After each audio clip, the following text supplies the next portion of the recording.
Check. What happened? Oh, one of their couriers just dropped dead in the Algiers airport. Oh, too bad. He was carrying a briefcase with $100,000 worth of set stones. Top-grade diamonds. Don't tell me, Ben. Let me guess. That's right, Johnny. The briefcase is missing.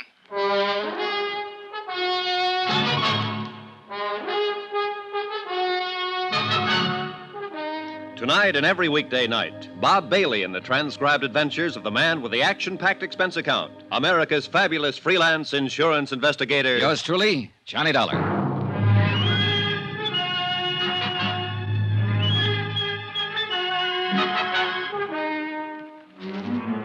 Expense account submitted by Special Investigator Johnny Dollar to the Home Office, Transworld Fidelity Company, Hartford, Connecticut.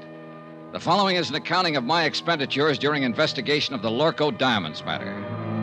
Item 1, $324.60, transportation. A routine plane flight to North Africa and the city of Algiers.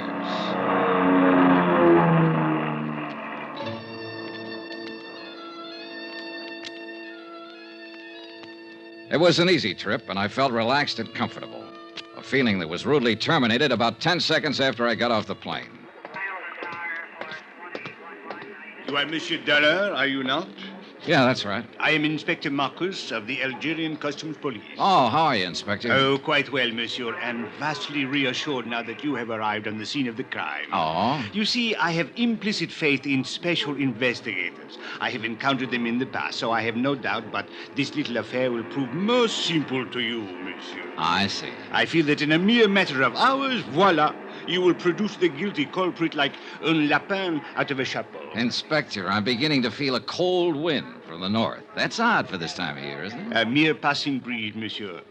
I shall now assume my official attitude. And that is? Extreme courtesy, complete cooperation, and the devoted service of my meager talents. On orders, you understand, from my superiors in Paris. And now, monsieur, if you will accompany me to my office. Delighted to. After you, Alphonse. My name is Pierre. Oh, sorry. Just a whimsy. Oh, yes, I know. I have heard the joke. Both jokes. Uh-huh. This way, monsieur. A man from the local diamond firm is waiting for us, a special representative, so he informs me. And so, since you yourself are a special investigator, I could perceive a certain advantage in letting him give you the facts, as I believe you say it in the States. Tie our tails together, sit back, and watch the fur fly, is that it? Well, he is a trifle excitable, but your metaphor, however, escapes me. Oh, I doubt that, Inspector Marcus. In fact, I doubt if much of anything escapes you. You are too kind. Except, of course, $100,000 worth of diamonds. I spoke too hastily. Vanished, disappeared, right under your nose. But there were extenuating circumstances. Oh, I'll bet there were. Tell me something confidentially. Did your superiors in Paris really blow their tops? Monsieur Dollar, if I may borrow one of your more colorful expressions, they said I had probably goofed.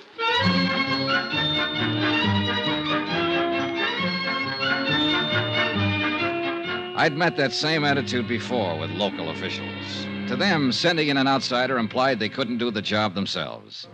And Inspector Marcus was on an even hotter spot. The air terminal was a port of entry to Algeria, under his jurisdiction, Customs Police.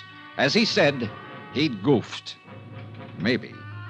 It is a matter which hath entire past all apprehension. But he was right on I one know that thing. in London Hans this thing is Zeindorf, not have happened. the Lorco In representative, Paris, too, it was is not a have trifle happened. excitable. In Amsterdam, it is unthinkable such thing have happened like this. Even in your New York, mein Herr Dollar, it cannot have happened. But here, in Algiers... It have happened. Yeah, this beautiful diamond gone. All gone.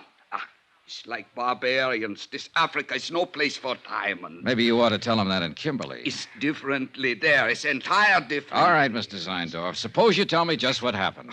Who can know, mein Herr? 15 years, this courier has worked for Lorco Company. We are think he is trustworthy. Entire trustworthy. Well, even a trustworthy man can die of heart failure. But he has never had this heart failing before. All right, but... Perhaps it would be better if I were to, with your permission, of course, Monsieur Zeindorf. Yeah, you tell. I am not talk this English much good. Precisely. These are the facts, Monsieur Dollar. The Lorco courier, a man named Paul Gruber, arrived on the plane from Amsterdam yesterday morning. Yeah. Did you know he was arriving? I did not know, but the point is a very clever one. So, a short while before landing, Monsieur Gruber was taken suddenly ill. A doctor met the plane, and the stricken man was removed by stretcher and taken to the emergency clinic. In 20 minutes, monsieur, he was dead. Diagnosis, heart failure. Mais c'est la vie. Was there an autopsy, Inspector? Another excellent point, Monsieur Dollar. Thank you. Do not mention it. An autopsy is being performed this afternoon. Good. So the courier died. And then the briefcase? It was delivered along with his other personal effects unopened to the customs property agent here at the airport. And his name, the property agent? André Jourdain. He was very busy at the moment, left the briefcase lying on his desk, intending at the first opportunity to register and place it in the vault. But the opportunity didn't come, is that it? Precisely. Only a few minutes later, I heard a gunshot. Monsieur, he was lying on the floor in a pool of blood. He had been struck on the head. The briefcase was gone. All gone. This beautiful diamond gone entire. Yeah. When did you find out what was in the briefcase, Inspector? Almost 2 hours later. I radioed the local firm in Amsterdam, informing them of the death of their employee. They replied immediately and stated that the briefcase contained $100,000 worth of diamond set pieces. Works of art. Beautiful. One brooch, one necklace, 2 bracelets. Precisely. Yes. The jury was being flown here on approval for examination by a prospective buyer. Name of the buyer?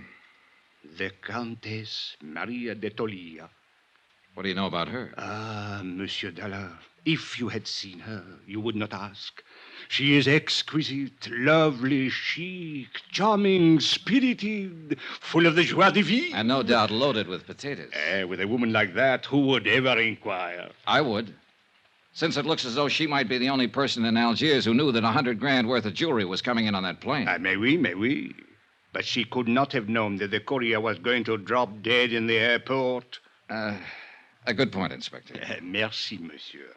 What about that property agent, André Jourdain? Any chance of talking to him? But of course, if he is yet able to talk. Then I guess I'll... Talkings is not enough, mein Relax, Herr. Mr. Zeindorf. You're covered by insurance. Insurances is money. It's not my diamonds. Oh, well, if you don't want the money, you can always waive your claim. Mein Herr Dollar, are you think that I am crazily, that I am entire crazily? I talked to the plane crew who'd come in on the flight with the dying courier. I talked to Inspector Marcus's men, who'd been with him when he found the property agent lying on the floor of his office. I didn't expect much, and I got just that. But it didn't matter. I figured I may have had my man spotted already. The same old story. An ambitious and underpaid government agent opening a briefcase to register its contents and seeing the diamonds there for the taking. Hiding them quickly, then a fake slugging and firing a gun at a non-existent thief. Yeah, an old story. Expense account item 2, $3.40. Transportation into town and taxi fare to the Hospital of Our Lady of Sorrows. Inspector Marcus had phoned ahead to authorize my visit. One of the sisters led me down the corridor to the door of André Jourdain's room. She motioned silently and then turned away. I stepped inside and closed the door. Here the report. Monsieur? You're André Jourdain? Mais oui, but yes. What do you want? My name is Johnny Dollar. I'm an insurance investigator. My company is the underwriter on the Lorco diamonds. Why have you come here? Well, to ask a couple of questions. Of course, if you'd like to consult an attorney before I have nothing to conceal, monsieur. What do you wish to know? Just exactly what happened when that briefcase disappeared. I have told it already to Inspector Marcus. Yes, I know. So now would you mind telling it to me? But there is no... Bien. I was working at the files when someone entered my office. I turned around and saw a man standing there, pointing a gun at me. Ever seen it before? No, monsieur. What did he look like? Well, he was quite tall. Heavyset? No, very thin, tall and thin. European, I believe. All right. What did he do? He ordered me to turn around, stepped up behind me, struck me with the gun.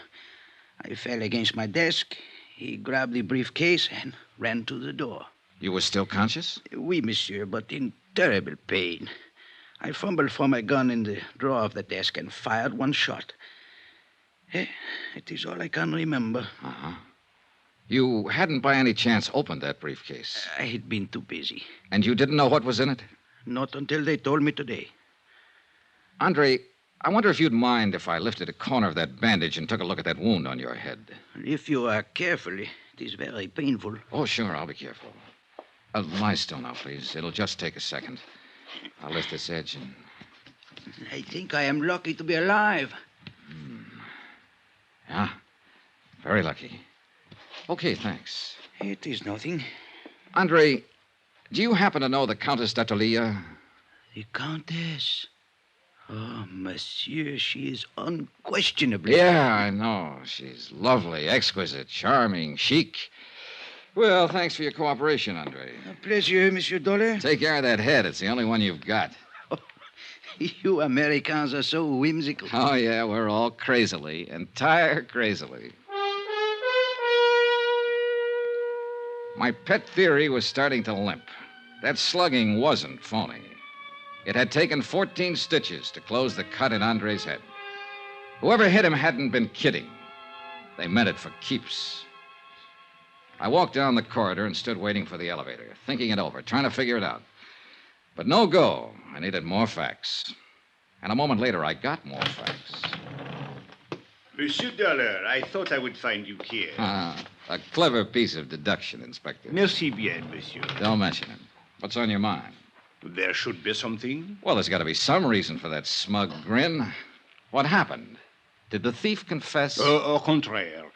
I was on the point of asking what progress you were making on the case. You will be happy to hear none at all. Oh, that is too bad. Inspector. Eh? Extreme courtesy, complete cooperation, the devoted services of your meager talents. Remember? Touché. Actually, I came to tell you that I now have the report of the autopsy. The courier who died of heart failure. Only he did not die of heart failure, monsieur. Except, of course, in a very literal sense. Well, what did he die of? Poison. Well, that was the end of a good theory. The courier had started to get sick on the plane, so the robbery and the murder had been planned well in advance of his arrival. By somebody who'd known he was bringing in diamonds. And so far, only one person fit the bill. As lovely, charming, and chic a suspect as you could ever hope to meet. The Countess d'Atolia.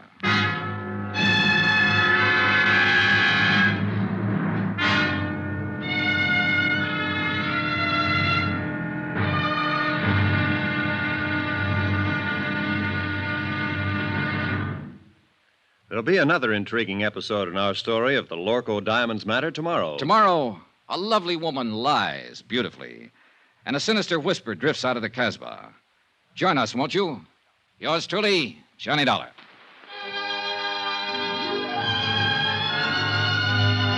Yours truly, Johnny Dollar, starring Bob Bailey, is transcribed in Hollywood. Written by Les Crutchfield, it is produced and directed by Jack Johnstone. Be sure to join us tomorrow night, same time and station, for the next exciting episode of Yours truly, Johnny Dollar. Roy Rowan speaking.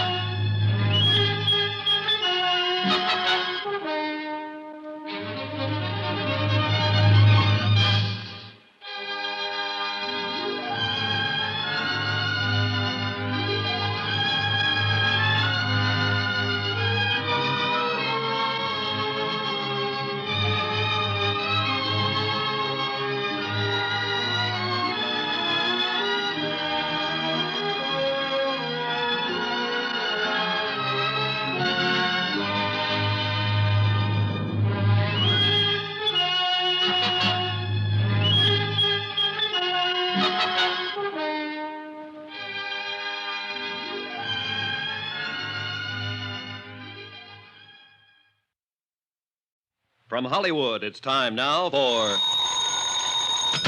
Johnny Dollar. This is the Countess d'Atolia. Oh, yes. My maid tells me that you were trying to reach me by telephone. That's right, Countess. I want to talk to you. Where are you now?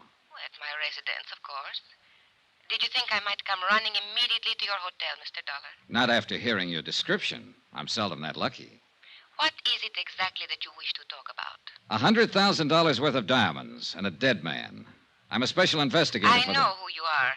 I investigate before I call you. Well, not only beautiful, but clever. This ought to be interesting. I'm afraid afraid I don't entirely understand your flippancy. Then suppose I come over and explain it to you. Say around 8 o'clock? I'll make a definite effort to be here. You know something, Countess? I think it's about time somebody built a small fire right under that lovely little complacency of yours.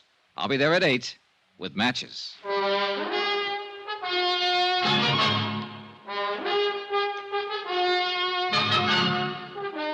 Tonight and every weekday night, Bob Bailey in the transcribed adventures of the man with the action-packed expense account, America's fabulous freelance insurance investigator. Yours truly, Johnny Dollar.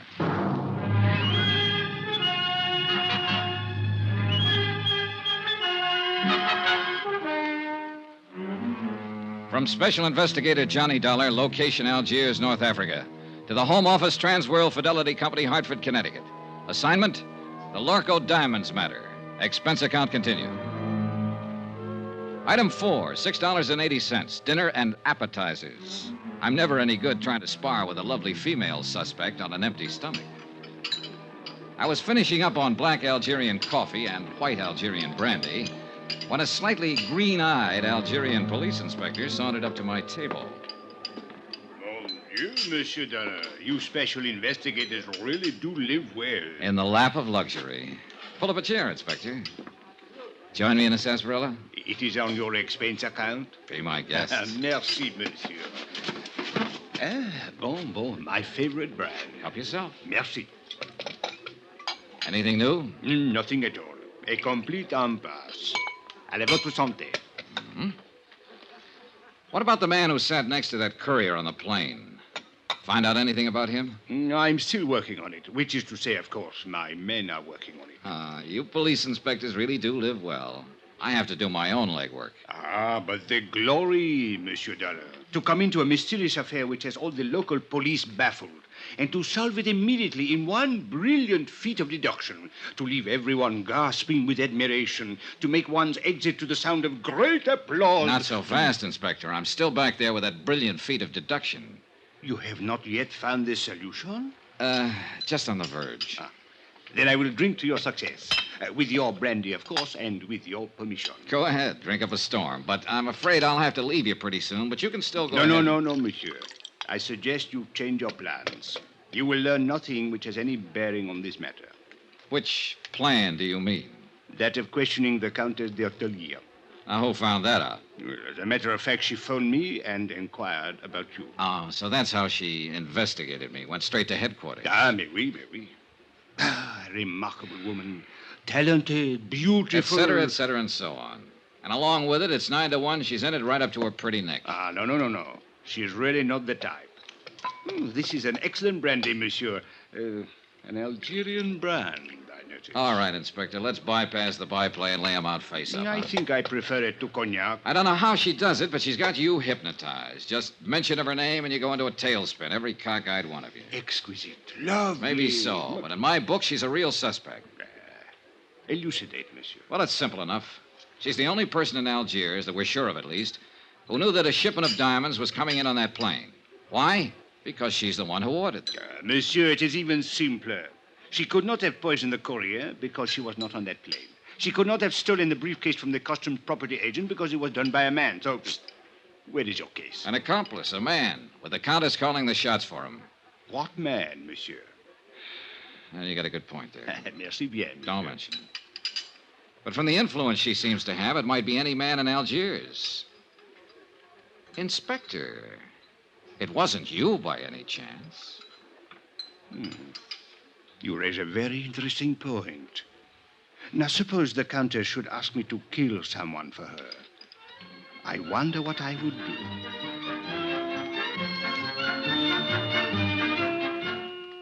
A page boy came into the dining room looking for me. I followed him out and took the phone call in the hotel lobby. It was the American consulate with some information I'd asked for them earlier. I hung up finally and looked at my watch. I was already late for my appointment with the Countess. So I walked out the door of the hotel and flagged a taxi to the apartment of the Countess d'Algiers. She lived in the swank genteel Bois de Louet, a residential district favored by top government officials and wealthy French businessmen.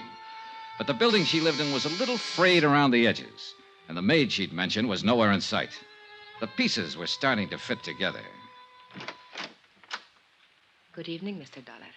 Countess? Since you are here, won't you come in? Thanks.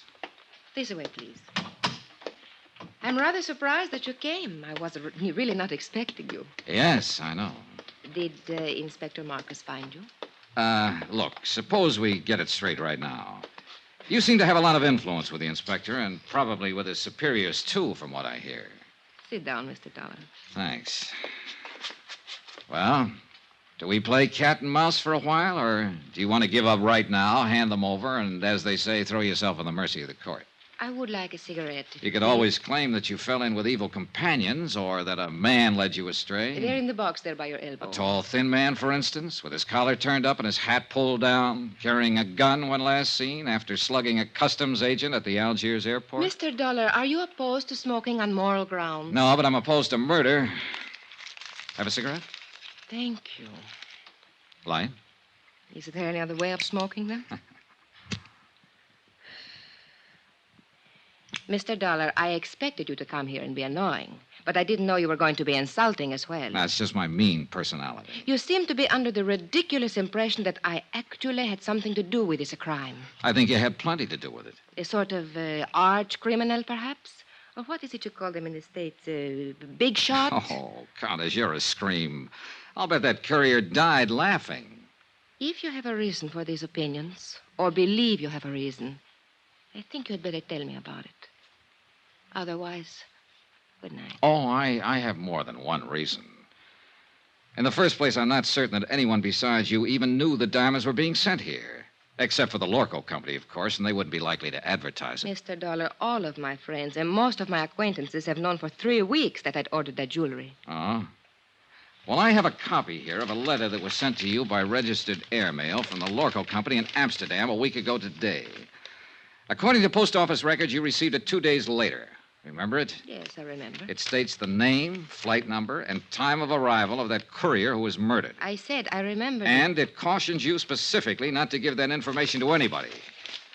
So even if other people did know, you're the only one who knew the exact time the diamonds were coming in and exactly who was bringing them. All right. Perhaps I am at fault in a way.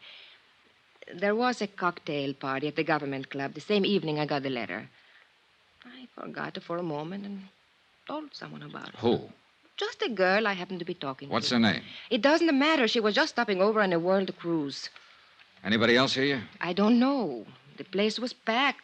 Government men, business people, Army, Navy officers. Anyone might have heard. Uh-huh. Was Inspector Marcus at the party by any chance? Yes, I spoke with him during the evening. Mr. Dollar, I'll admit I was wrong, but there is hardly grounds for... All right, let's get to point 3. The Countess Maria d'Attalia, Italian by birth, title inherited, old family. Goes back through one line, in fact, to Lucretia Borgia. I did not poison the courier. Your family estates were confiscated by Mussolini. Family migrated to Bizerte, and then to Lisbon for 3 years. You left them there and went on to London. Since the war, you've lived in Paris, on the Riviera, back to London, Mallorca, and finally here. Have you been following me, Mr. Dollar? The consulate was pretty thorough. Anyway, you're well known in the international set, accepted everywhere, and apparently able to get along fine on your title and your looks. It is not very pleasant to be dissected while one is still alive. As a matter of fact, you're flat broke. You've been living on credit for the last 4 months. I think you have gone about far enough. And yet 3 weeks ago, you ordered $100,000 worth of jewelry sent to you on approval. How did you plan to pay for it? Get out. Or did you know you wouldn't have to pay for it because it was never going to be delivered? Get out of here. I don't have to listen to this. I don't have to answer your insulting questions. My private affairs are my own concern. So the ice finally melted, and now you're going to blow your top. Get out, or so help me, I'll kill you. You mean me, too? You... Oh, no, hey, put that down. Don't throw that. Why, you little devil. Stay back. Let go of me. Settle down, then, and stop throwing things. I will do as I please. It is my house. So proud. Oh, good Lord. A woman who can even cry beautifully. Leave me alone. Oh, you're unbelievable, baby. The boys were right. You're everything they said you were. Oh, it's too bad. Go away. All right. But before I do... What are you going... No, don't.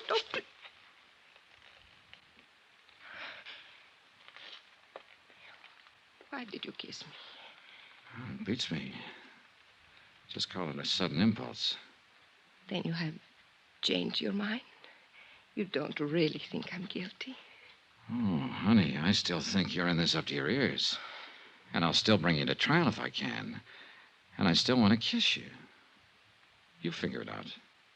Why figure, Johnny? I liked it, too. Oh, you ought to be locked up. If for no other reason, just to protect the guys who... What is it, Johnny?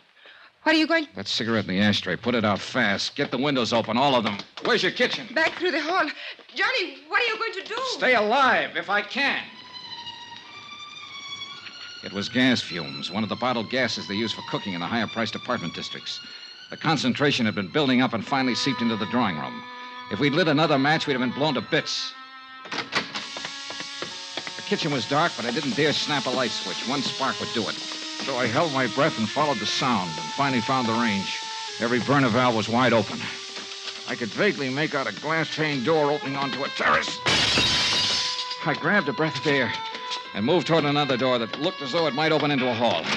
It didn't. It opened into a closet, and on the closet floor there was a body.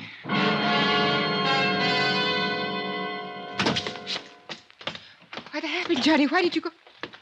Johnny, who's that? He's a man from the Lorco Company. Name is Zeindorf. Zeindorf? But where did you find him? Out there on the floor of a closet. But why? What was he doing here? You tell me. I don't understand it. He has no business here. What is wrong with him, Johnny? Well, right at the moment, he seems to be a little bit dead.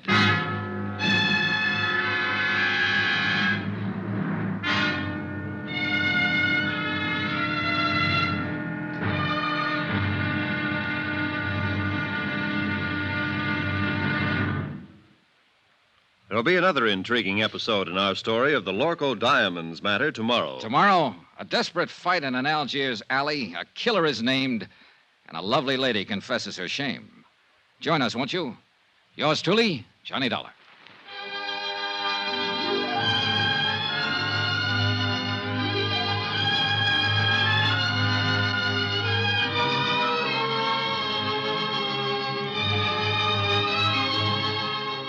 Yours truly, Johnny Dollar, starring Bob Bailey, is transcribed in Hollywood. Written by Les Crutchfield, it is produced and directed by Jack Johnstone.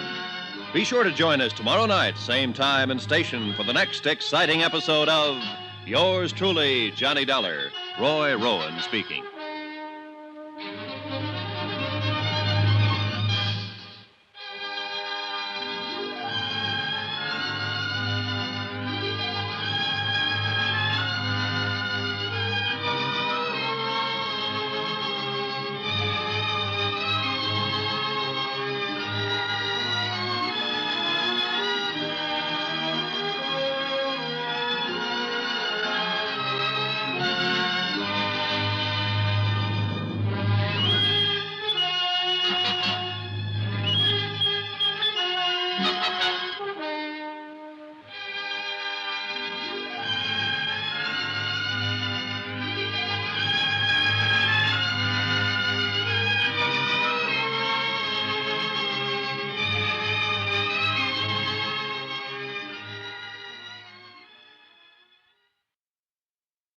From Hollywood, it's time now for...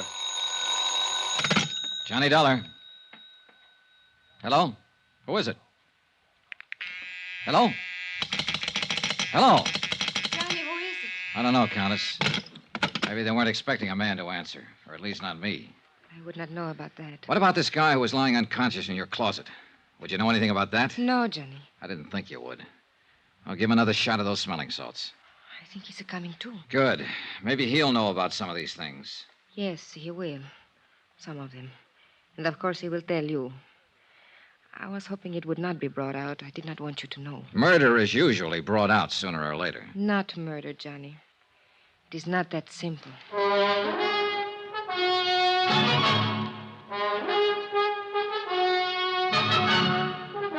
Tonight and every weekday night, Bob Bailey in the transcribed adventures of the man with the action-packed expense account. America's fabulous freelance insurance investigator. Yours truly, Johnny Dollar.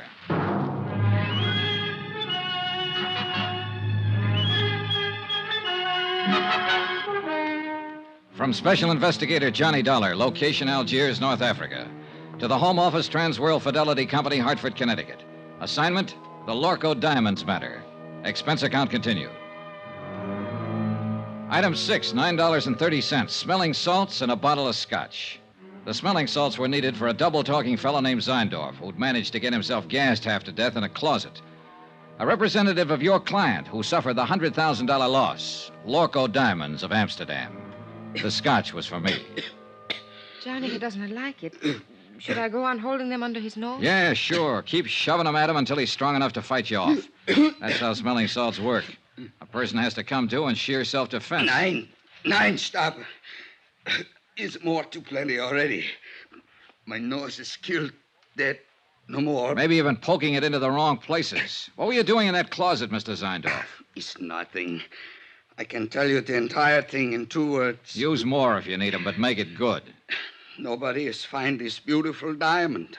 Nobody has do anything. So I'm come looking for mine own self. In that closet? 9 is only for hiding. I am wait for everybody going away, going at sleep. Then I am going to looking. In my apartment. What made you think they would be here? You are pleased to forgiving me, Fräulein, but I am not taking the chance. I'm think to looking every place. Who turned on the gas out there? Do not ask it. I know nothing. I think I have sleeping some, maybe, and when I have waking, I am died almost. Yeah. Well, apparently somebody was out to get one of us at least. Hey, what about that maid of yours, Maria? Or is there one? Of course. She... You know, that is strange. She disappeared about the time you arrived, slipped out without a word. Does she live here? I think she lives up in the Casbah. I hire her through the agency. I see. Do you think she did it? Oh, the more I find out, the less I'm sure of. Maybe Mr. Zeindorf did it, trying to commit suicide over his missing trinkets. 9. Suicide is one thing I am not. And I desist to listen no more. I am to leave here immediate. Oh, by the way, Mr. Zeindorf. Yeah, what is it? As I understand it, you boys in the international jewelry business are ordinarily pretty cautious in your dealings. Yeah, the prudence, mynheer. Always the entire prudence. That's what I mean. You always investigate a new client thoroughly before you take any chances, is that right? Is entire correct? Johnny, no. Then why did you send $100,000 worth of diamonds here to Algiers at the request of a woman who doesn't have a cent to her name? Why, it is to me these things are always happen. Mynheer Dollar, I am the highest ethic of business. I cannot give you answering. Well, one of you better give me an answering. Oh, it is all right, Mr. Zeindorf. Please, you tell Countess. All right. What he is trying to say, Johnny, is this. It did not matter about my financial standing because I was not actually a client. What do you mean? You ordered the stuff? Yes, several pieces on approval, so I could make a selection. Anything up to $20,000. Somebody else was paying for it. It was being given to me as a gift. By whom? A fellow countryman of yours, a man named Charles Barrett. He's been here 3 months, lives on his yacht. Mr. Zeindorf, how did you know this man Barrett would pay for the diamonds? By the letter, mynheer. What letter? When I wrote to the local firm, I took the liberty of enclosing a letter written to me by Mr. Barrett. His own authentical signings. We investigate immediately. What sort of a letter was it? He promised to pay for a gift of jewelry up to $20,000 of my own selection in return for certain considerations. What considerations? Romantic, mynheer. It is a little present of the engagement. Is that what it was, Maria? An engagement present? Yes. I see. I think I go now. It's too much has happened in this place. Is it all right to smoke now? Yeah, sure. The gas is cleared out. Here. Thank you.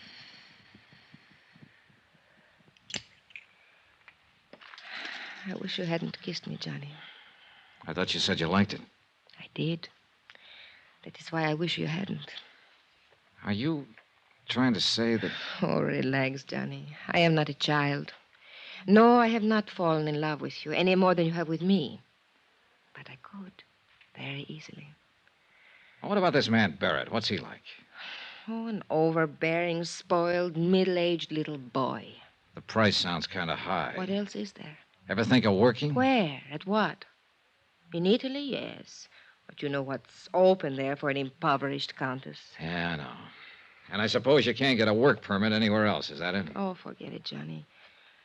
All I know how to do is be highly ornamental, say the right things to the right people, do the right things at the right time, and eat by stealing caviar at cocktail parties. You go hungry a lot that way. Yeah, I guess it's rough. Well, don't let it throw you, honey. You're not the first girl who married for money. What?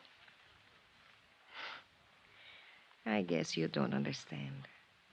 Nobody has said anything about marriage. Oh, I see. Well, Johnny, I imagine you will be leaving now. So, good night, Johnny. Goodbye. For all the progress I'd made in the case, I might as well have stayed at home. Another fish off the hook. Logical suspect number one had been the customs property agent Andre Jardine. But the blow on the head that sent him to the hospital hadn't been faked. And that, plus the fact the diamond courier had shown symptoms of poisoning before the plane even landed, seemed to leave Andre in the clear. And now, number two, Maria Countess d'Atalia, was apparently able to supply another answer every time she needed one. And her answers were backed up by Hans Seindorf, Lorco's own representative. We were shortcutting through the harbor district when I began to realize that the same car had been behind us ever since we'd left Maria's. It was a low-slung English job, expensive and easy to recognize. Driver. Oui, monsieur? Hit the gas a little harder. See if you can shake that car behind us. Mais oui. The other car picked up speed to match ours and still held the same distance. Hey, try a couple of fast corners. I want to make sure. Yeah?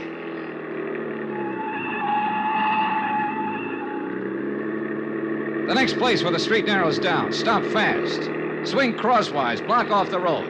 I want to stop that guy and have a talk with him. Hey, you understand what I mean? Mais oui, monsieur. Just like in the movies. Yeah, well, something like that. Hey, there's a place coming up. Let's have a go at it. You do not worry. I will do it good. Yeah, I only hope we've seen the same movies.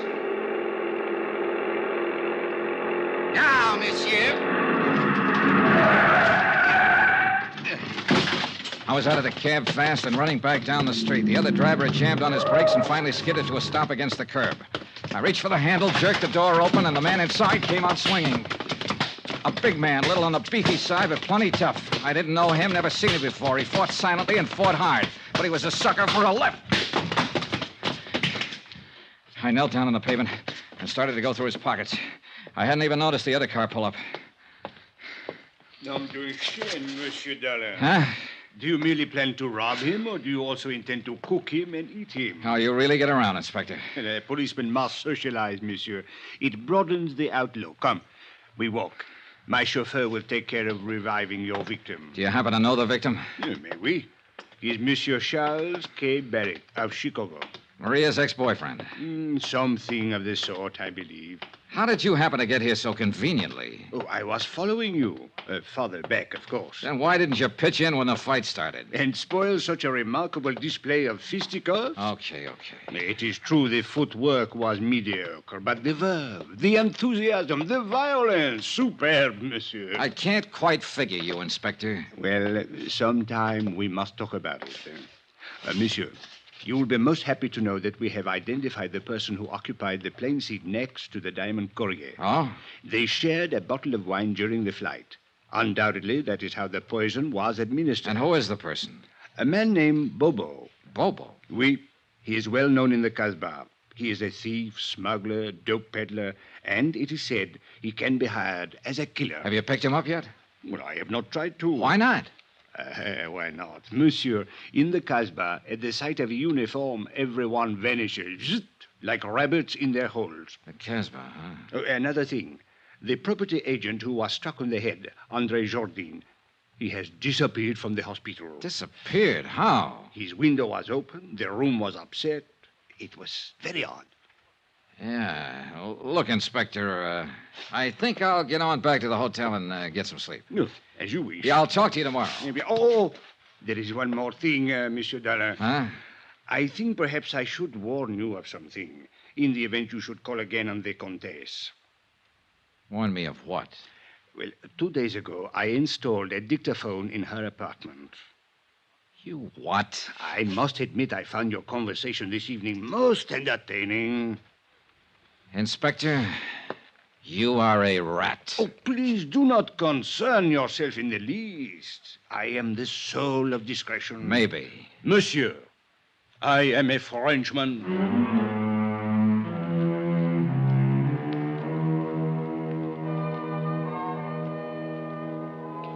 Twice tonight, the Casbah had been mentioned. The strange, mysterious native quarter on the steep hill behind the city. Maria had said her maid lived there. And now Bobo, who'd given poisoned wine to the diamond courier.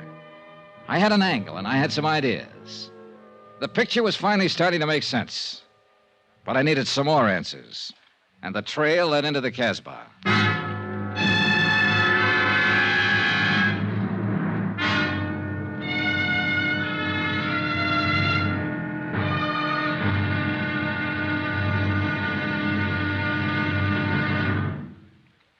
There'll be another intriguing episode in our story of the Lorco Diamonds matter tomorrow. Tomorrow, a bungling fool, a tightening net, and a violent death in a crooked alley of the Casbah. Join us, won't you? Yours truly, Johnny Dollar.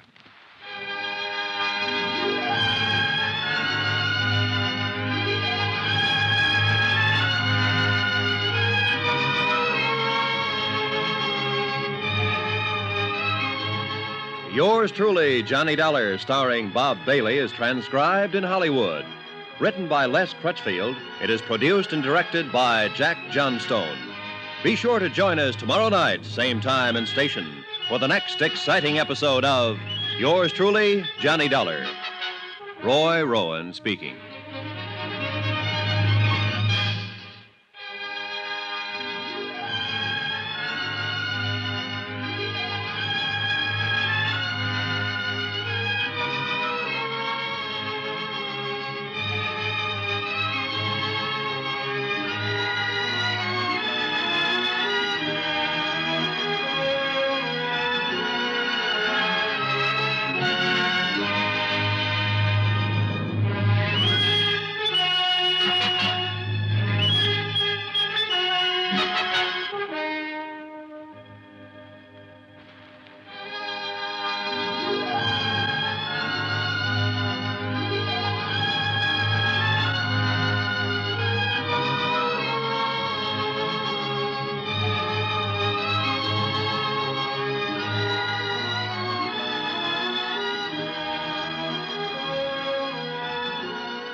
From Hollywood, it's time now for Johnny Dollar.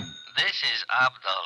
Abdul. You don't know me. So? I have the little business. Well, I'm so happy for you. Hope it's doing well. Not bad. Okay, You what? don't know me, but you're looking for me. Now, look, Joe, Abdul. It is a business to get jobs for people, for servants. Oh, the employment agent. Ah.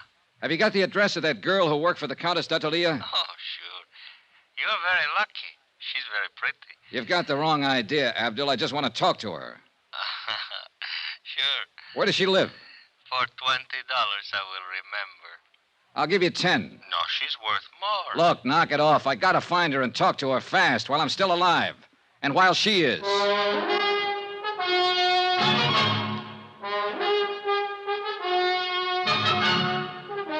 Tonight and every weekday night, Bob Bailey in the transcribed adventures of the man with the action-packed expense account, America's fabulous freelance insurance investigator. Yours truly, Johnny Dollar.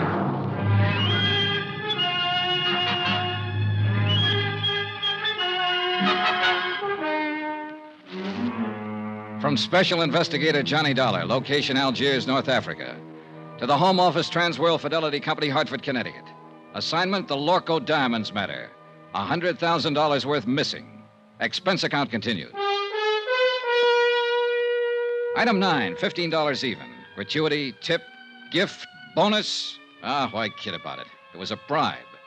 To a man named Abdul for the address of a girl named Chada. An address up in the native quarter, the Casbah.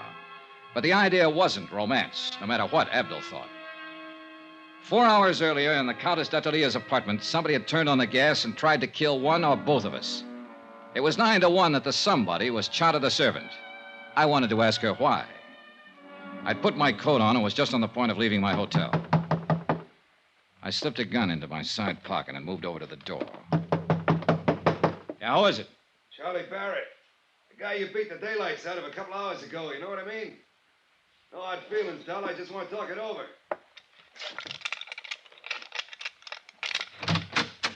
All right, Barrett. What's on your mind? You object if I come inside? It's kind of personal, you know what I mean? Probably. All right, come on in. Much obliged. Hey, I didn't know who you were, but when we got in that little fracas, that cop told me about it afterward. Man, you really got a wallop on you. You make a fella know he's had it, you know what I mean? Is that why you're here, a postmortem on the fight? No. That's done and over. You whipped me, fair and square, as far as I'm concerned. Hey, Barrett, if you've got anything to say, let's have it fast. I'm in a hurry to get out of here. Oh, well, I sure don't want to take up no more of your time than necessary. I know how it is.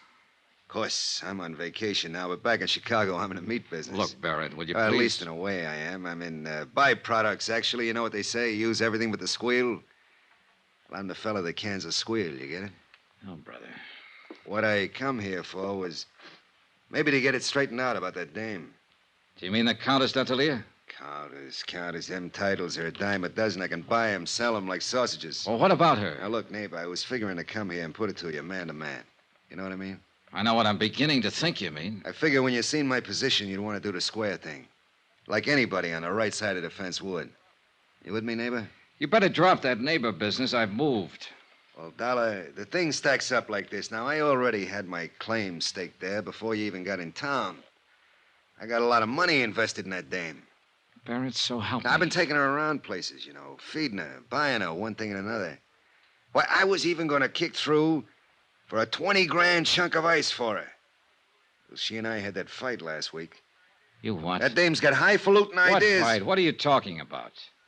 Well, I just put it to her, cold turkey. I told her she had to quit Jenny flipping around with all those other fellas. Or I just wasn't going to have nothing more to do with her. Well, that made her mad, you understand? She lit into me. Man, you ought to hear that dame talk when she's mad. You'd think Hey, that look, she... when was this fight? Was it before the diamonds were sent here? Why, sure.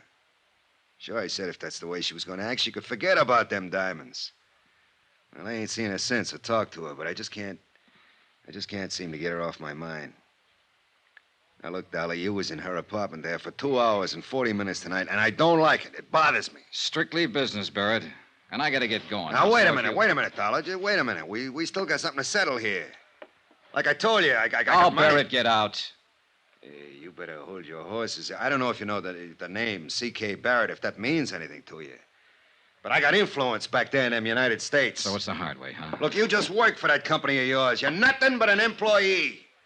And if you think you can talk to me like you can to some of these foreigners, then here, now. Still a sucker for a left. Hello, room service. This is Johnny Dollar. Some drunk just wandered in here and passed out. Would you send up a couple of boys to drag it out in the hall?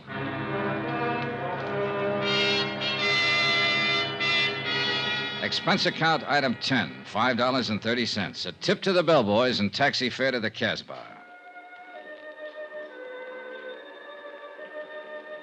The taxi dropped me off at the end of the causeway, and from there on I walked. It was late, well after midnight, but the narrow, crooked alleys were teeming with life. Some of it out in the open, some of it under cover. Small groups of people met together here and there along the cobbled streets. Men of 24 tongues and dialects. And women, too, slipped silently in and out of the dark doorways, or crouched over tables in the dim-lit cafes and coffee houses. Groups usually fell silent when I passed and stared with hostile curiosity. The Casbah, backwash of North Africa. Little known, seldom bothered, and scarcely policed. And for an outsider, especially at night, more dangerous than dynamite. The address Abdul had given me turned out to be a coffee house, but it could still be legitimate. And there was only one way to find out.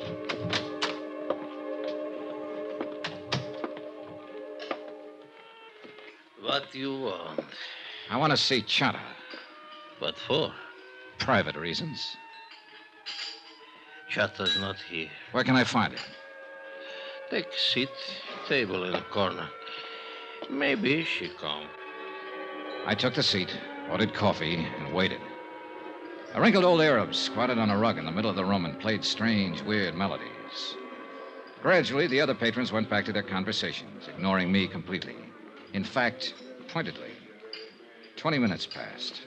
The girl didn't show. You will, of course, not object, monsieur, if I take the liberty of joining you? No, sit down. Merci. So, you wish to see Chat? Yeah, that's right. Do you know her? Oui, I know her very well. Know where to find her? But naturally, monsieur. I always know where to find her. She's my woman. Oh, so you're the man they call Bobo. Oui, monsieur. The man who poisoned the diamond courier. Oh, monsieur, it is true that I gave him some wine. A little, not much. But I think perhaps it was a bad vintage. Yes, most unfortunate. It was for him. Well, perhaps it was for the best. Life is so uncertain. But I do not wish to think of such unpleasantness. Instead, let us talk about diamonds. Let's talk about killing, or attempted killing. Is Chata the one who turned on the gas in the countess's apartment? Well, it is possible that she did that. On whose orders? It was nothing personal, monsieur. I didn't even know that you were going to be there. I see.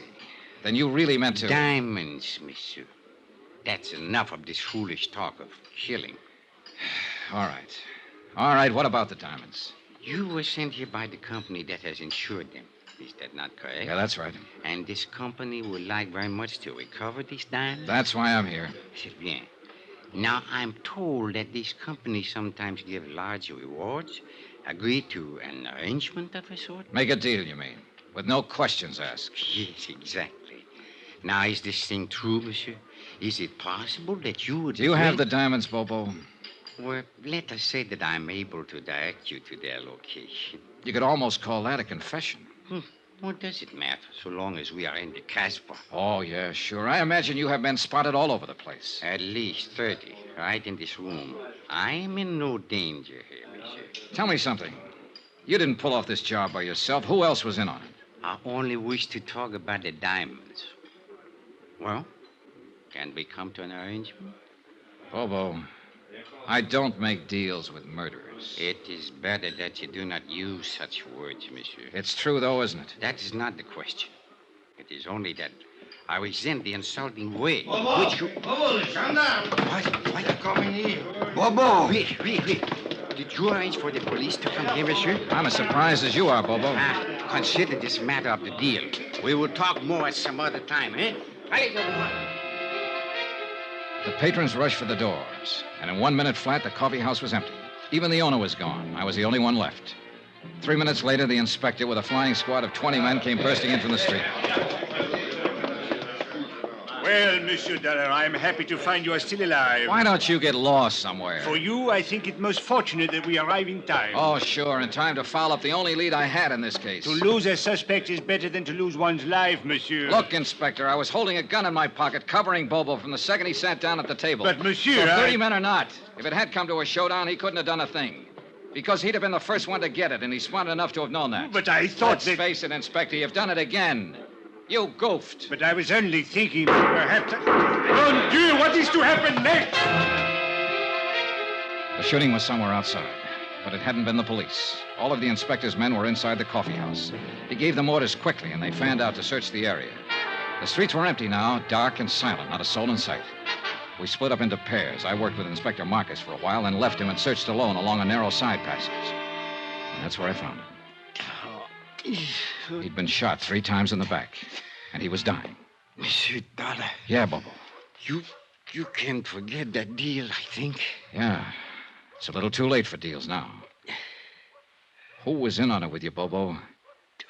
Look, you've got nothing to lose by talking. You know that, don't you? Accept my honor, monsieur, as a citizen of the Casbah. Who shot you? A dragon, monsieur. 12 feet tall, with fiery eyes. All right, Bobo, all right. But just tell me this. Just one thing. Are you the man who attacked the property agent at the airport, the man who slugged Andre Jourdain? Oui, monsieur. I do it very good. No, almost I kill him. It's too bad.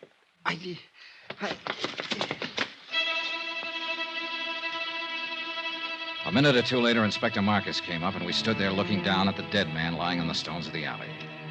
He was a short man, stockily built, with wide shoulders and a deep chest. It was the body of a man of action, of accomplishment. But he'd chosen to be a smuggler, dope peddler, thief, and killer. And now he had become the victim of another killer. Did he say anything, monsieur? Was he able to talk? Yeah, enough. Eh?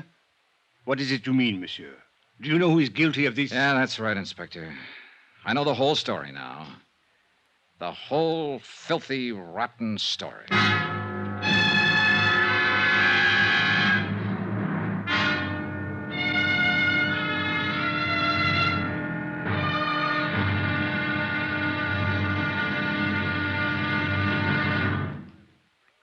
There'll be the final intriguing episode in our story of the Lorco Diamonds matter tomorrow. Tomorrow night, the odds are set. The last chip is down. It's the last spin of the wheel. And death is the croupier. Join us, won't you? Yours truly, Johnny Dollar.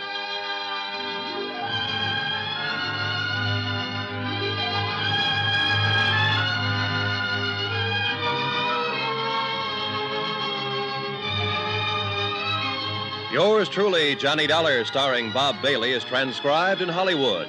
Written by Les Crutchfield, it is produced and directed by Jack Johnstone. Be sure to join us tomorrow night, same time and station, for the next exciting episode of Yours truly, Johnny Dollar. Roy Rowan speaking.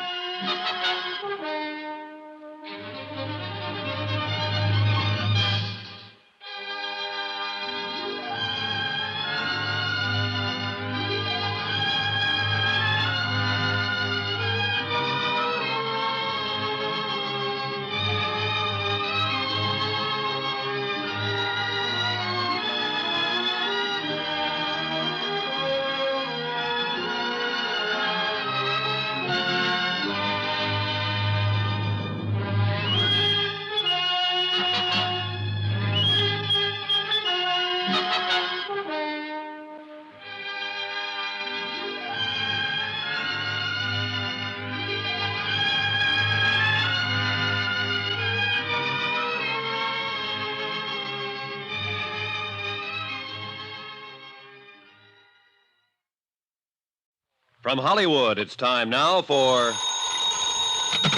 Johnny Dollar. Johnny, this is Maria. Maria. Well, isn't it kind of late at night to call? You've got to help me, Johnny. I'm being followed. Aren't you at home? No, it's a little cafe on the waterfront. I came in here to phone. Why the devil did you have to go out? Everything was set up. If you'd stayed home, you'd have been safe. What are you trying to do, get yourself killed? Johnny, this is no time. Where are you? What's the name of the place? The Marrakesh, number 41 Rue de la Mer. I'm afraid to go outside. No, whatever you do, don't go outside. Stay right where you are until I get there. But, Johnny... Take your choice, Maria. It's either that or wind up on a marble slab. What do you mean? You know what I mean. You know better than anybody. Now stay there.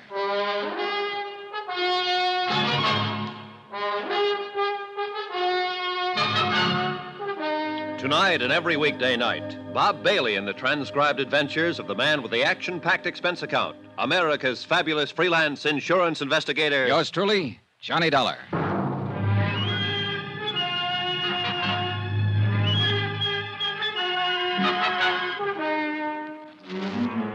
From Special Investigator Johnny Dollar, location Algiers, North Africa, to the Home Office Transworld Fidelity Company, Hartford, Connecticut. Assignment, the Lorco Diamonds matter. $100,000 in jewels stolen and a murder. Expense account continued. Item 12, $2.20. Taxi fare to the waterfront of the Marrakesh Cafe. There was no time to lose and no time to get help from Inspector Marcus. A half hour earlier, he'd set a trap, and he and his men were staked out around Maria's apartment house waiting. But apparently, she'd gone to the cafe before he got there. So now the whole thing had blown wide open.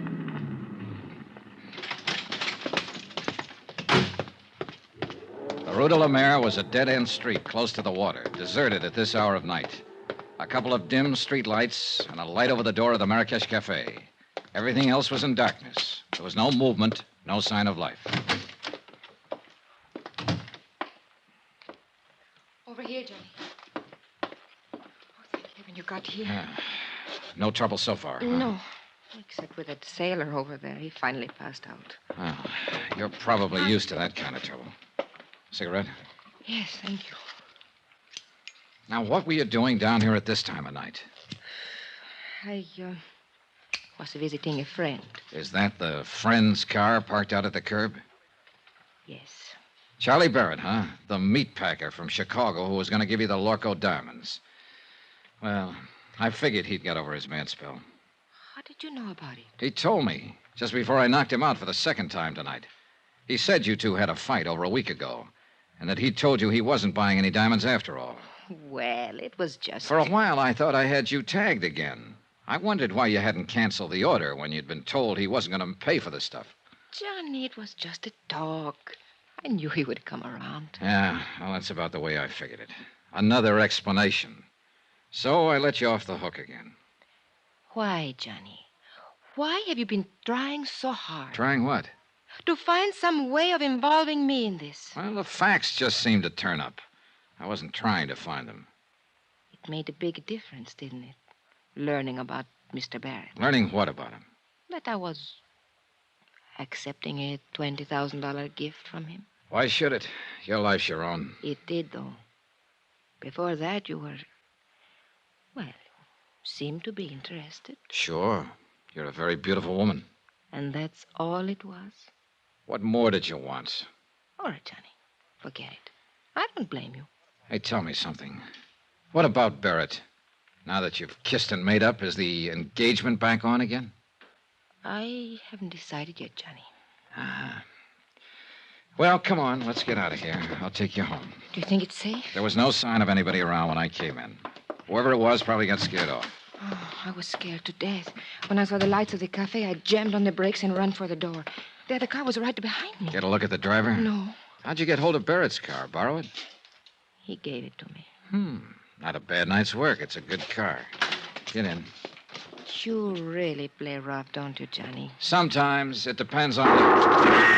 Get down, quick, back of the car. It came from across the street. It's pitch black over there. What are you going to do? Look, Maria, you're safe as long as you're back of the car here. What about you? I can't get a shot from here. I'm pinned down. I'm going to make a run for that stone curb. Try to draw a shot and see where the flash comes from. Be careful, Johnny. Oh, don't worry, kid. I'm the carefulest guy you ever saw. All right, now sit tight. Here goes. Are you all right, Johnny? Yeah, I think I got him spotted. Let's see just how close I can... There's somebody running away. Yeah, so do I. Now, where the devil? Why don't they get some streetlights down there? That car that's starting up. Yeah, I see it. They're getting away. One lucky shot, Mike. Ah. Give me your keys. Wait here. I'm going after No, him. no, I'm going with you. Then pile in. Hurry up. Let's go. A few blocks away, I picked up the taillights of the other car and poured on the gas to keep hanging on. We roared through the empty streets along the waterfront, then swung into the coast road and headed out of the city. The model I was driving had been built for road racing, and barring accidents, I didn't figure the car ahead had much chance of shaking me. There was a narrow, winding road following the rocky edge of the headlands, and the curves were sharp and dangerous, especially at the speed we were traveling. Finally, it happened. The car ahead roared up a steep grade and missed the curve at the top. It rolled over and over, the headlights cutting crazy patterns in the blackness as it plunged down towards the beach. I finally braked to a stop about 30 yards from the wreck, jumped out and started toward it, and just then... the gas tank caught and burst, and the car exploded into a tower of flames. I caught a glimpse of the driver, pinned in the wreck. Then the fire took over and covered him. And I knew one thing was certain. He'd had it.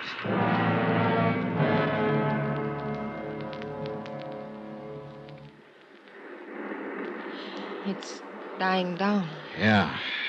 The gasoline is all burned now. Oh, what a terrible way to die. What way isn't? I guess... Johnny, could I have a cigarette, please?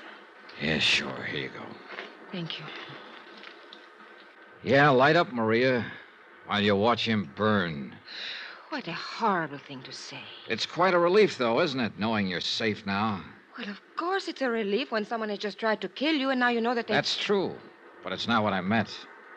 I don't think I understand you. What I meant was you're safe because now he won't be able to talk. Able to... Who won't be able? Do you mean you know who's in that car? Of course, and so do you. It's the customs property agent, Andre Jardine. Andre? Sure. Who else would have any reason to kill you, since he was the only one left after... Oh, I guess you haven't heard about it yet. Bobo's dead, too. What? Who is Bobo? Your other partner. Andre shot him in the back earlier tonight up in the Casbah. So you're doubly safe now, Maria. They're both dead. And for everything else, you've got an explanation. With just one exception. I don't even know what you're talking Oh, about. now, don't be modest. Actually, it was quite a scheme, whether you thought it up or Andre Oh, did. you are out of your mind. The idea was to make sure the diamond courier died, either on the plane or at least before he got through customs. That way, the courier's briefcase would be sent to Andre's office. Then Bobo was to help Andre fake the stick-up. But Bobo turned out to be a tough cookie. This may be true, Instead but of sticking to plan, he decided to go for broke. When he slugged Andre, he tried to make it stick, but Andre managed to reach his gun, so he ended up in the hospital instead of the morgue. What has all this got to do with me? Then Andre got the idea of a double cross. He left the hospital, went into the Casbah to look for Bobo. He found him, and he killed him. I still don't see His next step was a natural, to knock you off and keep the whole take for himself. We expected it, and we were ready for him. Inspector Marcus is staked out right now at your apartment house, waiting for Andre to show up. We didn't know you'd already gone out earlier. Well, all of this may be true, Johnny. But why do you insist on trying to fit me into the picture? Because that's where you belong. I mentioned the fact that you'd been able to come up with an explanation every time you needed it, with just one exception. What exception? Both Andre and Bobo have tried to kill you this evening. Why? Unless you were in on this thing. What reason would they have? Well, I don't know. Of course. Why should I know? I don't know why they tried to kill me, Johnny. Oh, a good answer, Maria. And it'll probably work. Yeah, you figured that one out fast. I don't know what you mean. No, of course you don't. Well, Who has the diamonds? I will before morning. Johnny, why couldn't you... Knock it off, kid. You got the wrong guy. It won't work with me. It could. If Sure, I know. You're beautiful, charming, lovely. And you're rotten. Rotten right to the core. What are you doing, Johnny? Going back to town. Well, wait for me. Goodbye, Maria. Johnny, wait! Johnny!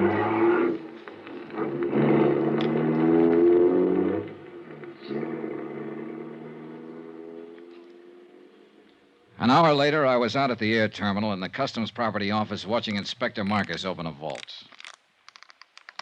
Mon Dieu, what a nuisance. Always they make these combinations so difficult. That's the general idea, Inspector. True, but still one would think... There we are.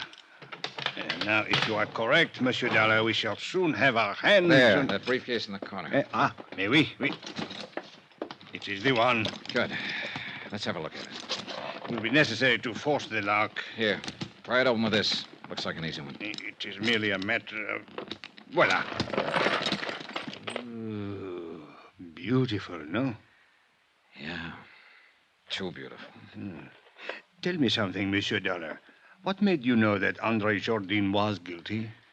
Something Bobo said just before he died. Hmm? Yeah. He confessed he was the man who had slugged Andre. But Andre had described his assailant as tall and thin. Bobo was short with a stocky build.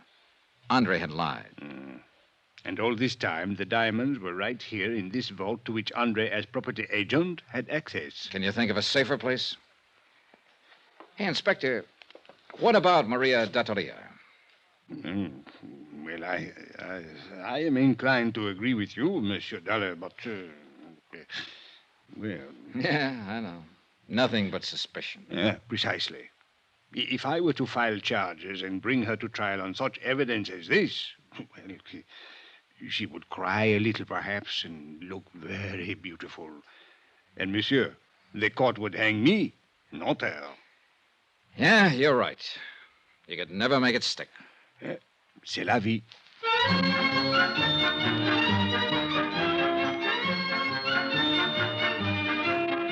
Expense account item 13, $624.80. Hotel, meals, and incidentals in Algiers and transportation back to the States. Expense account total, $1,214.60. End of expense account. End of report. Remarks? Social item. To be circulated widely. The Countess Maria D'Atolia was married yesterday to C.K. Barrett, a big tycoon in the meat business. The happy couple will make their home in Chicago. All companies in that area who may be asked to underwrite insurance on the life of C.K. Barrett don't. Yours truly, Johnny Dollar.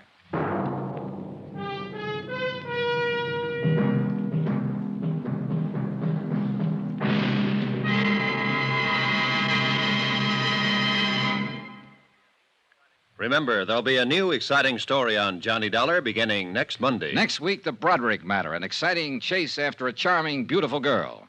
After all, who wouldn't? Join us, won't you? Yours truly, Johnny Dollar.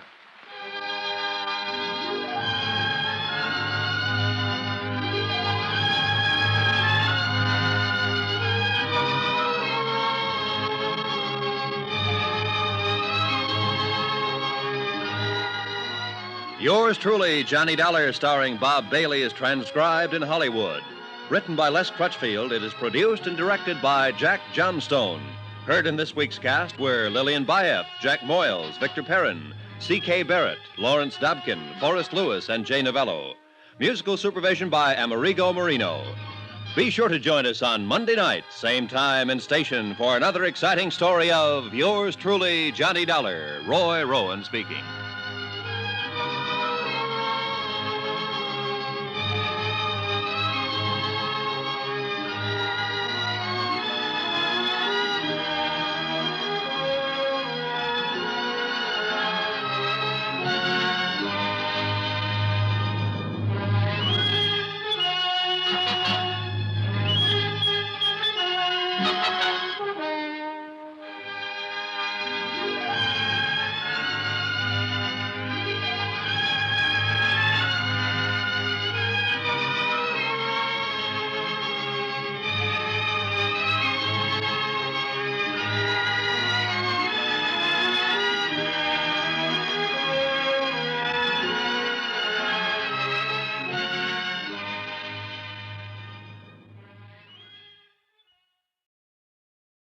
From Hollywood, it's time now for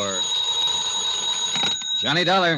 My name's Steele, Mr. Dollar. Claims Division, Eastern Trust Insurance Company. Steele? You don't know me, Mr. Dollar. People at Universal Adjustment suggested I contact you.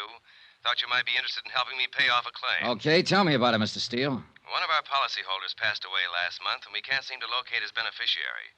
She just doesn't seem to be around. Maybe she doesn't want the money. Everybody wants money, Mr. Dollar, especially insurance money. Be there in an hour.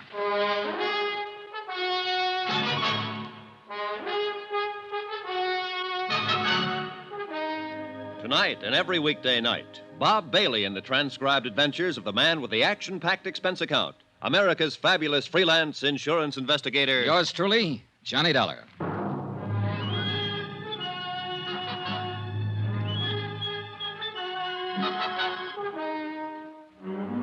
Expense account submitted by Special Investigator Johnny Dollar to the Eastern Trust Insurance Company Claims Division, Hartford, Connecticut. The following is an accounting of expenditures during my investigation of the Bradrick matter. Expense account item 1, 25 cents, bus fare. My apartment to the Eastern Trust Insurance Building in the office of Robert Steele. He was a big sandy-haired man in a tweed suit. We shook hands, looked each other over, and then got down to business. Now, Mr. Dollar, the deceased policyholder was named John Smith. John Adams Smith, age 67. Died in City Hospital, Charity Ward, 22nd of last month. Death certificate. Pneumonia. And other things. What other things? The intern who signed that certificate said Smith was pretty run down. Evidences of malnutrition, possible TB history. Not noted here, Mr. Steele. Doesn't make any difference. Smith was able to stand the exam for the policies when they were issued in 1943. You got him there? Yes. 1,500 total. Beneficiary, Lorraine Bradrick. She the one you can't locate? She's the one. Any other possible heirs, family or anyone? No, Smith was all alone. No problems there. Any other material that might help to find Lorraine Bradrick? Well, this stuff here, it might help you. I don't know. I just don't know.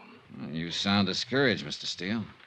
$1,500 isn't a lot of money, and the chances are Lorraine Bradrick won't even remember John Adams Smith when you do find her. But I hope you do. I'm explaining this badly. Look here. You see? Mm-hmm. And here. And here. It's the same all through the book. Smith was absolutely religious about his payments. Never missed a one. Never let it slide one day. Now, I bet I've got the record of 20,000 policy buyers. But none of them reads like that. I'm impressed, Mr. Steele. Can you tell me why Smith died in a charity ward if he was this conscientious? He didn't have any money or friends or home. He made his living selling papers. Oh. We wouldn't have known about his death except for the fact that the coroner's office called us. What can you tell me about his beneficiary? Lorraine Bradrick was just someone who stopped and talked to him one day while he was selling papers. She was 11 years old at the time. What? Yes. The agent who sold the policies used to buy his papers from the old boy. One day, Smith stopped him and said he wanted to do something nice for a nice little girl named Lorraine Bradrick. So he began taking out the policies. The agent have any more background on that part of it? No. Lorraine Bradrick met Smith that one afternoon and helped him sell his newspapers. Smith never saw her again after that. 1943. She must be 23 or so now. Well, I hope she grew up to be the kind of person he thought she was then. Oh, hardly any of us fill out the promise we have at 11 years, Mr. Steele. Then that isn't what I mean. I mean, if he met her that one day when she was a little girl and he made this gesture toward her, and it was tough for him to make those payments all those years, I hope she deserves it. The money doesn't mean anything, but that kind of endorsement from somebody, even an old bird who sells papers on a corner, is worth more than all the money in the world. Does that sound foolish, Mr. Dollar? Not a bit, Mr. Steele. Not a bit. Expense account item 2, $2. Cab fare to Lorraine Bradrick's last known address. 1485 Cushing Street, a broken-down apartment house that had probably never seen better days or better neighbors. The owner and manager of the building recalled that Paul and Mary Bradrick, parents of Lorraine, had been killed in an automobile accident in 1948. The manager did not know what had become of Lorraine. She had moved out of the apartment 2 days after the funeral. No forwarding address. Expense account item 3, 4 bits, more cab fare. This time 7 blocks away to Pulaski Street, and a dingy cluster of red brick buildings that were yielding slowly to time and wear. I arrived at 3 on the dot. I don't think high schools ever change much. At least this one was no different than the one I'd been in way back when. The persistent smell of pencil sharpeners, ink, discarded lunch wrappers.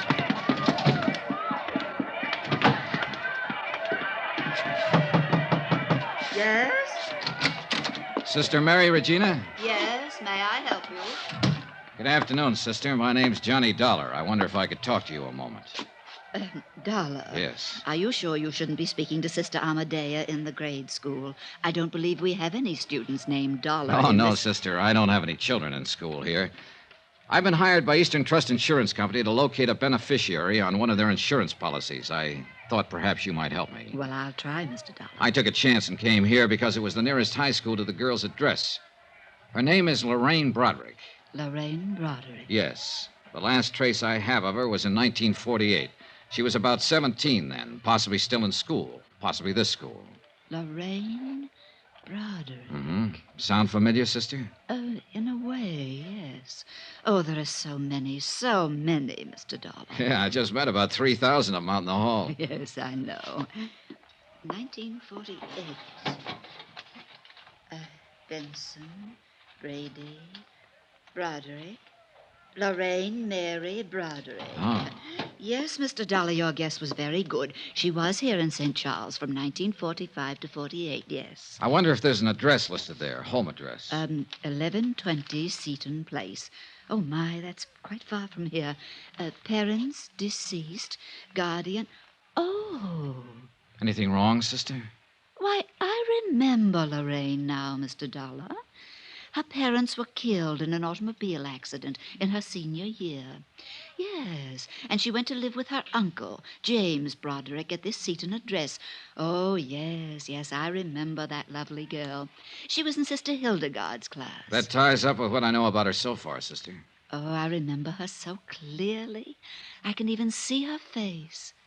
Perhaps that was it, her face.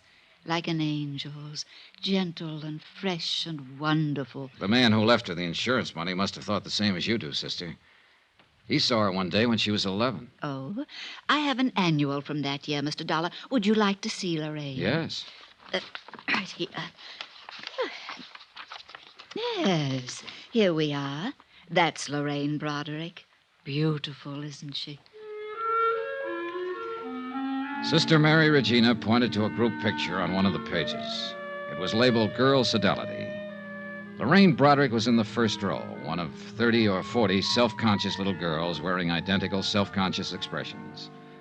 Her hair appeared to be deep brown or black, her features soft and slightly cherubic. Undeniably, Lorraine Bradrick had been a beautiful young girl. In all probability, she was a beautiful young woman, wherever she was. By 5 o'clock, I'd been to her uncle's address on Seton Place. There I learned that Uncle James Bradrick had died of a heart attack in 1950. The people at the address reported that Lorraine had lived with him up until the time of his death. She had worked in a dentist's office, they told me. As far as they knew, she still worked there. I made a phone call. Yes, sir? Johnny Dollar, Mr. Steele. Oh, how are you going on Lorraine Broderick? Well, I might need some help. Have you got a man?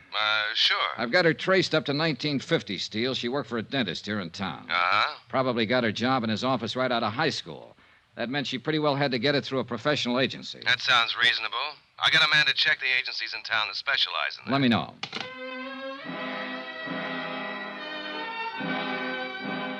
The next day, I was back in St. Charles High School making up a list of names and addresses belonging to students who had been in Lorraine Broderick's graduation class.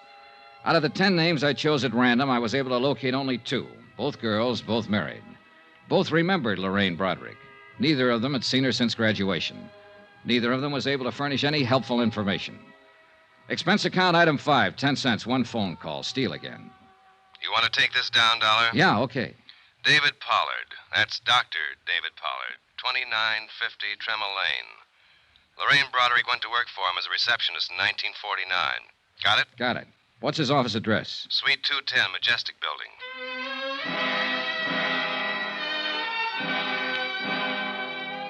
I got there about 6:15. There was no receptionist on duty. As a matter of fact, no reception desk.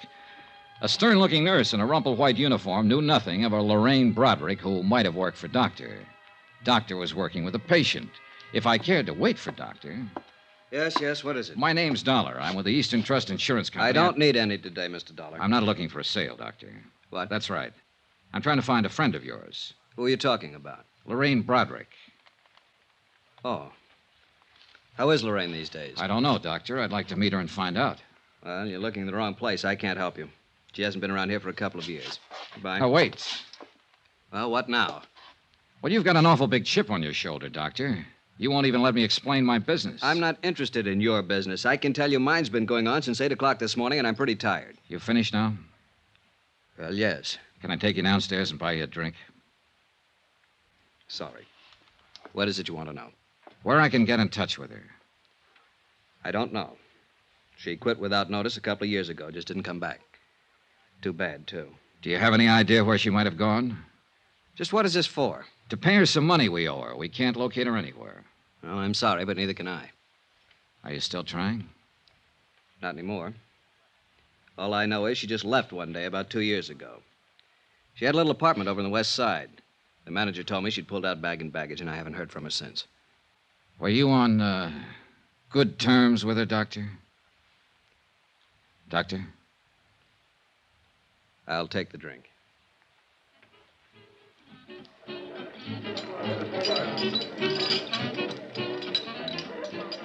Don't misunderstand me, Dollar. She was a real sweet girl. But there was something about her. I don't know. I hope you find her.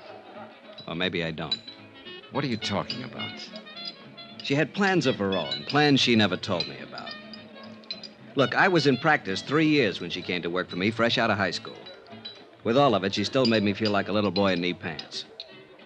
That smile of hers you could take 2 ways. And the look that went with it. I'm sure she's met a lot of men since she walked out on me, and I'll bet all of them have found out the same thing. What's that? That they've been taken. You mean money? Oh, it wasn't the watch or the necklace or the loans every now and then. It was being taken worse. You know, being used and knowing you're being used. I don't quite get it. And I'll make it clear. That sweet, fresh, beautiful little girl was out to do everything and everybody for all she could get. She's rotten, you know, just plain rotten.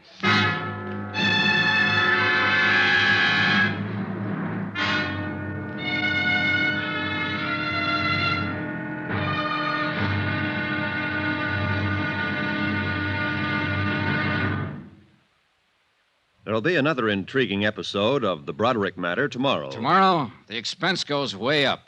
Yeah, it costs money to prove how wrong one man can be. Join us, won't you? Yours truly, Johnny Dollar.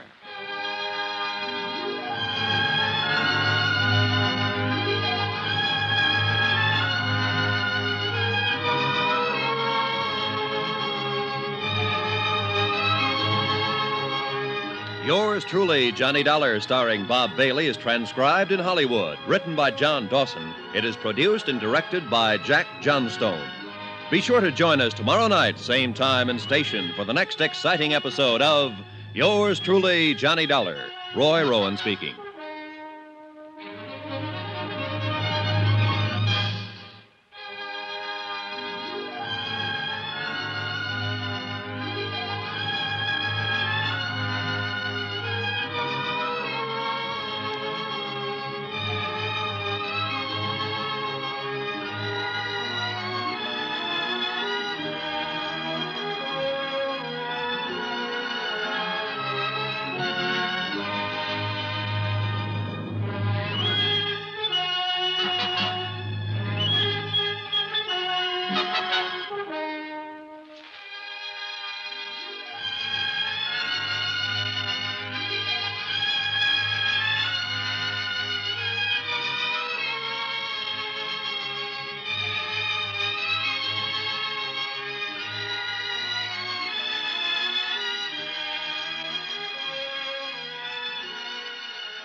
From Hollywood, it's time now for Johnny Dollar.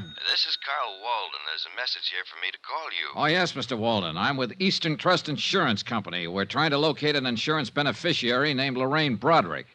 Understand she lived in your apartment building up until 1953. Well, who told you that? A doctor she worked for here, Dr. Pollard. I don't know where she is, Mr. Dollar. I haven't seen her for 2 years. We're trying to pay off a claim, Mr. Walden. Didn't she leave a forwarding address or give you any idea of where she... No, not a thing. You've got a job on your hands, pal. Huh? I don't think that baby wants to be found. Got a couple of minutes? Yes. I'll be right over.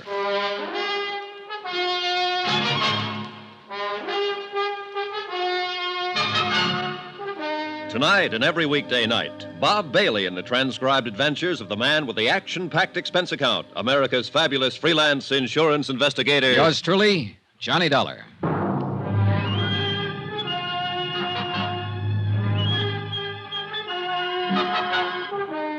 Expense account submitted by Special Investigator Johnny Dollar to Eastern Trust Insurance Company Claims Division, Hartford, Connecticut. The following is an accounting of expenditures incurred during my investigation of the Bradrick matter.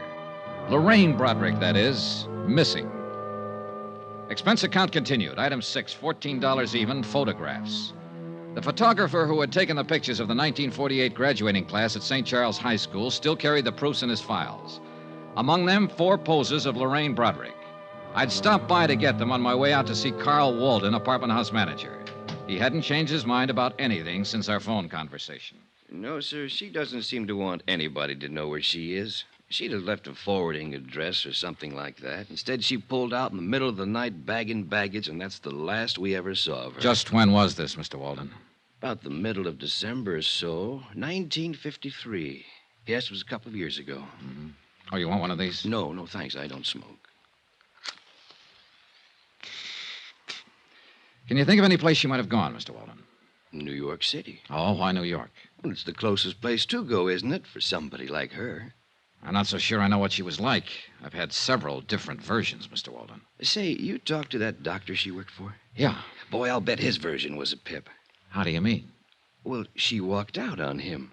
That poor guy was around here several times asking if we'd heard from her, if she'd written us a change of address. He didn't say it, but I think he had it real bad for her. Oh? Oh, yeah. And I didn't tell him about the other guy either. Well, suppose you tell me about the other guy, Mr. Walden. Well, why not? Well? Well, about a week before she left, I saw her in the hall a couple of times with this other guy. Big, gray-haired man, wore Homburgs and things like that. An older man, is that what you mean? Oh, no, not old. 45-ish, maybe. You know, expensive-looking character. Drove a caddy the size of a freight train, New York plates. He'd buy and sell this place with his pocket money. Happen to know his name? No. He never came around again after she moved out. But they were sure chummy while he was here. At least a couple of times I saw them together. Can't blame him. She was okay. Did she owe you any rent when she left? Nope. Did she give you notice she was vacating? Nope, just left. A note or anything? A $50 bill on the desk in an envelope addressed to me. That's all. That's it. Well, was she friendly with anybody else in the building? Well, not that I know of. People here keep pretty much to themselves. You know, it's a funny thing. What's funny? That old boy with the Homburg. I wonder why he never came around looking for her. Good question.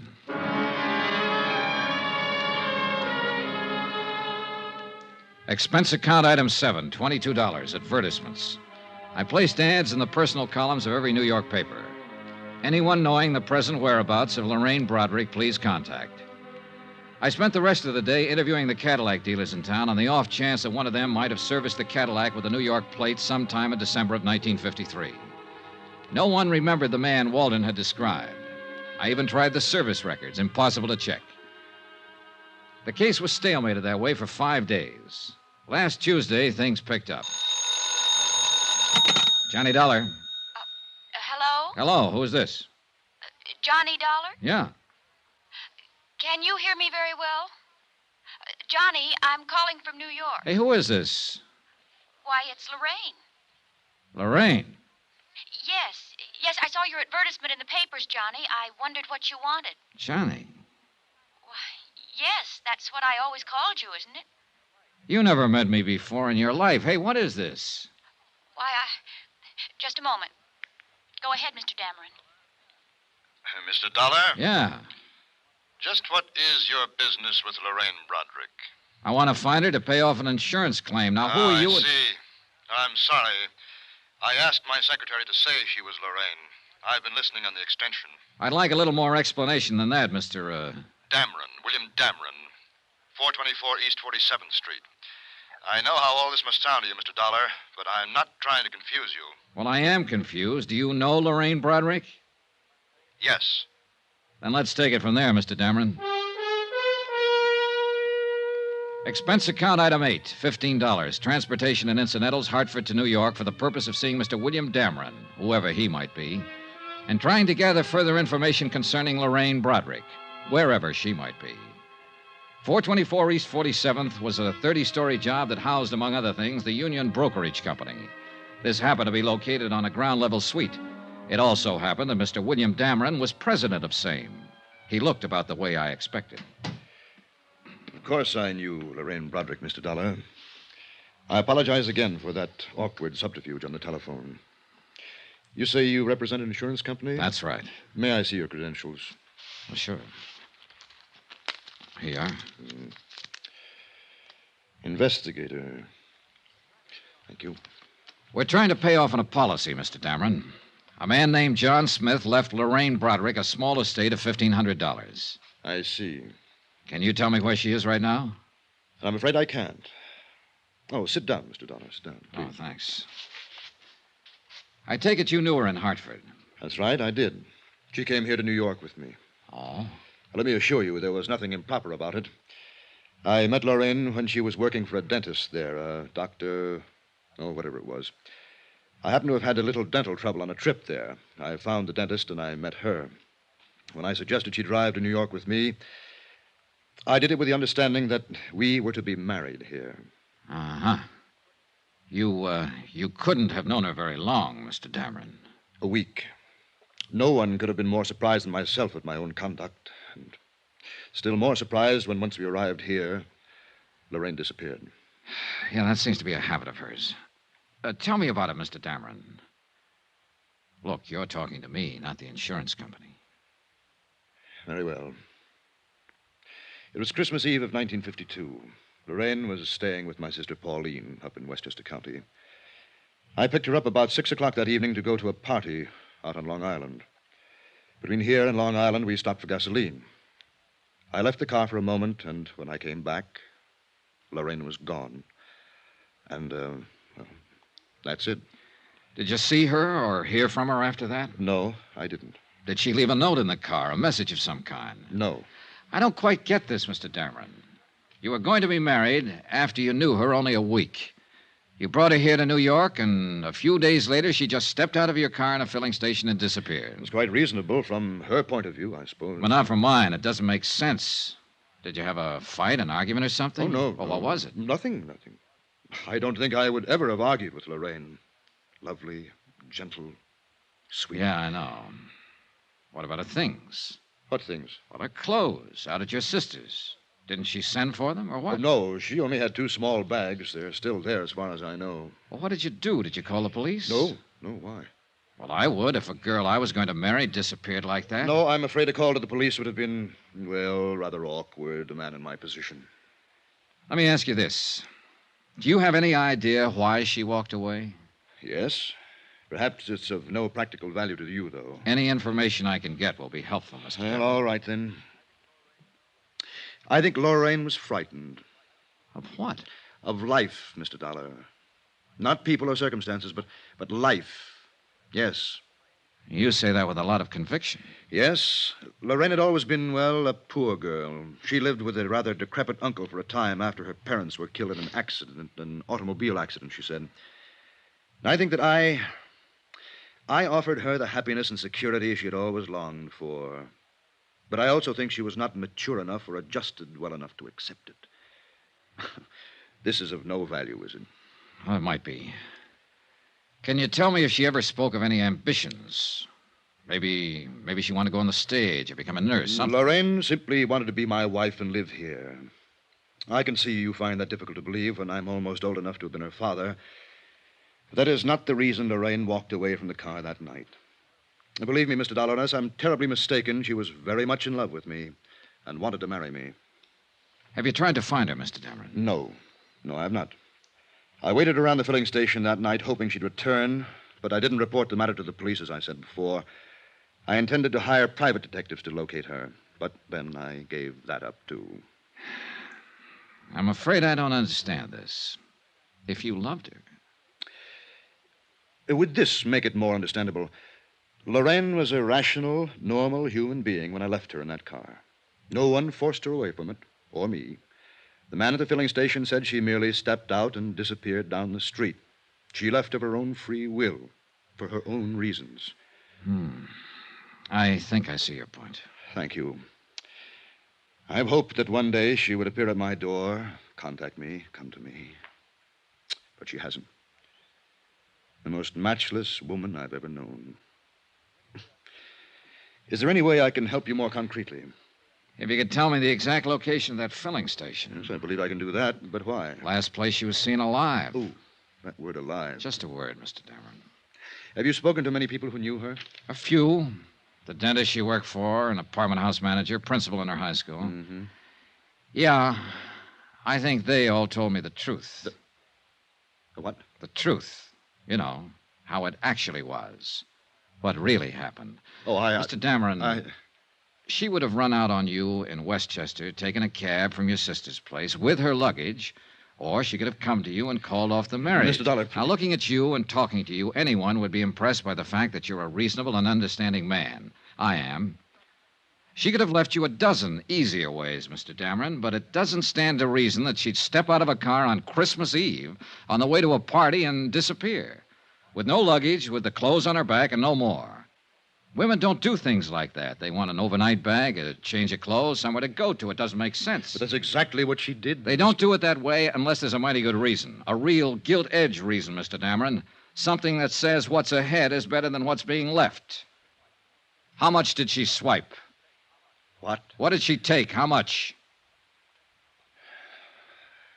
Close to $6,500. $6,500.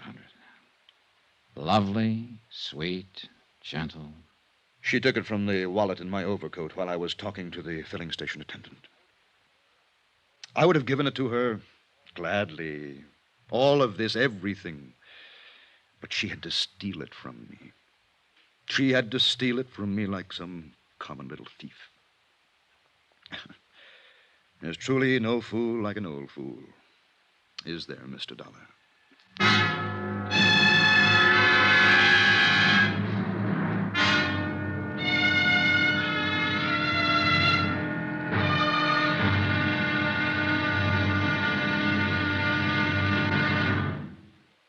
There'll be another intriguing episode of the Bradrick matter tomorrow. Tomorrow, when the trail really gets hot and goes right down on a police blotter. Join us, won't you? Yours truly, Johnny Dollar. Yours truly, Johnny Dollar, starring Bob Bailey, is transcribed in Hollywood. Written by John Dawson, it is produced and directed by Jack Johnstone. Be sure to join us tomorrow night, same time and station, for the next exciting episode of Yours truly, Johnny Dollar. Roy Rowan speaking.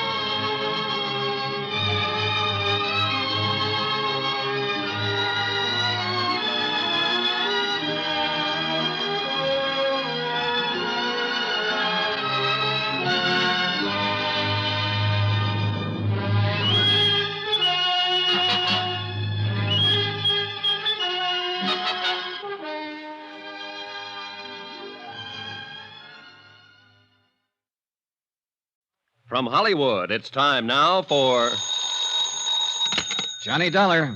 Bob Steele, Eastern Trust. How's New York? Fine, but I haven't found Lorraine Bradrick yet. How about your lead? What was his name? Dameron? He hasn't seen her since Christmas Eve, a couple of years ago. She walked out on him with $6,500.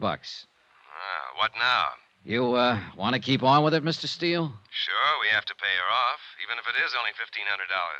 But you sound like this was all the farther you want to go. It might be at that. Oh, what did you say?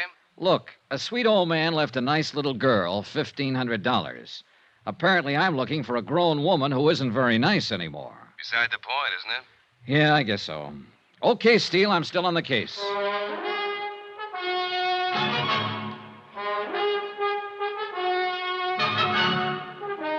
Tonight and every weekday night, Bob Bailey in the transcribed adventures of the man with the action-packed expense account, America's fabulous freelance insurance investigator. Yours truly, Johnny Dollar.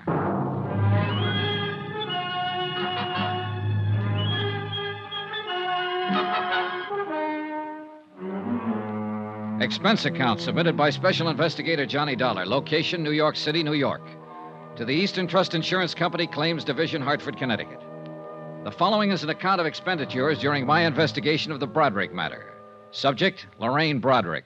Object, to locate her and pay off claim. Results, disillusioning. More expenses. Item 9, $3 cab fare. From the plush offices of William Dameron to a filling station out on Long Island. To check his story of Lorraine's disappearance. A major oil company owned and operated the filling station where Lorraine Bradrick had last been seen. Their payroll records named 3 attendants on duty. Christmas Eve, that is, in 1953. Item 10, $28. More cab fare. And don't squawk about it. I located and interviewed all 3. Enclosed fine statement of Edward Quinlan. Sure, I remember that chick. Better looking than this picture, I'll tell you that. She drove in with this old guy, Dameron, you said? Yeah. Well, he hadn't been away from the car 20 seconds before she was out walking down the street as fast as she could, long dress and all. When he come back and asked what had happened to her, I told him. So he went and sat in his car for maybe a couple hours waiting for her to come back. I knew she was gone for good. He knew it too, must have. But he waited. I felt sorry for him. Poor old geezer, even if he did drive a cad. She shouldn't have run out on him like that, Christmas Eve and all.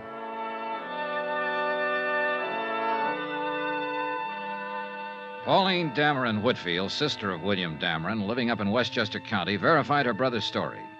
Lorraine Bradrick had left all of her clothes and bags at her house.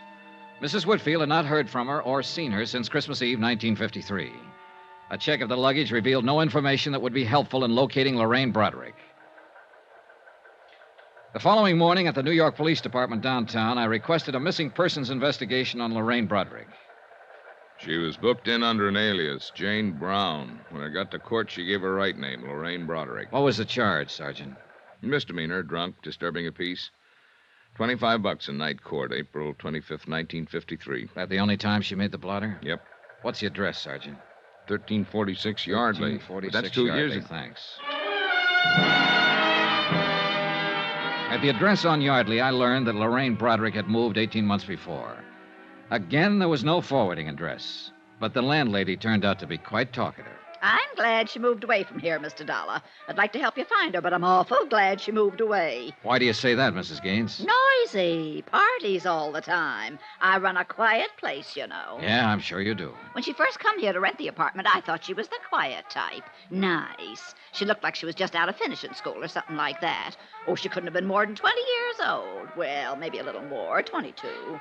She told me she was a secretary. She worked in Manhattan.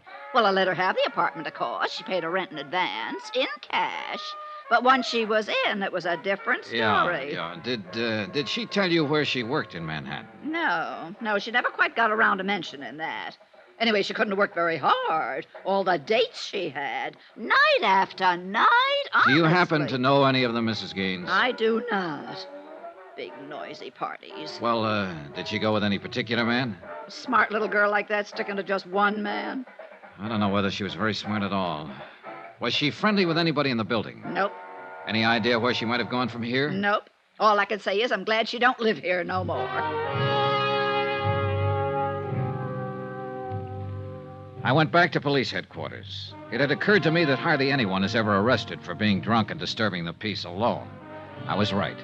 The night court files revealed that Lorraine Bradrick had been arrested with 5 other people, 3 men and 2 women. I took down their names and began to check them out. Number 3 down the line was a man named Tyler in the hosiery business. Yes, he remembered Lorraine Bradrick very well. No, he hadn't seen her for 6 months, but he could tell me where she lived. He'd seen her going in and out of an apartment on 61st Street several times. He gave me the address. The boy will take your bags. Willie? Yes, sir. May I help you? I'm looking for a Miss Lorraine Bradrick. Bradrick? Yes. I'm sorry, sir. We have no one by that name registered here. That's funny. I thought at first you were going to say Lorraine Bradley. We had a Mrs. Bradley here at one time. Oh. Did Mrs. Bradley look anything like this picture? Yes, that's Mrs. Bradley. Bradley, huh? How long ago did she move out? 4 months ago, anyhow. You have her forwarding address? No, sir, I don't. I wish I did. Huh? Mrs. Bradley wrote us a bad check for her rent. We've been trying to locate her. Did you report it to the police? Yes, sir. I understand she's been quite active along those lines. They're looking for her, too. For the 3rd time in one day, I was back at police headquarters, this time inquiring about a Lorraine Bradley. There were 5 wants on her for passing bad checks. Gave it up about 4 months ago here in New York, looks like. Then we got a buzzer from Chicago. She was there for a couple of weeks. Wrote about $600 in wallpaper. San Francisco people are looking for her, too. Here's something came in yesterday. Last job in Santa Barbara 3 days ago. Expense account item 11, $4.05. 1 long-distance phone call to Mr. Steele at Eastern Trust in Hartford. Using the name Bradley, huh? Yeah, it's probably just a phony. No record of a marriage in New York City to anyone that name. I looked. What's wrong with her, anyhow? I don't know. Well, you better get out to the coast and find out. Item 12, $38, hotel, board, and miscellaneous while in New York City. Item 13, $258.60, New York to Santa Barbara. A little town by the Pacific that impressed me as not caring one thing about the rest of the world. Sun, sea, a pleasantly crowded harbor, some sprawling hotels, 2 lush green golf courses, and acres of smug, expensive homes. At the police station, a Sergeant Martin was out, so I went over to the Harbor Inn to meet the latest victim of Lorraine Bradrick's talents, a hotel operator named Harrington. Tall, gray-haired, slack sport shirt, suntan, and sandals. I suppose I'm avoiding this business and your questions because I still feel quite chagrined about this whole thing. Pretty understandable, Mr. Harrington. On the face of it, You'd think I'd been in the hotel business 30 seconds instead of 30 years, the way she took me. Well, if it's any comfort, she's done the same thing in several cities and as many hotels. No comfort, thank you. She was that good, huh? Brother, she was the best. She pranced in here as big as life, probably didn't have a nickel in the purse. What's more, for the whole 4 days she was here, she didn't break stride once. Only the best of everything. Uh-huh. Let's see, she gave you a check for $813, is that right? Painfully right. And I took it. No questions. Every night in the dining room, she'd order champagne, special dishes. That'd give you some idea of how she carried on. Yeah, I get the idea. I've seen my share of grifters and bad check artists, but she tops them all. Perfume, clothes, luggage, conversation. Can I ask you a question? I'm humiliated already. Go ahead. She checked in here alone, registered as Mrs. Lorraine Bradley, Beverly Hills, right? That's right. Well, now, didn't it strike you as odd that a woman would check in a place like this, a resort hotel, alone, stay 4 days, and meet no one, see no one? You're wrong. She didn't keep to herself. Became friends with at least half a dozen guests in the place. And the way she was throwing my money around, why not? She picked up all the tabs. She threw me off right from the start. Let's talk about that. Start at the top, please. Well, she showed up last Wednesday night in a cab loaded down with luggage. Probably wrote a bad check for that someplace. Probably. She came swinging into the lobby with the cabbie following her. Told the night clerk she wanted to see me. When I came down the stairs, she yelled, "Harry," ran up, kissed me, asked me how my wife was. Can you beat that? No. One of those tricks that your mind plays on you, I suppose. I actually thought I did remember her from somewhere. Pretty good. What was her story? She said she was on her way back from Lake Tahoe, wanted to rest up. Something about just getting a divorce, being awarded $3,000 a month alimony. That impressed me. It would impress anyone, Mr. Harrington. Did she make up any kind of a story about where she'd met you before? No story. But I got the impression, and of course she saw to it, that she had stopped here before. I wasn't altogether a boob. I did check her home address in Beverly Hills. There was a Robert Bradley listed there, same address she gave. Later on, I found out that he's in Europe with his wife and children. But his name was in the book. Oh, yes. Say, getting back to that part about her being familiar. That's just a good trick on her part, Dollar. Yeah, I did think I'd known her from somewhere, and, well, she also arranged it so that I was too embarrassed to ask her specifically.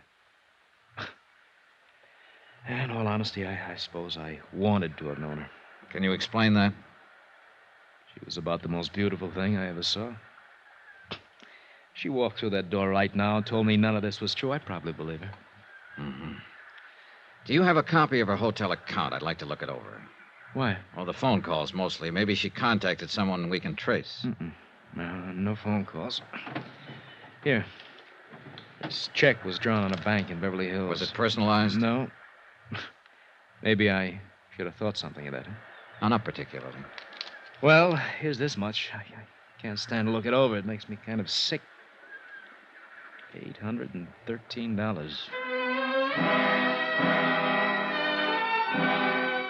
I spent another hour with Mr. Harrington as he distastefully covered the items on the bill she'd paid for with that bad check.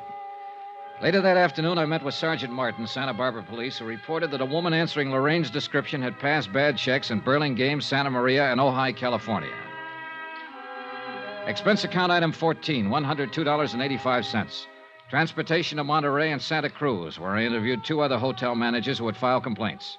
Their stories were pretty much the same as Harrington's, down to the pretended familiarity, the divorce, and alimony details. Item 15, $4.15. Long-distance phone call, Steele again in Hartford. That you, Johnny? Yeah, Mr. Steele. I've been hopping around all over the state. Policeman in Santa Barbara called here trying to find you, Sergeant Martin. He says he's got a line on her. Huh? He's done it again.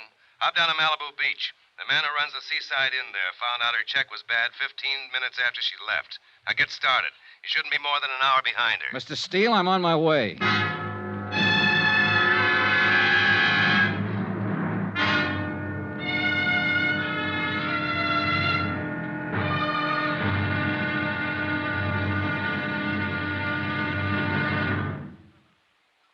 There'll be another intriguing episode of the Bradrick matter tomorrow. Tomorrow, a long look at what 7 years can do to a woman's life.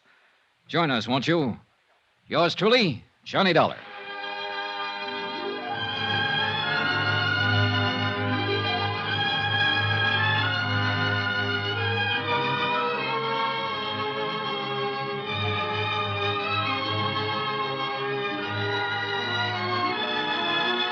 Yours truly, Johnny Dollar, starring Bob Bailey, is transcribed in Hollywood. Written by John Dawson, it is produced and directed by Jack Johnstone. Be sure to join us tomorrow night, same time and station, for the next exciting episode of Yours truly, Johnny Dollar. Roy Rowan speaking.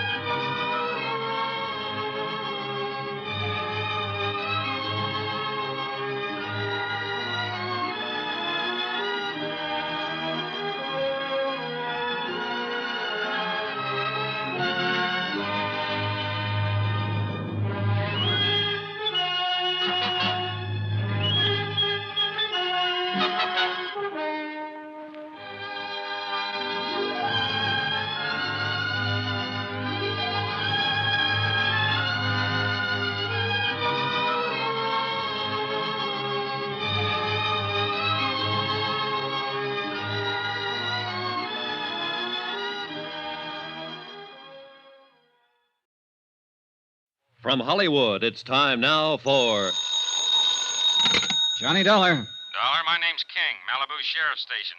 Did you leave a message here? Oh, yes, sir. I understand you're looking for Lorraine Bradrick. Broderick or Bradley, whatever name she's using. We want her. I'm looking for her, too. Well, what's your connection? I'm an insurance investigator. We've been trying to find her all the way from Hartford. We have to pay off a claim that's due her. Claim? Yeah, that's right. An old man left her $1,500. She doesn't deserve it, not that one. I can't tell him that. He's dead. I'm expecting a little action on it pretty quick. Like to be in on it. Come on over.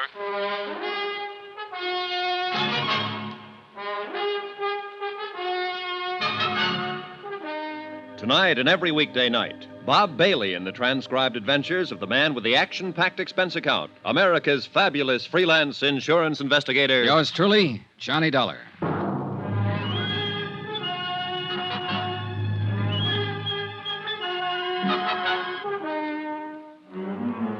Expense account submitted by Special Investigator Johnny Dollar. Location, Malibu Beach, California.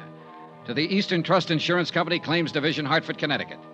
The following is an accounting of expenditures during my investigation of the Bradrick matter. More expenses, item 15, $38 even. More transportation. My trip here to Malibu Beach, where I didn't even bother listening to another disgruntled hotel proprietor repeat a bad check story I knew only too well. I went directly to the sheriff's station and Deputy King. Well, that's about the picture, Mr. Dollar. Lorraine Bradley was at the inn 4 days and checked out this morning. Used the name Bradley. Lorraine Bradley. She can't be too far ahead of you now. I hope not. This has been a long, rough chase. While she was at the inn, she took up with one of our local residents, a man named Joe Tappan, who lives over in the beach colony. We know this much. He drove her into town this morning when she checked out of the inn. Have you talked to this man Tappan yet? He hasn't come back yet. When did she leave the inn?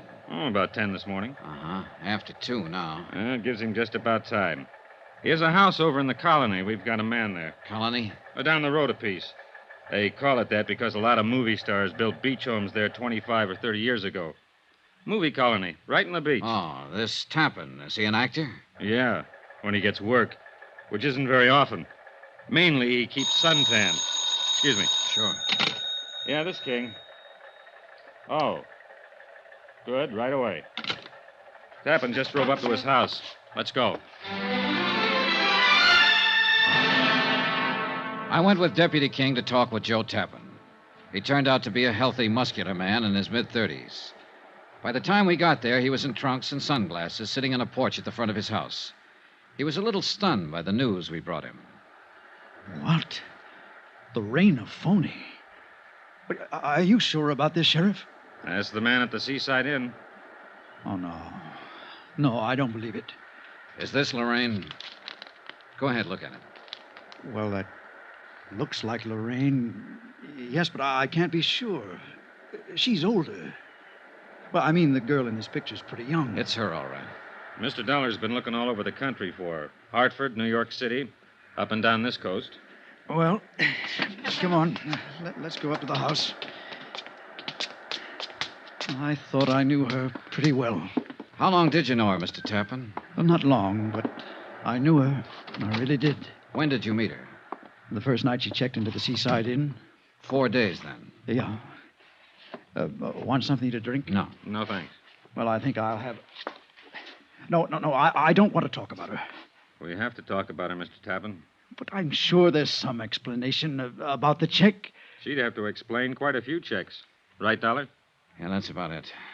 Mr. Tappan, I understand you drove her into Los Angeles this morning. That's right. I took her to the Beverly Glen Hotel. Did she check in there? No, she just dumped her luggage. She told me she didn't know whether or not she'd have to go to Chicago tonight.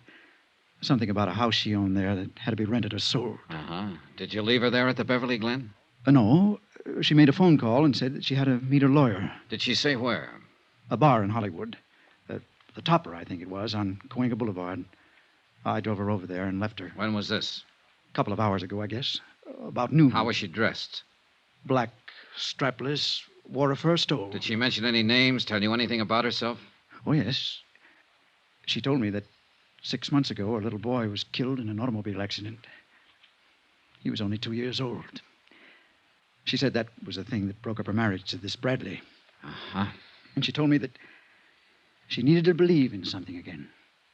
Someone. And that she needed someone to believe in her. Well, there wasn't any little boy or any husband, Mr. Tappan. There have been a couple of men I've talked to, a dentist in Hartford, a businessman in New York, who felt the same way as you do about her. Well, even with what you told me, I believe what she said. Why, she cried a little when she was telling me. Oh, I don't care how you look at me. I don't think that anyone could invent a story that tragic without some sort of basis. A good liar can see a story in a newspaper like that one and adapt it for his own needs. But I am an actor, sir, and I can tell when other people are acting. She wasn't. She... Well, go on, Mr. Tappan. Look, I've got a suggestion for you. What's your name? Dollar. I've got a suggestion for you. Try believing what people tell you sometime. It'll do something with that habit you have of bearing down with your eyes. Okay, the next time I have 2 weeks off. What? See you, Mr. Tappan. I drove into Hollywood with Deputy King. At the Beverly Glen Hotel, a worried clerk was still wondering what to do with the 14 pieces of luggage Lorraine Bradrick had deposited there earlier. No, she was not registered at the hotel. No, she hadn't phoned in and given him any instructions. Deputy King made arrangements for a man to cover the lobby in case she showed up to claim her things, and we went into the Topper. What'll it be, gentlemen? Police. I'd like to talk to the man who was on duty here at noon today. Oh, that's me, sir. Is anything wrong? Now, this is Mr. Dollar. We're trying to locate a woman who's been using the name Lorraine Bradley. We were told she was in here around noon today. Nope, I don't recognize that name, sir. About 5'5", dark brown hair, brown eyes, 24 years old, wore a black strapless summer dress and a stole. Yeah, it's 20... No. Nobody like that in all day. No, so noon is a pretty slow time, sir. I'd have noticed if anybody like that came in, I think. Have you been on duty all that time? I came on at 10. That's when we opened. Are you sure this is the right place, the Topper? Now, this is the place. Well, I wish I could help you, sir, but I'm sorry. Excuse me, will you? Well, we struck out. One thing. What's that? That luggage at the Beverly Glen. Yeah. We'll keep an eye on it.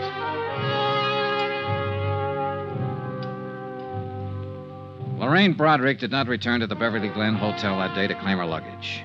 The lobby was watched around the clock. Her description was on the Daily Bulletin. Every policeman in Los Angeles was on the lookout for her. I spent my time thinking about the little girl who had helped an old man sell newspapers one afternoon years ago. A little girl with a face like an angel. I didn't feel good about this case. But Joe Tappan felt worse when I went to see him again.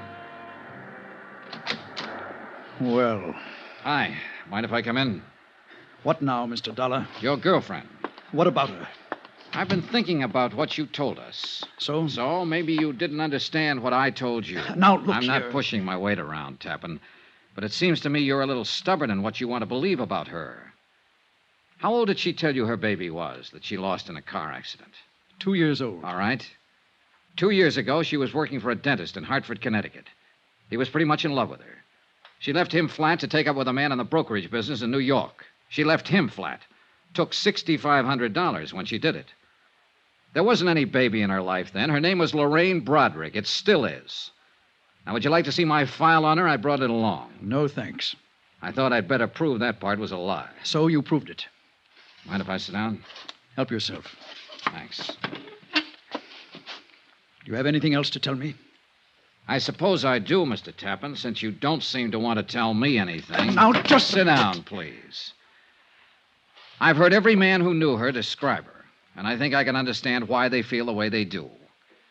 All I've got is a picture from a high school annual taken when she was 17. That was pretty good. She's 24 now. She must be 7 years better. Anyhow, you're my only hope now. What? Lorraine Bradrick can get away from the police for a while. Oh, yeah, she's smart and clever, and she can go right on doing the same thing she's been doing all along, stealing, writing bad checks. But that's police business. My part is to find her and give her something one man left her, an insurance bequest. But it's become more than that now, to find her and stop her, maybe. Look, they'll get her eventually, Tappan. Do you know what 5 years in prison can do to a woman like her? Do you? Well, because I know her and she passed a few bad checks doesn't mean that I'm responsible in any way. You're right, it doesn't. But you're involved just the same. Oh, you're different from just some hotel man who's been tilted. You're a boyfriend. True, just a 4-day boyfriend. But a woman like Lorraine Bradrick can do a lot of damage in 4 days' time. Why are you here? What do you want? I'm here to disillusion you, Tappan, because I don't think you're disillusioned enough. Now, just You're a perfect stranger to me. I don't know you from a Grand Rapids chair, but I'm doing you a favor talking to you about Lorraine Bradrick. I'm doing you a favor telling you she's a crook and a thief and a forger, and everything she ever told you was a lie. Now and then a woman walks into a man's life that he'd sell his soul for. But all she'll do in return is write you a bad check for it. She's trouble in a great big way, Tappan. You know it as well as I do. Well, what do you want me to do? Apologize for meeting her? I'll be satisfied if you tell me where she is. What? And stop lying. Now, look here. I've listened to all I want to listen to. Lorraine Bradrick never went to that bar in Hollywood you were talking about yesterday. You didn't drop her off there. No one there has ever seen her. And she's the kind who could walk around the polo grounds with 50,000 other people and still be seen. Now, where did you take her? Where is she now? Could it be fixed so she wouldn't know I told you? I suppose so. She's at the Wentmore downtown.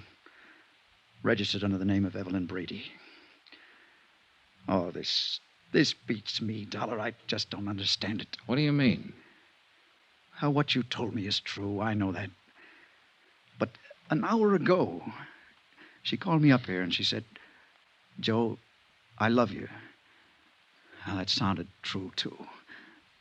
And I told her that I loved her. Now I'm turning her in. What kind of crazy world do we live in?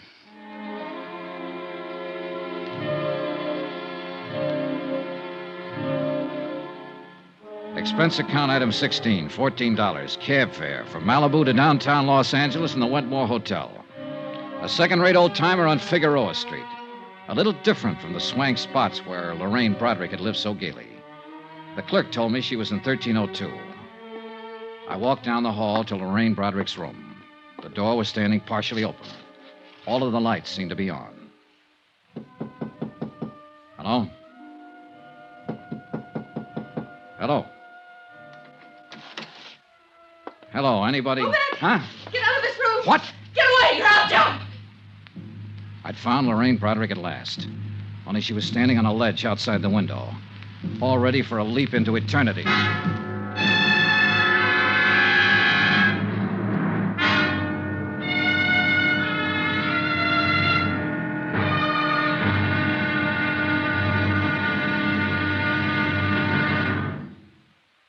There'll be another intriguing episode of the Broderick matter tomorrow. Tomorrow, the end of the trail. For me and for Lorraine Bradrick. Join us, won't you? Yours truly, Johnny Dollar.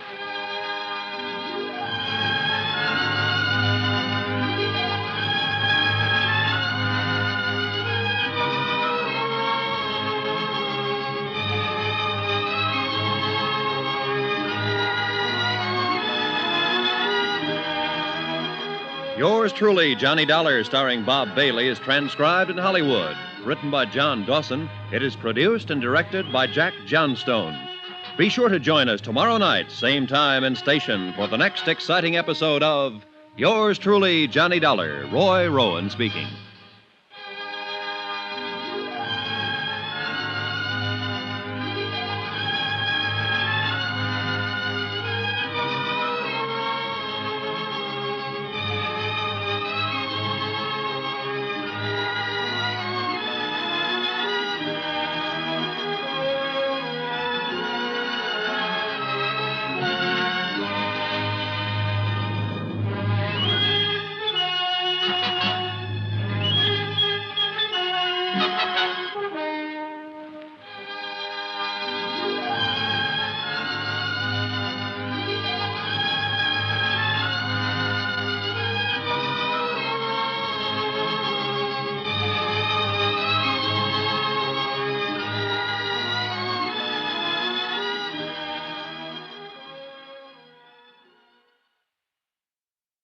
From Hollywood, it's time now for Johnny Dollar. Room 1302.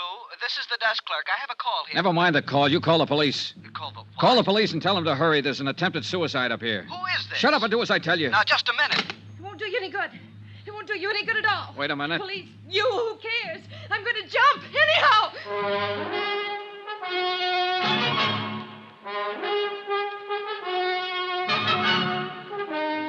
Tonight and every weekday night, Bob Bailey in the transcribed adventures of the man with the action-packed expense account, America's fabulous freelance insurance investigator. Yours truly, Johnny Dollar.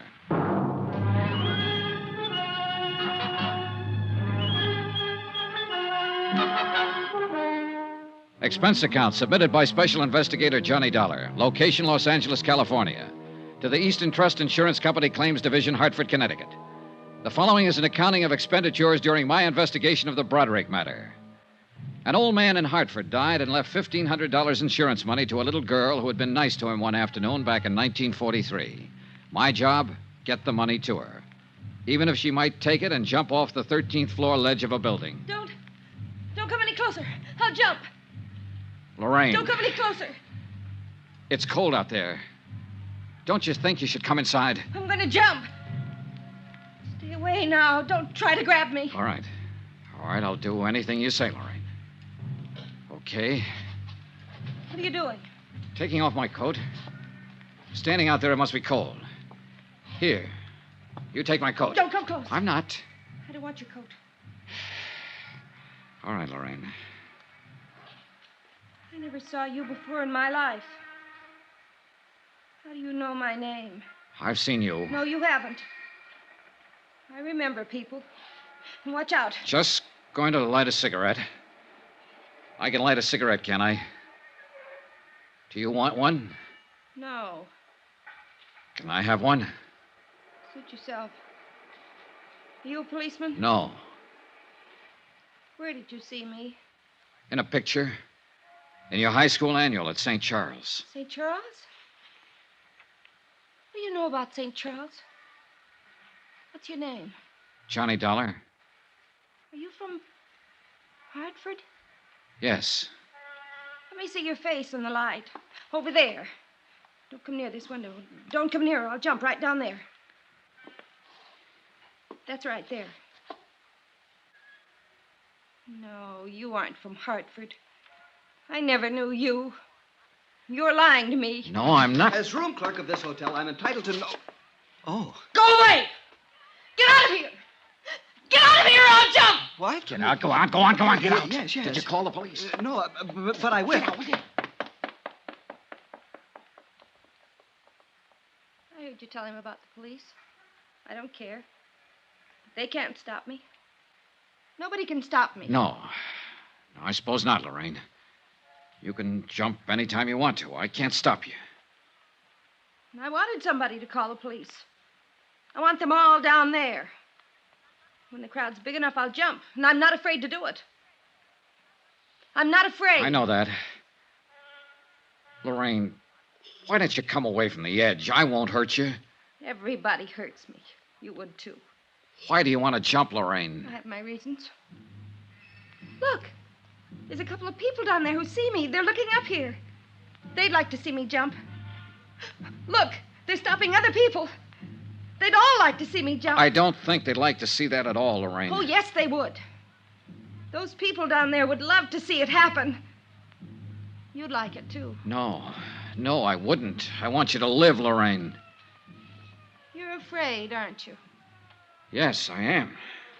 Why? Dying is something all of us face. If you die here tonight, it makes me a little afraid of dying. I don't like to be afraid of anything. Neither do I. You must be afraid of something. I'm not afraid of anything. I've never been afraid of anything. I'm going to jump down there, and that proves I'm not afraid. I don't believe you, Lorraine. I think you were afraid to love Dr. Pollard in Hartford. I think you were afraid to marry William Dameron in New York City. I think you've been afraid of everything and everybody that was good for you for a long, long time. Don't come closer. Would you like to talk to a priest, Lorraine? No. Look, sometimes a priest can help you when you're all You're mixed. so worried I'm going to jump off here any minute you'd say anything. Or try anything. I don't even know what you're doing here. Why you came here. I told you, Lorraine, I've been looking for you. Tell him to go back. Tell him to go back or I'll jump. Go back, go back. Go on back, you crazy fools. Get back. It's all right. They aren't coming. I don't want anybody here. A lot more people down there in the street now. Oh, they're getting the big lights up here. Golly. Lorraine, look at me. Look toward me. What? I want to help you, Lorraine. Nobody wants to help me. Nobody's ever wanted to help me. You're wrong. Then why did Mama and Daddy die? Why did they have to die? Why did Uncle Jim die? Why was I left alone? Why didn't I have anybody? You did have somebody. You had Dr. Pollard if you wanted him. You had William Dameron. Did you meet William? Yes, sure, last week. He's still very much in love with you, Lorraine. After I stole money from him and walked out on him? Oh, the money meant nothing to him. He still loves you, Lorraine. He told me so. I don't love him. I never loved him. He thought so. He was just nice. Why did you leave him that way? I'm no good. I never have been. You know. I've never been any good to anybody. You're lying to me about him. Would you like to talk to Dameron? I can get him on the phone. No, I don't want to talk to him or to anybody I know. But after I jump, you can tell him something for me. Sure. Tell him I meant to send the money back to him. I didn't. You can tell him I loved him. He'd feel good if you told him that, I think. All right. Go back! I don't care who you are! Go back or I'll jump right now! Wait! Close that hall door. If you want to see me jump, you'll have to watch from the street down there with the others. Close it! Was he a policeman? I suppose so. I don't know. He looked foolish. Oh, Lord, he looked foolish. Yeah, well, we all look foolish at one time or another. It passes. Do I look foolish? Yes. Yeah, you look foolish. You're not going through with this. You know that for the first time in my life, I know exactly what I want to do, how I want to do it. I'm going to jump. Somebody's on the roof out here. They have a net. A big net. From what I know about you, I thought you always knew pretty much what you wanted to do in life. Oh, that's funny. Oh, that's very funny. I knew what I wanted in life. I never knew anything. And it's all botched up. Mama and Daddy died. I should have died, too. I should have been with Mama and Daddy when they were killed in the car. Well, it won't be long. I'll be with them. I won't be tired anymore pretty soon. Those men with a net up there. Lorraine, wait. Wait for what? You said you talked to people who've known me, who know what I was and what I am. Well, I didn't turn out the way they wanted me to, did I? I didn't even turn out the way I wanted to be. Look at me. Why should I wait? One man had more faith in you than anybody else. They're trying to lower that He was an man. old man named John Smith. He sold papers back in Hartford. Old John Smith. Lorraine, I think I'd better... you met him one day when you were a little girl. You helped him sell his papers one afternoon. It meant a lot in his life, an awful lot. Do you remember him? No. You were 11 years old. You lived on Cushing Street. Yes. I went downtown after school one day to look in the windows. I had a nickel and I bought a paper from that old man. He had tobacco juice on his lips. I talked to him. He told me all about selling papers. He said I was a very nice little girl. He asked me my name and where I lived. He talked about school and about growing up. He told me I'd grow up someday and be a lovely woman. He said, lovely woman. He was very nice. He was the nicest man I ever knew. And I only knew him that one afternoon. Where is he? He's dead, Lorraine. Dead? He left you all his money. Insurance money. It comes to $1,500. You're lying. No, Lorraine. He wanted you to have it. He worked very hard and sacrificed a great deal to make sure you'd have it. You're making all this up. It's all a lie. Only that afternoon. It was an important afternoon. Here, look. What? Don't come closer. These prove I'm from the insurance company. Here's the check. Throw them over. All right. Go ahead. Pick them up. I won't make a move. What do you think now? That old man. That poor old man. Oh, that poor old man. Easy. Easy.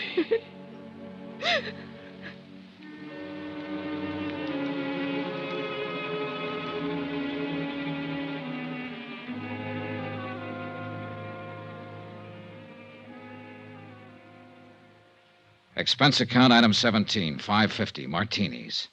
I needed them. It was my first and I hope my last half hour with an intended suicide. Attach find insurance check payable to Lorraine Bradrick for $1,500. The psychiatrist who examined her believed that she will make a complete recovery in time. Until such time, she's not classified as a responsible person. I notified two parties of the events at the Wentmore Hotel. One, Mr. William Dameron in New York City, who arrived in Los Angeles yesterday morning. Two, Joseph Tappan, who has already secured legal counsel for Lorraine Bradrick when she answers the bad check charges against her. As you know, in matters like this, restitution is usually preferred to prosecution. Expense account item 18, $185. Transportation back to Hartford. Total, $1,132.14. Yours truly, Johnny Dollar.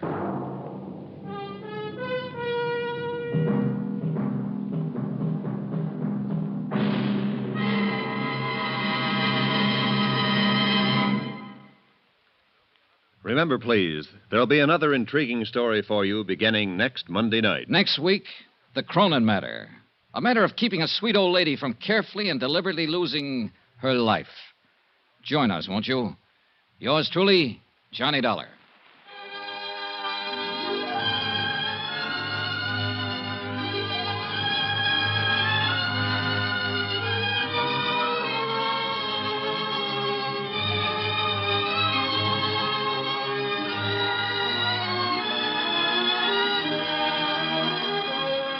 Yours truly, Johnny Dollar, starring Bob Bailey, is transcribed in Hollywood. Written by John Dawson, it is produced and directed by Jack Johnstone. Heard in this week's cast were Eleanor Audley, Barbara Eiler, Virginia Gregg, Carlton Young, Harry Bartell, Herbert Ellis, John Daner, Marvin Miller, Tony Barrett, Frank Gerstle, Chester Stratton, and Lawrence Dobkin. Musical supervision by Amerigo Marino. Be sure to join us on Monday night, same time and station, for another exciting story of yours truly, Johnny Dollar. Roy Rowan speaking.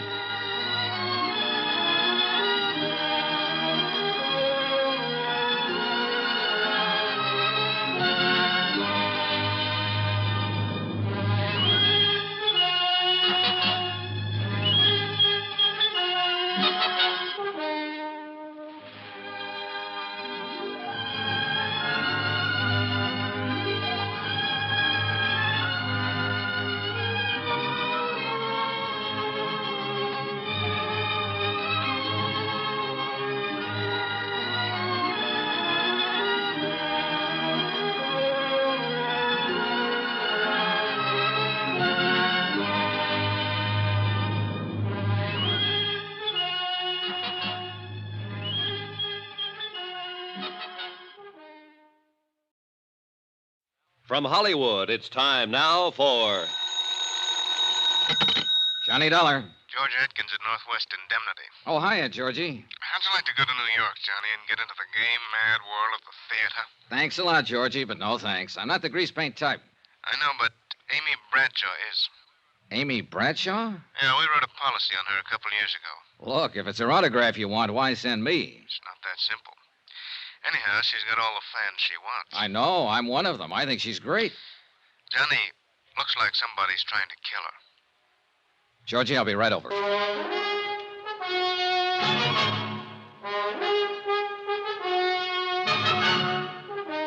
Tonight and every weekday night, Bob Bailey in the transcribed adventures of the man with the action-packed expense account, America's fabulous freelance insurance investigator. Yours truly, Johnny Dollar.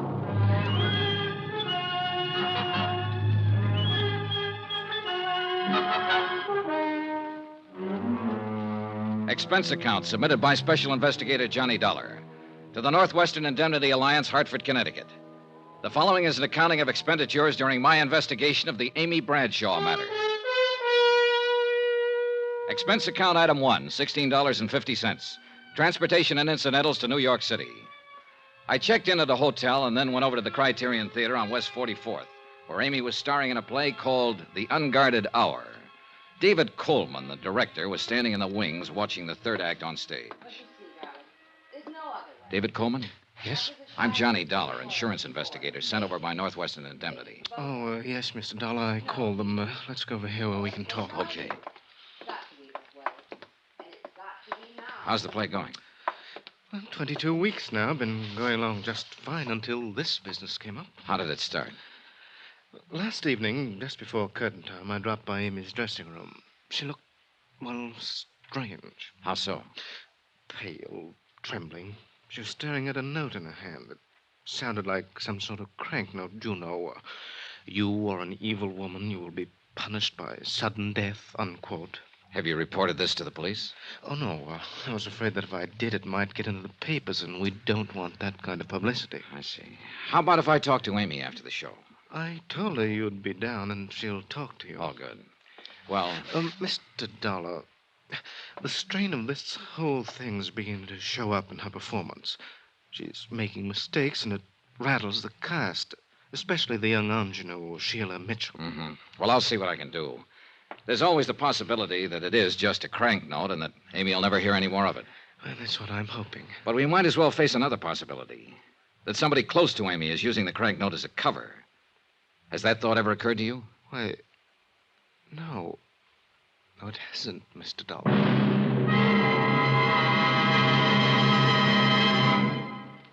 We will continue with the Bradshaw matter in a moment.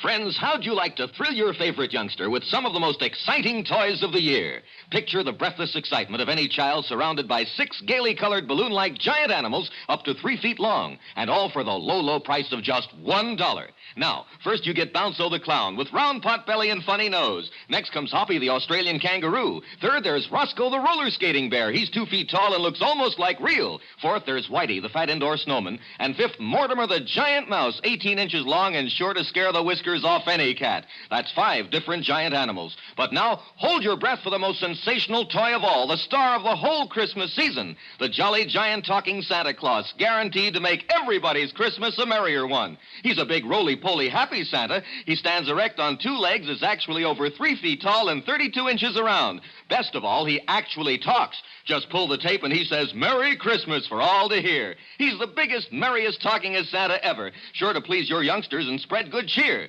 Yes, Giant Santa proves there really is a Santa Claus. That's a total of 6 giant animals made of brightly colored, preformed, sturdy latex, which the kids can easily inflate. And the cost, just $1, not for each, just $1 for all 6 of these lovable giants who'll turn your home into a circus parade. And here's a surprise. Mail your order today and you'll also receive absolutely free Peter the Rabbit, actually over 2 feet tall with big red ears almost 9 inches long. But you must send now. Rush $1 plus 10 cents for packing and mailing for each set you want to Giant Animals Box 1580, Grand Central Station, New York City. If not delighted with every one of your 7 giant animals, return them to the Super Animals Company for a full refund, but keep the giant talking Santa as our gift.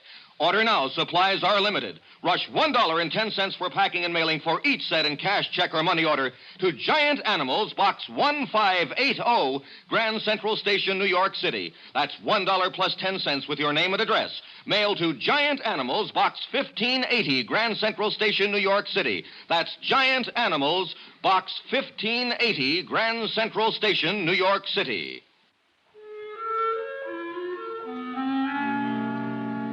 I waited for Amy Bradshaw in her dressing room at the theater. 15 minutes later, after the final curtain, she swept in. Oh, there you are, Mr. Dollar. I'd never seen her from closer than the 15th row So sorry before, I kept you and waiting. needless to Did say, you I see was the show? impressed. Ghastly But I didn't have a chance to say Didn't so. you think the second act I didn't have a sagged when chance we to say rushed anything. the third? Oh, well, that's the way it goes. If you'll just give me a minute to get some of this makeup off. Now? Now. Hi. Hi. I knew it was only a question of time until you ran down. Oh, I'm sorry. I guess I get a little overcharged out on the stage. Sure. Listen, it's nice meeting you, Mr. Dollar, and I know why you've come down here, but I think you're wasting your time. Oh? This whole thing's really pretty silly, you know. I hope so, Miss Bradshaw. You mean Amy. Okay, Amy. Say, look, how about having a drink with me somewhere? We can talk about it. Well, I'd love to, but I'm afraid I have a date tonight. Could we make it tomorrow, maybe? Sure, okay, anytime. Excuse me. Come in. Oh, Mike. Oh, hello, Amy. I'm sorry, I didn't know you had company. That's all right. This is Johnny Dollar. Johnny, Mike Pomeroy, my agent. Mr. Pomeroy? How are you? What'd you think of it tonight, Mike? Well, they seem to like it okay. Oh. Tell you what, Amy, I'll see you tomorrow, eh? Tomorrow, Mike? I've got a few things I got to take care of tonight. Contracts to go over, you know, things like that. Oh, of course. Well, glad to meet you, Dollar. Night, Amy. Is that offer of a drink still good, Johnny? Well, sure, but I thought you said you have... Oh, sure, let's go. Thanks for understanding. Anywhere in particular? There's a little place right down the street, small and quiet. Good. Oh, What's the matter? would you mind if we crossed the stage and went out the other door? Well, no. Why? I think someone's waiting for me outside this exit. Oh. Sort of a friend of mine, Porter Kane, but he can be a little wearing, and I'm rather tired. Sure. I could see him through the open door. A thin-faced, rather elegant-looking man in a black Homburg. We went out the other side and down the street to a bar a few doors away. Item 2 on expense account, $4, drinks. After the first one, Amy relaxed a little. I wanted to get her talking about herself, and it wasn't too tough to do. There's not really much to tell about me. I've been acting a long time. Sometimes it seems too long.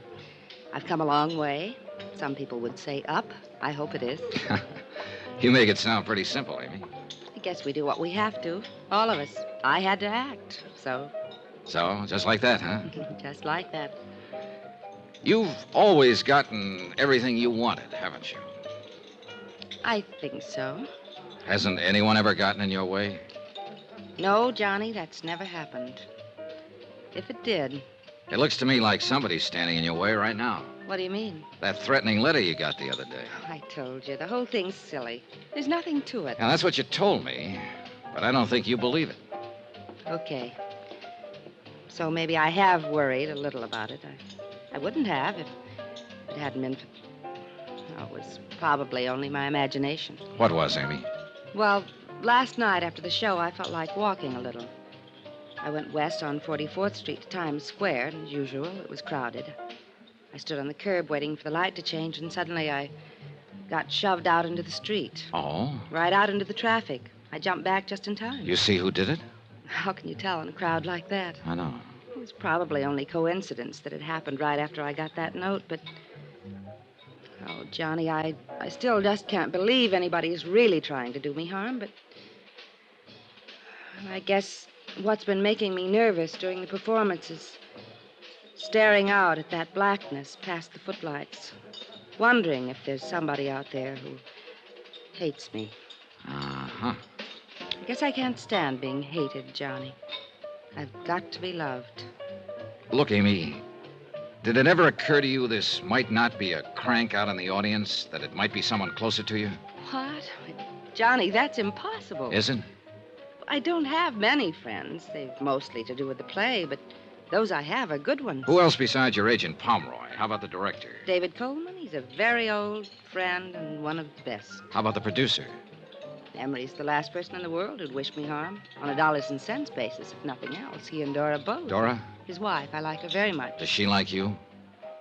Why shouldn't she? What about this man you wanted to duck tonight, the one who was waiting outside the theater? Porter Kane? Oh, he's just sort of a fan, I guess. A little eccentric, maybe, but he's been very good to me. Johnny, really, it couldn't be any of them. Maybe, maybe not. Look, Amy, I was sent down here because Northwestern Indemnity holds a policy on you. I know. Now, who's the beneficiary? William York. Who's he? My husband. Oh. I didn't know you were married. We separated 6 months ago. What I wanted, he didn't. What he wanted, I didn't. It's as simple as that. Well, where is he now? Here in New York somewhere, I guess. I don't know. He's a writer, sort of. Johnny, I'm tired. Oh, yeah, sure you must be. I'm sorry I kept you so long. Oh, no, I didn't mean that. It's been nice. Very nice. It's funny. I seem to relax a little when I'm with you. We let that one lay and went outside. Item 3 on expense account, $2. Taxi to Amy's apartment. There was a car parked 2 doors down with a man just sitting in it.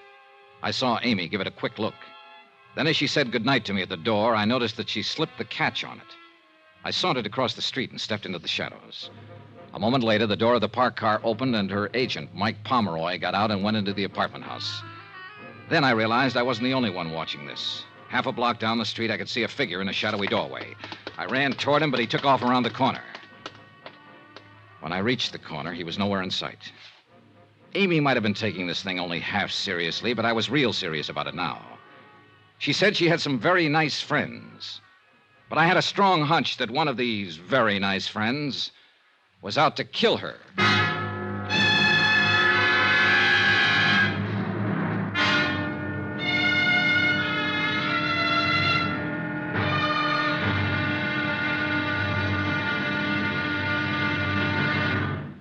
Johnny Dollar will be back in a moment to tell you about tomorrow's episode.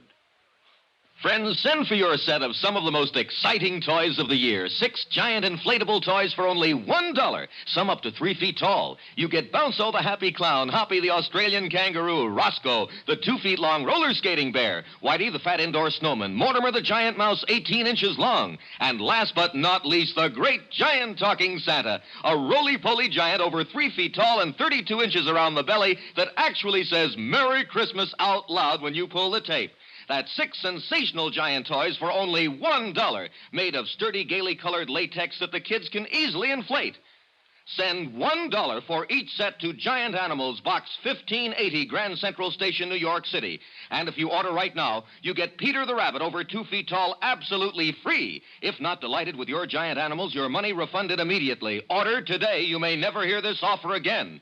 Rush $1 plus 10 cents for packing and mailing in cash, check, or money order to Giant Animals, Box 1580, Grand Central Station, New York City. That's $1 plus 10 cents for each set with your name and address to Giant Animals, Box 1580, Grand Central Station, New York City.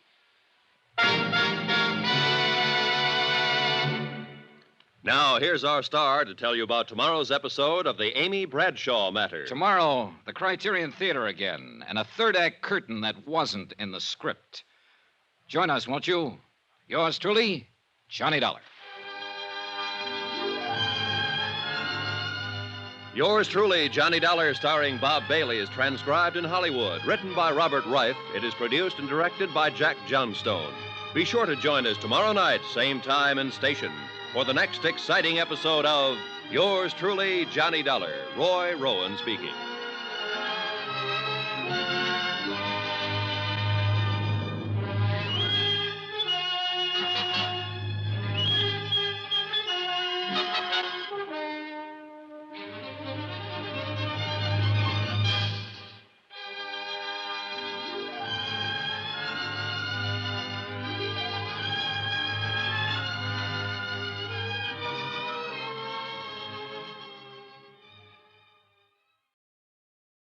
From Hollywood, it's time now for Johnny Dollar. Al Cintella down at precinct headquarters, Johnny. Oh, hi, Al. Sorry I missed your call a few minutes ago. What's on your mind? An actress named Amy Bradshaw. Amy, one of my favorites. Me too. But right now I seem to be looking for a guy who doesn't feel that way about her. Huh? Al, it looks like somebody's trying to kill Amy Bradshaw. Better come down here and tell me all about it.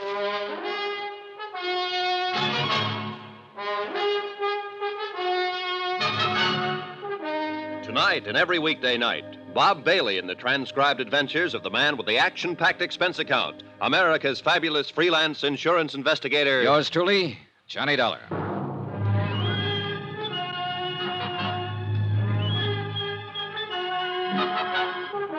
Expense account submitted by Special Investigator Johnny Dollar. Location, New York City. To the Northwestern Indemnity Alliance, Hartford, Connecticut. The following is an accounting of expenditures during my investigation of the Amy Bradshaw matter. The threat of an attempt on her well-insured life. Expense account item 5, $1.75. Cab from my hotel to precinct headquarters to talk to Detective Lieutenant Al Cintella. Al looked about the same as the last time I'd seen him. Rugged, competent, maybe a few pounds heavier. Sit down, Johnny. Sit down. Thanks. Something about Amy Bradshaw, you said. Yeah. Didn't know you were a friend of hers. Northwestern Indemnity holds a $25,000 life insurance policy on her. Here, take a look at this note. Amy got it several days ago. You are evil. You will be punished by sudden death. Oh, come on now, Johnny. A couple of nights ago, after the show, somebody shoved Amy off the curb and out into the traffic over in Times Square. Well, the same thing happens to me almost every time I'm around Times Square. You know what I smell in all this? Oh, sure. You probably smell a publicity stunt. I sure do. You think I'd fall for a thing like that? You known Amy Bradshaw very long? No. I'd seen her in a few shows, but last night was the first time I'd ever met her in person. If I didn't know you pretty well, I'd say you might be getting a little stage struck on her. Uh-huh. What about the man who trailed Amy to her apartment last night? Oh? Who? I don't know. I chased him, but he had too much of a lead on me. I still wouldn't go jumping to any conclusions. Who you got to work on, for instance? Well, for one, David Coleman, her director. Then there's the producer, Emery Taylor, and his wife, Dora. From what Amy said, I gather Dora doesn't like her very well. Anybody else? And there's her agent, Mike Pomeroy. She seems to be pretty wrapped up in him. Whole stable full, huh? Yeah, looks like it. Also, a fellow named Porter Kane, who's usually hanging around the theater waiting for Amy. And finally, the man I really came to talk to you about. Who's that? Name is Bill York, her husband, but they're separated. Oh? She doesn't know where he is. You figure he might tie in somehow? He is the beneficiary of Amy's insurance policy. Well, I'll see if I can turn up an address on him for you. Okay, thanks, Al. In the meantime, I think I'll pay a call on this Porter Kane. See if I can find out just how good a fan he is.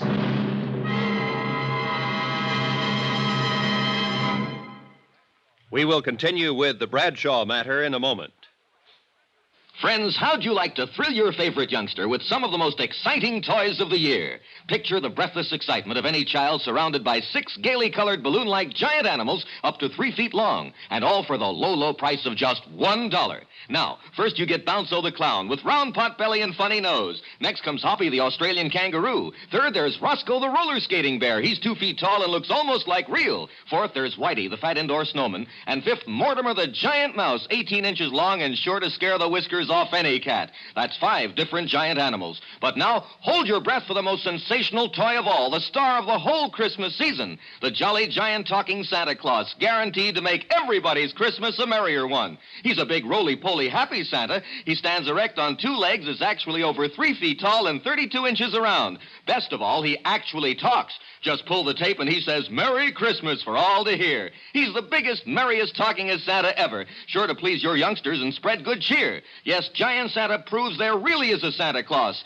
That's a total of 6 giant animals made of brightly colored, preformed, sturdy latex, which the kids can easily inflate. And the cost, just $1, not for each, just $1 for all 6 of these lovable giants who'll turn your home into a circus parade. And here's a surprise. Mail your order today and you'll also receive absolutely free Peter the Rabbit, actually over 2 feet tall with big red ears almost 9 inches long. But you must send now. Rush $1 plus 10 cents for packing and mailing for each set you want to Giant Animals, Box 1730, Grand Central Station, New York City. If not delighted with every one of your 7 giant animals, return them to the Super Animals Company for a full refund, but keep the giant talking Santa as our gift. Order now. Supplies are limited. Rush $1.10 for packing and mailing for each set in cash, check, or money order to Giant Animals, Box 1730, Grand Central Station, New York City. That's $1 plus 10 cents with your name and address. Mail to Giant Animals, Box 1730. That's Box 1730, Grand Central Station, New York City. Giant Animals, Box 1730, Grand Central Station, New York City.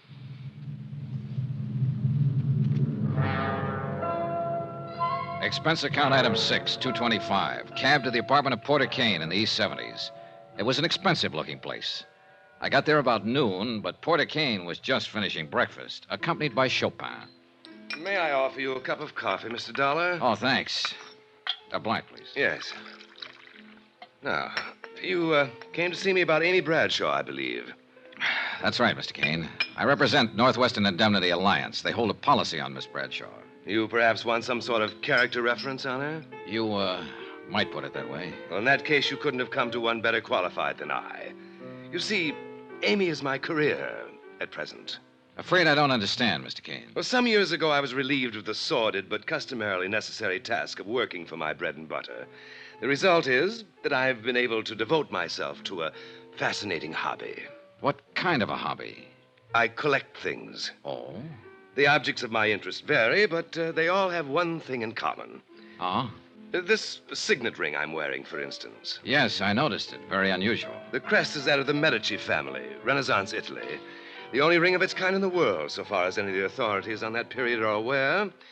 That vase on the table, the painting on the wall, that sculpture. One of a kind, huh? Precisely. Which brings us quite logically to Amy, who is clearly one of a kind. So? So I plan to add Amy to my collection.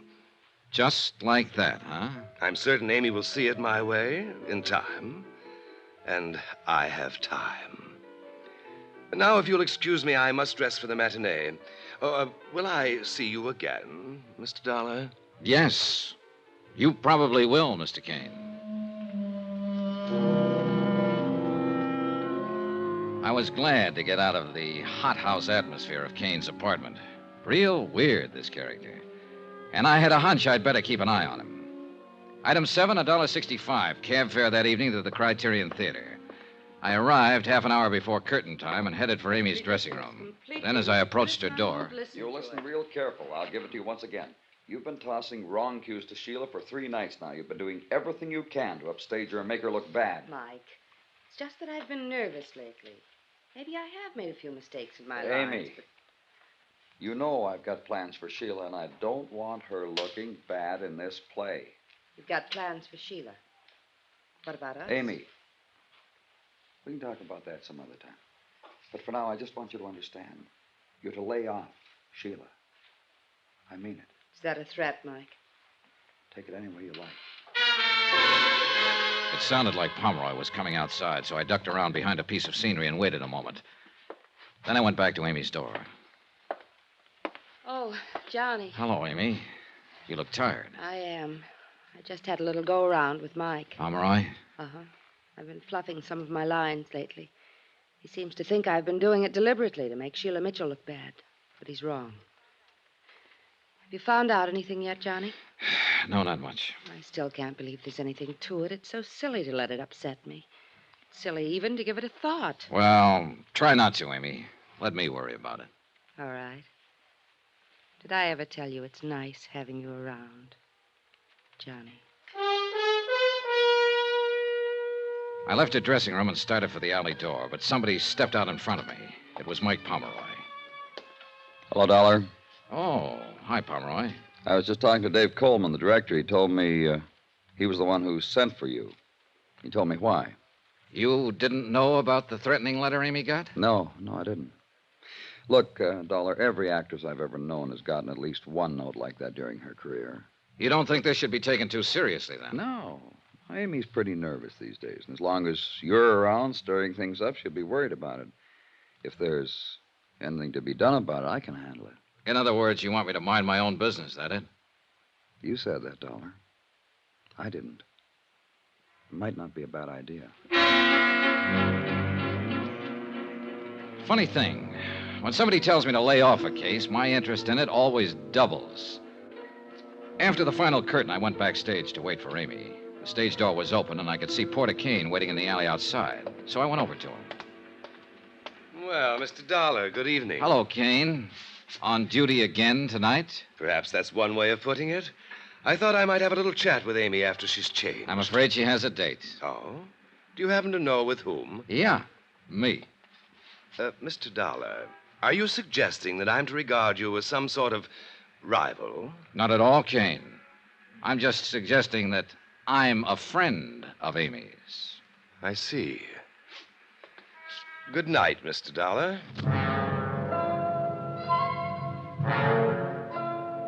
After Kane left, I stood beside the stage door and tried to figure out some of the angles on this case. There were too many of them. By the time I went in, the theater was dark, except for a dim light bulb over the stage, and everyone had gone. Everybody, that is, except Amy. I ran into the darkened theater. She was standing horrified next to the stairway by the dressing rooms, her eyes fixed on something that lay on the floor. Johnny, I was on my way out to meet you. I heard a swish through the air. This heavy sandbag. It barely missed me. Oh, Johnny! Stay back against the wall, Amy. You'll be okay there. I climbed the long ladder up to the catwalk above the stage where they sometimes use the sandbags to balance hunks of scenery. It was dark up there. I started edging along the catwalk. Suddenly, my foot hit a loose board. I almost lost my balance. A loose board that could have been left for me. And it was a long, long drop down to the stage. Whoever had been up there knew the theater pretty well. Finally, I went back down to Amy. She was trembling. Johnny? It's okay, Amy. It's okay. Johnny? Maybe I didn't take it seriously before, but I do now. Somebody dropped that sandbag from up there deliberately. Somebody is trying to kill me, and I'm scared, Johnny. I'm scared.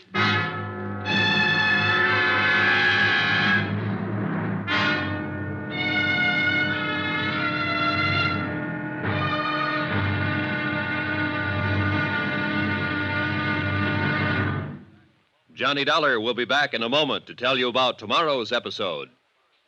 Friends, send for your set of some of the most exciting toys of the year. 6 giant inflatable toys for only $1, some up to 3 feet tall. You get Bounco the Happy Clown, Hoppy the Australian Kangaroo, Roscoe the 2 feet long roller skating bear, Whitey the fat indoor snowman, Mortimer the giant mouse 18 inches long, and last but not least, the great giant talking Santa, a roly-poly giant over 3 feet tall and 32 inches around the belly that actually says Merry Christmas out loud when you pull the tape.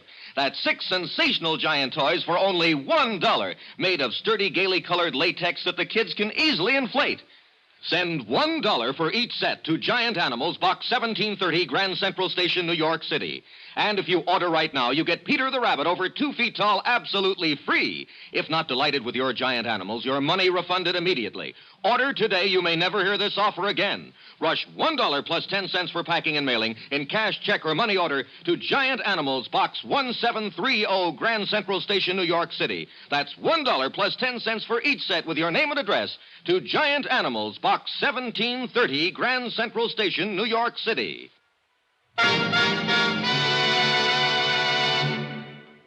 Now, here's our star to tell you about tomorrow's episode of the Amy Bradshaw matter. Tomorrow, a man steps onto the stage from out of the past and into a role he doesn't want to play. Join us, won't you? Yours truly, Johnny Dollar.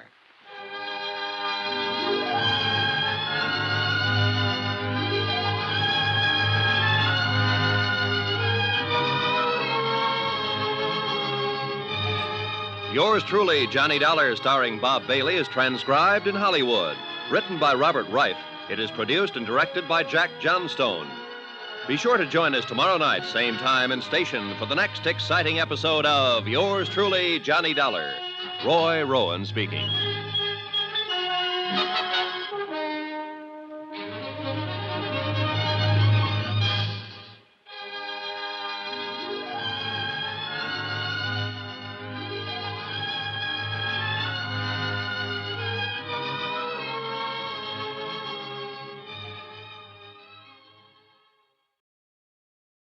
From Hollywood, it's time now for... Johnny Dollar. Al Cintella at police headquarters, Johnny. Yeah. You hear what happened at the Criterion Theater after the show last night? I was off duty when you called, but Sergeant Rogers gave me a fill-in this morning. So somebody tried to drop a sandbag on Amy Bradshaw backstage. Yeah, a real near miss. You still think these attempts on her life are publicity stunts? No, looks like your hunch was right. I'll have a couple of my boys keep an eye on Amy. Thanks. Johnny, you wanted to know the whereabouts of this guy, Bill York, the husband Amy separated from. What have you got on him, Al? 768 West 4th Street, down in Greenwich Village. Thanks, I'll check it.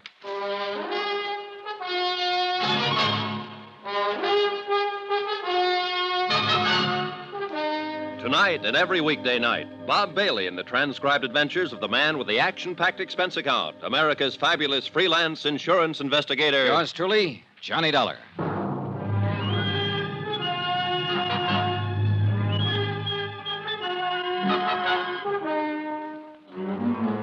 New York City, expense account submitted by Special Investigator Johnny Dollar. To the Home Office, Northwestern Indemnity Alliance, Hartford, Connecticut. The following is an accounting of expenditures during my investigation of the Amy Bradshaw matter. Expense account item 8, $275. Taxi from my hotel to Greenwich Village to try and locate a writer named Bill York, who had separated from Amy 6 months ago. Amy was a good actress, but she couldn't hide the fact she was plenty scared by the attempts on her life in the last 3 days. My hunch was it was someone close to Amy, and Bill York was very much on my list. After all, he was the beneficiary on her life insurance policy. I hadn't been to this part of the village in 2 or 3 years, but from the looks of it, it hadn't changed a bit. Defiantly shabby and run down. A few beards here and there, a few gals with long, straight hair. Bookstores and bars, side by side. I checked at the address Al Centella had given me. It was a beat-up old rooming house. Come down here to interview the famous writer, something like that? Not exactly. Too bad. Here I thought you wanted to carry my message to America. No, I'm afraid that's a little out of my department, Mr. York. Amy did mention that you were a writer. I can tell you exactly what she said. She said, you know, Bill's a writer, sort of, right? Well, as a matter of fact. Amy always felt it necessary to apologize for me. That was one thing about our marriage that was always so charming. Well, look, I didn't come here to discuss your marriage, York. I don't know what you're so bitter about. It's none of my business. But... Why, Dollar, what do I have to be bitter about? Here I am, an artist, living an unfettered life of freedom in Greenwich Village. What more could I ask? I guess I haven't read any of your books. Don't worry about it. You're in good company. You and the publishers. Oh, that's too bad. Must make a little problem in the grocery department. Oh, that doesn't worry me. You see, one can always manage to live comfortably in hock. Oh? And if one is willing to hock his soul, of course the returns are much greater. I don't get you. That's not surprising, because nobody else but me would call it my soul. It's just the manuscript for an unpublished novel.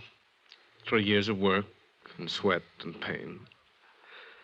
But my clever pawnbroker, Mr. Pomeroy, has a fair idea what it means to me. Mike Pomeroy, Amy's agent? Charming chap. Quite shrewd. In other words, if you could raise some money, you could get this brainchild of yours out of hock from him. Tell me, how long's it been since you've seen Amy? Several months. Why? You haven't been uptown near her apartment the last few days, huh? No. You sure? Of course. Anything else? No. Not for now.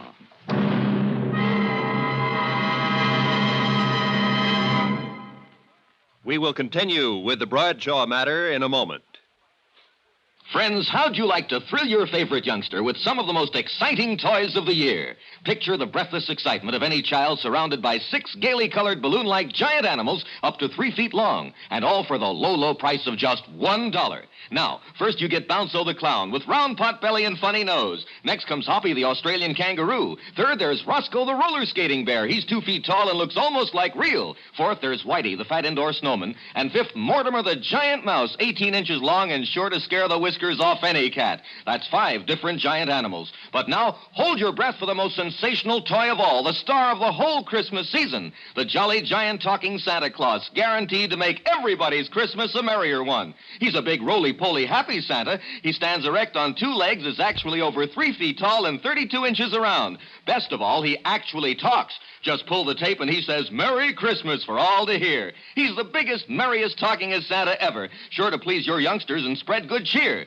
Yes, Giant Santa proves there really is a Santa Claus. That's a total of 6 giant animals made of brightly colored, preformed, sturdy latex, which the kids can easily inflate. And the cost, just $1, not for each, just $1 for all 6 of these lovable giants who'll turn your home into a circus parade. And here's a surprise. Mail your order today, and you'll also receive absolutely free Peter the Rabbit, actually over 2 feet tall with big red ears almost 9 inches long. But you must send now. Rush $1 plus 10 cents for packing and mailing for each set you want to Giant Animals, Box 1870, Grand Central Station, New York City. If not delighted with every one of your 7 giant animals, return them to the Super Animals Company for a full refund. But keep the giant talking Santas our gift. Order now, supplies are limited. Rush $1.10 for packing and mailing for each set in cash, check, or money order to Giant Animals, Box 1870, Grand Central Station, New York City. That's $1 plus 10 cents with your name and address. Mail to Giant Animals, Box 1870. That's Box 1870, Grand Central Station, New York City. Giant Animals, Box 1870, Grand Central Station, New York City.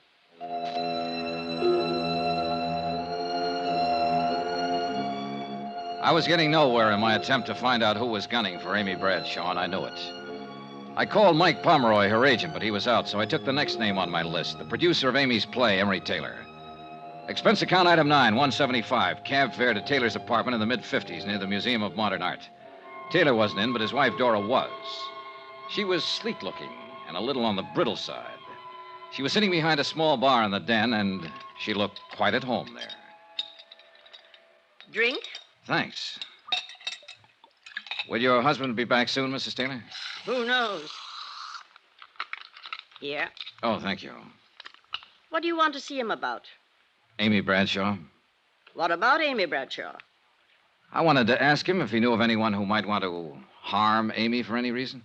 Oh, I could answer that better than Emery. There is someone? There certainly is. Who? Me. Why? Would you like it if your husband was knocking himself out for for a younger woman? Well, now, isn't that part of the business? Is it? That's not all. Amy's hurt plenty of people getting where she is. You think your husband's one of them? I hope not. Who has she hurt, Mrs. Taylor? Do you know Dave Coleman? Her director?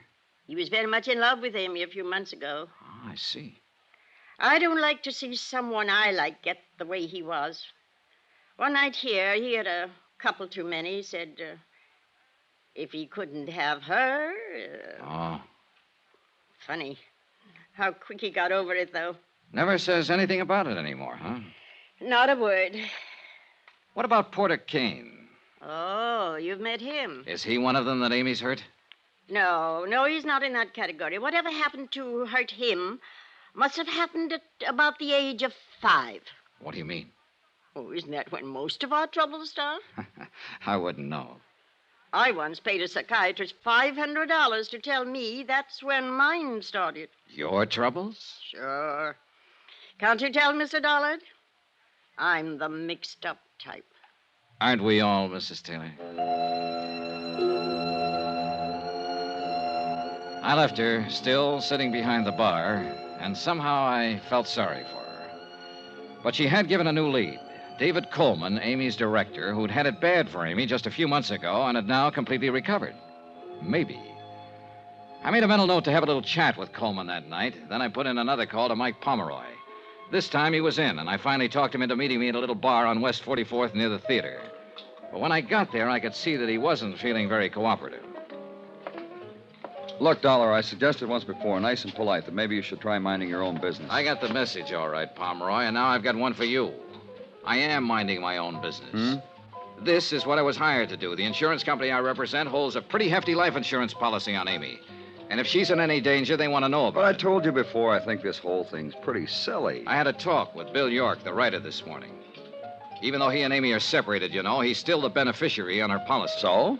So he says he's in hock to you. He's a bum. He wasn't doing Amy any good. She was worrying about him. When they split up, I told him as long as he stayed away from her, didn't try to see her, I'd keep him in groceries. I see. But naturally, I wanted some security. The manuscript of his book, for instance? Great unborn American novel. Well, apparently that manuscript means a lot to him. That's why I figured it'd be good security. What's the matter, Dollar? You look like you smelled something bad. Do I? What am I supposed to be? A philanthropist? Let me make one thing clear, Pomeroy. As far as the kind of loans you make, I agree with you. It's none of my business. But maybe I just got a sensitive nose. Yeah. Anyway, now I want my dough back. Is there anything wrong with that? Not a thing. I've got a play lined up I know will go over big. I want to produce it. York's tab has run up to several $1,000 now. I could use the money. I see. The stupid part of the whole deal is that York could pay me back within a couple of months if he wanted to. Oh. Sure. There's a lot of dough floating around to be made in television these days. But that prima donna thinks he's way above that sort of thing.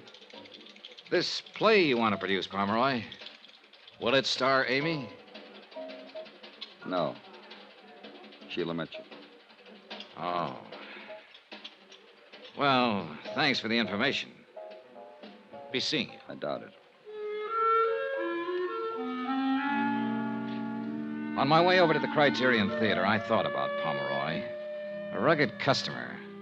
And I felt he was one more who wouldn't let anyone stand in the way of anything he wanted to do. After the show, I picked up Amy backstage and took her back to her apartment. She looked very tired and didn't say much. We said goodnight at the front entrance, and I started walking along the sidewalk. Then I spotted somebody in the shadows across the street again, watching. I could tell from his hat and coat he was the same one who'd been there the night before last. I kept on walking until I reached the corner, then circled halfway around the block to an alley and edged up on him from behind. He didn't see me until I dove at him.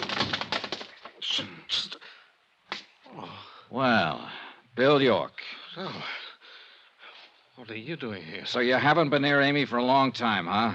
Except tonight and the night before last, watching her apartment. Darling. Come on, York, start talking. And it better be good.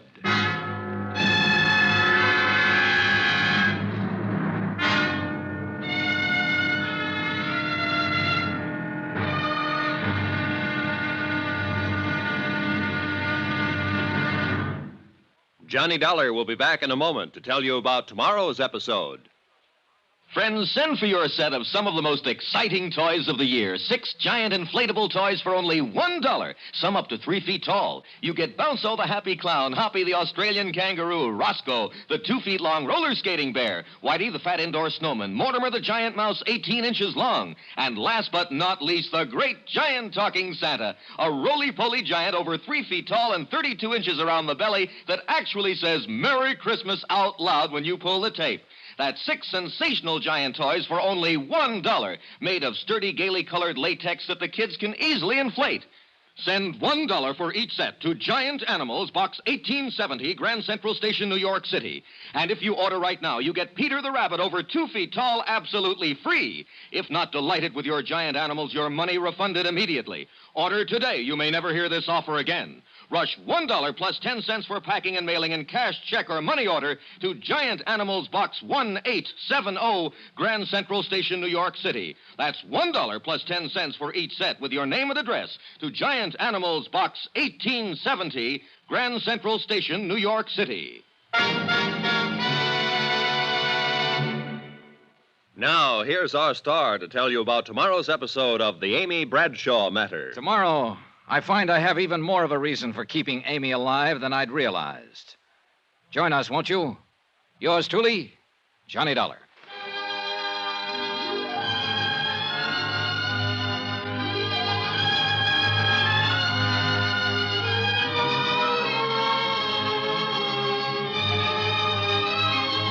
Yours truly, Johnny Dollar, starring Bob Bailey, is transcribed in Hollywood. Written by Robert Wright, it is produced and directed by Jack Johnstone.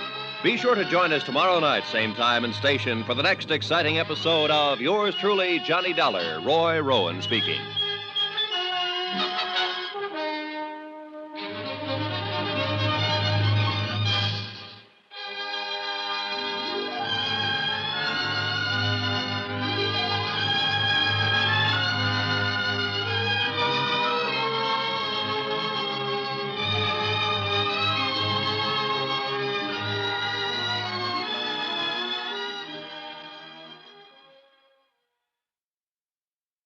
From Hollywood, it's time now for Johnny Dollar. Al's Intel at police headquarters, Johnny. Better get over here to my hotel room, Al. I've got company. Who is it? Bill York. Amy Bradshaw's ex-husband? Right. I caught him watching her apartment half an hour ago, and he's the one who was watching it the other night. This time I had better luck catching him. Has he opened up yet? No, but he will. Johnny, Take it easy with him. I think he's got plenty to tell us. Looks like he's the boy we're after, Al. I'll be right over.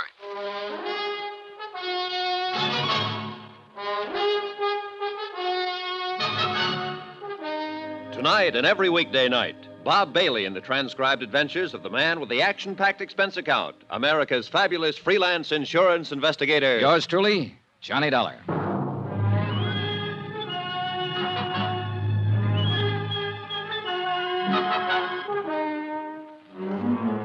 New York City. Expense account submitted by Special Investigator Johnny Dollar. To the Home Office, Northwestern Indemnity Alliance, Hartford, Connecticut. The following is an accounting of expenditures during my investigation of the Amy Bradshaw matter. Amy, star of a Broadway play, and somebody was out to get her. Expense account item 10, $3. Repairs to one coat sleeve. Torn in the process of inviting Bill York up to my hotel room. Look, Dolly, you've got no right to drag me up here to your room this way. York, you're going to sit right here until you open up and tell me all about the attempt on Amy Bradshaw's life. What? You come in. Oh, Al. Hi, Johnny. York, this is Detective Lieutenant Al Centella. Now, look here, Lieutenant. What's this all about? Well, I kind of thought that's what you'd tell us, Mr. York. But this is crazy. Why would I want to kill Amy? You're aware that you're still the beneficiary on Amy's insurance policy. What? Even if I am... Also, you need money, and you need it bad. You're several $1,000s in debt to Mike Pomeroy, Amy's agent. He's been pressing you for it lately. Look, Dollar. And you know you can't get the manuscript of your novel out of hock from him until you pay off. You've got 2 strikes against you, York. Motive and opportunity. Opportunity? Sure, but motive? No, Dollar. I've never had any reason to kill Amy. It's true she and I couldn't make it together, but I guess that was more my fault than hers. Go on. You see, Amy's never let anything stand in the way of what she wanted. What she wanted, I didn't. I guess we just lived in 2 different worlds. What do you mean? She's always been a success, and I've always been a failure. You still haven't explained why you lied to me, York. Lied? When I talked to you this morning, you told me you hadn't been near Amy for a long time. But when I caught up with you in front of her apartment tonight, I realized you were the same one who was watching it night before last. How about that, York? You fellas don't believe me much. What do you mean?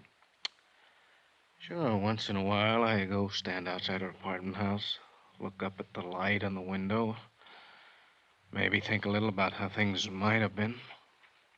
That's all. Maybe you better come downtown with me, York. We'll check your story further. If you're clean, you got nothing to worry about. All right, Lieutenant. Sergeant, take Mr. York down to the car and wait for me there. Johnny? Who else have you talked to? Oh, everybody close to her. But the one who interests me most is her agent, Mike Pomeroy. He can be a pretty rough customer when he wants to. And he thinks Amy's standing in the way of a career for an actress he's currently interested in. Let's talk about somebody else for a moment. Who? You, Johnny. I think you're getting a little bit out of line. What do you mean? Down at police headquarters, we got a little black book.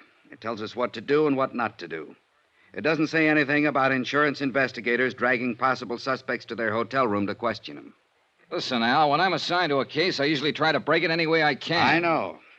It's just that I think you're taking this case pretty big. Meaning? Yesterday I told you that if I didn't know you better, I'd think you were falling for Amy a little yourself. Think it over, Johnny.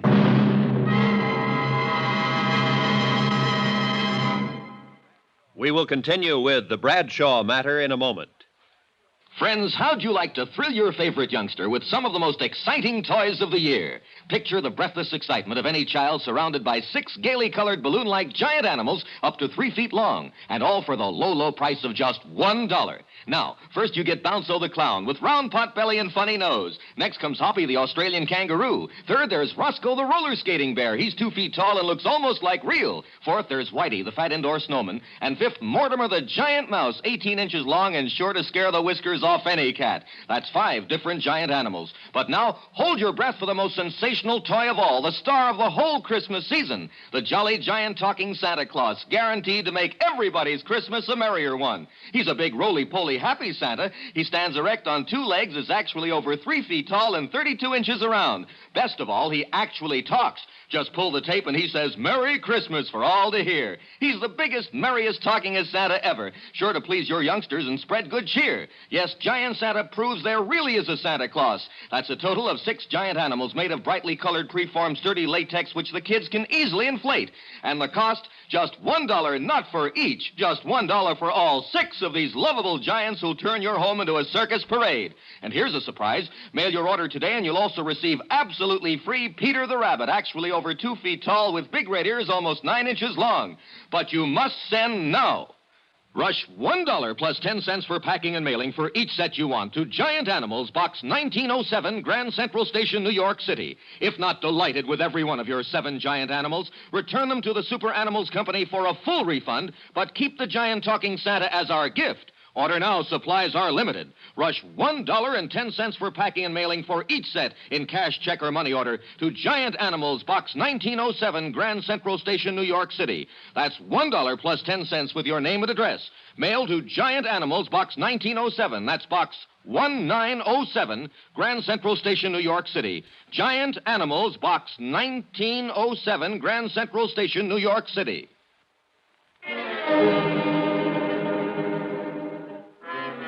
Expense account item 11, $4, drinks.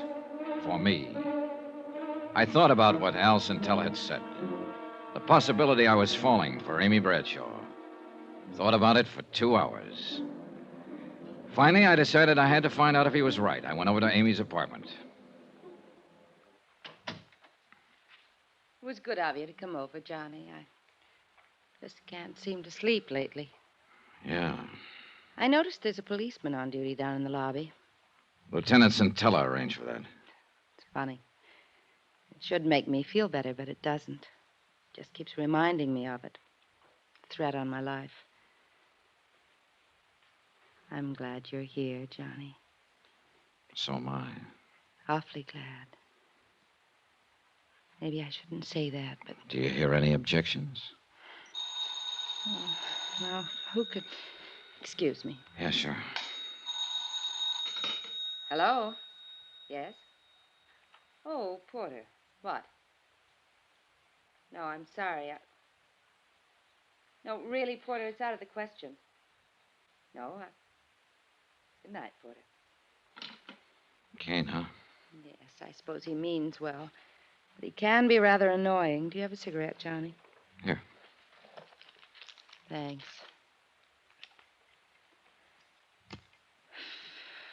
You seem rather quiet tonight. Oh, just thinking, I guess. It's funny. A meeting like this. Yeah. Just a few days ago, I didn't know you at all. And now... And now what?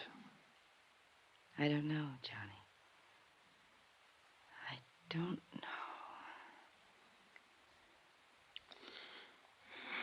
Amy. It was a mistake, Johnny. I'm sorry. Was it? Yes. Johnny, I'm afraid I've hurt a couple of people in the past. I don't want to hurt you. Don't worry, you won't. And that's the wonderful thing about being an actress.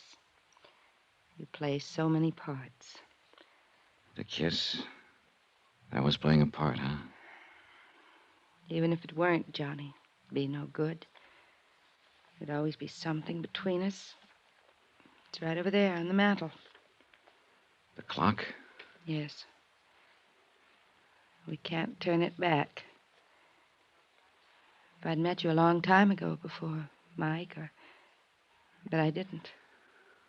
No. So? Is the clock so bad, Amy? It is to an actress. Sometimes I pretend it isn't there. You ever do that, Johnny? No, it doesn't do any good. But you can try. You can live a whole life trying.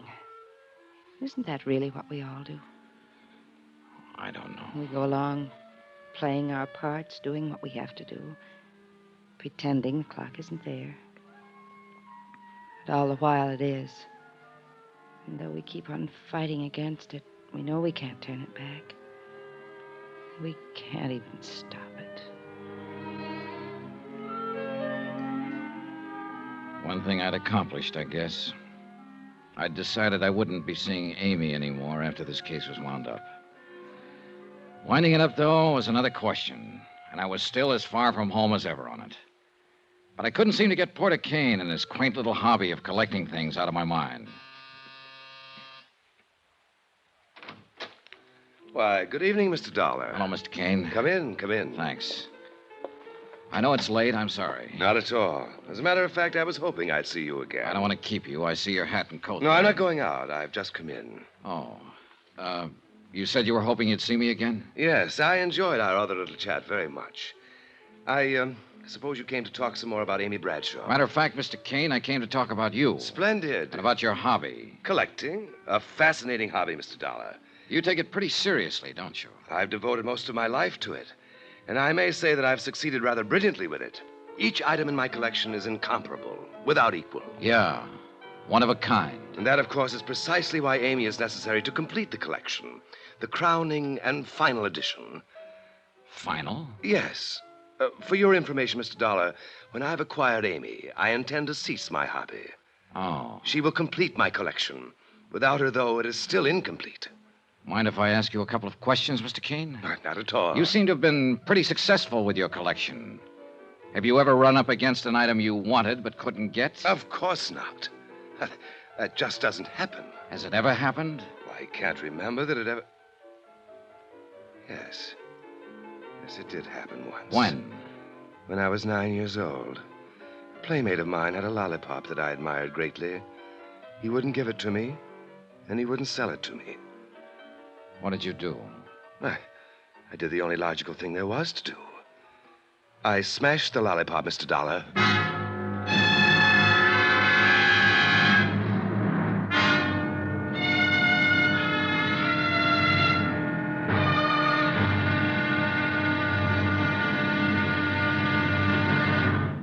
Johnny Dollar will be back in a moment to tell you about tomorrow's episode. Friends, send for your set of some of the most exciting toys of the year. 6 giant inflatable toys for only $1. Some up to 3 feet tall. You get Bounco the Happy Clown, Hoppy the Australian Kangaroo, Roscoe the 2 feet long roller skating bear, Whitey the fat indoor snowman, Mortimer the giant mouse 18 inches long, and last but not least, the great giant talking Santa, a roly-poly giant over 3 feet tall and 32 inches around the belly that actually says Merry Christmas out loud when you pull the tape. That's 6 sensational giant toys for only $1, made of sturdy, gaily colored latex that the kids can easily inflate. Send $1 for each set to Giant Animals, Box 1907, Grand Central Station, New York City. And if you order right now, you get Peter the Rabbit over 2 feet tall absolutely free. If not delighted with your giant animals, your money refunded immediately. Order today. You may never hear this offer again. Rush $1 plus 10 cents for packing and mailing in cash, check, or money order to Giant Animals, Box 1907, Grand Central Station, New York City. That's $1 plus 10 cents for each set with your name and address to Giant Animals, Box 1907, Grand Central Station, New York City. Now, here's our star to tell you about tomorrow's episode of the Amy Bradshaw matter. Tomorrow, well, it's the wind-up, and a pretty rough one. Join us, won't you? Yours truly, Johnny Dollar. Yours truly, Johnny Dollar, starring Bob Bailey, is transcribed in Hollywood. Written by Robert Reif, it is produced and directed by Jack Johnstone. Be sure to join us tomorrow night, same time and station, for the next exciting episode of Yours truly, Johnny Dollar. Roy Rowan speaking.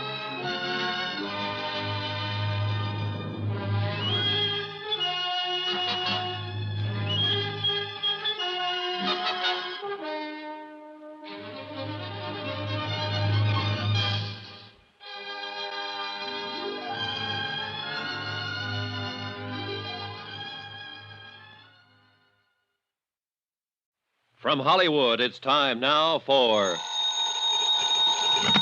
Johnny Dollar. It's Amy Bradshaw, Johnny. Amy, it's 1 a.m. Anything the matter? Yes, can you come over right away? Sure. Your apartment? No, I'm in my dressing room at the Criterion Theater. At 1 o'clock in the... Amy, there's a policeman assigned to you. Is he with you? No, I went out the back way. I came over here alone. But why? He's supposed to be protecting you. Johnny, I can't explain now, but I think I finally know who's been trying to kill me. I want to talk to you right away over here. Hurry. Please hurry.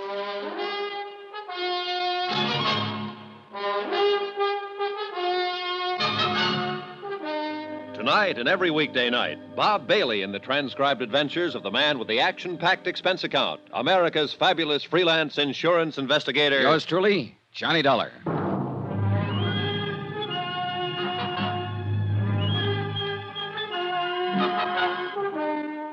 New York City, expense account submitted by Special Investigator Johnny Dollar. To the Home Office, Northwestern Indemnity Alliance, Hartford, Connecticut. The following is an accounting of expenditures during my investigation of the Amy Bradshaw matter. Expense account item 12, $5. Taxi from my hotel to the Criterion Theater on West 44th. $2 for the fare, $3 for getting me there in 5 minutes. Amy had sounded plenty scared over the phone. The cab skidded to a stop in front. I caught a glimpse of somebody at the other corner of the theater. It looked like Porter Kane. I couldn't be sure, and I didn't have time to find out right now.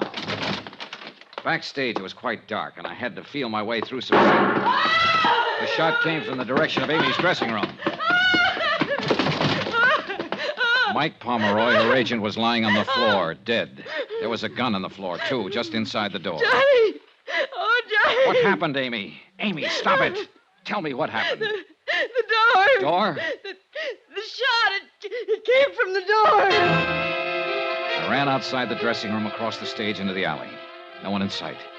Back inside, I found a light switch. So I phoned Al Centella at police headquarters, told him what had happened. Amy was quieter now. Johnny. Amy, look. I know it's tough for you to talk right now, but you've got to try and tell me. I know. A little after midnight, Mike called me at my apartment. He said he wanted to talk to me about something important. His office is nearby, and he asked me to meet him here in my dressing room. So I came over right away. Go on. Mike and I started talking. Suddenly I saw the door opening a crack. A hand with a gun. Mike. Easy. Mike saw it, too. He dove in between me and the door. And collected the slug. He fell against the door, and it slammed on the hand. The gun dropped. And the next thing I remember, you were in the room. You didn't see who was holding the gun? No, just the hand. Amy... And there was something on one of the fingers that I recognized. A large signet ring? Yes. Yeah. It belonged to the guy out on the sidewalk. Porter Kane.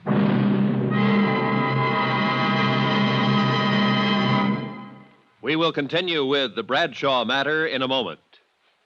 Friends, how'd you like to thrill your favorite youngster with some of the most exciting toys of the year? Picture the breathless excitement of any child surrounded by 6 gaily colored balloon-like giant animals up to 3 feet long, and all for the low price of just $1. Now, first you get Bounzo the clown with round pot belly and funny nose. Next comes Hoppy the Australian kangaroo. Third, there's Roscoe the roller skating bear. He's 2 feet tall and looks almost like real. Fourth, there's Whitey the fat indoor snowman. And fifth, Mortimer the giant mouse, 18 inches long and sure to scare the whiskers off any cat. That's 5 different giant animals. But now, hold your breath for the most sensational toy of all, the star of the whole Christmas season, the jolly giant talking Santa Claus, guaranteed to make everybody's Christmas a merrier one. He's a big roly-poly happy Santa. He stands erect on 2 legs, is actually over 3 feet tall and 32 inches around. Best of all, he actually talks. Just pull the tape and he says, "Merry Christmas" for all to hear. He's the biggest, merriest talkingest Santa ever, sure to please your youngsters and spread good cheer.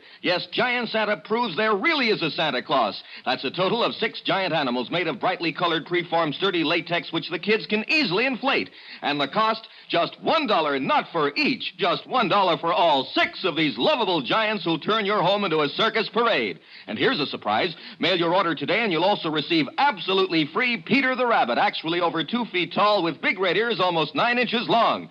But you must send now.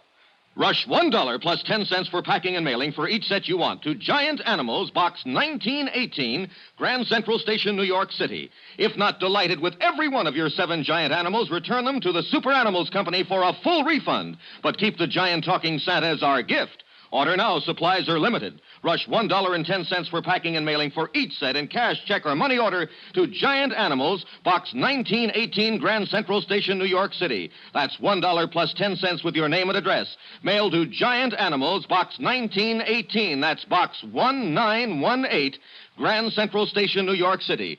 Giant Animals, Box 1918, Box 1918, Grand Central Station, New York City. Lieutenant Scintilla arrived at Amy's dressing room, and Amy repeated her story to him. He sent a couple of his boys out to pick up Porter Kane. Al, Amy, and I went down to headquarters. We left her in one room while we went into another to question Kane, who'd been picked up at his apartment. See here, Lieutenant, I don't know what this is all about, but I certainly object to being routed out Just hold it, Kane. You know why you're down here. I certainly do not. You don't know that Mike Pomeroy's dead, huh? Amy's agent? Really? Really? Well, I never did like that chap. Quite an insensitive person. Well, he's real insensitive now, Kane. He's dead. How did it happen? Mike was shot by mistake. The real target was Amy. Good heavens, no. When's the last time you saw Amy? The night before last. I spoke to her briefly after the show. You haven't talked to her on the telephone? No. You're lying. Now, see here, you phoned her Dollar, at her apartment about 11 p.m. I was there. All right. I did telephone her. I suggested she meet me somewhere. I told her I'd wait for her outside her apartment. Go on. I saw her come out later by the alley, so I followed her to the theater, thinking she meant for us to talk there. But then I heard a shot. So you admit being in the vicinity? Well, yes, but I definitely did not go into the theater. Didn't you? Kane, Amy got a look at the hand holding the gun. There was a ring on one of the fingers. Ring? Your ring. She's completely mistaken. That's a very distinctive ring. It's not one that anybody be mistaken about. See here, Lieutenant, all of this wild supposition is based on the assumption that I had a motive for wanting to kill Amy. You told me what your motive was when I talked to you last evening in your apartment. What do you mean? I asked you what you'd do if you wanted something for your collection and couldn't get it. You told me a story about what happened when you were just a kid, 9 years old. But I say Another kid had a lollipop you wanted. He wouldn't give it to you, so you smashed it. And that's what you were trying to do tonight in Amy's dressing room. You couldn't have her, so you tried to smash her.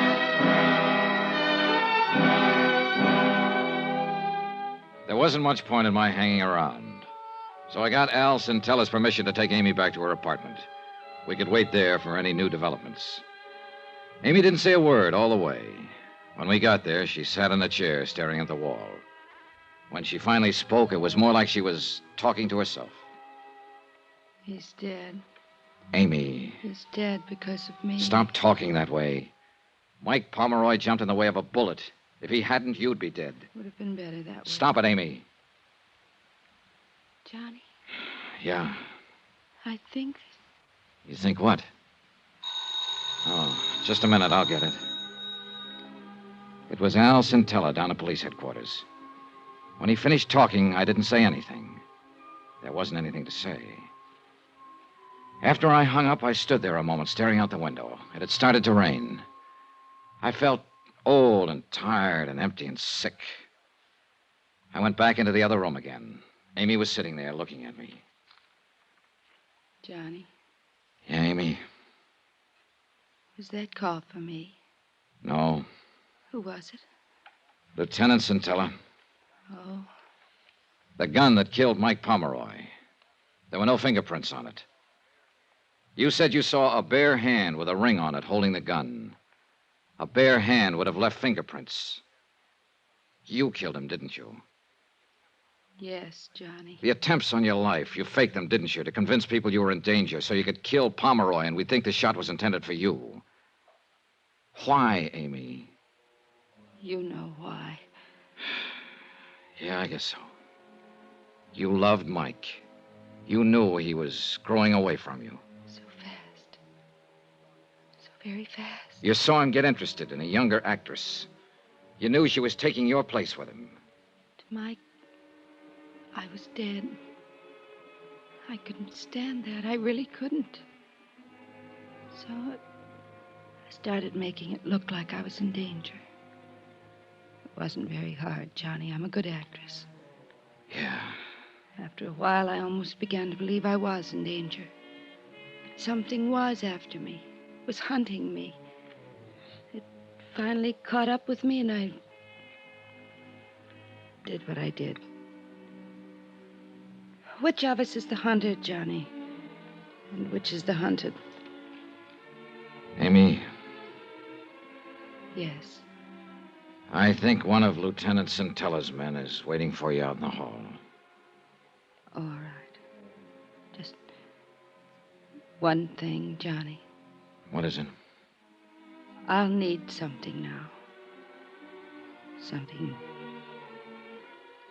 Don't forget me, Johnny. Give me that. That you can count on, Amy.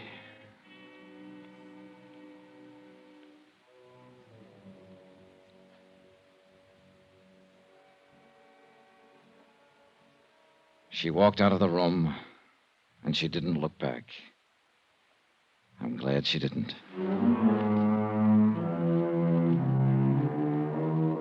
Expense account item 13, $16.50. Transportation and incidentals from New York back to Hartford. Expense account total, $185.20.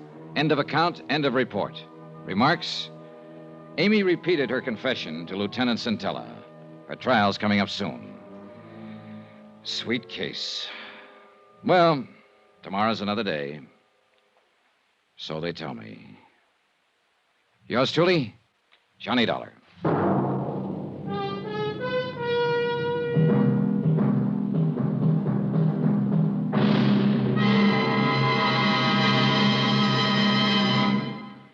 Johnny Dollar will return in a moment to tell you about next week's intriguing story.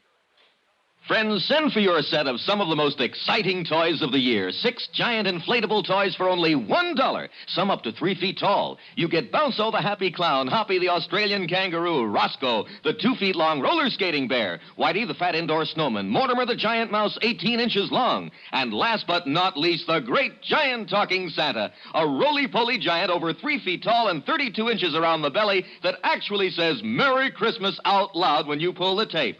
That's 6 sensational giant toys for only $1, made of sturdy, gaily colored latex that the kids can easily inflate. Send $1 for each set to Giant Animals, Box 1918, Grand Central Station, New York City. And if you order right now, you get Peter the Rabbit over 2 feet tall absolutely free. If not delighted with your Giant Animals, your money refunded immediately. Order today. You may never hear this offer again. Rush $1 plus 10 cents for packing and mailing and cash, check, or money order to Giant Animals, Box 1918, Grand Central Station, New York City. That's $1 plus 10 cents for each set with your name and address to Giant Animals, Box 1918, Grand Central Station, New York City. Now, here's our star to tell you about next week's exciting story. Next week, a case with a great big question mark. Accident, suicide, or just plain murder. Join us, won't you? Yours truly, Johnny Dollar.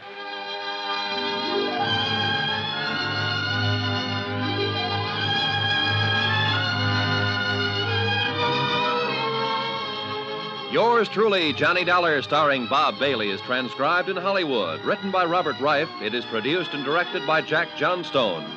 Heard in this week's cast were Virginia Gregg, Florence Walcott, Don Diamond, Larry Thor, Vic Perrin, and Carlton Young. Musical supervision by Amerigo Marino. Be sure to join us on Monday night, same time and station, for another exciting story of yours truly, Johnny Dollar. This is Roy Rowan speaking.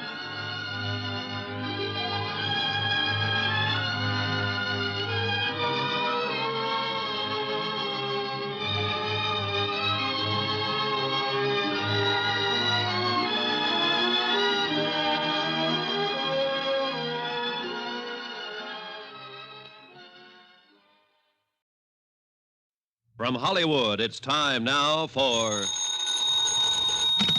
Johnny Dollar. Tim Connors, John boy. Congratulate me. Congratulations, Tim. What for? I just had another boy. 7 pounds, 12 ounces. Hey, you like cigars? Sure. Well, come on down and pick one up. Oh, maybe you better pack a suitcase, too. I got one for you out in Culver, Montana. Where's that? I just told you. Out in Montana somewhere. We have a dead policyholder there named Henderson. Henderson, huh? Yeah. Now, we don't know if he was murdered, committed suicide, or had an accident. Well, what does it look like? All three. Okay, Tim, be there in an hour.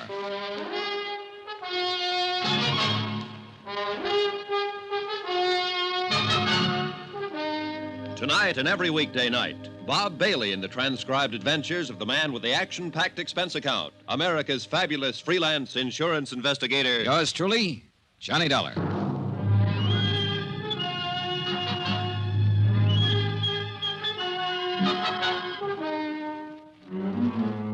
Expense account submitted by Special Investigator Johnny Dollar to Paramount Insurance Adjusters, Hartford, Connecticut.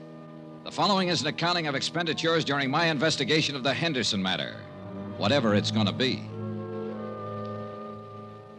Expense account item 1, $1.25 for a detailed map. I had an idea that Culver, Montana was a place that only Rand McNally might know about. They did.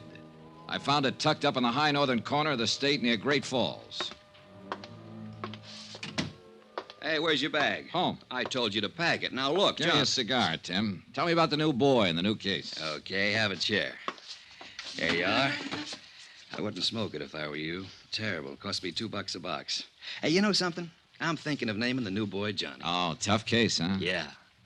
Look, we're in the same sweet old spot, Johnny. Same old problem. One of our policy holders is dead, and for looking into the circumstances of his death, the insurance company is no longer a friend of the widow and orphan, but a big, bad monster trying to weasel out of a just claim. All claims are just claims, or are they? Well, of course they are. No one ever tried to pull a fast one on an insurance company. Well, the world's full of nice, honest, straight-playing people. Uh-huh. Now tell me about getting sandbagged in a poker game. Look, I want to get this out of the way and get back over to the hospital and see my wife. Now, John, this claim came into the insurance office yesterday afternoon, airmail special. The insurance company turned it over to me today. What company? Western. The policy's worth $25,000 face value, double indemnity if death was by accident. No payment for suicide. Uh-huh. You say the man's name was Henderson? Yeah, it says here George Walter Henderson, Montana rancher. Last Thursday, he fell 4 stories out of a hotel window in Culver and died instantly. At least that's what we have in this report here. Somebody could have shoved him, or he could have taken the leap. Now, we have to know for certain. Oh, what's on the claim report? Accidental. There was no inquest, no police investigation, and that's not good enough for us. Uh-huh. This Henderson prominent? Well, he was big enough, Johnny. Cattleman, rancher. He was also a major stockholder in the only newspaper in Culver, so I doubt if his paper'd suggest suicide or anything else, do you? I don't know, Tim. I never met the editor. Well, meet him if you like. Talk to him. Talk to anybody in Culver. Find out what was what. This is a lousy cigar. Johnny, you know how to handle these things. We have to have more information than this. Have you tried to do anything on it at all? Yeah, I phoned the sheriff's office long distance and talked to a man named Holton, Eve Holton. He said he'd be happy to cooperate. What else? I phoned the beneficiary to get some information. Name's Pauline Henderson, his widow. Is she going to cooperate, too? I don't think so, pal. Huh? She hung up on me.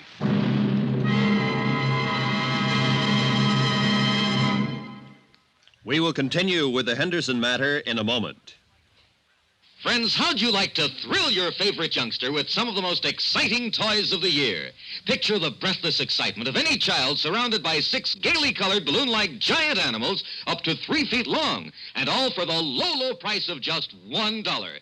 First, you get Bounzo the clown with round pot belly and funny nose. Next comes Hoppy the Australian kangaroo. Third, there's Roscoe the roller skating bear. He's 2 feet tall and looks almost like real. Fourth, there's Whitey the fat indoor snowman. And fifth, Mortimer the giant mouse, 18 inches long and sure to scare the whiskers off any cat. That's 5 different giant animals. But now hold your breath for the most sensational toy of all, the star of the whole Christmas season, the jolly giant talking Santa Claus.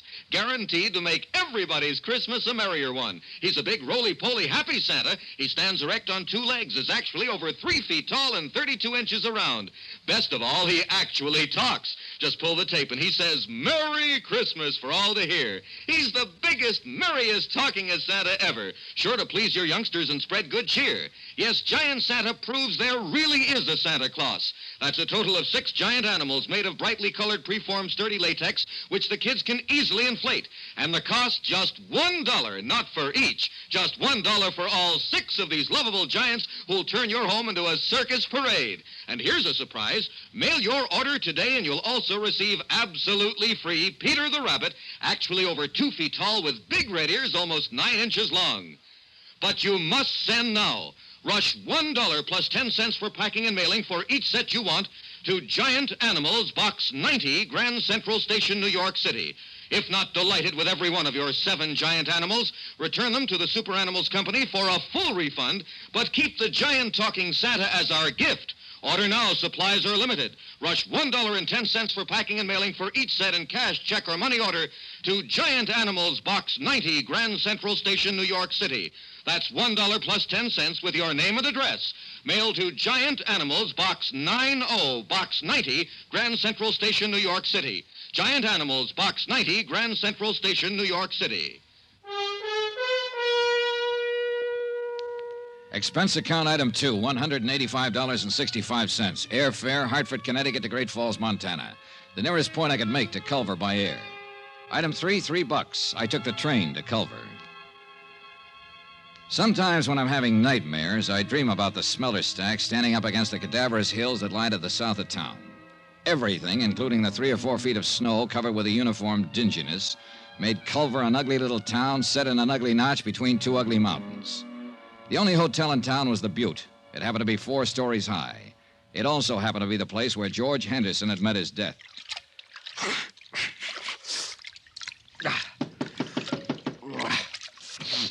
Okay, just a minute.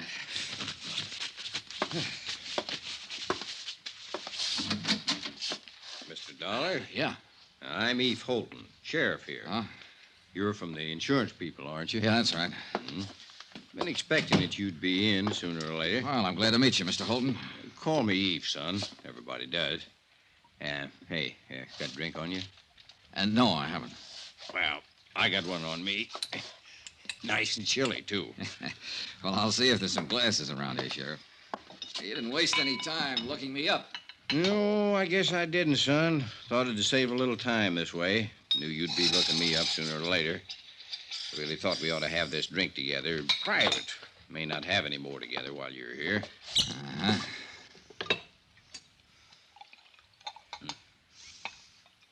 Well, health and happiness, boy. Same to you. Now, this drink we're having. This is in your room, and I'm just a fellow welcoming you to Culver. In my office or on that street out there, I'm a sheriff, and I'm going to be real official. All right, go on. I want you to notice I'm not asking any questions of you, son. I'm just answering anything that you might want to ask me right now. All right. You're going to have to plow ahead yourself on this one, pretty much alone. And let me tell you what kind of plowing you got in store for you. Excuse me. Now, first off, this is a little burg like you ain't used to. We got 3,500, 4,000 people living here. Some of them working that mine you've seen on your way into town. Others hire out to work on the ranches around here. Some in business. Uh-huh. Very tight little place. We hardly ever fool around with anybody else. Sure. Now, you're here because your insurance company don't like to pay off on a policy without knowing whys and wherefores. They don't like the word accident without knowing some of the details. No, they don't. There's a lot of people here, most people, who don't care about those details. As a matter of fact, son, they'd all just as soon put old George Henderson down on the ground and say it was an accident and let it go at that. Well, maybe it was, Sheriff. I don't know. But I'm going to find out. Yeah, well, now, let me go on. Those people who don't like the details don't like detail getters. You understand? Yeah. Scare you any? Not yet. You two, all right, son.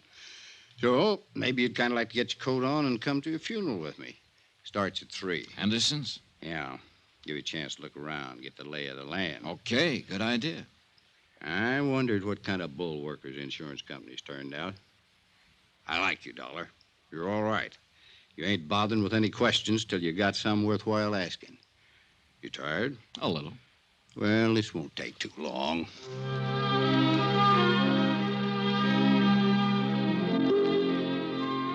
A half hour later, I was standing beside Sheriff Eve Holton on a flat-top hillside that served as a cemetery. The snow was white and gleaming under the winter sun of the mid-afternoon skies, the air cold and crisp. To thee, our heavenly Father, who knoweth all things, we commit the body of our beloved to thy eternal care. Thy will be done. Trusting ever in thy mercy, we invoke the consolation of thy sheltering wing. Earth to earth, ashes to ashes, dust to dust. In sure and certain hope of resurrection into eternal life, In the name of the Father, and of the Son, and of the Holy Ghost. Amen. Yeah. Oh, that's that. Yeah. Poor George. Eve. Hmm? Which one is Mrs. Henderson? There. That's Pauline Henderson? Yeah, that's her. Well, she can't be more than 25. 26, to be exact, Dollar. I went to her birthday party 2 months ago. Well, how old was George Henderson? 59. Went to his party, too. Yeah. Pretty thing, hmm? Very. Any other family? Nope. No other wife, huh? Nope. Want to meet her? No, not right now. Mm-hmm. Well, suit yourself. Kind of thought you might start thinking when you got a look at her. Hmm? Now, just keep on the way you're doing. You're doing fine. When there's something you got to know, you'll find out. Well, Eve, I already know one thing. Yeah? What's that? I'm going to ask for a coroner's inquest. Just from seeing her? Just from seeing her. Mm-hmm. You're a sly one, Johnny.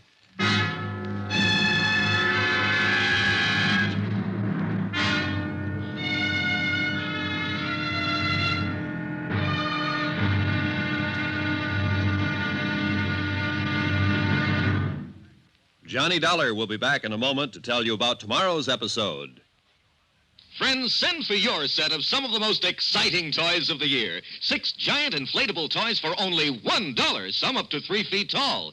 You get Bounce'll the happy clown, Hoppy the Australian kangaroo, Roscoe the 2 feet long roller skating bear, Whitey the fat indoor snowman, Mortimer the giant mouse 18 inches long, and last but not least, the great giant talking Santa, a roly-poly giant over 3 feet tall and 32 inches around the belly that actually says Merry Christmas out loud when you pull the tape. That's 6 sensational giant toys for only $1, made of sturdy, gaily colored latex that the kids can easily inflate.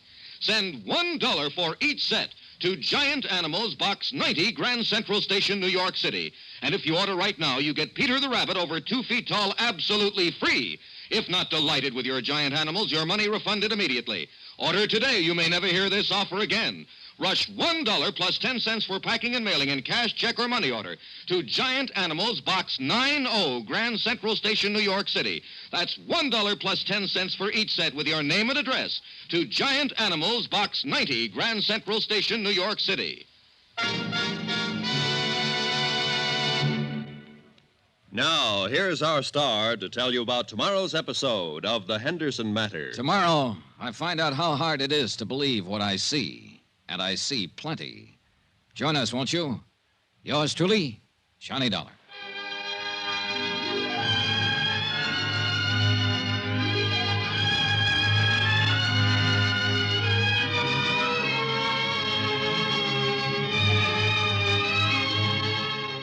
Yours truly, Johnny Dollar, starring Bob Bailey, is transcribed in Hollywood. Written by John Dawson, it is produced and directed by Jack Johnstone. Be sure and join us tomorrow night, same time and station, for the next exciting episode of Yours truly, Johnny Dollar. This is Roy Rowan speaking.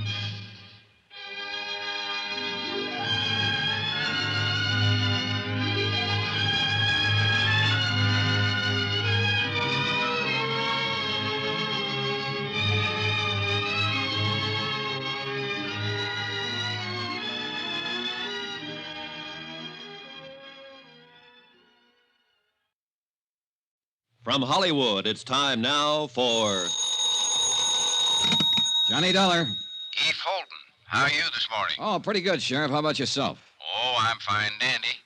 You were over at the City Hall this morning, huh? Yeah, that's right. I requested the coroner to conduct an inquest into the death of George Henderson. Yeah, I know. The coroner left it up to me. Huh? Yeah, came into my office and asked me if I had any reason to conduct an inquest into the death of George Henderson. I told him I didn't have any reason, but I'd do it if I was ordered to. Well, what happens now? Well, somebody will have to decide whether there's going to be an inquest or not. Who? Mayor, I guess. I don't know.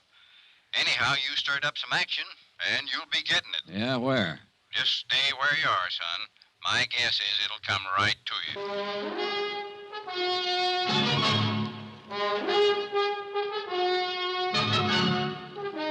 Tonight and every weekday night, Bob Bailey in the transcribed adventures of the man with the action-packed expense account, America's fabulous freelance insurance investigator. Yours truly, Johnny Dollar.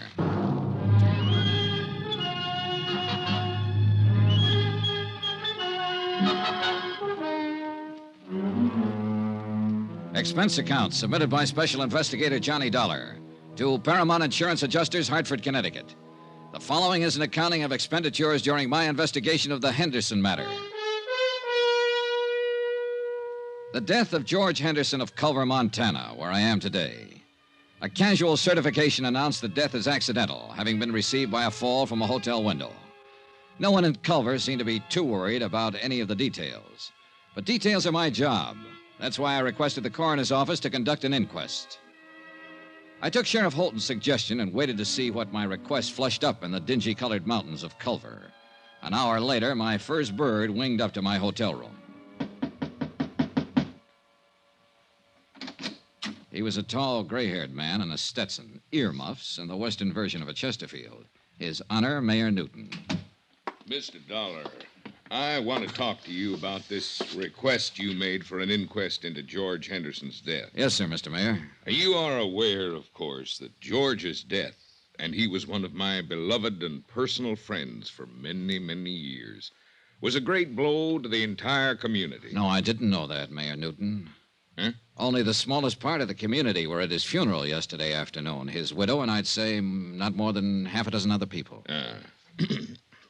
Well, I understand that your insurance company is not quite satisfied with the certification. Is that correct? More or less. What would they need to be satisfied, sir?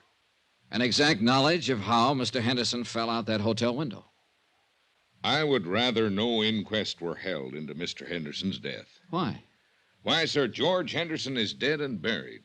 It should remain that way. If an inquest were to be held, it would only prove that George fell out of a window. I beg you to consider that, Mr. Dollar. You seem very certain that an investigation would prove that death was accidental, Mayor. It was accidental. George fell out the window. Well, now, I can't just tell that to my insurance company, can I? We are a small community with a rudimentary police force, not equipped in any way for an exhaustive investigation, nor for the financial burden of such an investigation. I strongly urge you to reconsider this request for a coroner's inquest. You do? I do indeed. His untimely death was an unfortunate occurrence, outside the pale of any of our poor abilities to foresee. A terrible, terrible accident. I'd like proof of that. Proof? An inquest, Mr. Mayor. An inquest. All right.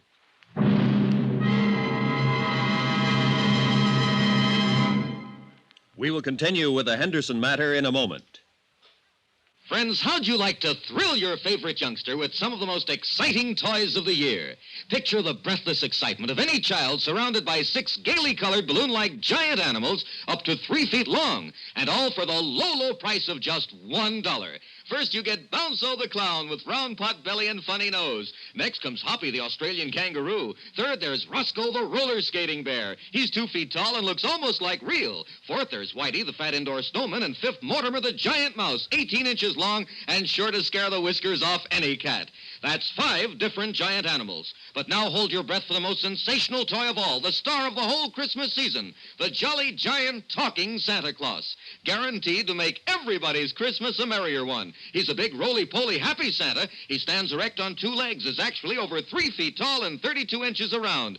Best of all, he actually talks. Just pull the tape and he says, Merry Christmas for all to hear. He's the biggest, merriest talkingest Santa ever. Sure to please your youngsters and spread good cheer. Yes, Giant Santa proves there really is a Santa Claus. That's a total of 6 giant animals made of brightly colored preformed sturdy latex, which the kids can easily inflate. And the cost just $1, not for each. Just $1 for all 6 of these lovable giants who'll turn your home into a circus parade. And here's a surprise. Mail your order today and you'll also receive absolutely free Peter the Rabbit, actually over 2 feet tall with big red ears almost 9 inches long. But you must send now. Rush $1 plus 10 cents for packing and mailing for each set you want to Giant Animals, Box 46, Grand Central Station, New York City. If not delighted with every one of your 7 giant animals, return them to the Super Animals Company for a full refund, but keep the giant talking Santa as our gift. Order now. Supplies are limited. Rush $1.10 for packing and mailing for each set in cash, check, or money order to Giant Animals, Box 46, Grand Central Station, New York City. That's $1 plus 10 cents with your name and address. Mail to Giant Animals, Box 46, Grand Central Station, New York City. Giant Animals, Box 46, Grand Central Station, New York City. My interview with Mayor Newton had convinced me that I'd get no real help from him in the Henderson matter. Quite the contrary. Expense account item 3, 20 cents, coffee, myself and Sheriff Eve Holton. Well, you got it. Huh? At the direction of Mr. Jackson. That's our coroner. He deputized me temporarily to conduct an inquest. It's going to take place tomorrow morning, 9 o'clock, City Hall. Tomorrow, Sheriff? Room 207. Well, Eve, you won't have time to do anything. No, I guess I won't. Not much, anyhow. Oh, brother. The mayor pitched me pretty hard for not having the inquest. Knew he would. Any idea why? Nope. You think somebody asked him to stop it? Yeah. Who? Don't know, Johnny. Honest.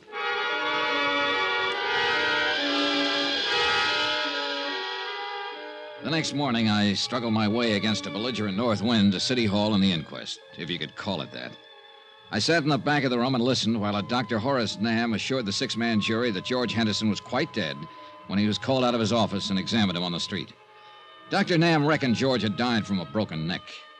An ancient bellhop, a desk clerk, and a chambermaid gave their versions of what had happened the day Henderson fell out the window. Now, you swear to tell the truth, the whole truth, so help you God? I do, Sheriff. I'm the acting coroner today, Miss Copley. Sit down. Now, when did you see Mr. Henderson last? Last Thursday morning Where was this, Miss Copley? at the Butte Hotel. Mm-hmm. You know what time of the morning it was? About 10 o'clock. I went in to make his bed and straighten up his room. I see. I made his bed while he worked on some papers there, and then I left. Did you see him after that? No, sir. You didn't see him come downstairs for breakfast or anything? No, sir. Do you know if anybody went up to see him? I believe I saw Mrs. Henderson in the lobby after that. Do you see Mrs. Henderson in this room? Yes, sir. I believe that's Mrs. Henderson over there. No, that's Mrs. Henderson. Now, do you know if Mrs. Henderson visited Mr. Henderson in his room? No, sir. I don't know that. Miss Copley, did you happen to notice if anyone else went up to Mr. Henderson's room that morning? No, sir. It went on all morning long. Sheriff Holton, acting in the coroner's position, questioned person after person. All had more or less the same vague knowledge concerning George Henderson's death.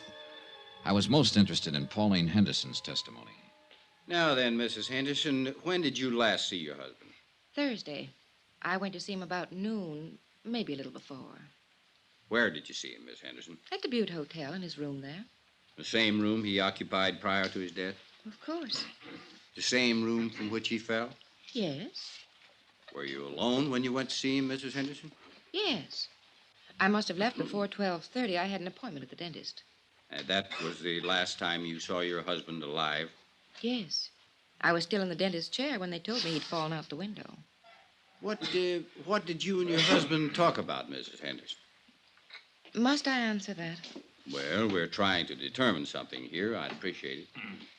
George and I discussed our divorce. Could you tell us about that? George and I decided to part about a month ago. He moved out of the house and moved into the hotel. Mm-hmm. Outside of the divorce, were you on good terms? Oh, yes, we've always been on good terms. Mrs. Henderson, do you think there's a chance that he might have thrown himself out that window? Mrs. Henderson, do you think he might have thrown himself out that window? No. At least not over us, if that's what you mean. As far as you knew, was your husband in good health? Yes, he was. You happen to know when he was examined last? Oh, a month or so ago. He was in perfect health. One more thing. Did Mr. Henderson drink? Yes. Did he drink that morning with you? I think he had a couple of drinks. Yes, he had a drink or two while we were talking. He could have stumbled to that window. The The clothes were New York, the perfume Paris, the jewelry Tiffany's. The look, you might expect it on the Riviera, where everybody tries to act bored with too many good things in life. Her dress, black for the occasion of death, was cut too well and too carefully for her to pass as a grieving widow. She answered the questions without hesitation or emotion. 15 minutes later, the jury brought in the expected verdict. Therefore, it is the opinion of this jury that the said deceased, George Walter Henderson, came to his death as a result of injuries incurred in a fall from the 4th floor of the Butte Hotel at or about 12:45 p.m. on the 19th day of this month. No evidence to the contrary, it is deemed and declared that the manner of death was accidental. Adjourned. And that was that. As far as Culver's people, its police and its mayor were concerned. Yeah, the mayor. Well, Mr. Dollar, I hope you're satisfied. It was a pretty good inquest, Mayor Newton. I trust the official verdict of the jury will answer any questions your insurance company might have had on their minds and clear this whole matter up. I'll forward it to them and tell them the circumstances under which the inquest was conducted, Mr. Mayor. Satisfactory, I trust. No, but it served a purpose. Now that everybody thinks it was an accident, everybody will breathe easier. Certainly. Yeah. If everybody's relaxing like that, somebody's going to get careless. See you, Mr. Mayor.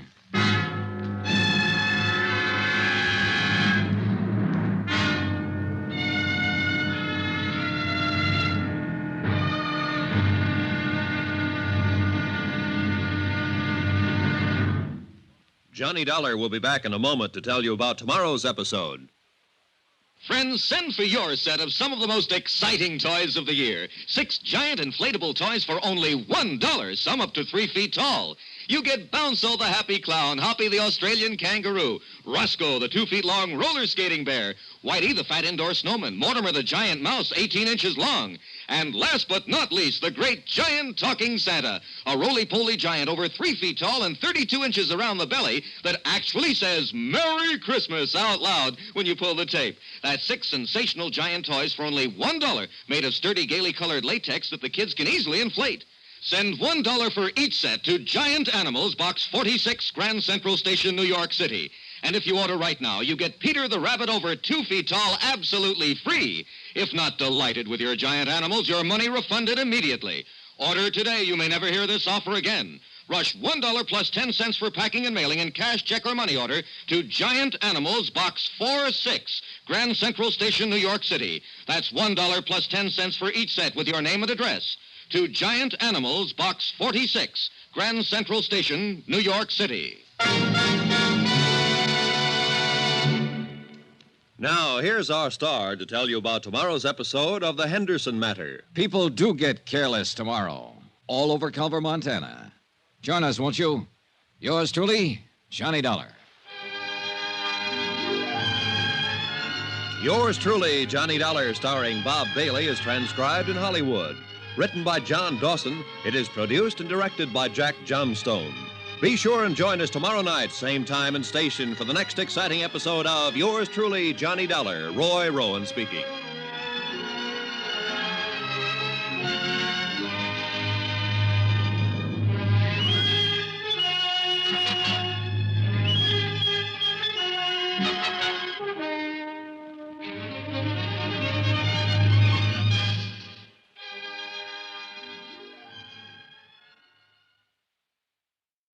From Hollywood, it's time now for...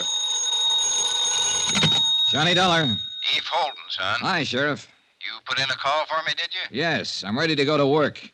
Now that the inquest's been held and George Henderson's death is officially an accident, I might be able to move around your little town a little easier. What can I do for you? Help me to move around? The case is closed, as far as I'm concerned. Eve, what's the matter with you? That inquest was a farce. For all I know, Henderson could have been pushed out of that hotel window. The attitude of different people in this town makes that whole thing... Hold on now, son, hold on. I meant to say it's closed as far as my office is concerned. Personally, I think it needs investigating. We can help each other, maybe, you and me. Can I come over? Oh, I better come there. You know how folks are around here.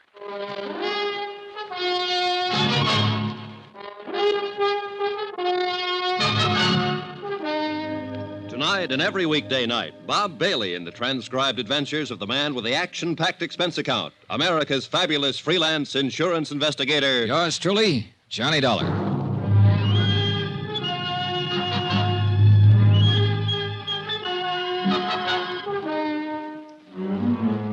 Expense account submitted by Special Investigator Johnny Dollar. Location, Culver, Montana.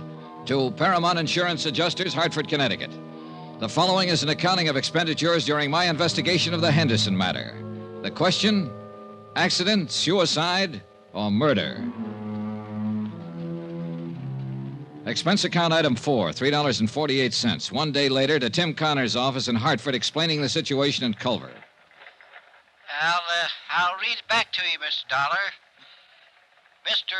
Tim Connors, Paramount Insurance Adjusters, Hartford, Connecticut. Coroner's inquest into death of George Henderson, policy number EMP-196667, found death to be accidental. In my opinion, the inquest was not thorough. Have decided to stay on in Culver and conduct my own investigation. If any change, please advise via Western Union, Butte Hotel, Culver. Am forwarding copy of coroner's verdict this date. Best regards, Dollar. Correct? Okay. Oh, Mr. Dollar. Good luck. Yeah, sure. Expense account item 5, 68 cents. Postage. I mailed a copy of the coroner's verdict to Hartford, airmail special. After that, I went back to my hotel to wait for the sheriff, Eve Holton. Come on in, Eve. Oh. Hello. Hello. Mr. Dollar, my name's Porter. I'm the manager of this hotel. Oh, well, come in, Mr. Porter. I can't right now. I've got some other things to attend to. Well, anything I can do for you, Mr. Porter? I'm going to have to ask you for your room, Mr. Dollar. Oh? When? Today. Any particular reason? We're all filled up. The room's been reserved for 6 weeks. By whom? What? Who reserved it? Why, a man from Bozeman. It's a sort of convention. Sort of convention? What kind of convention is that, Mr. Porter? Look, Mr. Dollar, you'll have to leave this room today. The man's coming in tonight. Uh-huh. And there's no other hotel in town? That's the way it is, Mr. Dollar. No other place to stay? No. So I have to pack my bags and get out of town, is that it? I must have the room, Mr. Dollar. Who asked you to say you wanted the room, Mr. Porter? Who asked you to come here and kick me out? Why, no one. Well, you go back to no one, Mr. Porter, and you tell no one that I'm staying right here in this room here in Culver until I finish what I have to do here. You tell that to no one, will you? Mr. Dollar, I'd hate to call the police. Go ahead, Mr. Porter. Be sure and tell them about the sort of convention you're having and how all the rooms are sold out. Tell them about Mr. No One and tell them I called your bluff. Anything else, Mr. Porter? I was at the stage where I was beginning to take notes for myself. Note 1, the mayor didn't want to have an inquest into the death of George Henderson. Note 2, when they did have an inquest, they didn't want to really find out anything. Note 3, Mr. Hotel Manager wanted me to keep on not finding out anything by getting me out of town. I explained all of this to Eve Holton when he showed up a half an hour later. Well, kind of tight, isn't it? I don't know what that means, Sheriff, but it's pretty stupid. Yeah, it's stupid, son, but it could be effective. Now, I'll tell you what. If Porter calls the police, I'm the police. So don't worry about that. I'll hem him and haw him. All right, thanks. Now then, tell me how much your insurance company's stuck for. $50,000 if Henderson's death goes by as an accident. The good book says that's what it was. I know. There's a chance, too, he had a heart failure and fell out of that window. No, sure. Always a chance. We might have to dig him up and find out, Sheriff. Oop, no, hold on. Autopsies and digging people up is one thing you'd have a hard time doing around here. I might insist on it. I don't know. We'll let that go for now. Say, tell me about Mrs. Henderson. Where's she from? Here. Right here in Culver. Now, she didn't get that mink coat and those diamonds she was wearing at the inquest in Culver. More important, she didn't get that continental look here either. So what's the story? Well, her name was Pauline Underwood before she married George. Born and raised right here in Culver. Of course, she went to school in the East, and she's been in Europe a couple of times, but most of her life's been right here. She is a mighty pretty widow. And a mighty rich one, too. Henderson had it. I know. This divorce she talked about at the inquest yesterday. Well, everybody in town knew they weren't getting along, never did get along. How could they? Pauline's 26 and George is 59. He could have been her father. As a matter of fact, he almost was. Well, tell me about that. You got a drink? Oh, yeah. Well, George raised Pauline from the time she was 14. He paid for all her schooling and growing up.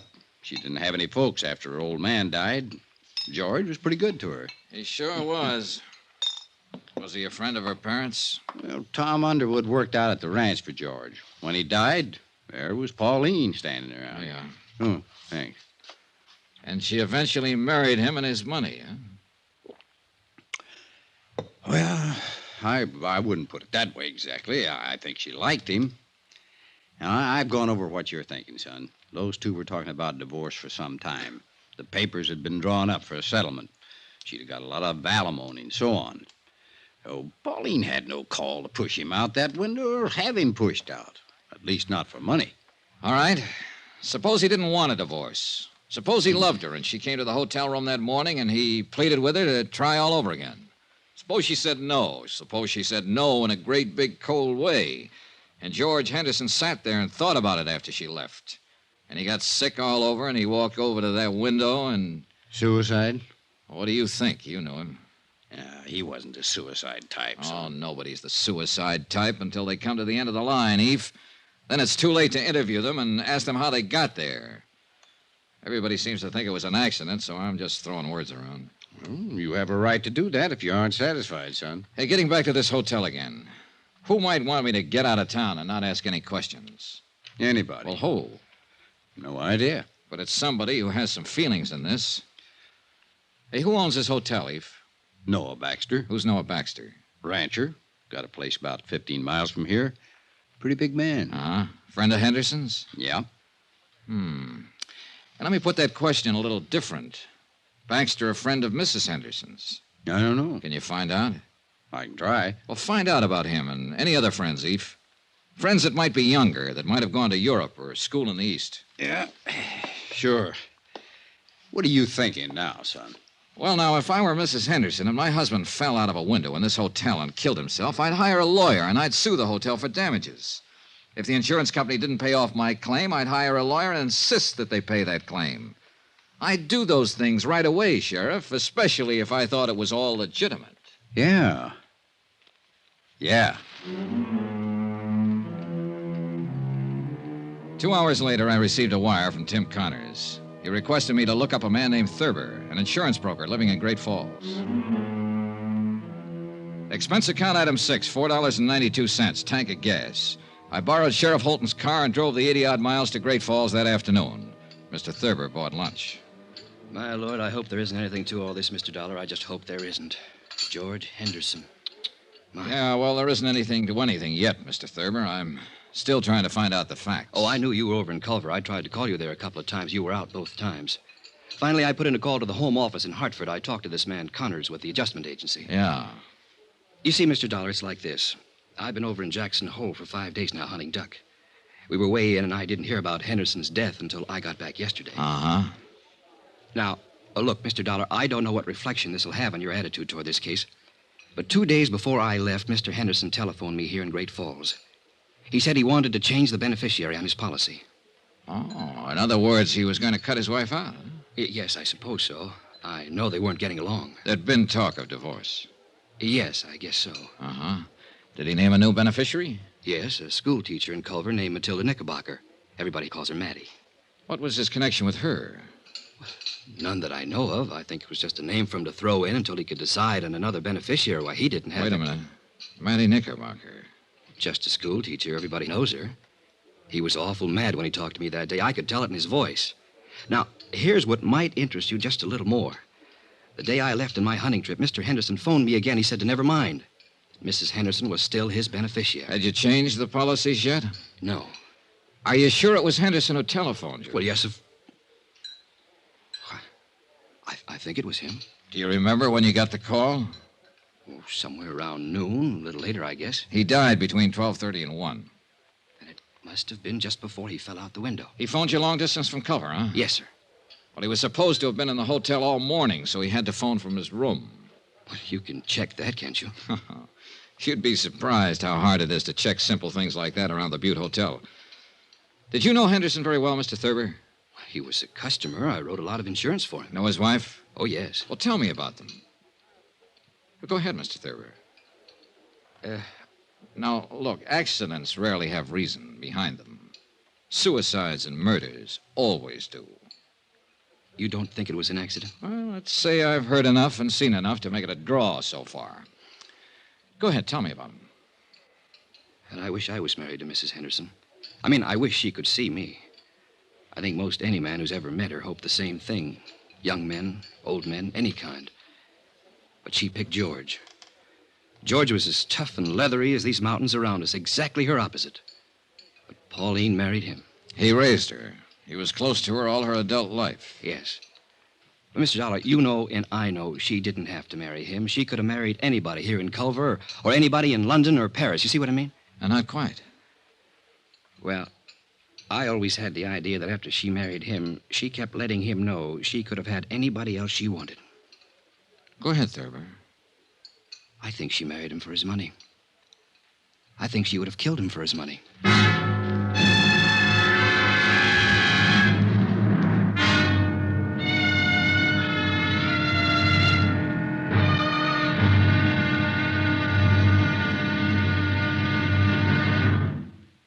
There'll be another intriguing episode in our story of the Henderson matter tomorrow. Tomorrow, the whole affair becomes a town issue, and I become the town goat. Incidentally, let me take a moment to say thanks for the many kind letters you've sent. We appreciate them more than you know. And I only wish it were possible to answer them all personally. Again, thank you. Yours truly, Johnny Dollar.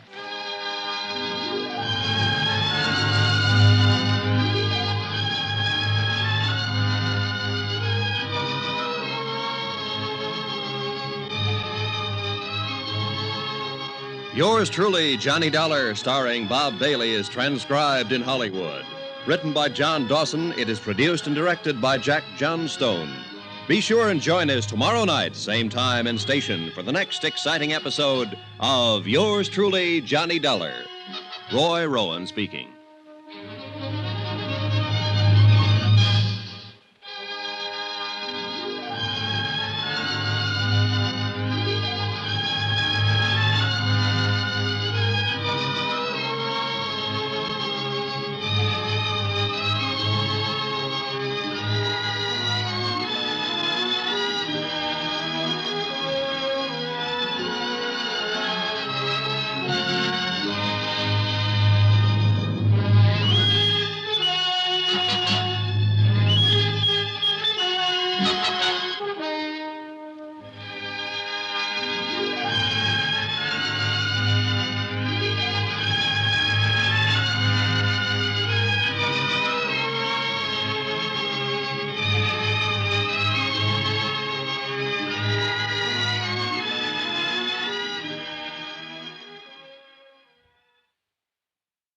From Hollywood, it's time now for... Johnny Dollar. This is Mrs. Henderson. You asked me to call, Mr. Dollar? Yes, Mrs. Henderson. I'm with Paramount Insurance Adjusters. Oh, yes. You probably know we asked for the inquest into your husband's death. Yes, I know. We're trying to clear up the entire matter as quickly as we can, Mrs. Henderson. I'd like to talk to you.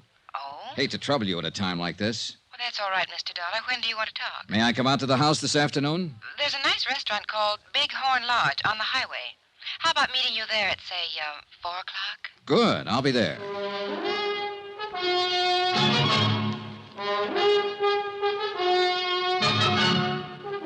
Tonight and every weekday night, Bob Bailey in the transcribed adventures of the man with the action-packed expense account, America's fabulous freelance insurance investigator. Yours truly, Johnny Dollar.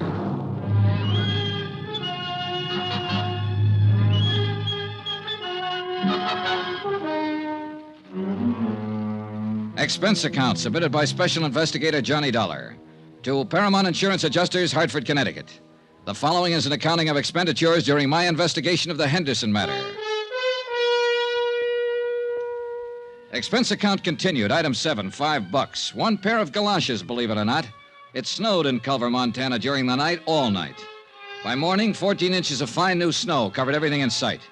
After my phone call to Mrs. Henderson, I spent the morning trying to rent an automobile. There was none to be had, so that afternoon I dropped over to see Eve Holton, my sheriff friend. Son, you're going to catch your death unless you start wearing a scarf. Yeah, I'll remember that, Eve. But maybe I won't need one. Oh? Yeah, I think I'll be leaving Culver pretty soon. Well, I hope you don't mean that, son. I'm afraid I do. I'll have to tie this case up one way or another pretty quick.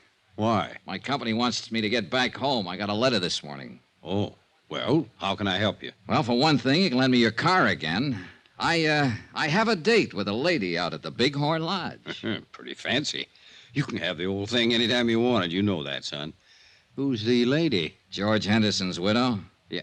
Oh? Now, I know what you're going to say. Why go after her? Why bother her until I have something to go on? Well, I got to do something, Eve. I'm no nearer now to knowing whether Henderson was pushed out that hotel window, fell, or jumped. I think I have enough of an idea of Henderson and his wife to pick up some valuable information from her. Any objections? Nope.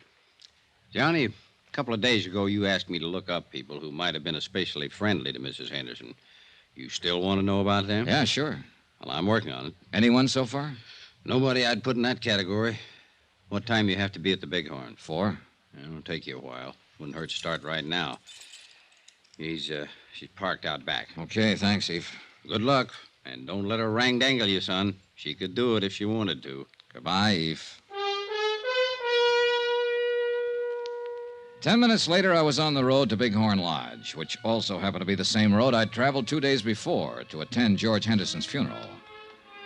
As I drove past the graveyard, white and stark against the blue winter sky, I noticed a car parked along the side of the road, a little Chevy coupe about 1952.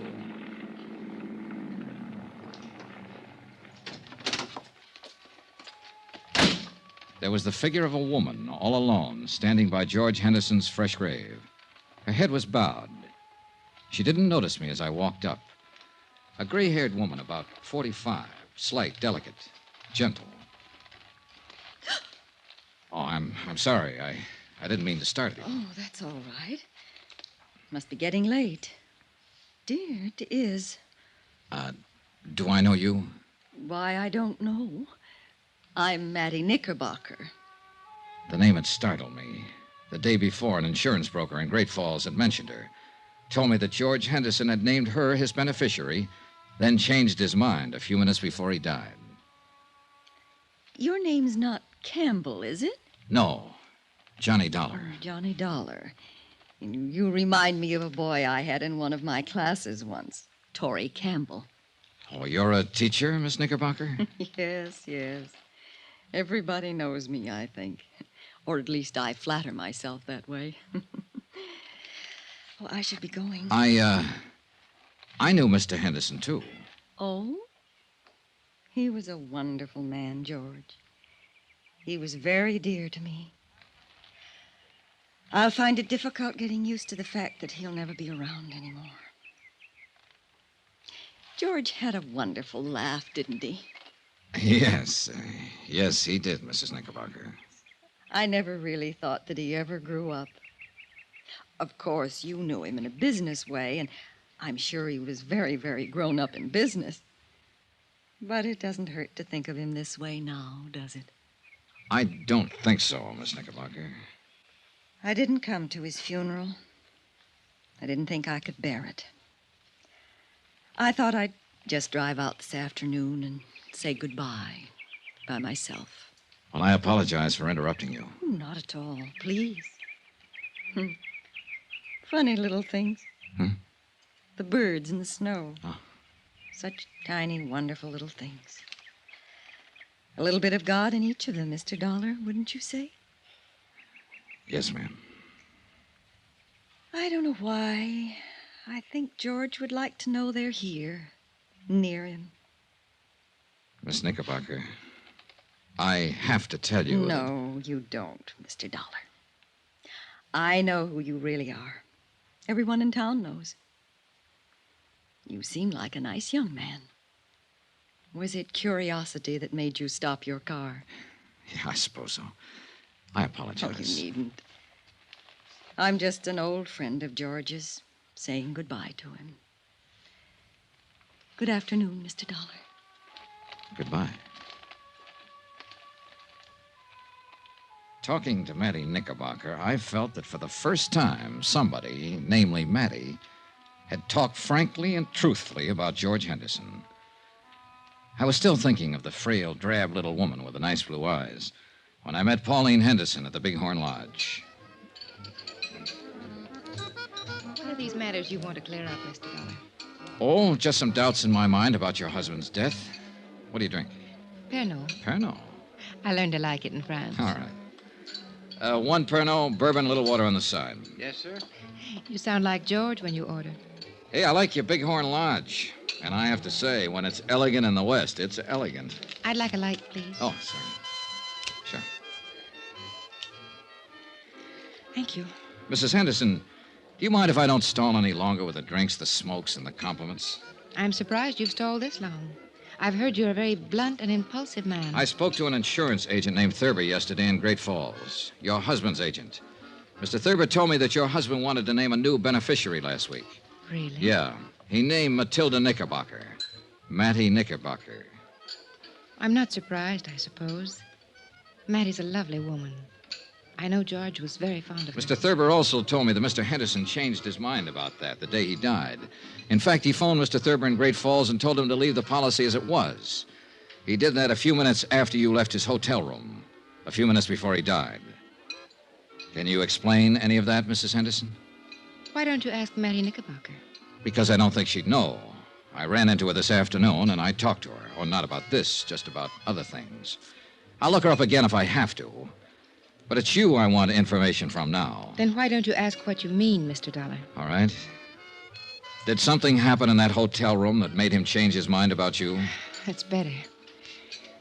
I do wish that ridiculous little man would bring our drinks. He will.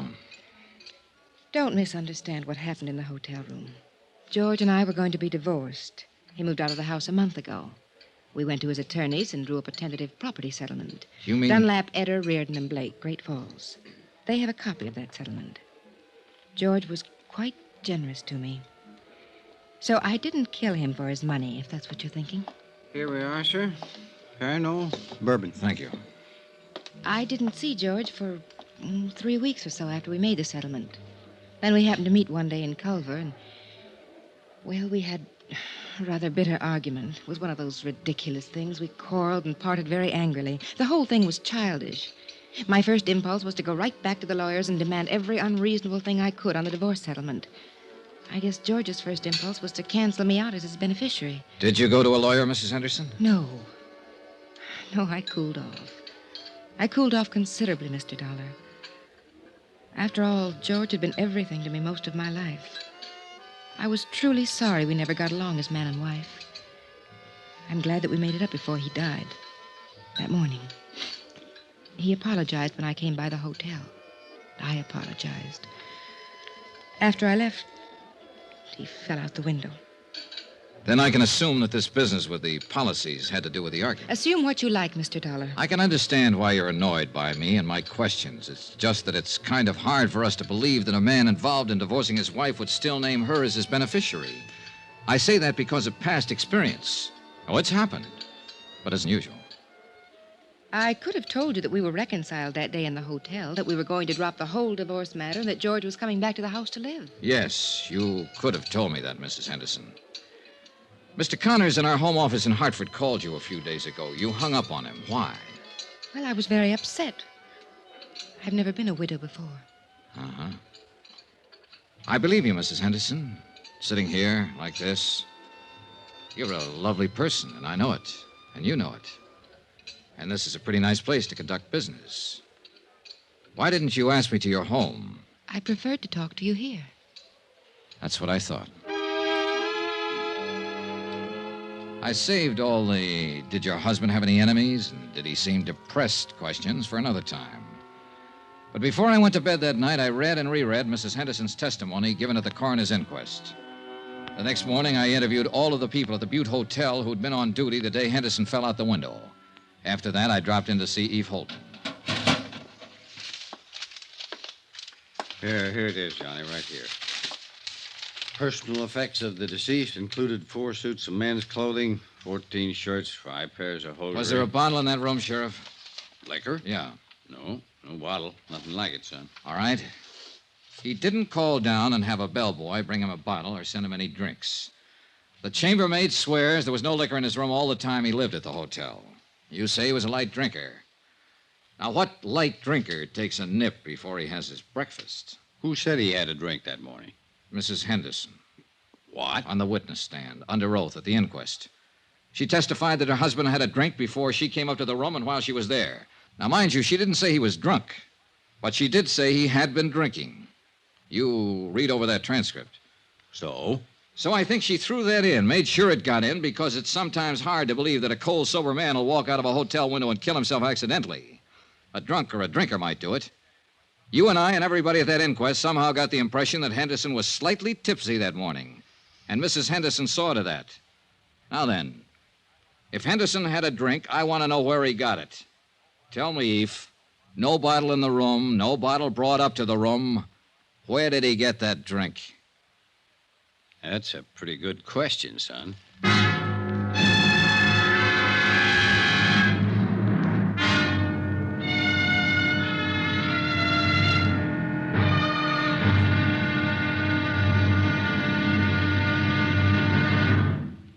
There'll be another intriguing episode in our story of the Henderson matter tomorrow. Tomorrow, the wind-up.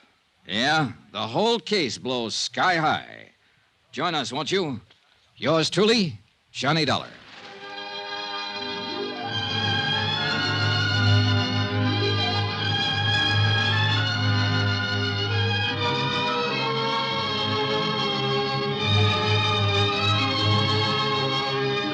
Yours truly, Johnny Dollar, starring Bob Bailey, is transcribed in Hollywood. Written by John Dawson, it is produced and directed by Jack Johnstone. Be sure and join us tomorrow night, same time and station, for the next exciting episode of Yours truly, Johnny Dollar. Roy Rowan speaking.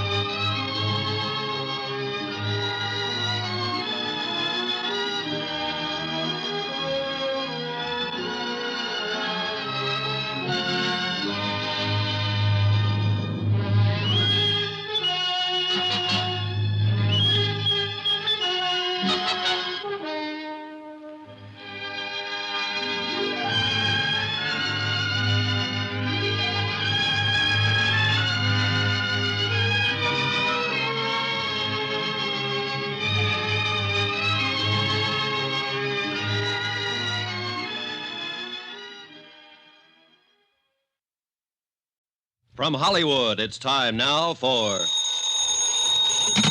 Johnny Dollar. I have a call for you from Hartford. Go ahead, please. Johnny? Right here. Connors at Paramount Adjusters. Say, what was this wire, Johnny? You serious about denying liability to Mrs. Henderson? I sure am. I think it'll bring the whole thing out in the open. This is pretty serious. Have you got any concrete evidence death wasn't accidental? Jim, I have a copy of the coroner's inquest. Concrete evidence that Mrs. Henderson lied under oath. She said her husband was drinking the morning he died. Everybody here believed he was a little crocked when he fell out that hotel window. I've got proof that he didn't have a drink that morning. What proof? No bottle in his room. No bottle brought there. Nothing. What do you say? Don't make a move, kiddo. I'll get the first plane.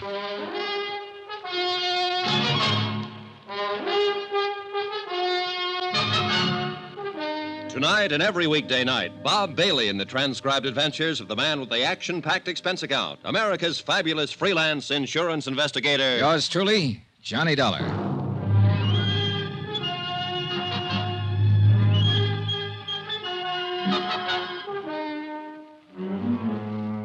Expense account submitted by Special Investigator Johnny Dollar to Paramount Insurance Adjusters, Hartford, Connecticut.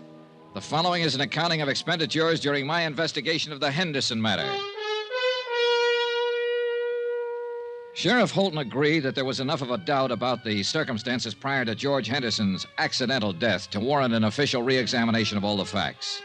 He promised me the police would start an immediate investigation. That was all I needed. I knew Mrs. Henderson would be re-questioned and that the pressure would start to build up. 14 hours later, when Tim Connors arrived in Culver, I had some pressure of my own. Well, Johnny, what? Well, the best thing we can do now is move in. Deny liability on the grounds that the accident is not proved. I suppose Mrs. Henderson sues us. All right, let her. Then the burden of proving that her husband's death was accidental would be on her. Look, Tim, contrary to her testimony under oath, Henderson didn't have a drink that morning he died. All right, she made a mistake. He had a heart attack, got dizzy, and tumbled out of the window. He wasn't drunk. Oh, don't talk nonsense, Tim. Listen to me. Mrs. Henderson was ready for the coroner's jury a couple of days ago, and she was ready for my questions when I saw her yesterday. The only one she wasn't ready for was you a few days ago when you phoned her long distance. You said she hung up on you. Well, she half apologized to me for that, but it was because she couldn't think of anything to say. Well, maybe you're right. But suppose he did die accidentally, and suppose it is a just insurance claim. I tell you it isn't. And the fact that she made a mistake testifying about him having a drink can... Hey, Johnny, do you have anything else? 3 things: instinct, experience, and statistics. Pauline Henderson's a young woman. She married a wealthy older man. With him out of the way, she has all his money and all her youth. All right, I'm going to phone the company as soon as I can find a phone. Tell him I'm working for evidence, and the best way to get it is to bring Mrs. Henderson out in the open. File a complaint against her. What charge? Suspected murder. Oh, no, Johnny, that'd get us in all kinds of trouble. Remember the drink, Tim. Henderson didn't have the drink. Now, we'll have to have more than that. I'm sorry, Johnny. All right, I'll get you more.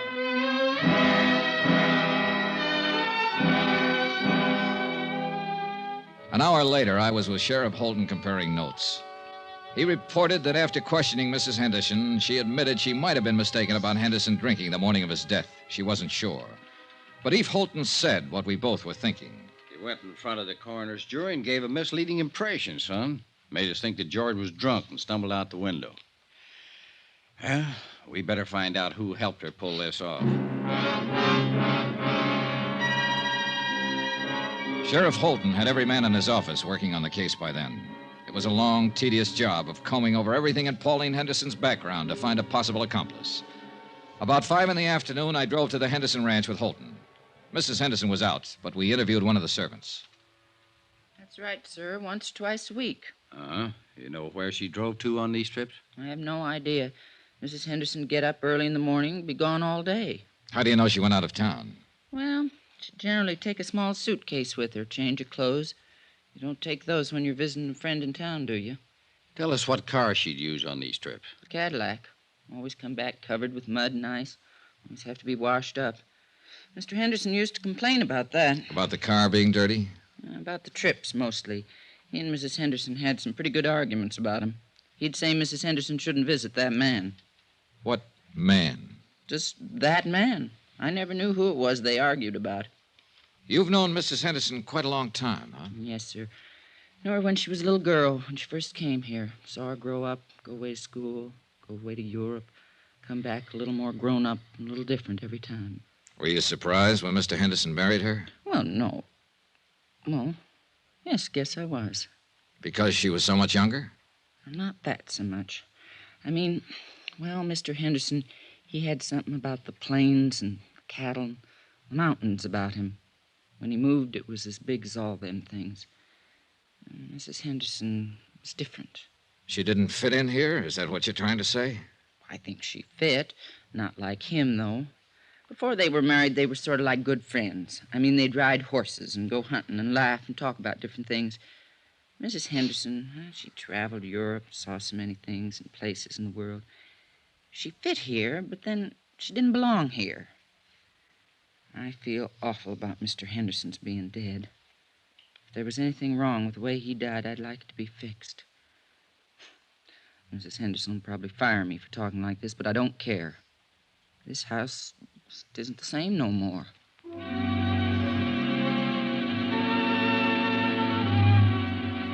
By the time we got back into town, Sheriff Holton's boys had discovered the names of 3 men who had been seen at various places around Culver in the company of Mrs. Henderson.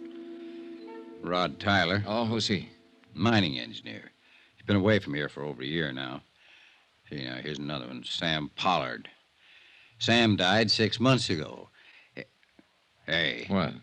Noah Baxter. Noah Baxter. That name's vaguely familiar. Yeah, he owns a hotel you're staying in. A couple of ranches, too.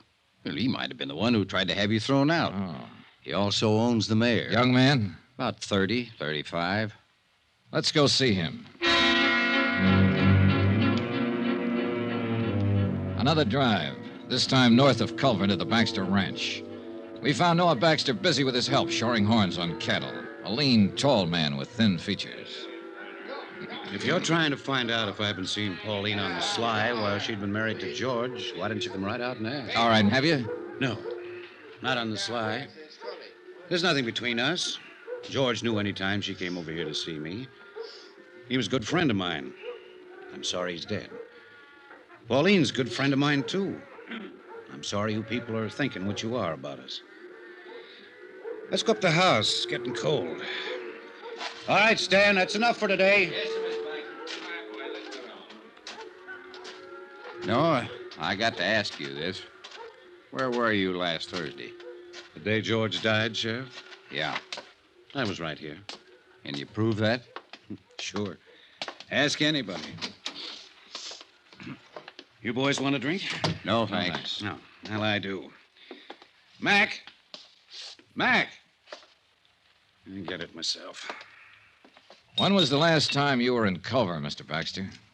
3-4 weeks ago. My cook and the others handle what supplies we need. Do you mind if we talk to some of your help around here? No. What do you want to talk to him about? About last Thursday? About what happened when Mrs. Henderson came here to visit? It wouldn't look good if she came here to visit me, would it? Well, that depends on the circumstances, no? She'd come and sit there and read and look at some of those paintings. We'd talk when I had time. Anything wrong with that? No. Mr. Baxter, I think I ought to tell you, I've asked my company to file a complaint against Mrs. Henderson. Suspicion of murder. Oh. I'd like to tell you something. She didn't kill him and she didn't have him killed. She loved him a lot more than George loved her, I think. Both of you know her. Her dad was a drunken cowhand. When he died, George took her over, gave her everything. So you see, you're wrong. She loved George for giving her what he gave her, and mostly for being the kind of a man he was. I lied to you a couple of minutes ago. There was something between us. It was bound to happen sooner or later. She'd come here to cry on my shoulder, and I let her. Cry? About George. He wanted to divorce her. Didn't you know that? I had the idea it was the other way around. Oh, you're all wrong. George raised her, educated her, made her into a woman, and then he married her. And she wasn't what he wanted at all. You know who George wanted to marry? Mattie Knickerbocker, the schoolmarm. Go on. Oh, there was nothing between George and Mattie, but there would have been if he'd lived. What about you and Mrs. Henderson? Yeah. The thing that was between us was that I wanted her. She didn't want me, but I wanted her. I was glad when she told me about the divorce coming up. I really think she would have listened to me.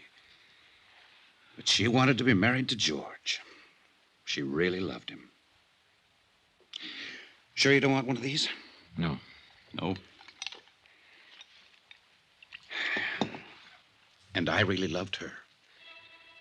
I went to see George last Thursday at his hotel. You know why? To tell him to go back to Pauline. Yeah, because I knew what he meant to her. You can talk to my people around here. They'd lie for me and say I was here last Thursday all day. They'd tell you that Pauline never came to see me. They'd lie right down the line for me. But, Mr. Dollar, I can't let you get out that complaint and take her in. One of my trucks was taking some beef to the hotel last Thursday. I rode in with the driver and went in the back way. I went right up to George's room to talk to him. Pauline had just left. I wanted to talk to him about the same things I've been telling you. I didn't want to hurt him. I loved him, the same as everybody loved him. When I got to his room, he wouldn't let me talk at all. He was mad that I interfered, and he tried to swing on me. I shoved him once. He went out the window. That's all. I killed him.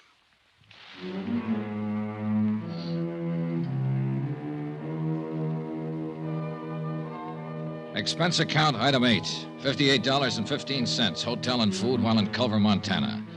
Item 9, same as item 2, transportation by train and plane back to Hartford.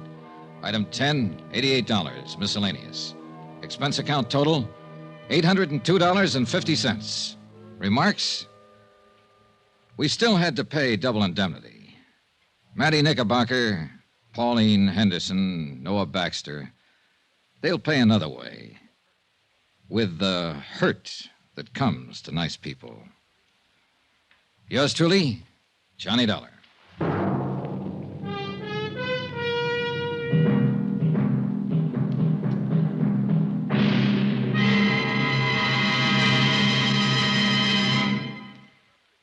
Remember, there'll be another exciting story beginning next Monday night. Next week, a real mystery, complete with plenty of action, a beautiful blonde, and a killer lurking in the shadows. Join us, won't you? Yours truly, Johnny Dollar.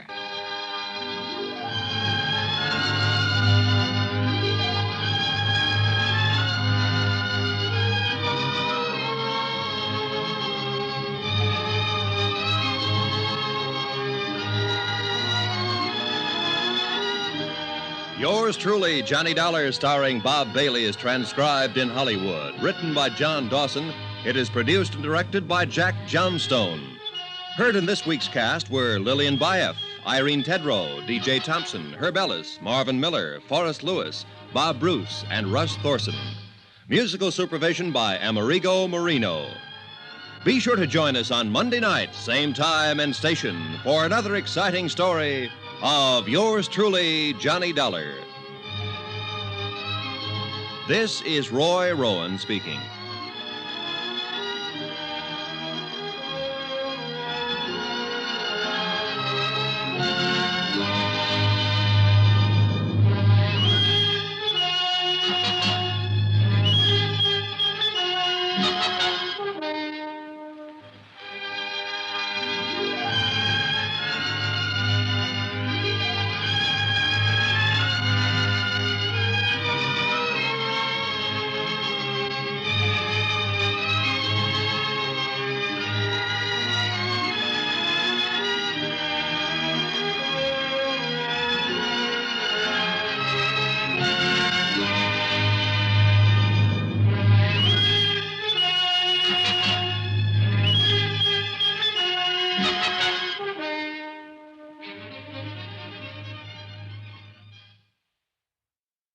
From Hollywood, it's time now for Johnny Dollar. Joe Parker, Johnny, Surety Mutual. Oh, hi, Joe. What's on your mind? A gorgeous doll named Dolly McLean. Remember her? Sure. The Champagne Dream Girl. Yeah. Dancing darling of the roaring 20s. Finally married Barnaby Cronin, didn't she? Right. And for a wedding present, he bought her the Circle of Fire. Oh, yeah. One of the 5 most beautiful necklaces in the world. Diamonds and emeralds. Worth $500,000. It's been lying in a bank vault for the last 10 years since Barnaby died. We carry the insurance. So? She's coming out of seclusion, Johnny, giving a party. Just like the old days, she says. May go on for a week. Her last fling. And she's going to wear the Circle of Fire. Uh-oh. Get the picture? Gallons of champagne, everything mixed up, crazy. And that old lady with $500,000 around her neck. Target. You've got a problem, Joe. Johnny, we've got a problem.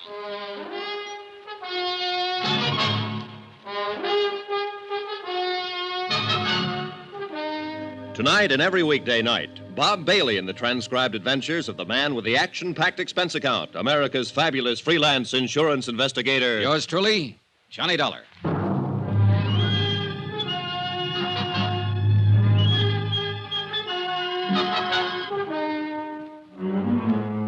Expense account submitted by Special Investigator Johnny Dollar to the Home Office, Surety Mutual and Trust Company, Hartford, Connecticut. The following is an accounting of my expenditures during investigation of the Cronin matter. Item 1, $14.80. Transportation to New York and to the apartment of America's one-time dream girl. One time, a long time ago. How do you do? I'm Johnny Dollar. I believe Mrs. Cronin is expecting me. I'm Mrs. Cronin, and yes, I am expecting you. Won't you come in? Oh, thanks. I did have butlers and maids and such for years, scads of them.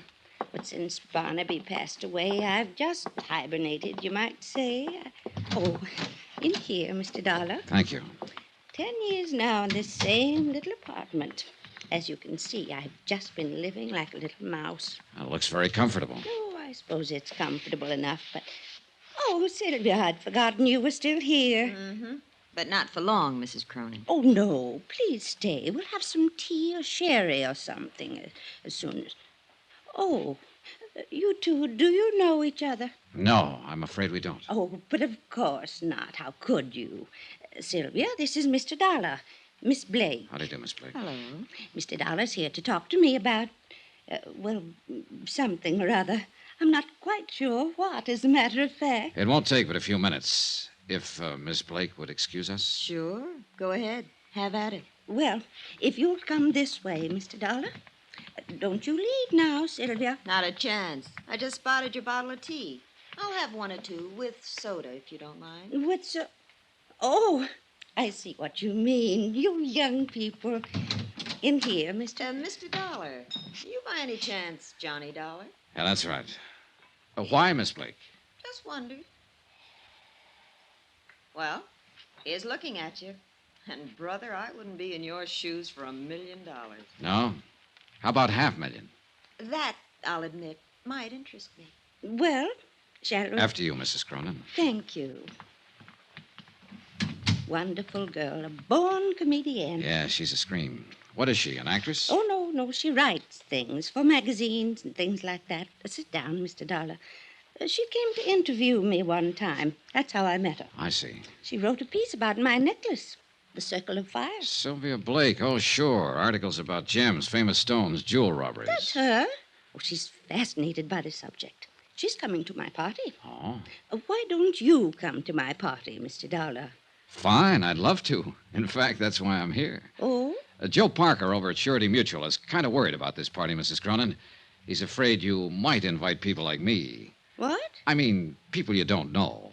You're a detective. In a way. I told Joseph how I felt about that. He's not going to send any detectives around snooping into things, spying on my guests, wearing the hats in the house. Huh? Oh, not that you're like that, of course. But it's the principle of the thing. Well, wouldn't you have a better time at your party if you knew you were safe? Mr. Dollar, it was at a party that Barnaby gave me the Circle of Fire. Our wedding reception. There were over 2,000 guests, 1,000 of them invited. And we danced. Oh, we danced all night. And the necklace was beautiful. And I was beautiful. Back then. True, but... And then afterward, at 4 o'clock in the morning, we drove through the park in a hansom. Just the two of us. And the driver, of course. And I wore the circle. And I was safe, Mr. Dollar. I was perfectly safe. Maybe you were just lucky that night. Barnaby was so wonderful. And he could make living so wonderful. Well, I don't doubt it. He was probably a man who could manage things pretty skillfully. He was running 2 railroads and a bank, all at the same time. Then I imagine he had no trouble arranging for your safety without even letting you know about it. You mean guards all around? It's possible. Yes, it is. He was like that. He never wanted anything to worry me. All right, Mr. Dollar. You win. Good. But it's only because of one reason. I like you, and I want you at my party. Thank you, Mrs. Cronin. Oh, you're going to love every minute of it. It's up in the Adirondacks, our old summer place. Joseph told you, I suppose. Yes, he did. Mrs. Cronin. And the people I've invited, hundreds, literally, people I knew in the old days. Of course, a lot of them won't come, but, it was strange. So many of the letters came back undelivered. Mrs. Cronin. Oh, Sylvia, I didn't hear you. Come in. I'm the sneaky type. You've got a visitor. Says he's an old friend. Really? Well, I suppose I'd better see you. You'll excuse me, Mr. Dollar. Sure, go ahead. You and Sylvia talk to each other. I brung the bottle in case you're interested. Short on the soda. Right. She's on a cloud by herself. Of course, some of the invites to the party were undelivered. Those beautiful people had a habit of dying young. Say when. When? Who's the visitor? I'll guess with you. Looks like an overgrown leprechaun. Said his name was Shorty Weber. Shorty Weber. You know him? I know of him. An old-time song and dance band, among other things. She probably worked in a show with him back in those dear dead days. Anyway, he's got an invite clutched in his sweaty little palm. Another freeloader, I suppose. Aren't we all? I am, yes. Not you, though. You're working your way. Isn't that what you're doing, one way or another? Meaning? A magazine article, just in case. Written right on the spot. Attempted theft of the Circle of Fire. Clever jewel Why thief. do you say attempted? I'm working my way, remember? Sure, I remember. But it won't be attempted, Johnny. Somebody's going to get that necklace before the weekend is over. I'll bet on it. Would you care to name any names? Pick a name off the guest list. Any name. Suppose I pick Sylvia Blake. You're the detective. You've dug up and written up every big-time jewel theft over the last 50 years. You're bugged on the subject. Obsessed with beautiful gems. Fits my personality. I'm rather beautiful, too, in a brittle and glittering sort of way. Don't you think so, Johnny? I think you work pretty hard at that tough act. Maybe. And I think you'd give your right arm to own that necklace. Going after that would really be going for the big one. Going for broke. And somebody will do it, Johnny. Wait and see.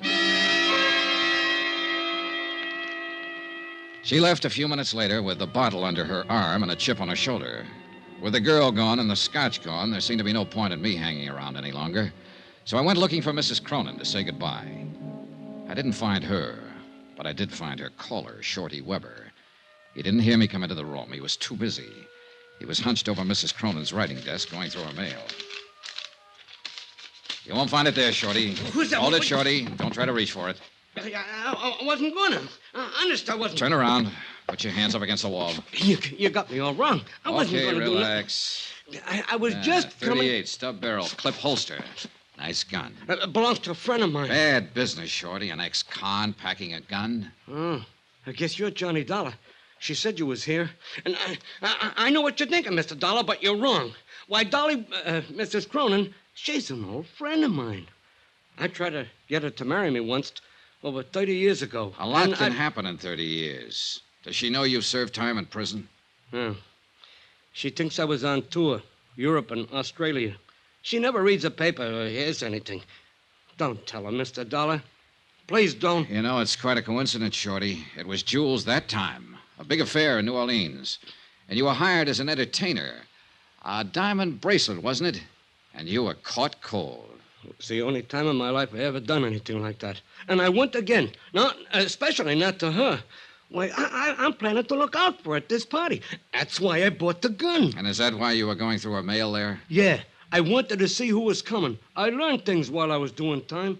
I know how the word gets around in a big deal like this. There's a lot of wrong guys in this world. No argument, Shorty. Yeah, well, you met her. You know how she is.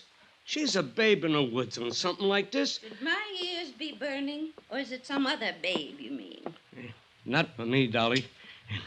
You're the only babe I ever could see. Oh, Shorty, you never give up. Oh, do you two know each other? Not exactly, but we found we had a mutual friend. A certain state prison warden. Oh, how nice. Shorty's always doing benefits at those places. Dolly. Yeah, that was it. He did a benefit there. Oh, well, I'll bet you went over big. Well, you know. You're too modest, Shorty. Why, they loved him, Mrs. Cronin. Hated to let him leave. Yeah.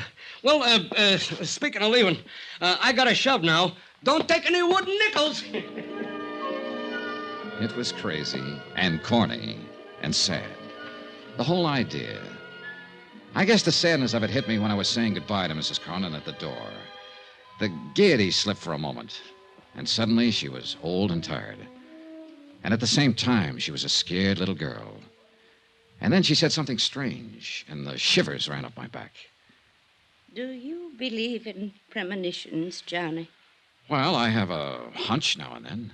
Well, whatever it is, it's the reason I'm doing this. Having this party. One last fling, you might say, before it's too late. Oh, come now. You're still a young woman, Mrs. Cronin. No. I'm old, Johnny. I've been old for years. Since Barnaby died. We loved each other so, but that's not what I mean. I've had this premonition lately. What sort of a premonition? That something awful, something terrible is going to happen to me.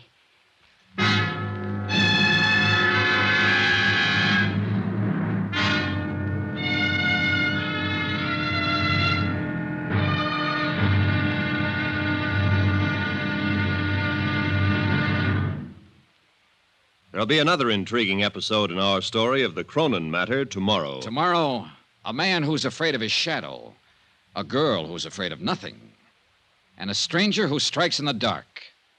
Join us, won't you? Yours truly, Johnny Dollar.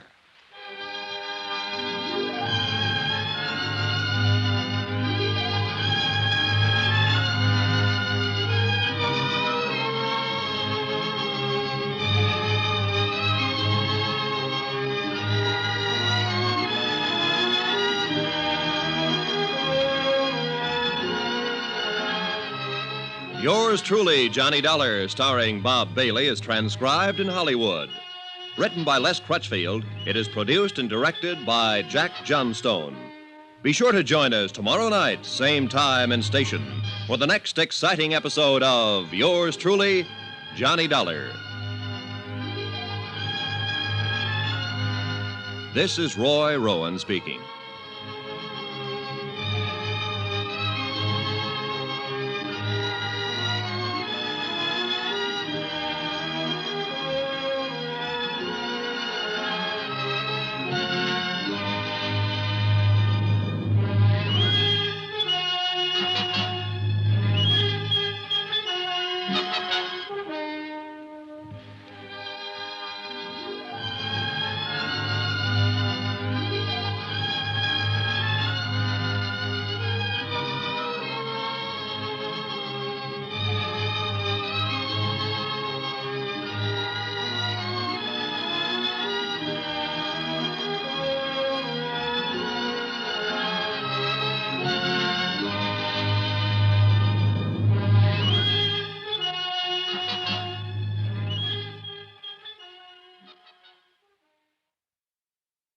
From Hollywood, it's time now for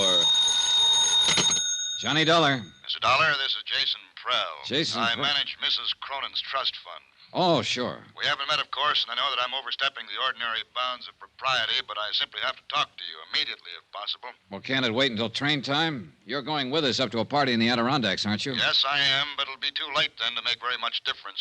Well, maybe you could tell me the general idea of what you I want. understand Mrs. Cronin has authorized you to obtain the Circle of Fire from the bank and to keep it in your possession until she wears it at the party. Yeah, that's right. Don't do it. Leave the necklace where it is. Why?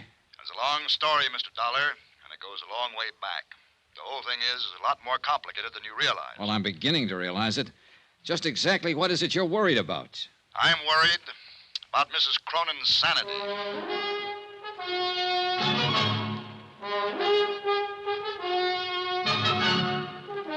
Tonight and every weekday night, Bob Bailey in the transcribed adventures of the man with the action-packed expense account, America's fabulous freelance insurance investigator. Yours truly, Johnny Dollar.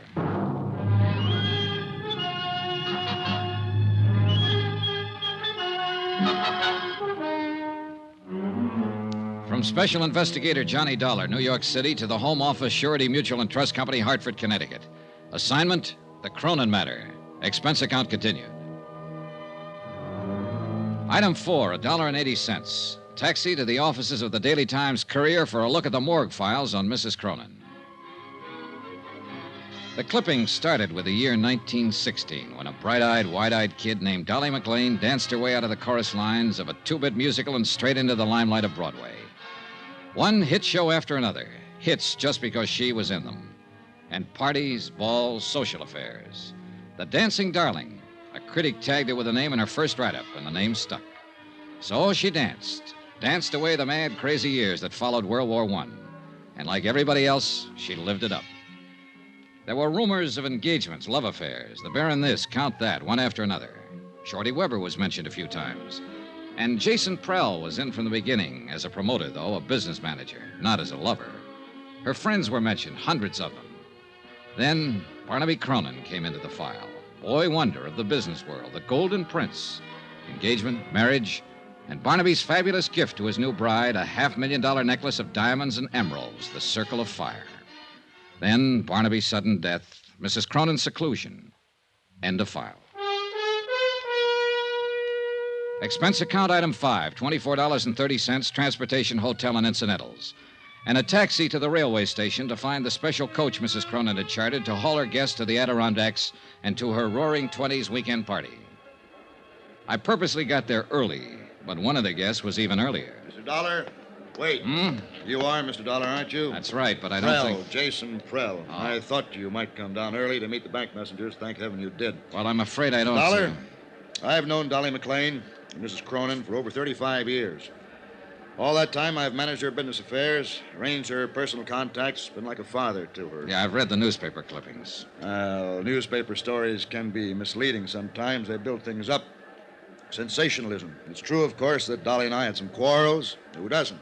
In spite of everything, I was still her best friend. Go on. I know Dolly, know her better than anybody else in the world. I know how she's gone downhill since Barnaby died, especially in the last year or so. And I know this whole idea is the worst possible thing she could do. Have you tried talking to her along that line? She won't listen. She's dead set on it. I'm hoping you can help. How? Point out to her how dangerous it is to go off into that isolated place with a piece of jewelry as valuable as a circle of fire. It's worth a fortune. Somebody's bound to try to steal it. I still don't get what you're driving at, Mr. Prell. But I just told you. It's the risk that's involved. To whom?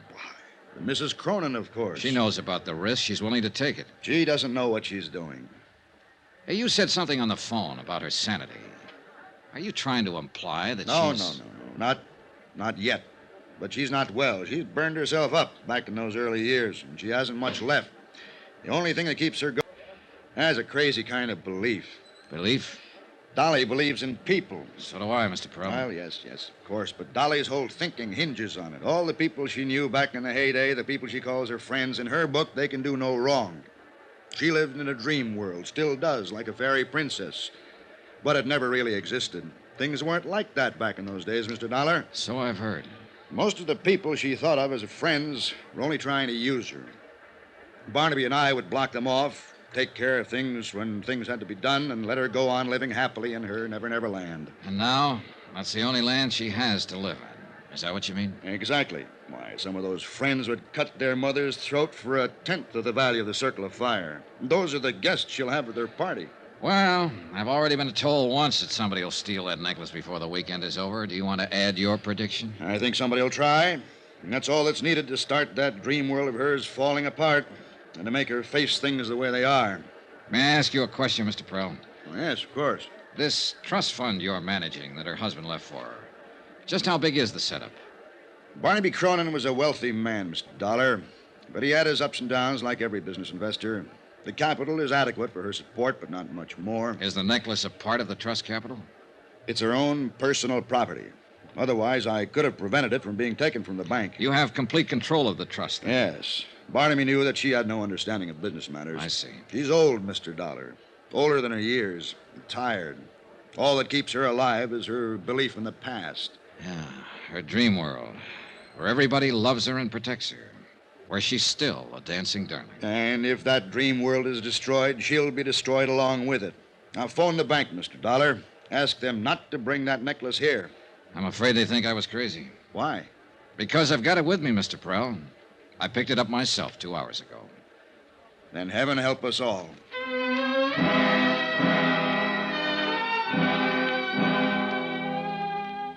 The convention coach Mrs. Cronin had chartered for the run to the Adirondacks was arranged with a long aisle of individual staterooms and a main lounge area at one end.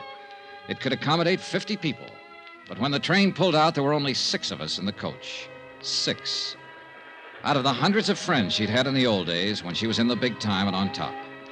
And even out of the 6, 3 of us were new acquaintances, people who hadn't known her back when. I was there, of course, because I'd been hired to be there to protect her fabulous necklace. And Sylvia Blake, still playing it tough and cynical, was probably hoping for a magazine article, or hoping for something. But the third newcomer, there was the question mark. Oh, I think this whole thing is just too exciting for words. Don't you think it's too exciting for words? Well, I know who you are, of course. You're Mr. Johnny Dollar, and you're supposed to protect those fabulous jewels. And I'm Laura Dean, and I think we ought to call each other Laura and Johnny, because after all, it's a party, isn't it? Up till now, I was having doubts. You're obviously not one of Mrs. Cronin's friends from the old days. Oh, no, I just met her back there at the station. You what? Well, I talked to her on the phone, of course. She sent an invitation to my aunt, who was a very dear friend of hers, only they hadn't seen each other for years, and she didn't know my aunt had passed on over a year ago. So I phoned her and told Mrs. Cronin, I mean, and she said for me to come to the party, she'd like to meet me, and I wouldn't have missed it for anything. Yeah, well, Johnny, do you think they'll really have champagne in bathtubs like they used to back in her time? If they do, it'll get awful wet out. There are only 6 of us to drink it. Oh, gosh, I don't see how you can call 6 people a party. Well, the thing is, we'll all be in there trying hard. Now you're joking me. I'll bet you're fun at a party. Oh, wait till you see the act I do with the lampshade. Who did you say your aunt was? I don't think I said who. When do they start serving the champagne, Johnny? When they see the whites of your eyes. That's cute. I like that. Thanks. Now, about your aunt. Poor old soul. She'd have loved this, too. You ought to hear about some of the parties she and Mrs. Cronin used to go to. Yeah, I imagine. They used to go every place together back in those days. The newspapers called them the Siamese twins. The Siamese twins. That was just an expression. Fritzie Morel. Is that what you're saying? That you're Fritzie Morel's niece? Sure. Did you know her, Johnny? No, I never met her. Oh, you'd have liked her. She was a lot of fun. Loved to party. Gosh, I thought there'd be more people than this. She kept babbling on, and I listened to her, tried to figure her out. The chatter was smokescreen. Underneath it, she was cool, sharp, and shrewd. I didn't know what she was up to, nor why she was here. But I did know one thing. Fritzie Morel had died about a year ago, true enough. But she'd left no surviving family and no niece. Laura Dean was a liar.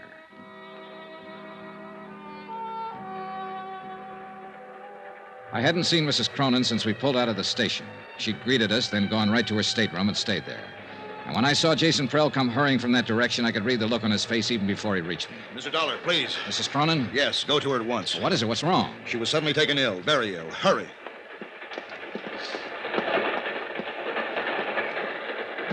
Mrs. Cronin. Come in. Oh, I'm all right now. Oh. It was just nerves. I've had it before. My doctor in New York gave me some tablets to take whenever... Are these the tablets? This bottle here? Well, yes. You know what they are, Johnny? Yeah, I know. All right. So he does say it's my heart. But he's wrong. It's just nerves. Yeah, sure. That's not why I sent for you, Johnny. You have the necklace. Yeah. Want to see it? No. I'll wait until it's time to wear it. Johnny, I've written something here. I'm going to sign it, and I want you to sign as a witness. Well, all right. Unless you'd rather have Jason Prell. No, Jason would argue about it. There. Now you sign. There you are. Keep it for me. Do you mind if I know what I've signed? Of course not. Read it if you like. In the event of my death, I, Dolly Cronin, being of sound mind, bequeath the necklace known as the Circle of Fire to Sylvia Blake. Sylvia loves jewels. She'll appreciate it. Yeah, I imagine she will. She's not to know about this, you understand, because, of course, it'll be years before she gets it. Oh, sure it will. Now, you'd better try to get some sleep. I'm going to. And thanks, Johnny. It was nothing. You know something? I was heartbroken when they didn't show up at the station. All my old friends. But I've been lying here thinking, and I've finally figured it out. Oh? They all went on ahead. They'll be waiting at the house. They're trying to surprise me. Don't you think so, Johnny? I said yes, I thought so. But I was lying because I didn't think so. But she was still a dancing darling, and she had that way about her. You wanted to protect her. I didn't go back to the lounge. I walked down the corridor to my stateroom. It was night by then, and the corridor was only dimly lit. My stateroom was dark. When I opened the door, I caught a bare flash of movement. Too late. Oh!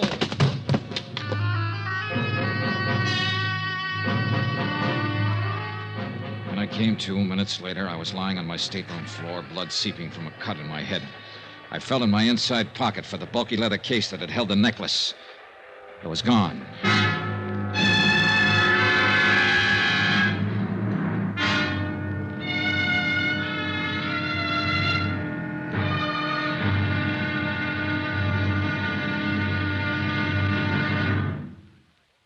There'll be another intriguing episode in our story of the Cronin matter tomorrow. Tomorrow, an old love and an old hate. And violence breaks out at midnight. Join us, won't you? Yours truly, Johnny Dollar.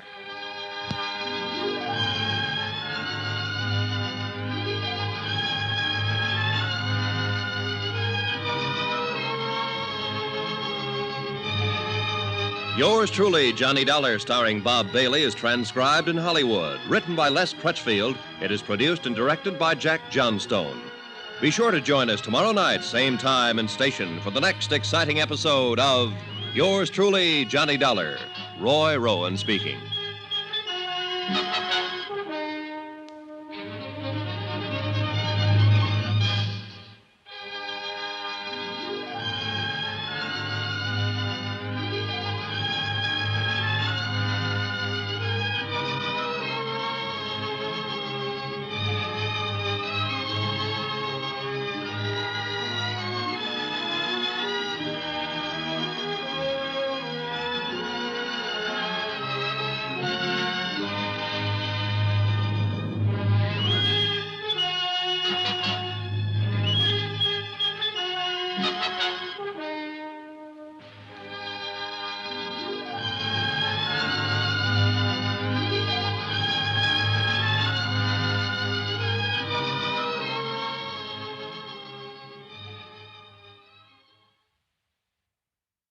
From Hollywood, it's time now for Johnny Dollar. Hello. Dollar?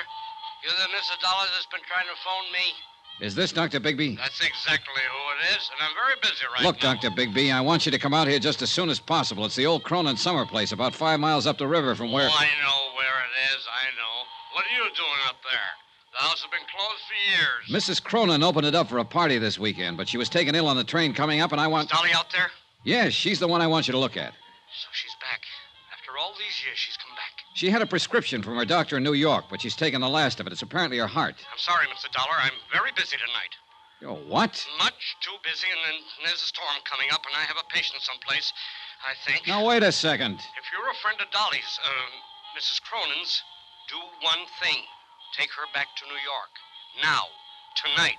Get her out of here. Fast. Before it's too late.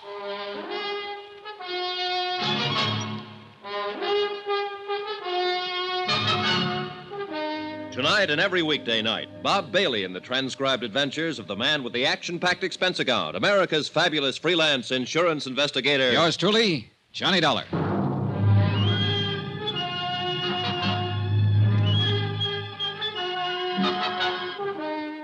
From Special Investigator Johnny Dollar at Wells Falls, New York, to the Home Office, Surety Mutual and Trust Company, Hartford, Connecticut. Assignment, the Cronin matter. A $500,000 necklace.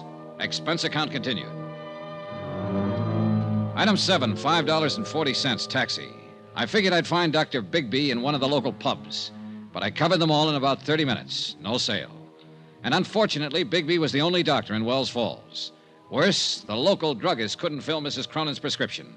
The nearest chance was Tupper Lake, 25 miles away. Back out at the Cronin place, I turned the taxi over to Jason Prell, Mrs. Cronin's business advisor, and he took off for Tupper Lake to look for the medicine. Then I went looking for Mrs. Atherton, a village woman who had been housekeeping on the estate since the place was built. I found her in the kitchen. Storm's brewing up, coming out of the mountains. It'll hit us before morning. They always come in the night. I guess you've seen a lot of storms in these hills, Mrs. Atherton. Lived here all my life, never been out of them. It's Miss Atherton, not Mrs. Oh. She's the missus up in the bed, even if she is a widow. Little Dolly, Mrs. Cronin, till death do us part. Did you know Barnaby Cronin, Miss Atherton? Yes, I knew him. Of course I knew him. I worked here. Oh, yes, you were here then. What kind of a man was he? Like any other man. Not according to Dolly, Mrs. Cronin. She apparently worshipped him. Still does, in fact. Dolly's always worshiping something. Everybody was always worshiping her. She had us all dancing to her tune and without even trying. You knew her back then? She was born and raised here in the village. I thought everybody knew that. No, that's what I missed. Well, we used to work together, waiting tables at the summer hotels around here. That's where Jason Prell saw her. Told her she ought to be on Broadway. She left the town the next week. Didn't come back again till after she and Barnaby was married. And she got him to spend a fortune to build this place for her. Well, I guess he had the fortune to spend. Oh, yes. She married well. Count on Dolly for that. Always got whatever she wanted and never even had to ask. Things were just given to her, always. Yeah, probably so. But she's been pretty generous herself. Like keeping you on here, for instance, when the house has been closed up for years with nobody using it. Oh, she's the dancing darling, all right, right to the end. Well, now, if you'll excuse me. There was something else I wanted to ask you, Miss Atherton. I'm not one to talk ordinarily, but you got me started. Well, this is not about Mrs. Cronin, at least not directly. She was taken ill on the train. I don't think it's serious, but I wanted a doctor to look her over. The only one in the village seems to be a man by the name of Bigby. Bigby? He's the coroner here, but he's not a doctor. No? Oh, not anymore. Still calls himself one, but he lost his license 10 years ago. He's a drunken sot. Yeah, I kind of figured. But he sobered up fast when I told him on the phone that the patient was Mrs. Cronin. He refused to come out, told me to get her away from here fast, and then he hung up on me. Forget him.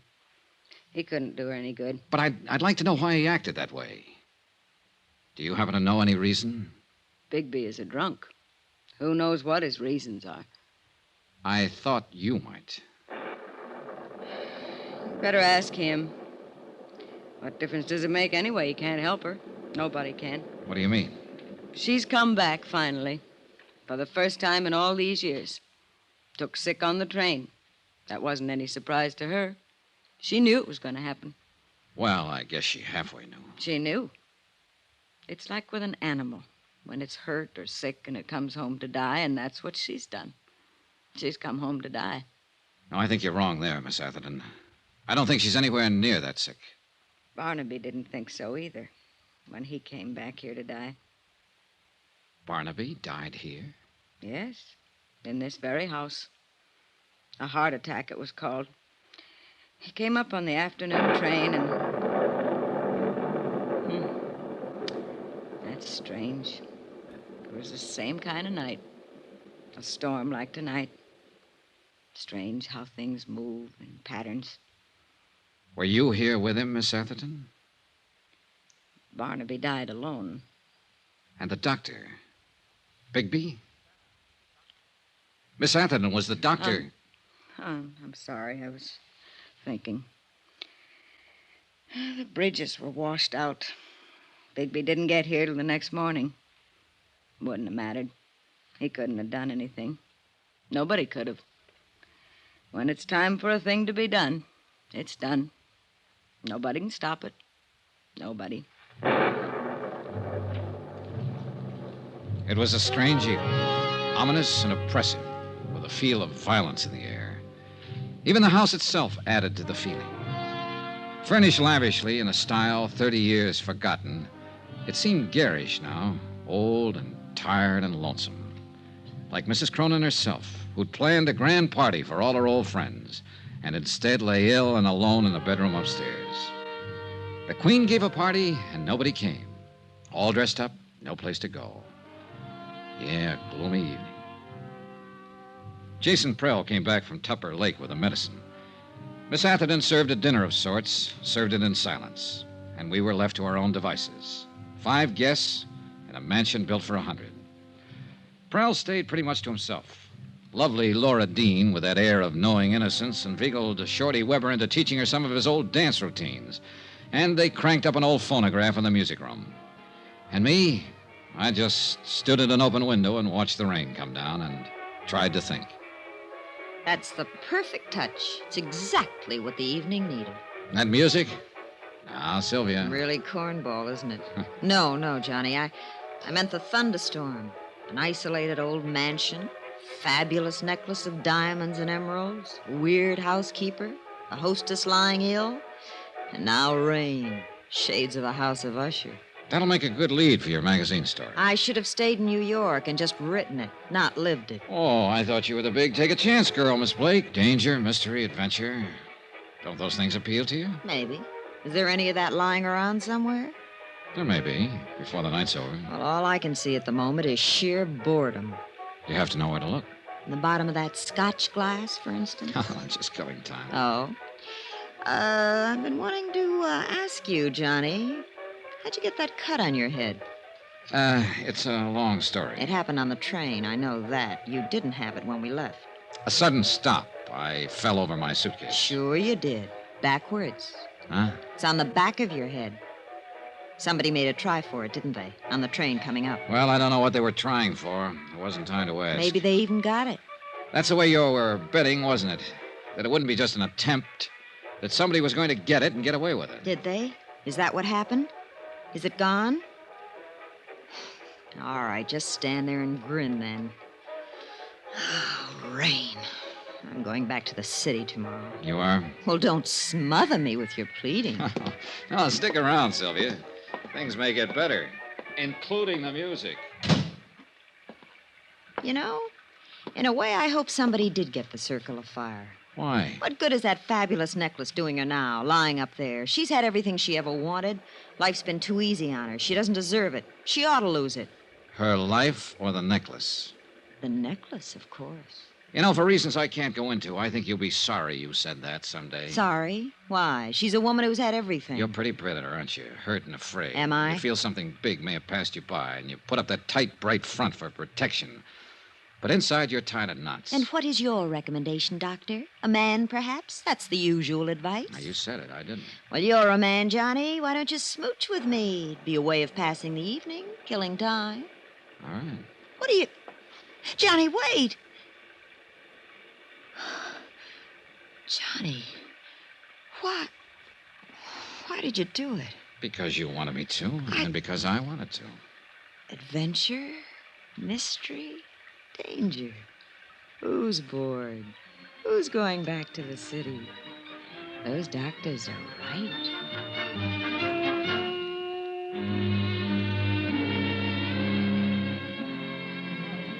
Mr. Dollar, could I talk to you for a minute? Why not, Shorty? What's on your mind? I don't know exactly why you called us all together in It here. was Mrs. Cronin's idea. She set it up with me earlier. Well, it ain't got nothing to do with what I want to say.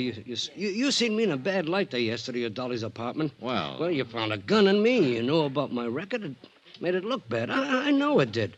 But so help me, Mr. Dollar, everything I told you was the gospel truth. Yeah. I'd break my arm before I'd do anything to harm Dolly in the least bit. You see, I've been in love with that woman for 35 years. Like to broke my heart when she married Barnaby. But I always knew I didn't have no chance right from the start. She was up there, big, somebody. Me, I was a nobody. But I'd still die for her any time. That's all, Mr. Dollar. I just wanted you to know. They were all there, gathered around the big dining table, watching me and waiting. Mrs. Cronin had asked me to arrange it. She said that was the main reason they'd come, and she didn't want to disappoint them. I told them that. And then I took the Circle of Fire from my pocket and laid it on the table. They all reacted in different ways. Laura Dean gave a gasp and her eyes opened wide. And Sylvia... Look at it. Just look at it. Sylvia Blake was fascinated, hypnotized. Yeah, you should have seen it on her back in the old days. It sparkled even twice as much. So that's what this is all about. It's only jewelry. I've seen it before. But there was one special reaction I was looking for, and I got it. Jason Prell's face went white. Who could imagine anything so beautiful? Mr. Prell, you seem surprised. I wasn't carrying the necklace in its case, the case you stole from me on the train. I was carrying it loose in my pocket. What did you do, throw the case off the train without even bothering to... It's running away! Prell! I went after him, but he'd already disappeared somewhere down the hall. He knew the layout of the house, and I didn't. I searched the different rooms quickly as I passed, but there was no sign of him. He couldn't have reached the floors above, but he might have gone down toward the game room and lower halls. I eased my gun from its holster and started slowly down the stairs. And at that moment, every light in the house went out.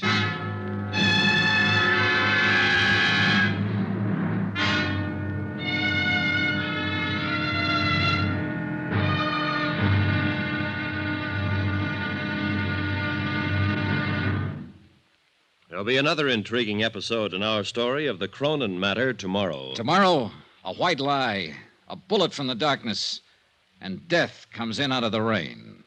Join us, won't you? Yours truly, Johnny Dollar.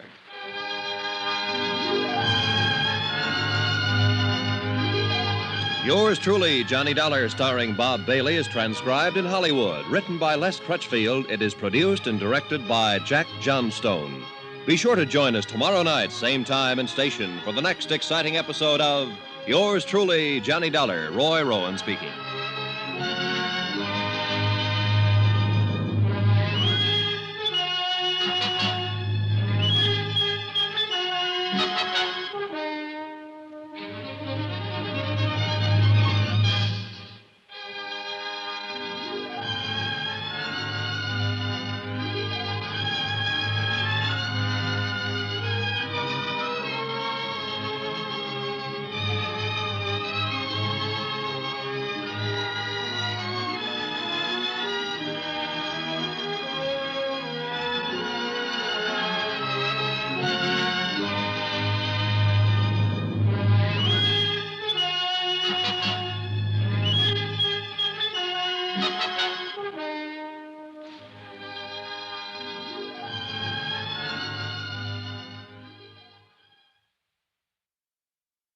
From Hollywood, it's time now for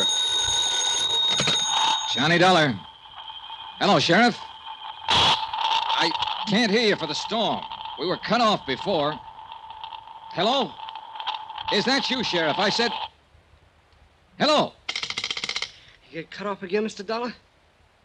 Not this time, Shorty. Somebody cut the wire. The phone's dead. Then we got no way of getting White out, no way of getting help. No, not at the moment. And he's out there in the dark somewhere. He's got a gun and there's no telling what he may try and do. Shorty, get away from that window. Well, we know where he is now and what he intends, because he just made a try at it.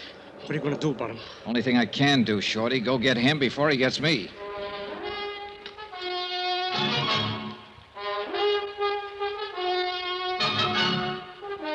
Tonight and every weekday night, Bob Bailey in the transcribed adventures of the man with the action-packed expense account, America's fabulous freelance insurance investigator. Yours truly, Johnny Dollar.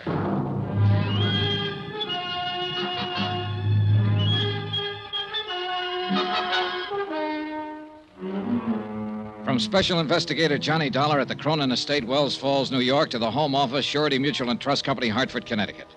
Assignment, the Cronin matter. Protection of a $500,000 necklace. Expense account continued. Item 10, $135. One tweed sport jacket to be purchased on my return. Both lapels and one shoulder ripped by a bullet. Also one pair of slacks to match.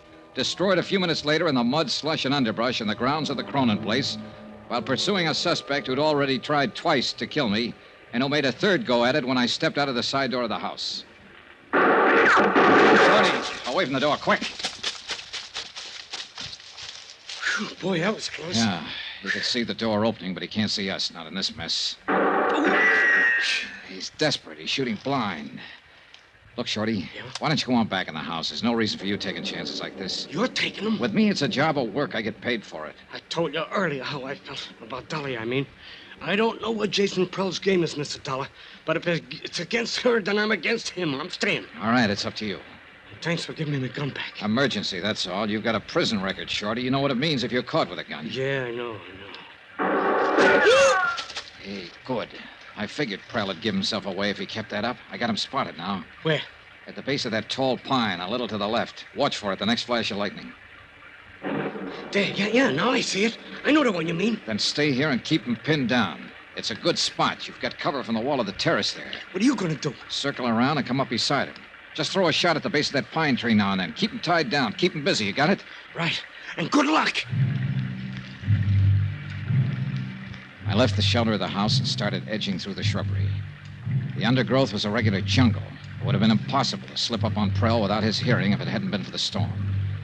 Shorty Weber fired now and then at the pine tree. And twice Prell fired in answer.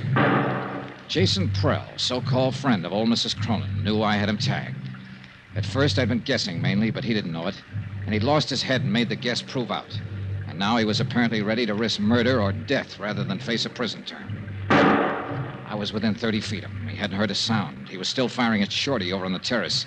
His back was turned partly toward me. He didn't know I was near, so I leveled my gun. Get your hands up, Prell. Drop that gun. You're covered. He whirled, peering into the darkness of the bushes, trying to see me. He knew I was close, but he couldn't tell where. He raised his gun, started to turn, and I'm not quite certain what happened next. The light was bad, and I could hardly see him. Whether he stumbled accidentally or what is something I'll never know. All I know is that when I walked over to him, he was dead.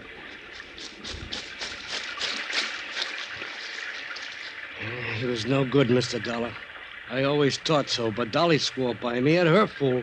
What about Barnaby, her husband? He couldn't stand Prell at first. Later, they got us thick as thieves. Yeah.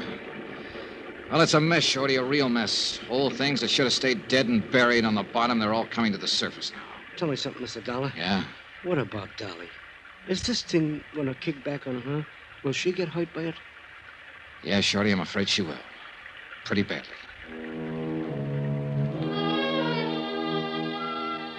It was deep into the night, edging toward dawn, when I got back to the house.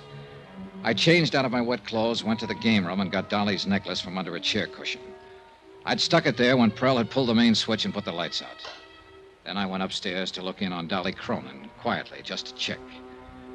But it didn't work out that way. Johnny, is that you? Yeah. I didn't mean to wake you. Oh, you didn't. I've been awake most of the night. Come on in, Johnny. All right. How you feeling? Oh, just fine. There's nothing wrong with me. I feel fine. Good. Isn't Laura Dean a nice girl? Huh?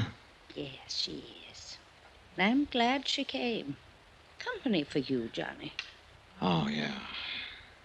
Quite a storm we had, wasn't it? Oh, it was beautiful. All that lightning, wind, and the thunder. Oh, I haven't seen such a beautiful storm since I was little. Johnny, thought I heard shots a while ago. Shots? Outdoors, off toward the woods somewhere. Oh, it might have been lightning, thunder. Sounded like a gun, like somebody shooting. Well, sound plays funny tricks up here in the mountains. I guess so, but... Well, I've been thinking back over the past so much that makes the present a little unreal. I'm afraid the past is about all I have left now. Now, don't be so quick to sell this future of yours short. You've got a lot of years yet, good years. Well, I had a lot of good years. Good friends, good times, a good life. And best of all was Barnaby. You loved him very much, didn't you, Mrs. Cronin? I worshipped him. He was perfect. He never did a wrong thing in his life. Now that he's gone, is the one fine memory I always cling to. Oh, if I didn't have that, well, I just couldn't go on. Well, then let's hope you never lose that memory. Of course, there were other good friends, too, over the years, like Jason Prell. He is so quiet and withdrawn, it takes a long time to get to know him. But he's been such a good friend to me. He's so patient with all this silly ignorance of mine about business problems. Yes, I'm sure he has. I just don't know what I'd do without him. Yeah. Now, don't you think you'd better get some sleep? In a little while. You know, Johnny, it's funny how things work out. In what way? I was born and grew up right here in this village. Yes, your housekeeper, Miss Atherton, told me the two of you were girls together. We were inseparable. Like I said, I grew up here and then I went away. And Barnaby and I came back and built this house, and we went away again. There were always so many places to go, new things to do. It's a big world, isn't it? And finally Barnaby came back for the last time and died here. All alone, poor boy. And now I've come back, the place where I was born. everything finally comes home. Doesn't it, Johnny? Yes, nearly always. I'm very tired. I think I will sleep now. Be good for you. The necklace, Johnny, do you have it with you? I sure do. Here you are. So beautiful. And so many memories. All so long ago. Put it on me. Will you, Johnny? Of course. Raise up now. Just a little. There. How do I look? Sweet enough to kiss. Well? Nice. You go to sleep now. Yes, sir. I'll only look at the necklace for 1 minute only. Then I'll take my pills and go to sleep. And then I'll dream up a dream. A great big dream. Good night. Dancing, darling. It's been a long time since anyone called me that. A long, long time. Good night, Johnny. And thank you. I left her and went downstairs and rustled myself a pot of coffee. I sat down by an east window and drank it cup after cup and watched the morning sun come up. Dream a big dream. Well, before many more hours, she was going to need a big dream. There was no way of keeping it from her, all of it. The fact that Jason Prell was dead, shot, that he'd attempted murder and tried to steal a necklace. And worst of all, that her beloved Barnaby had probably been as big a crook as Prell. Is it all right if a girl who can't sleep sits this one out with you? Sure. Pull up a chair, Laura. Like some coffee? Just black, thank you. I guess it wouldn't do much good to ask you what's been going on around here all night. Something has? Like I said, I guess it wouldn't do much good. Here's your coffee. Oh, thanks. That's how I found you. Just followed the smell of this coffee. Good. I guess if I said I heard somebody shooting up the place during the storm, you'd just say, really? Never used the word. And I guess if I showed you that broken window over there, you'd say maybe a pigeon flew in. Might, if I happen to think of it. I'm sorry all this kept you awake. Oh, don't apologize. I probably wouldn't have slept anyway. Why not? Guilty conscience? Don't be silly. I didn't even do it. Do what? Whatever it is I'm supposed to feel guilty about. Lying is what I had in mind at the moment. Oh, I do that all the time, but I never feel guilty about it. I just call it making up things. Like claiming you were the niece of Fritzie Morel, Mrs. Cronin's oldest friend. Gosh, went down my windpipe. Like claiming you're Fritzie Morel's niece. Mostly I drink tea, but you already had the coffee Like made. claiming you're Fritzie... All right.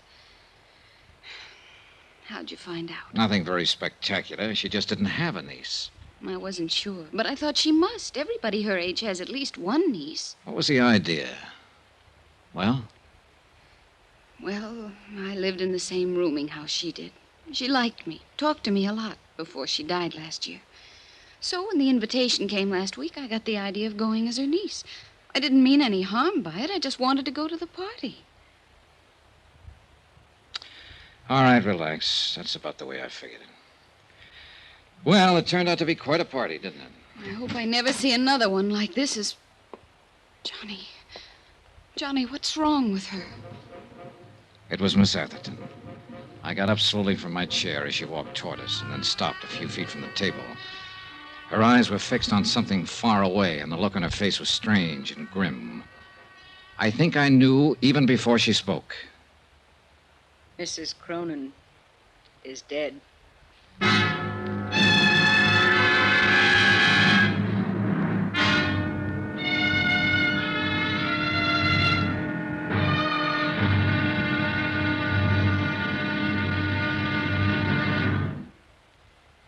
There'll be another intriguing episode in our story of the Cronin matter tomorrow. Tomorrow, the questions and the answers for the living and the dead. The final payoff. And fate itself plays the last trump. Join us, won't you? Yours truly, Johnny Dollar.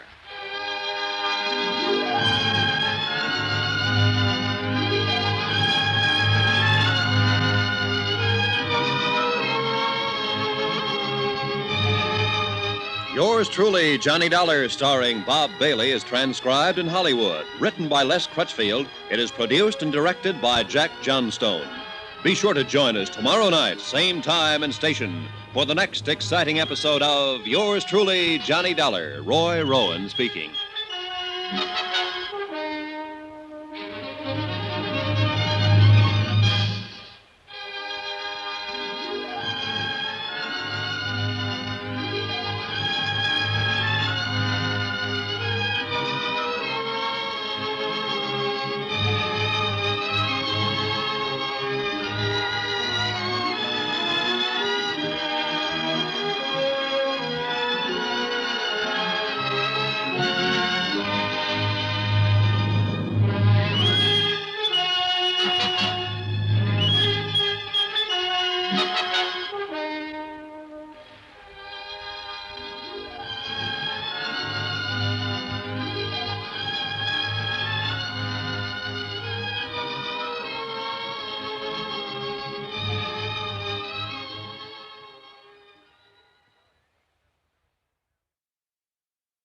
From Hollywood, it's time now for Johnny Dollar. Dr. Bigby here. Dr. Bigby. I'm asking you for the second time now to come out to the Cronin place. I told you last night, Mr. Dollar. The circumstances are different now, a lot different. We don't need a doctor. We need a coroner. A coroner? Where are you calling from? The operator told me the phone out there was out of order. It is. I'm at a forestry station a mile down the road. Jason Prell cut the wires last night before he was killed. Jason killed? Shot to death during the storm. So that's how he ended up. It took a long time, but everything finally comes home. Yes, Mrs. Cronin said the same thing an hour or so before she died. Dolly, too. Her heart, Mr. Dollar? In a way, maybe. The dancing darling. Finally at rest. She... What do you mean, in a way? Dr. Bigby, Mrs. Cronin was murdered.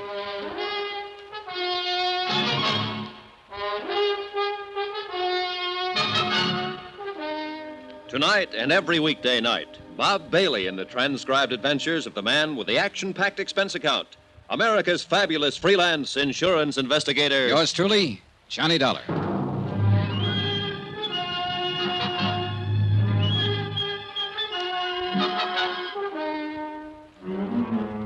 From Special Investigator Johnny Dollar at the Cronin Estate, Wells Falls, New York, to the Home Office, Surety Mutual and Trust Company, Hartford, Connecticut. Assignment, the Cronin matter. Expense account, final page. Item 13, 10 cents. A half pack of cigarettes I left with a farmer who gave me a lift back from the forestry station. The price of my own feelings at the moment would have been lower. About 8 cents lower, in fact. I brewed another pot of coffee and sat down to wait for Bigby. But this time I laced the coffee with brandy. The sun was up by then, clear of the horizon, bringing a bright new morning and a brand new day. The storm was long over, and the world sparkled and danced. But too much of the night was still with me, and the past still too much alive. And yet, maybe Dolly Cronin was better off. She was a part of that past now, where friends were always true, and every minute of life was even more wonderful than the last one. And where she was still and forever the dancing darling. Good morning, Johnny. Oh, hi, Sylvia. I'm in the coffee business this morning. How about it? Please. Having yours with cream, I see. Yeah, bad night. Shall I make yours the same way? Right. I had a bad night, too. Thanks. You look real beat, Johnny. Couldn't be any beater. Something pretty terrible happened last night, didn't it? Yes. Jason Prell is dead. Oh. And Dolly Cronin is dead. Oh, no. I loved her, Johnny. I didn't mean what I said last night about life always having been too easy for her, and you were right. It was just being frustrated, tied in knots and covering up. I loved her. She was sweet. Yeah, she was quite a gal. She had something, I don't know. She had love. She loved people, and they loved her in return. Maybe so. Anyway, I guess this belongs to you now. The necklace? The circle of fire? What do you mean it belongs to me? She made a will last night. I witnessed it. She left the necklace to you. I just can't believe it. Johnny, can I put it on? Why not? It's yours. She wanted you to have it. You look good in it. I just can't believe it, Johnny. Well, before you get carried away too far, maybe you'd better brace yourself. Oh, it's not mine after all. Oh, it's yours, all right. But it's not real. What? It's a good copy, worth maybe $400 or $500, but that's all. Well, I don't understand. It's so well known. The Circle of Fire. It's been written up over and over. Yeah, from old records.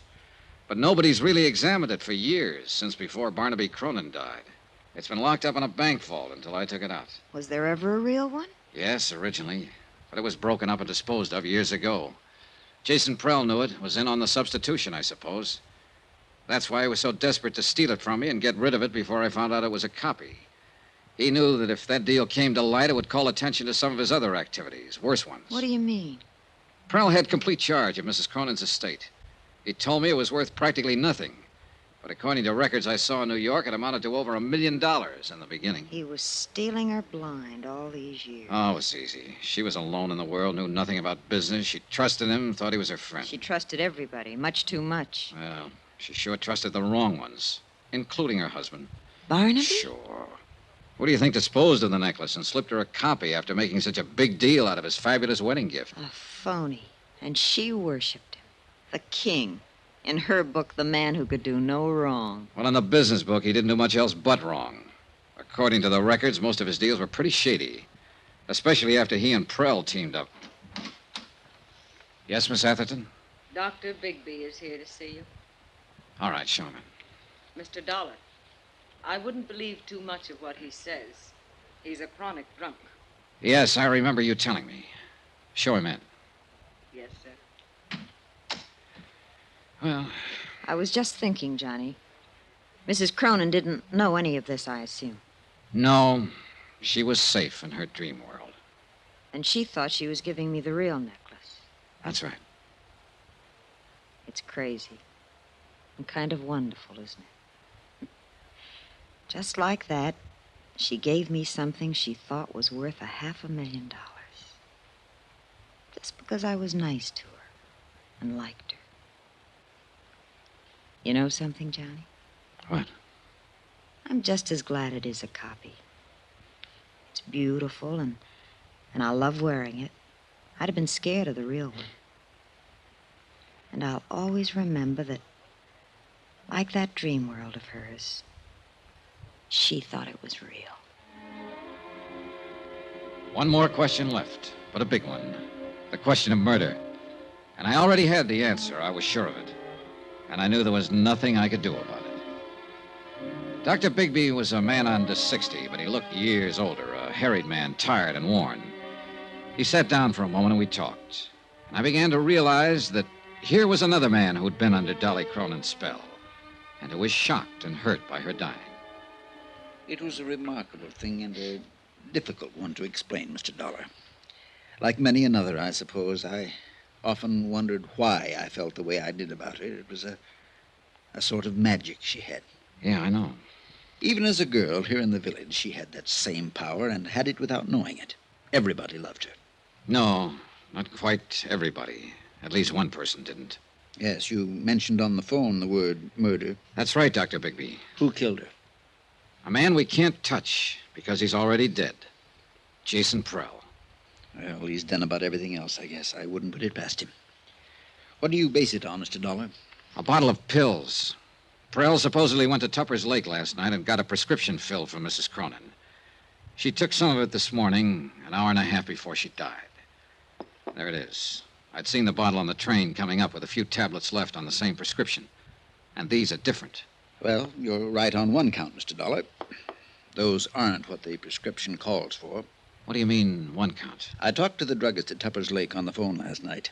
He told me about Jason being in. All right, it still stands. He had the prescription filled and then changed the tablets, substituted these. It's possible. Would you happen to know what they are without having them analyzed? I've got a pretty good idea, but I'll wait until I've examined her before I'll say positively. Mr. Dollar, I'd like to explain why I wouldn't come out when you called me last night. Yeah, I wish you would. I'd been drinking. So I gathered. I'd been drinking that other time, too, and I'd made a mistake. I didn't want to make another one. Just what do you mean? When Barnaby Cronin died here, I signed the death certificate. Yes, I know. I hadn't treated him. He was dead when I came out. I called it a heart attack. I was drunk, and I was wrong. Barnaby was poisoned. Go on. I didn't suspect it until later, and then I was afraid to do anything about it.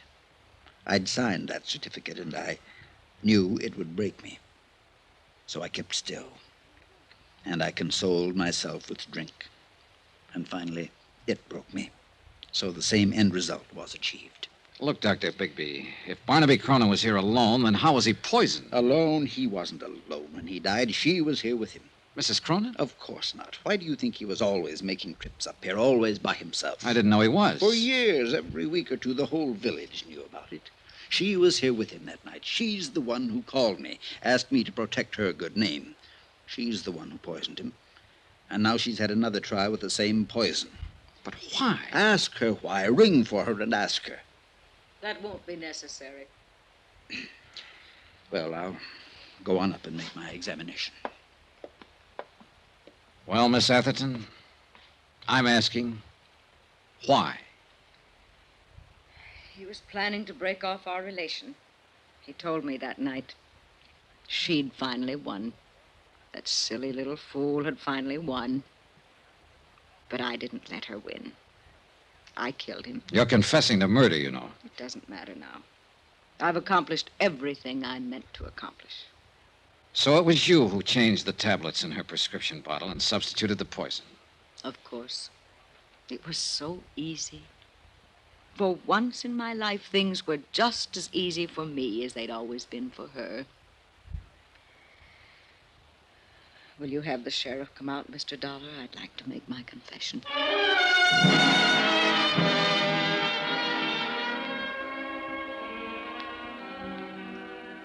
It's odd how things work out sometimes, Mr. Dollar. Yeah.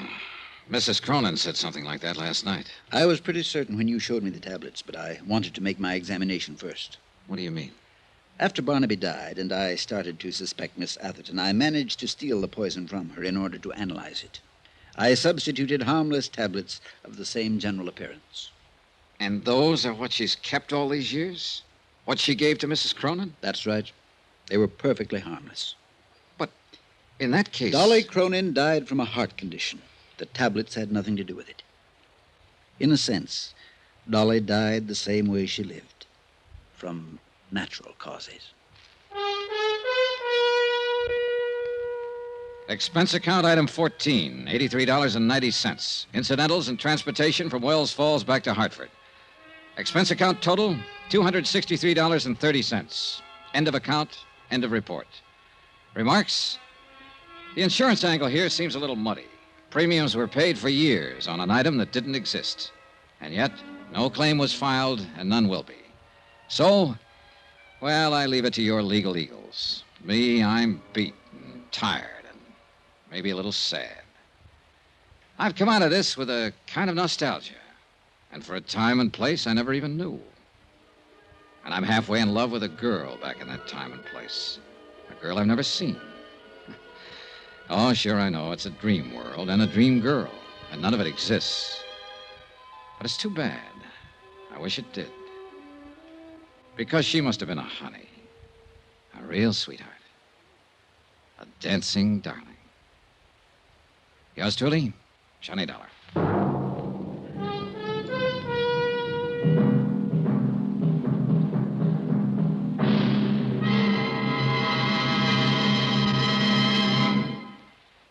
Remember, please, there'll be a new exciting story on Johnny Dollar beginning next Monday. Next week, the story of a man worth $50,000 who didn't have a cent to his name.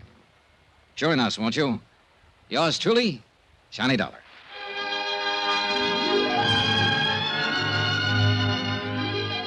Yours truly, Johnny Dollar, starring Bob Bailey, is transcribed in Hollywood. Written by Les Crutchfield, it is produced and directed by Jack Johnstone.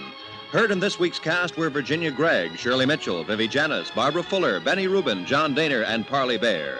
Musical supervision by Amerigo Marino. Be sure to join us on Monday night, same time and station, for another exciting story of yours truly, Johnny Dollar. Roy Rowan speaking.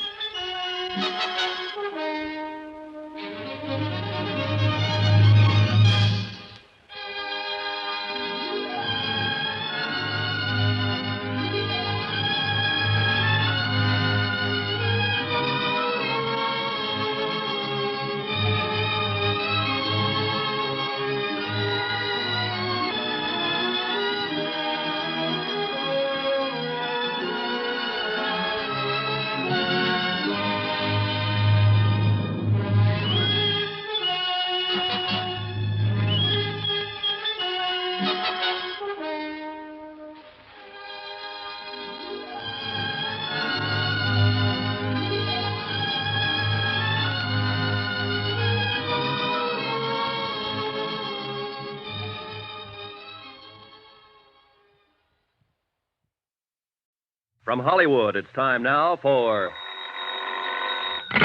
Johnny Dollar. Hi, kiddo. Carter at Universal Adjustment. Jim, how are you? In a rush. I have to catch a plane to Tucson, Arizona. Lucky you. Nice there this time of year. No, listen. One of our brokers out there wrote a $50,000 straight life policy on a man named James Lansing. Lansing dropped dead 2 days ago. Uh-huh. And you'll never guess why. I'll bite. Why? Mr. Lansing starved to death. What? With a 50,000? Honest. He died of malnutrition. Got the coroner's report from Tucson right in my hand. Well, if a man could buy a $50,000 policy, he ought to be able to buy himself a square meal. Yeah. Johnny, Flight 203 leaves at 10:45. You interested? See you at the airport, Jim.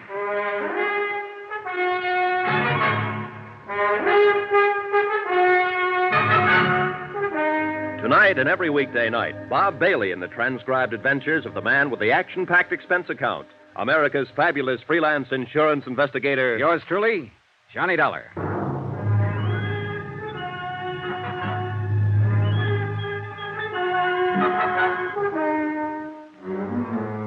Expense account, submitted by Special Investigator Johnny Dollar to the Universal Adjustment Bureau, Home Office, Hartford, Connecticut. The following is an accounting of expenditures during my investigation of the Lansing fraud. Expense account item 1, $178.13. Cost of plane ticket, Hartford to Tucson. I shaved, showered, packed, and got out to the airport in time to have breakfast there. Jim Carter found me at the cashier's cage. Hey, kiddo, you won't need a coat out there in that desert country. As usual, Jim Carter was bigger than I thought. A man who stands 6'5" always is. A little ruddier, a little more blustery, but as efficient as ever. I wrote a special delivery airmail to the Insurance Commission in Arizona this morning and explained it worldwide. They wrote the policy. We're holding up payment pending investigation. Well, you could have told them that in person. We'll be out there as soon as the letter. Well, I like to be formal on these things, especially with the State Commission. Besides, I just as soon let them think we'll get around to a routine investigation later in a week or two. In other words, you didn't tell anybody we're coming. No, I didn't. Maybe we can work it better this way. The faster we move in and find out what's what and aren't bothered by anybody, the better off we'll be. Hey, give me your ticket, will you, Jim? Yeah, sure. Here you are, pal. Thank you, sir. Yeah. Johnny, that commission is going to get formal sooner or later and ask a lot of questions. Mainly, why doesn't Worldwide honor the claim and pay off the beneficiary? So we'll have to skedaddle and get ourselves some good answers for him. Yeah, sir. Hey. You may board the plane. Yeah. Thanks, pal. Has anybody asked that question yet? Well, the beneficiary, sure. James Lansing's sister, named Arlene Kennedy. She called the broker, and he referred her to Claims Division at Worldwide, and she called them long distance, and then they called me. I told them to put her off for a while, telling her it was just routine. I see. Is she going to be tough? Yeah, she could be, Johnny. I understand she has money of her own, and she has some influence in and around Tucson. Oh, a lot of money? Yeah, and trust. She's very comfortably fixed. Hey, watch yourself, kiddo. Yes, Mrs. Kennedy's pretty upset by the whole business. Can't blame her for that. James Lansing died on the street with no identification on him.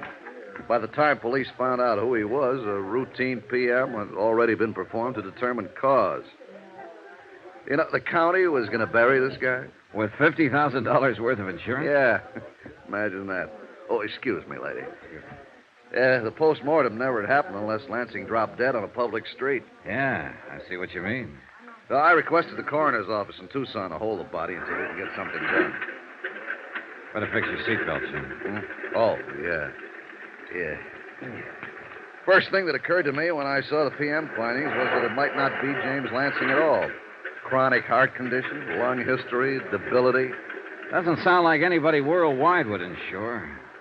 Lansing took a physical before the policy was issued, didn't he? Of course he did. See, have you got any material on his insurance examination? Sure. Right here.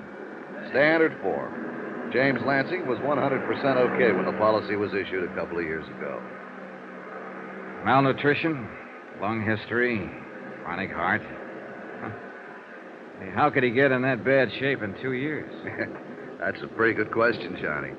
I bet the answer is going to be great. Yeah. What's the examining physician's name? Let me see. Examining. Oh, here. Dr. Carl Mayhood, Suite 932, Valley National Building, Tucson.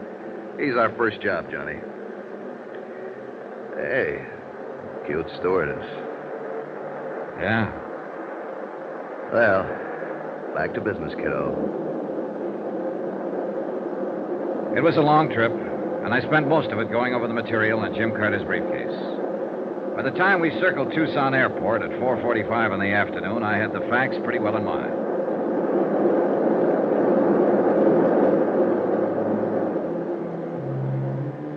Expense account item 2, $350, cab fare, Tucson Airport to the Pioneer Hotel. Jim Carter and I took adjoining rooms. I unpacked my clothes and got on the phone. A Sergeant Younger, Tucson Police, had made the DOA report on James Lansing. Yes, he was in. Yes, he'd be glad to talk to me. I left Jim Carter contacting the State Medical Board. Glad to meet you, Mr. Dollar. How do you like Tucson? Well, I've been here 2 hours, Sergeant. Weather's certainly nice. About like this all through the winter months.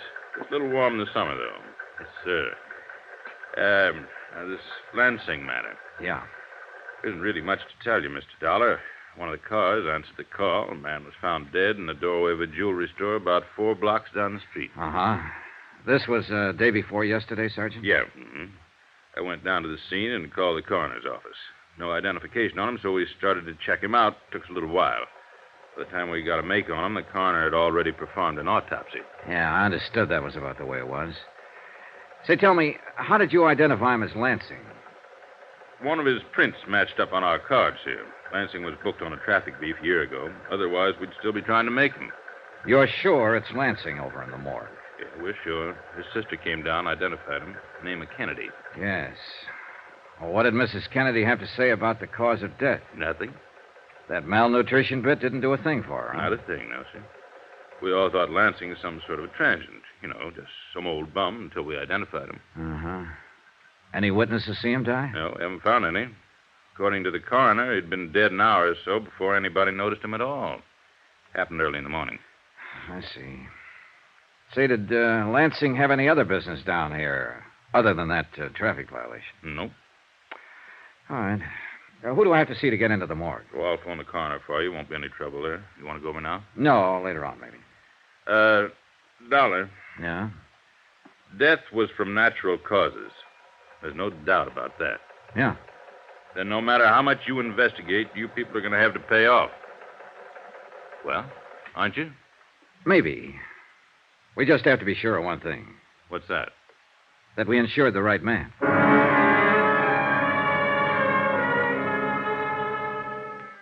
By the time I finished with Sergeant Younger, it was 6 o'clock. I phoned the hotel, and Jim Carter, busy and efficient as always, had already gotten the vital statistics on Dr. Carl Mayhood. Northwestern University Medical School, 1940. Army Medical Corps, 1941 to 45. Dr. Mayhood's license to practice medicine in Arizona was issued in June of 1946. Married, 2 children, income and practice, according to Carter, was average. In person, Dr. Mayhood was a tall, blond man Dr. in his Mayhood. late 30s. He looked like he 4 needed a hours, week's yes. rest and a few laughs. Day and night. You have an alarm clock around the house, Mrs. Garland? Well, use that. Yes. Goodbye. Yes, sir? Dr. Mayhood, my name's Johnny Dollar. I'm from Hartford. I represent the Adjustment Bureau handling a claim for worldwide insurance. Well, what does that mean? I'm an investigator. So? July 14th, 1953, you examined a man I'd like to get some information about. I hope this won't take too long. Was it an insurance examination? Yeah. The man's name was James Lansing. Do you happen to remember him? James Lansing. No, I can't say that I do remember him, Mr. Dollar. What about him? Well, I'd like to show you the standard examination form first. Is this your signature? Hmm. Is that your signature, Doctor? I suppose so, yes. I don't know. Aren't you sure? Well, how many people are certain of their signatures? It looks like my signature, Mr. Dollar. I can't say for sure if it is or isn't. All right, what about these? Are these notations on the form in your handwriting? I would think so. I don't know. It looks like my handwriting. I can't say. According to this form, you gave Mr. Lansing a complete physical and pronounced him sound. That's my job as a doctor on these insurance examinations. Anything unusual about that? Mr. Lansing died 2 days ago, Doctor. There's nothing unusual about that either. Did they send you all the way from Hartford so I could tell you to go back there and buy a book on heart disease? You can get them anywhere in the country. The simplest kind, not even a doctor's book. Read it, know it, and don't take up my valuable time. Now, let me have that. Sure. This patient Lansing was 41 years old. If he had no heart condition when I examined him 2 years ago, and obviously he didn't, according to my findings, it's entirely reasonable to assume that he could have developed heart trouble in a very short while, even the day after I examined him. You people gauge those things in your premiums. Why do you bother me? Are you finished? Huh? I take it you've had yourself a tough day, Doctor, and you don't want to be bothered with anybody. Now, look, I'm not here to bother you. Just from what's on this sheet and what's happened, you're in enough trouble to get yourself involved in a police investigation. I'm here to try to avoid all that, for you as well as me. And please don't lecture me on heart trouble, incidentally. We know the statistics by age, race, color, climate, state, religion, occupation, geographical area, and sex. It so happens we don't have to go into that, Doctor. James Lansing died of malnutrition. I said Lansing died of malnutrition. I'll be doggone. Coroner's report. Look for yourself. Well, he should know. Now, was it possible for you to overlook that condition at the time you examined Lansing? If he'd been suffering from malnutrition in any degree, I would have discovered it and noted it. According to the coroner's findings, James Lansing had been ill several years. The lung and heart condition existed at least 10 years. Can you explain how you were able to pronounce him physically fit, Doctor? No, I can't. Well, how about this, the angina condition? I could have missed that, but it's unlikely with the degree of aggravation noted here on the coroner's report. Have you had much experience reading chest x-rays, Doctor? Of course. The lesions reported by the coroner. If there'd been any lesions on Lansing's chest, I would have reported them. I can't explain that either. Well, now you understand why I'm here. Certainly. I wish I could help you. You can. Just let me see your file copy of the examination and the x-ray you took at that time. I'll have my nurse look them up. I don't keep files over a year old up here. We have a place down in the basement. Okay. I'll have them for you tomorrow. What time tomorrow? As soon as possible. Like to have them first thing, Doctor. You're kind of on me, aren't you? That's right, Doctor. I'm kind of on you.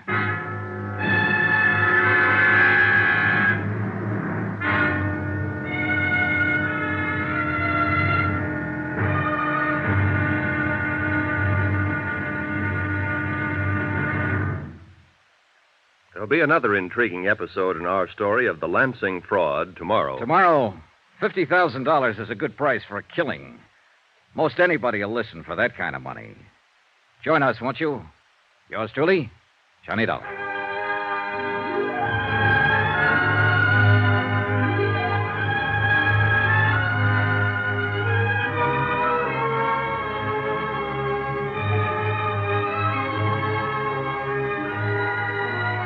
Yours truly, Johnny Dollar, starring Bob Bailey, is transcribed in Hollywood. Written by John Dawson, it is produced and directed by Jack Johnstone. Be sure and join us tomorrow night, same time and station, for the next exciting episode of Yours truly, Johnny Dollar. Roy Rowan speaking.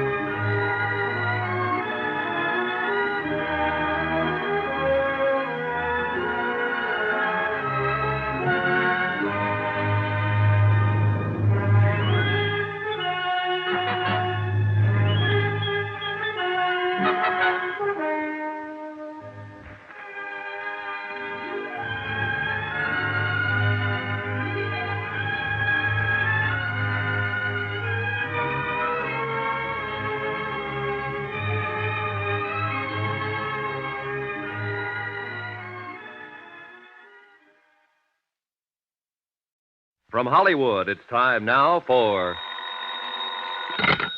Johnny Dollar. Dr. Mayhood, I sent you a copy of Lansing's insurance examination this morning. Did you get it all right? Yes, I did, Doctor. Thank you very much. Just looked it over. And I take it everything's all right. It's an exact duplicate of the one sent to the insurance company, and that part's okay. But it doesn't straighten out matters on this case. I'm not concerned with your case particularly. I just hope you're through bothering me, Mr. Dollar. Not quite. What does that mean? I want another hour of your time, Doctor. I want you to go over to the coroner's office with me and look at Mr. Lansing's body. What for? To identify it. I've got to know if he's the man you examined or not. About an hour? Doctor, I can get an injunction. All right.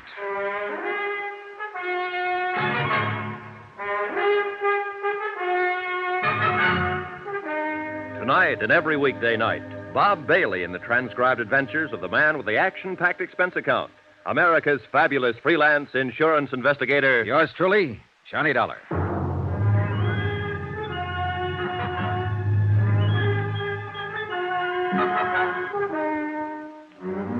Expense account submitted by Special Investigator Johnny Dollar. Location, Tucson, Arizona. To the Universal Adjustment Bureau, Home Office, Hartford, Connecticut. The following is a further accounting of expenditures during my investigation of the Lansing fraud. Or was it a fraud? Expense account item 3, $10, loan. To Jim Carter, who was working with me on the case. Thanks, buddy. I'll pay you back as soon as I can cash a check. Been so busy, I haven't had time. How's your doctor friend? Well, I'm going to pick him up pretty soon and go over to the coroner's office. I want him to look at James Lansing and see if he's the same man he passed on the insurance examination 2 years ago. Either we insured the wrong man or Dr. Mayhood examined the wrong man. I don't know which. How have you done so far? Well, besides what I told you yesterday about Dr. Mayhood? Yeah. Well, he's in healthy financial shape. Not good or bad, but, healthy. His house halfway paid for. He owns one car outright and has 8 months to go on another one. All of which doesn't mean anything if he phonied up an insurance examination. Yeah, that's true, kiddo. That's true. I've been thinking. This would have worked, but James Lansing died on the street and the city performed an autopsy. Death, malnutrition. For a private physician, without an autopsy hanging over him, it could have been heart failure or most anything. Jim, I think we can do whatever we want around here. Step on anybody's toes, make any kind of noise we like. With this kind of situation to investigate, we don't have to be careful. Easy, Johnny. Lansing's body's in the morgue. There's no doubt that it's him, Exhibit A. But we aren't sure that his $50,000 policy was issued legitimately. What are you getting to? Call the State Insurance Commission, Jim. Let them know we think this is a bad one from top to bottom. Let them know that so that when the beneficiary starts to complain, they can tell her. It might scare her and whoever helped her into being more ridiculous than they've been already. I'm going to hold off, Johnny. Why?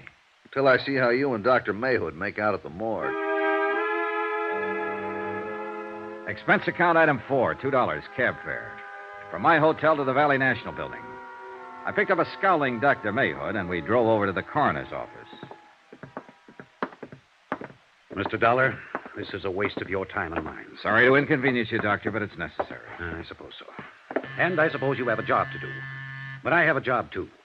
Mr. Franks, the insurance broker, telephones me and says he's sending over a man for a physical. I do the physical. It's immaterial to me whether the man I examine is qualified for insurance or not. My job is to examine him. It's up to the insurance company to determine... Yeah? Johnny Dollar, this is Dr. Mayhood. I believe Sergeant Younger phoned. Yeah, this way. Dollar, it's up to the insurance company to do what they want to about the examination. I understand all that, Doctor. Then don't ignore it with your high-pressure tactics. Because examination is the only part I have to do with this business. I examined a man named James Lansing 2 years ago. You have a copy of my findings on that examination. I stand on them. And don't forget it. I don't forget for 1 minute. Nor do I forget that what you found and what an autopsy surgeon found are completely different opinions on Lansing's physical condition. Here we go, boys. There's the body. Pull the sheet back, please. Yeah. Well, Doctor? I called my lawyer after you called me today. I won't be intimidated, Mr. Dollar. You aren't being intimidated, Doctor. You're being asked to cooperate. Then maybe I don't like the way you asked for cooperation. My attorney will be in my office to represent me if you bother me any more about this. You want to look at this body? Your attorney can't refute what's already been established, Doctor. You pronounced James Lansing in good physical condition 2 years ago. An autopsy report shows that when he died 2 days ago, he was in very bad physical condition. So bad that 2 years ago he couldn't possibly have gone through a careful examination in your office without some of the symptoms being detected by you. Where is your medical degree and what responsibility? Oh, why don't you shut up and take a look and tell me if you've ever seen this man before? I won't be spoken to that way. Just a minute. I'll get an injunction and I'll charge malpractice and negligence if I have to. Oh? On what ground? You're being stupid, Doctor. All you have to do is look at that corpse and tell me if he's the man you examined in your office 2 years ago. Well? I don't know whether I've seen this man before or not. Well, does he look familiar in any way? I can't say. I might have examined this man. I don't know. This is James Lansing, Doctor. The name you filled in on your physical examination for the insurance. I know that. Is this the man you examined? I don't know. I honestly don't know. It was 2 years ago. If I see a man for 3 hours in the course of a physical examination, am I expected to remember his face or any details about him 2 years later? Is there any way you can determine whether or not this is the man you examined in your office? No. Not that I know of. Is there any way you can determine it? Believe me, Doctor, I can try.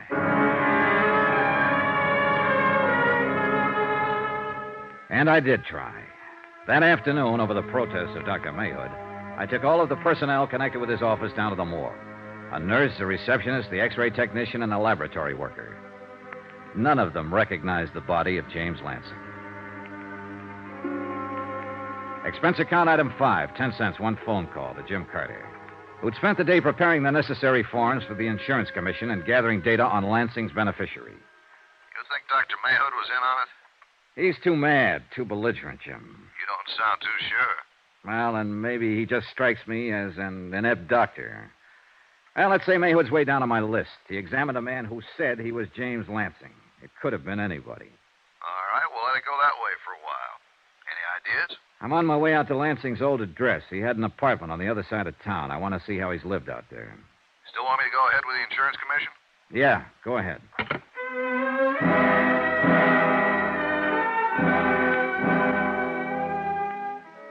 The manager at James Lansing's apartment house happened to be a woman named Anita Regan. She also happened to be willing to go back down to the coroner's office with me and view the mortal remains.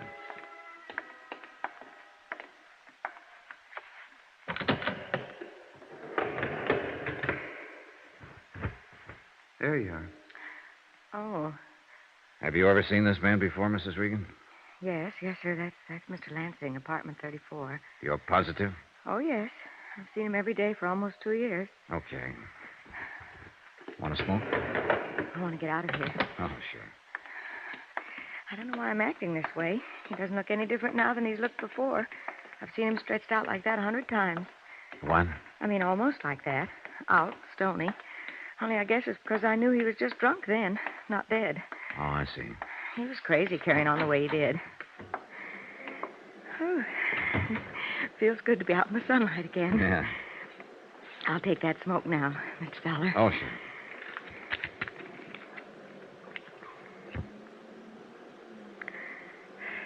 Thank you. Oh, Mr. Lansing used to get up around 10 every morning. He'd look awful, but he was always kind of nice, polite, you know. He'd be regular as clockwork.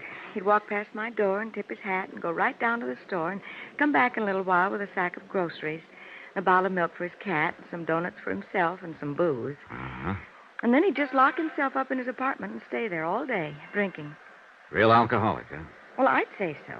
At least I wasn't surprised he starved to death. He can't live on whiskey. He was fried to the ears by noon every day, as long as I knew him. Mr. Lansing didn't work then. Well, I think he tried to sell real estate once, a long time ago. Oh? But how could he? I understand he was a retired engineer or something like that. He pays rent? Oh, yes. Always seemed to have enough money to get along. Did he have any family, Mrs. Regan? Well, I know he's got a sister living in town somewhere. What about his friends? They seem to do all his drinking alone. Say, you're from the insurance company. You should know about his family. Apparently, there are a lot of things we don't know. A man named James Lansing moved into your apartment house 2 years ago. He didn't work, but he had enough money for his rent and his liquor. He also had enough money to buy some expensive insurance. Very expensive. Somehow, he passed an insurance examination, and then he suddenly died. No one, nothing. Just one beneficiary. Mr. Dollar, you don't suppose somebody just gave him enough money to get along so he'd drink himself to death, do you? That's one way of looking at it, Mrs. Regan. Oh, that poor man. That poor, poor man.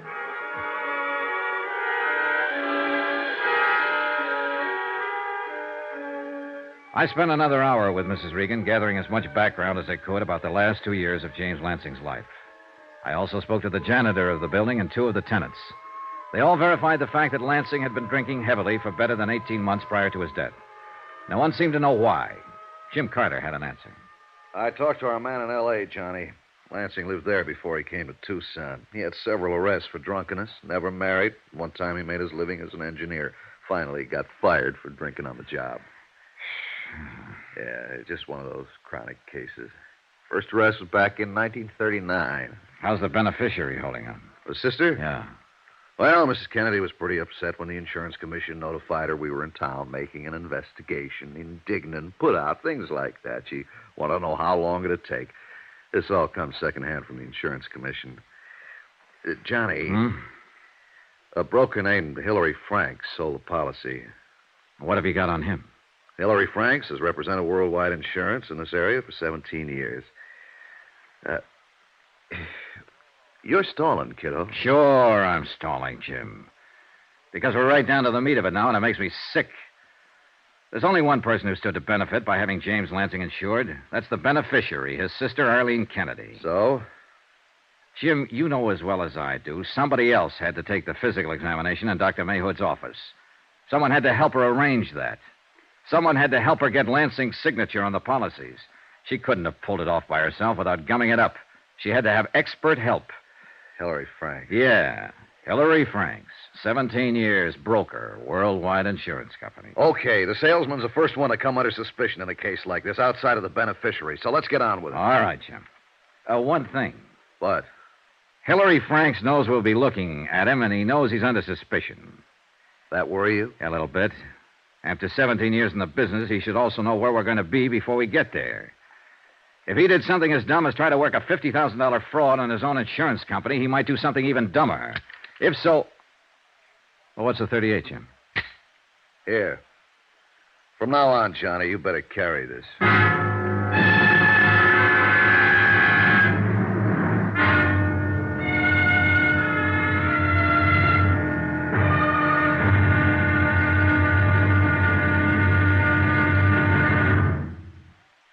There'll be another intriguing episode of the Lansing fraud tomorrow. Tomorrow? Well, tomorrow there's a bit of excitement when a pair of thieves start falling out. Matter of fact, a lot of excitement. Join us, won't you? Yours truly, Johnny Dollar.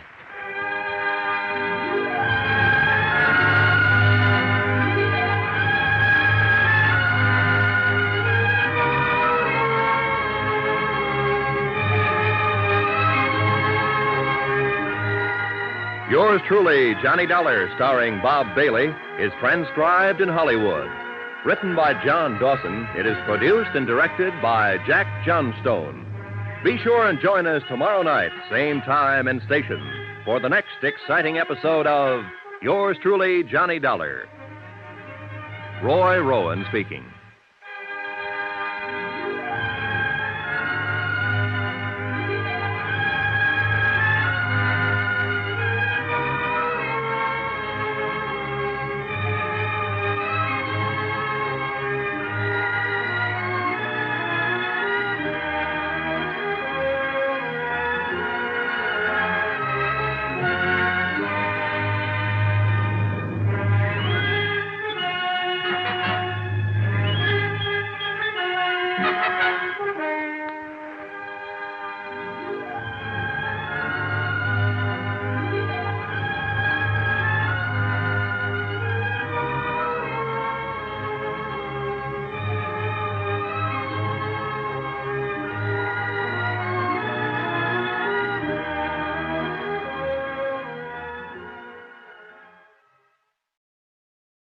From Hollywood, it's time now for...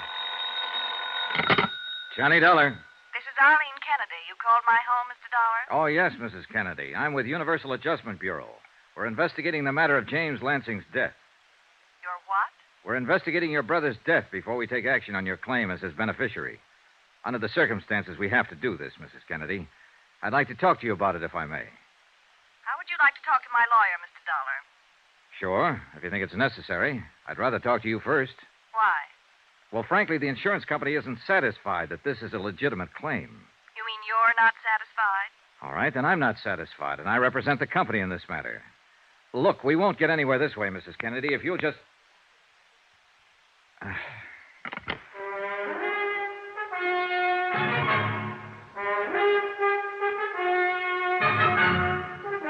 Tonight and every weekday night, Bob Bailey in the transcribed adventures of the man with the action-packed expense account.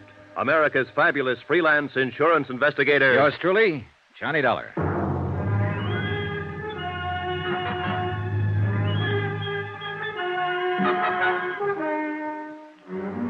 Expense account submitted by Special Investigator Johnny Dollar, location Tucson, Arizona, to the Universal Adjustment Bureau, Home Office, Hartford, Connecticut.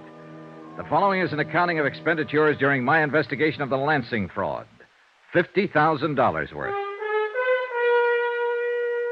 Expense account continued. Item 6, $10, car rental, to get to Catalina Vista, where Arlene Kennedy maintained a $55,000 home. It was a warm, sunny day, incredibly clear. I enjoyed it in my drive. However, I can't say I enjoyed Arlene Kennedy. That's as far as you need to come. What? You must be the Mr. Dollar I spoke to on the phone. If you didn't get the idea on the phone, I'll tell it to you again. I don't want to talk to you. Now, please get away from my home. We'll have to talk sometime. I don't think so. I know so, Mrs. Kennedy. I must ask you to take your briefcase and get out of here, Mr. Dollar, now. I'm sorry you feel that way. Look, my brother Jim drank himself to death. I don't know why. I just know he did it. He's dead. I'm his beneficiary. Why don't you pay me what you owe me? We will, Mrs. Kennedy, if the circumstances are right. So far, though, we have reasonable doubt. And this investigation is for your benefit as much as it is ours. I can hardly believe that. When we've satisfied ourselves one way or the other, your claim will be settled. The whole situation's cut and dry. I'm afraid it isn't. Mr. Dollar, I've had enough of this. I'll turn the matter over to my attorneys. Mrs. Kennedy, I don't carry this briefcase to impress anybody, but I thought it might interest you.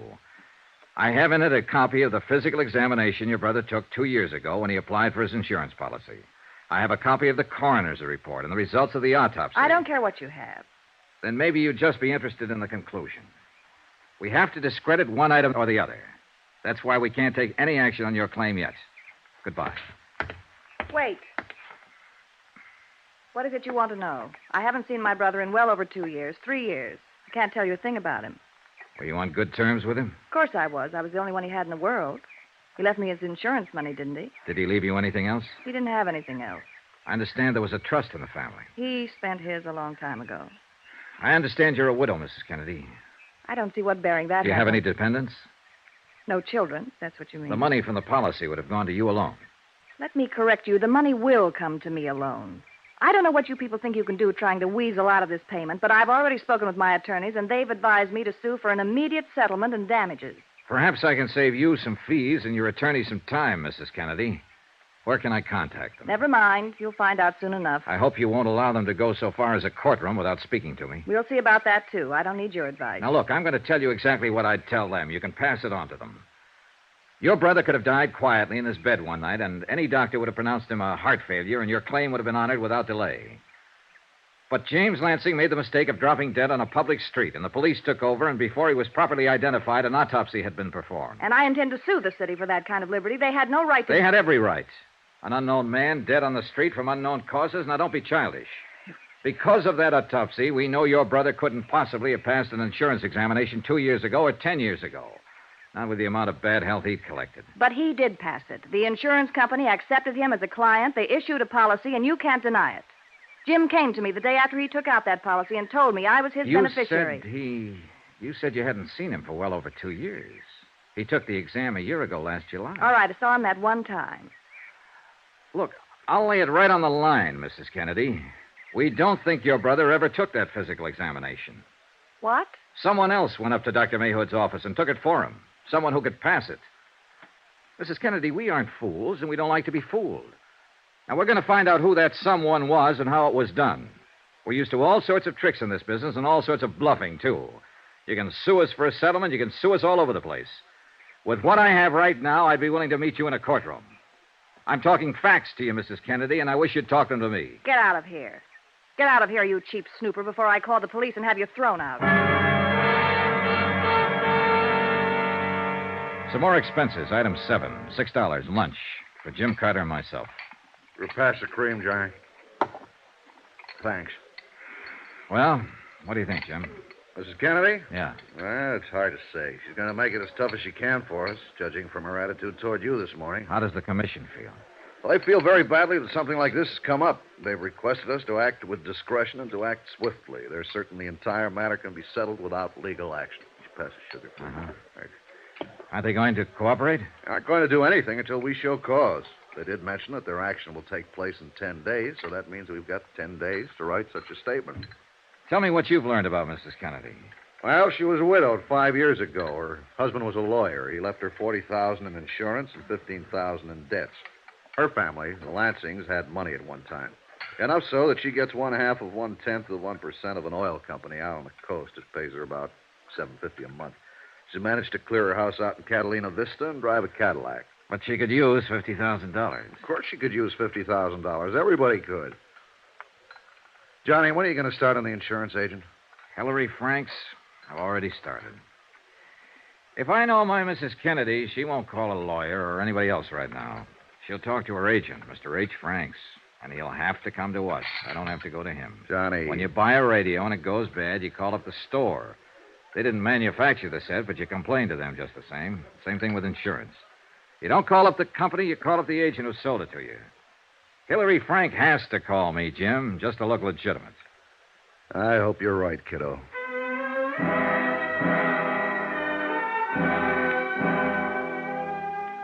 After lunch, I went back to my hotel room and opened up the file Jim Carter had collected on Hillary Franks. Hillary Franks, age 56, college graduate, married, 2 children, wife deceased, income good.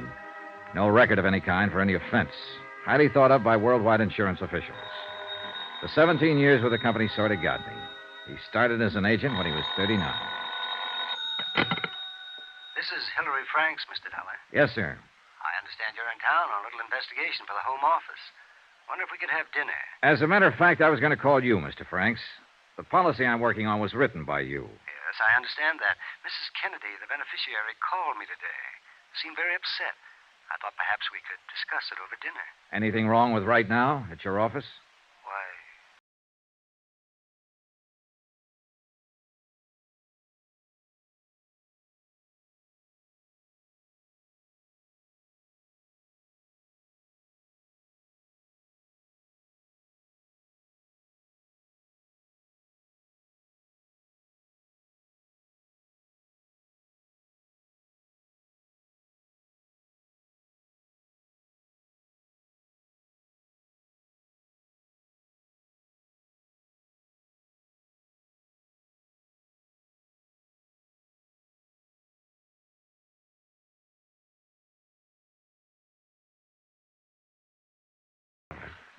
Thank you very much for coming over. I was surprised when Mrs. Kennedy called me about this matter today. Surprised to learn that you were in town. Were you? She said you'd been over to her home this morning. That's right. Well, just what is this all about? We have reason to believe Mrs. Kennedy is a party to an attempted fraud, Mr. Franks. I gathered it was something like that. I've been writing policies for worldwide insurance for 17 years, Mr. Dollar. And this is the first time anything like this has ever happened on one of them. I believe you, Mr. Franks, and your record. But there's a first time for everything. Yes.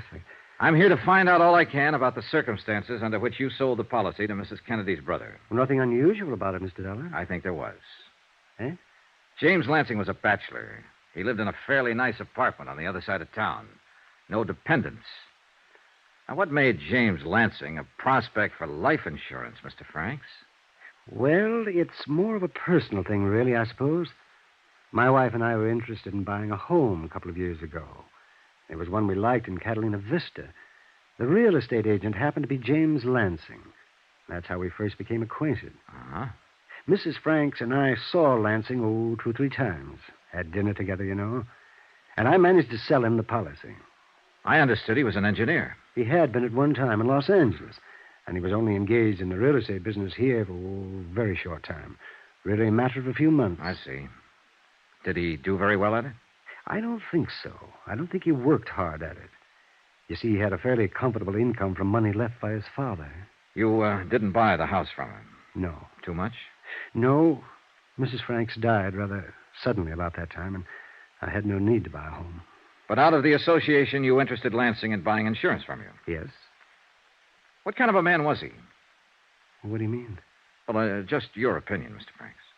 Well, just a client, Mr. Dollar. I looked at him and treated him just Same as any other client. But you saw him socially several times, had dinner with him.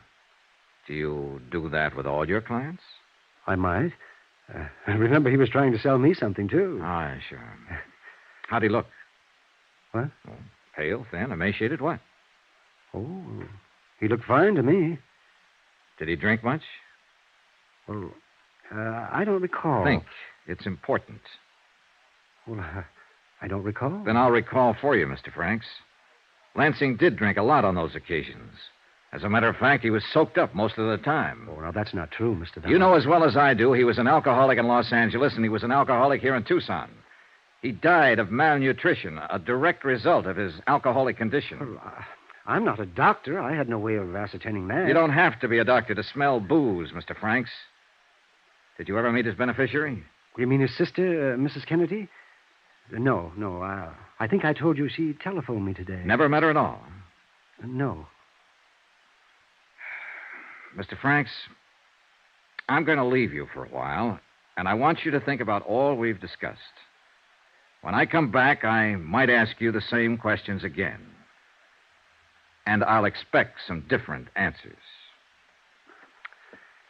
Anything you say, Mr. Dollar.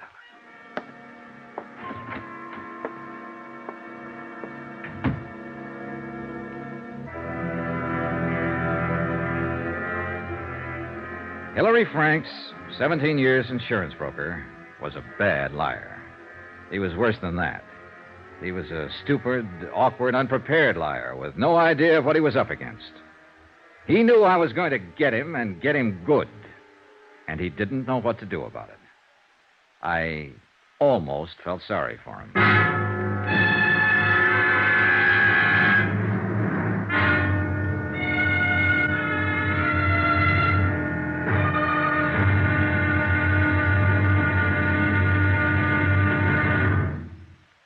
There'll be another intriguing episode of The Lansing Fraud tomorrow. Tomorrow, a bad liar turns into a pretty good gunman. Join us, won't you? Yours truly, Johnny Dollar.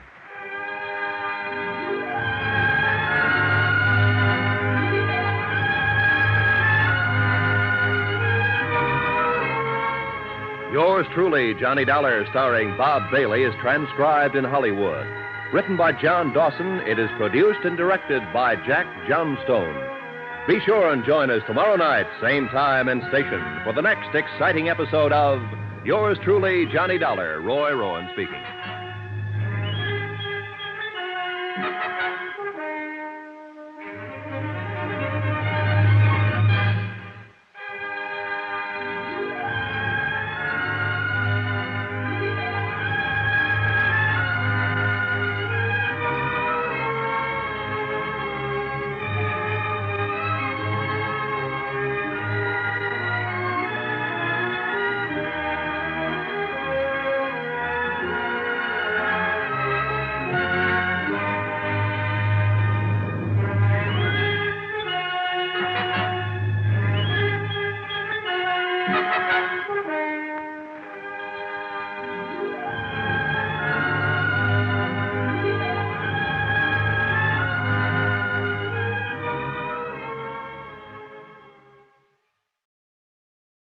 From Hollywood, it's time now for Johnny Dollar. Jim Carter, Johnny. Hi. How'd you make out with Hilary Franks? The agent who sold the policy? He's worried, he's scared, and he's already doing everything wrong. I left him about an hour ago to think things over. Ah, Mrs. Kennedy's fighting back. What do you mean? Her lawyer served notice on us an hour ago to pay up on the policy or else. Just a bluff. Yeah, but this wasn't. She got a court order and made the coroner release her brother's body. She took it right to the crematorium. Exhibit A is a pile of ashes by now. Uh-oh. Her next step is to contact the State Insurance Commission and have them order us to pay off or show cause. We'll have to act fast. Maybe I better go back to see Mr. Hilary Franks.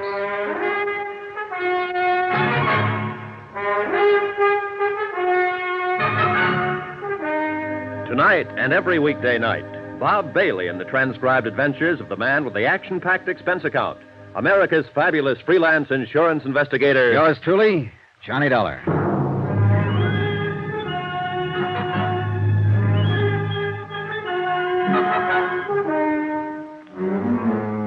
Expense account submitted by Special Investigator Johnny Dollar. Location, Tucson, Arizona.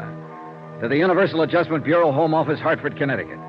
The following is an accounting of expenditures during my investigation of the Lansing fraud.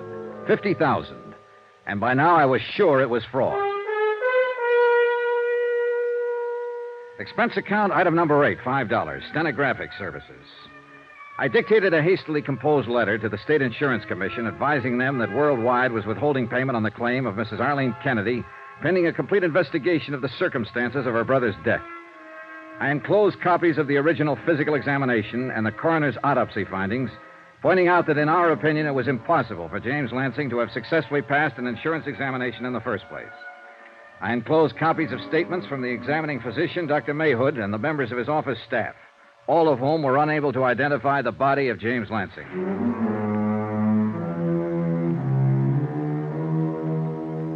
Expense account item 9, 52 cents, postage. I sent the letter to the state capitol special delivery in the hope it would arrive there before Mrs. Kennedy's lawyers took the anticipated action. After that, I drove back over to the office of Hilary Franks. He was the same as I left him an hour before. A little shaken, but still unable to realize quite what was happening. Yes, Mr. Dollar? Mr. Franks, I wonder if you've got anything to say to me. Nothing, Mr. Dollar. I was hoping you might want to make a statement. Oh? About what? Mrs. Kennedy's attempting to defraud your insurance company? I don't know what you're talking about, Mr. Dollar. I sold her brother an insurance policy. I don't even know Mrs. Kennedy. There are a lot of things about this you say you don't know. Do you want me to lay it on the line? If you like. All right. Someone else had to take that physical examination for James Lansing 2 years ago. I think you arranged for someone to do it, or you helped Mrs. Kennedy arrange it. I think James Lansing was insured on that basis. I think he was insured with a clean intent to defraud. Lansing's health wouldn't permit that kind of insurance. Right now, our Los Angeles men are looking into Lansing's activities there. Somewhere along the line, they're going to turn up a medical history that'll show Lansing was already dying when he came to Arizona 2 years ago. Now, do you have anything to say, Mr. Franks? No. I think you're being very foolish. If it isn't clear how serious this can be with you, it's noted that you arranged for Lansing's physical examination. There's nothing incriminating in that. How well do you know Dr. Mayhood? Oh, slightly. The physician is supposed to be an impartial third party. When a client has to be examined by a physician for insurance purposes, I send him to Dr. Mayhood. That's all. Dr. Mayhood sends me a Christmas card every year. I sent James Lansing to him. Just like any other? Just like any other. Oh, you worry me, Mr. Franks. You don't object to my questions or get ruffled when you're caught lying. I've given you time to think and time to make a statement regarding your part in this matter. I resent all this, Mr. Dollar. I've been an insurance broker for a good long time, and no one has ever questioned my integrity. And I think that's what you've been banking on, Mr. Franks, your reputation. Well, I've been questioning it ever since I got here, and I still question it. You couldn't have known James Lansing without being aware of his drinking habits. I'm sorry for you, Franks, but there had to be collusion here with the beneficiary, Mrs. Kennedy. And you're the logical party. Dollar. You arranged for someone else to take that examination for Lansing, somebody who could pass it. Now, I've given you a chance to talk to me, but you refuse. Now we'll see how you like talking to the police about it. What? I'm going to swear out a warrant for your arrest. Dollar, I'm going to charge you with attempted fraud and collusion. And I'm going to swear out a warrant for Mrs. Kennedy, too. You're going to jail. Oh! Oh!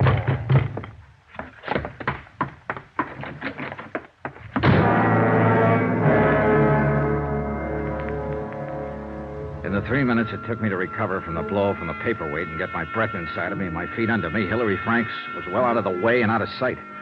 About that time, Jim Carter walked in. Hey, what happened to you? Hilary Franks.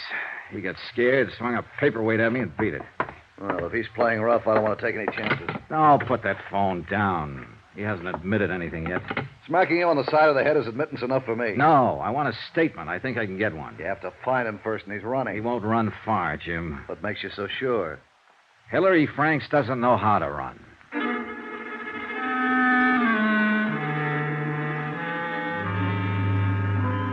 It was exactly 3 o'clock in the afternoon then.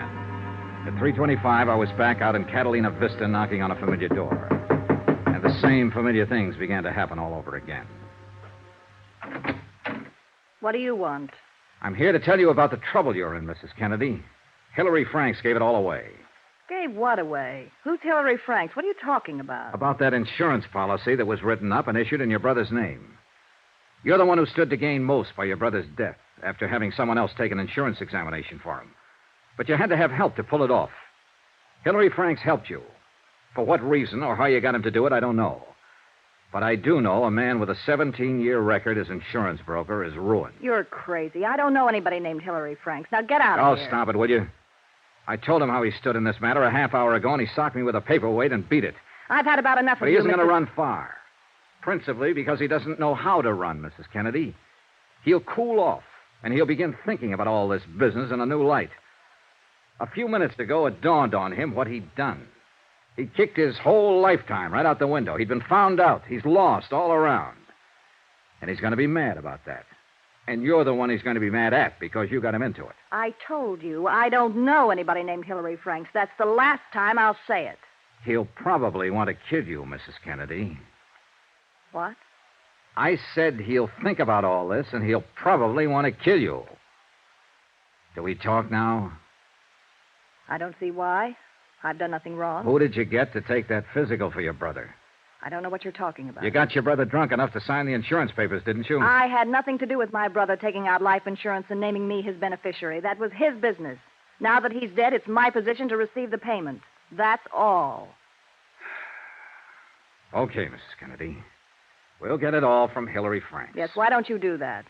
In the meantime, I hope you sleep well, knowing what you've done. You'll never be able to prove any of these things you're saying. Never.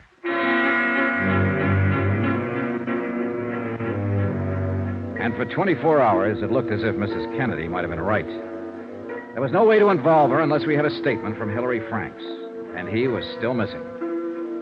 I set up a watch on Mrs. Kennedy's house, and Jim Carter kept an eye on Hillary Franks' place. About 10 o'clock that night, Jim Carter drove up.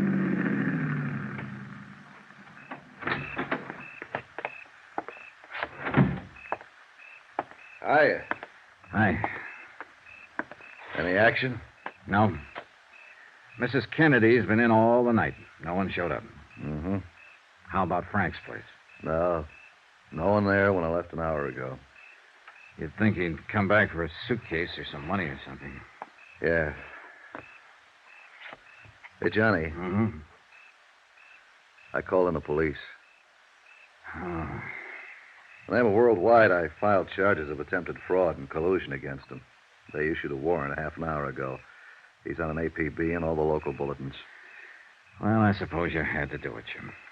Yeah. We'll let the police handle this part from now on, huh? How about Mrs. Kennedy? We'll keep an eye on her, too. Did you file any charges against her? Not yet. We need a statement from Franks. Jim. Yeah? What would you do if you were Hillary Franks?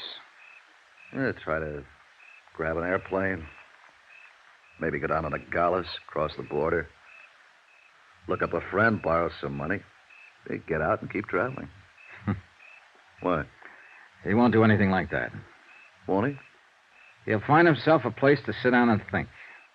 In the end, the cops won't find him. He'll find us. Want to bet?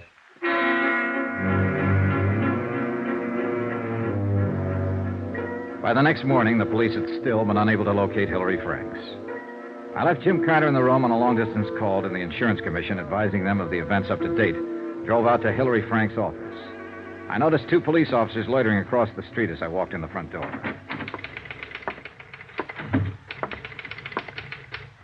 Yes? How do you do? Are you another policeman? No, I'm not. Have they been bothering you a lot? If you aren't a policeman and you know all about this, what do you want? I want to help Mr. Franks if I can. I'm Johnny Dollar, Universal Adjustment Bureau. You're his secretary? Yes. How long have you worked for him? 12 years. Do you like him? What? He's always been a fine man. I don't believe any of these things about him, and I don't see What's why... your name? I think he said Maria? Maria Vano. Maria, I'm not going to ask you any questions about Mr. Franks. I know enough about him now for my purposes. The rest he can tell me himself. Maria, I may be able to help him stay out of jail. I can do that if I talk to him. Well, how My do name's Johnny Dollar. I'm at the Pioneer Hotel. Remember that. But, Mr. I Dollar... don't know whether he's phoned you yet or not. A man like that's going to need help, money. I'm not asking you if he's contacted you. But listen to me carefully. If he does phone you or contact you in any way, ask him to phone me. If you ever respected him or if you want to help him now, please ask him to telephone me. Thanks.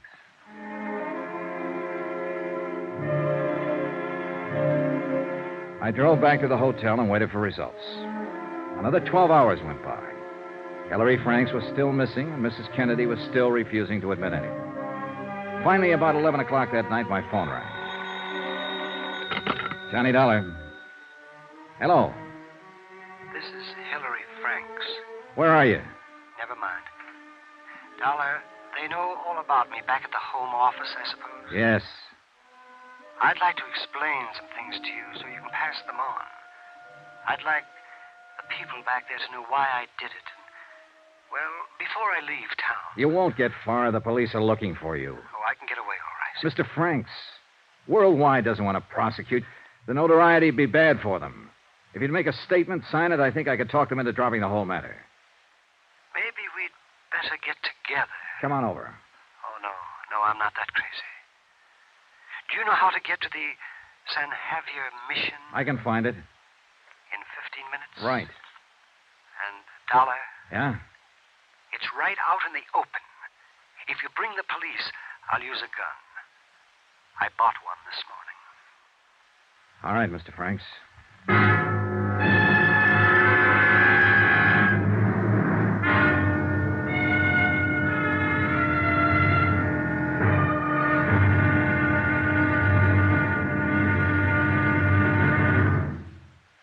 There'll be another intriguing episode of the Lansing Fraud tomorrow. Tomorrow, $50,000 worth of murder. Join us, won't you? Yours truly, Johnny Dollar.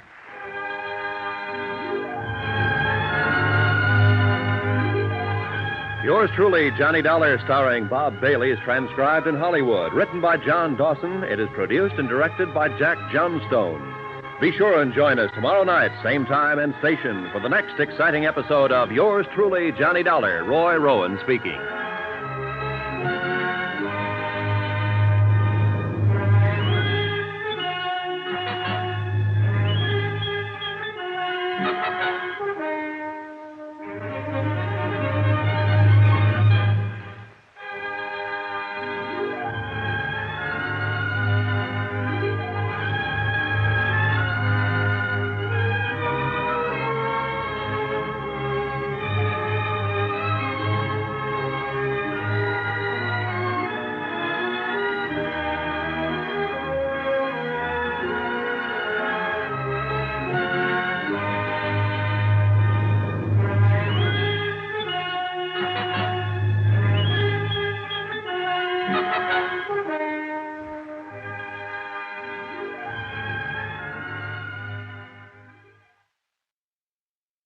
From Hollywood, it's time now for...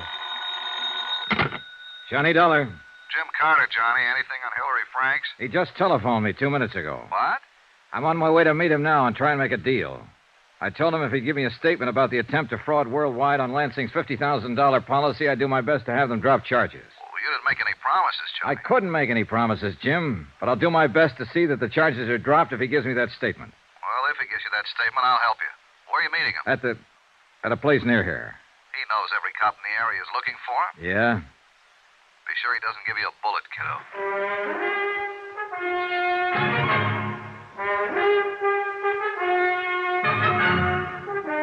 Tonight and every weekday night, Bob Bailey in the transcribed adventures of the man with the action-packed expense account, America's fabulous freelance insurance investigator. Yours truly, Johnny Dollar.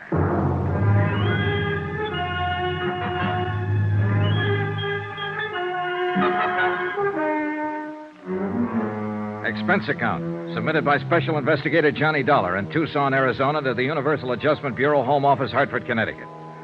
The following is a further accounting of expenditures during my investigation of, well, it was a case of $50,000 insurance to one Arlene Kennedy, unless I could prove my point in the Lansing fraud. Expense account item 10, $10, cab fare from my hotel to the Mission San Javier to talk to Hilary Franks, the insurance agent with no future ahead. I used a taxi cab instead of my rented car because I didn't want to waste time searching around for the mission. It was a few miles outside of town over rough and broken desert roads. An ancient missionary church standing stark against the moon-filled night.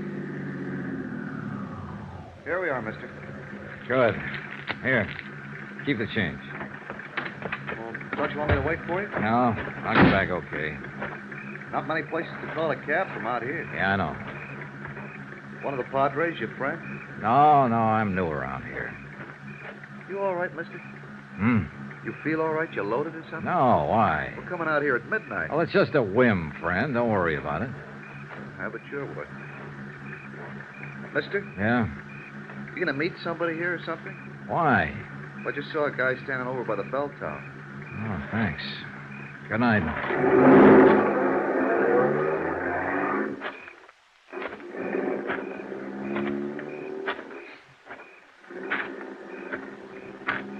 Over here, Mr. Dollar. Careful, Dollar. Hillary Franks had a .38 pointed right at my chest. In the bright moonlight, I could see that he was still wearing the same clothes he'd had on 2 days before in his office. He needed to shave, and judging from the circles under his eyes, he hadn't slept much. He was pale and shaken. The gun wobbled in his hand. Anybody with you? I came along. Did you tell anybody you were meeting me? Jim Carter. He's been working the case with me. Did you tell him where? No. Hey, look, you don't need that gun, Franks. Put it away. I just came here to talk with you. All right. Thanks. Want to smoke? Thank you.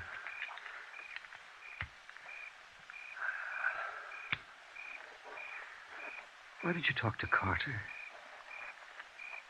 What did he say? He said he'd help me try and have the charges dropped against you if you give us a statement. Now, you have 2 of us on your side, Mr. Franks, if you want to cooperate. Do you?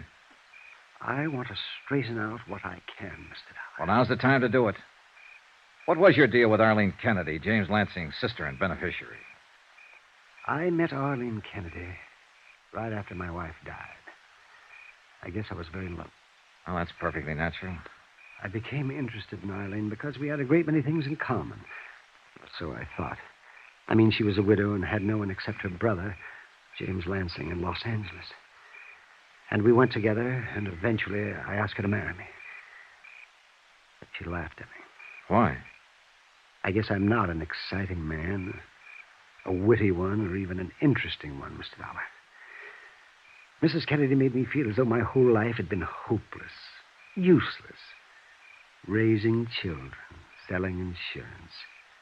She made me feel as though I'd miss a great deal in life unless I married her. What is it? What do you want from me? What do you want from life, I'd ask her. And she'd only laugh at me. Go on. I just can't tell you how desperate it made me feel. I loved her, Mr. Dollar. I wanted her. Did she ever answer your questions? Oh, many times. She pointed out that her trust funds pay her over $700 a month for life. And she knew that my commissions and salary as a broker came to about the same. Oh, Mr. Dollar, we could have lived very comfortably on that kind of income. But Arlene talked of traveling, of Europe, of clothes, and, oh, I don't know, things her family had been able to afford for her once, many years ago. And she said she wouldn't marry unless we could look forward to that kind of life. She wanted $50,000 in cash instead of money just trickling in every month. That's about it. When did she get around to the proposition, her brother's insurance? Her brother came here from Los Angeles one day. The doctors there gave him a year or 2 to live. Oh, yes, he was pretty shot. Been drinking for years. He'd used up all his money, a long time before. He asked Arlene to help him. She paid his apartment rent and gave him enough money for liquor. And then one day she came right out with it. She said she was investing in him. And he was a good risk. Because she knew he'd die. That's how she put it to me. Mm-hmm. Arlene said all I had to do was see to it that her brother had a nice fat policy. He was going to die. Why not cash in on it? I must have been crazy to even think about it. How did you work it? I mean, how did Dr. Mayhood pass him? I paid a man $100 to go to Dr. Mayhood's office and take the physical for Lansing. What was the man's name? Oh, no, I wouldn't tell you that, Mr. Dollar. He's not involved in anything. All right, we'll let that go. Once you arranged for Lansing to become insured, you and Mrs. Kennedy just planned on waiting for him to die. That was the general idea, in view of what the Los Angeles doctors had said. Once I'd done it, gotten him insured, it was too late to turn back. Did you want to turn back? Yes. What did Mrs. Kennedy say about backing out? She thought I was weak and afraid. Oh, then things weren't so good between you. Oh, they never were, Mr. Dollar. The idea was to wait for Lansing to die, collect the $50,000 and get married, huh? I suppose so, yes, but once he was insured, she talked less and less about our getting married. You're leaving something out, Mr. Franks. Huh? Didn't she tell you exactly what kind of a position you were in? Didn't she fix it so that you couldn't make a move? Legally, she'd done nothing wrong. It was you who had arranged for the physical, you who had made the application for insurance in the name of her brother. Oh, yes. Oh, yes, she was clear about all that. And she told me so every time she felt like it. When you write down what you just told me and sign it, we can hold it over Mrs. Kennedy's head to prove attempted defraud and collusion. Now, will you do that, Mr. Franks? Yes. Then I guess we'd better get back into town. All right.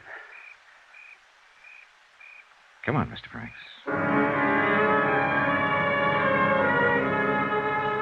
We walked 3 miles over to the highway, flagged down a car, and got back to the hotel about 2:30 in the morning, got Jim Carter out of bed.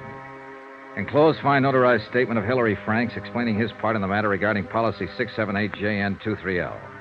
Before he was finished, Carter had already telephoned the Tucson police, telling them that the charges were being dropped against Franks and that he was no longer a fugitive. Then he placed a long-distance call to Worldwide's president in Hartford. Jim Carter, sir. I want to ask you not to prosecute Hillary Franks in this matter. Yes, sir, he's given us a complete statement about the whole thing. I don't think we have to go any farther than that. Oh, look, the guy made one mistake, the first one in 17 years. He suffered enough for it already. Yes, sir. Dollar feels that way, too. Yes, sir. I think it's okay, Mr. Franks. All right. I thank you. What are you going to do, Mr. Franks? Well, sure, I'll never sell insurance again. I think I'll close up and just move away. Far away. Thank you.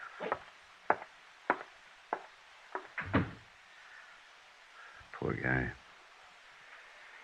Now, let's clean up the rest of this and get out of this town. Sure, Johnny.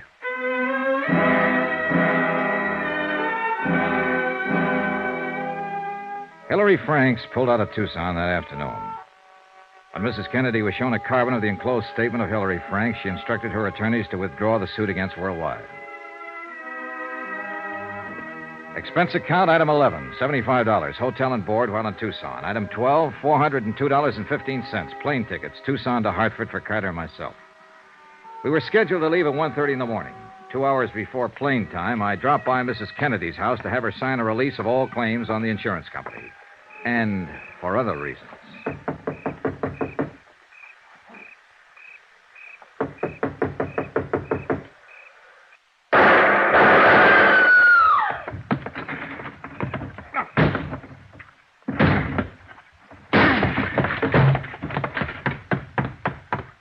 Help me, Mr. Dollar.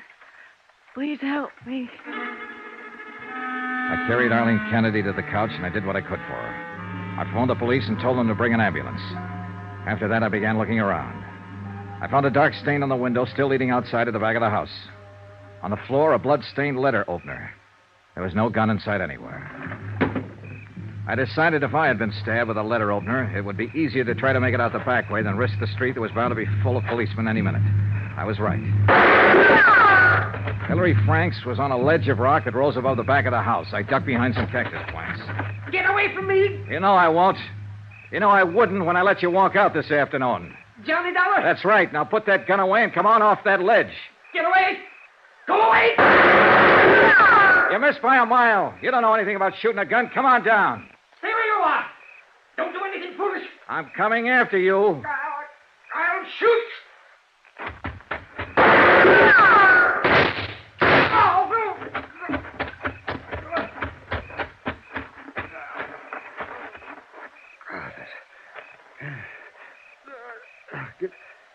Good shot, Dollar. Can you walk? No. Why did you do it, Mr. Franks? I came back to see her tonight.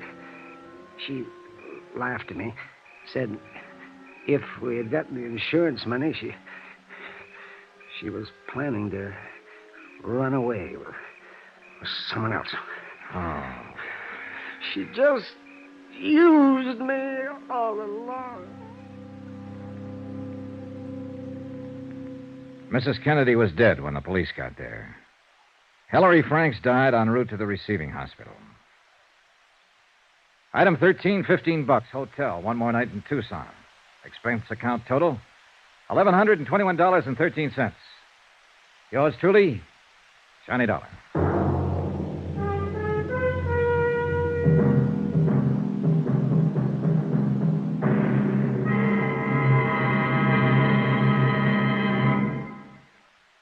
Remember, there'll be another exciting story beginning next Monday night. Next week, a quick trip to New York, to the bright lights, the glamour of Broadway with its theaters, its actors, and, some very bad actors. You might even say killers. Join us, won't you? Yours truly, Johnny Dollar.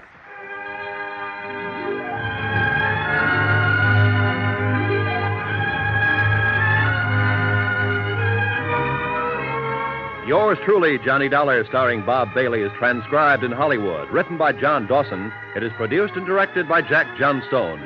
Heard in this week's cast were Mary Jane Croft, Vivi Janis, Gene Tatum, Hy Averback, Barney Phillips, Russell Thorson, and Howard McNear. Musical supervision by Amerigo Marino. Be sure to join us on Monday night, same time and station, for another exciting story of Yours truly, Johnny Dollar. This is Roy Rowan speaking.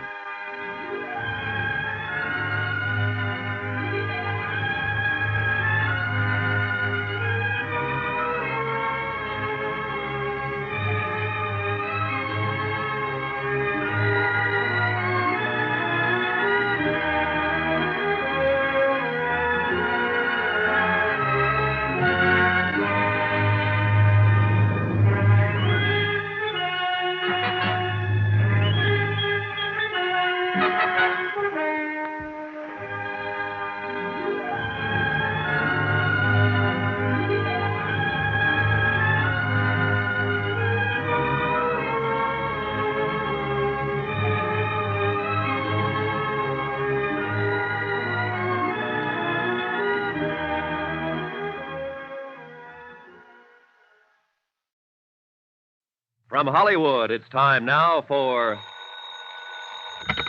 Johnny Dollar. Don Wilkins, Johnny. Tri-Mutual Limited. Oh, hi, Don. Thanks for the Christmas present. Well, just don't take out the cork near an open flame. Yeah. Say, you know anything about a guy named Mel Pryker? Nothing good about him. Why?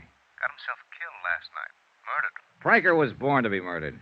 Maybe so, but not at our expense. We're holding a $100,000 policy on him. Wow. Who's the beneficiary? His partner, Nick Shern. Nick Shern. You picked a fine pair of rats. Yeah, I know that now. The New York police are holding Shern, but they've got no evidence. Go down there and check it out for us, Johnny. If Nick did the killing, we're off the hook. Any witnesses? One, apparently, the hat check girl in that nightclub of theirs. What's her story? I wish I knew. She's disappeared. We've got to find her, Johnny, before some of Nick's hoodlums find her. Don, maybe they already have.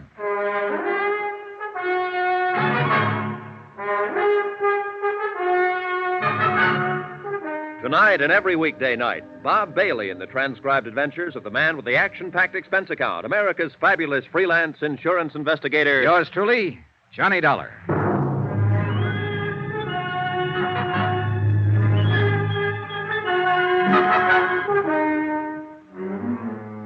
Expense account submitted by Special Investigator Johnny Dollar to the Home Office, Tri-Mutual Insurance Limited, Hartford, Connecticut.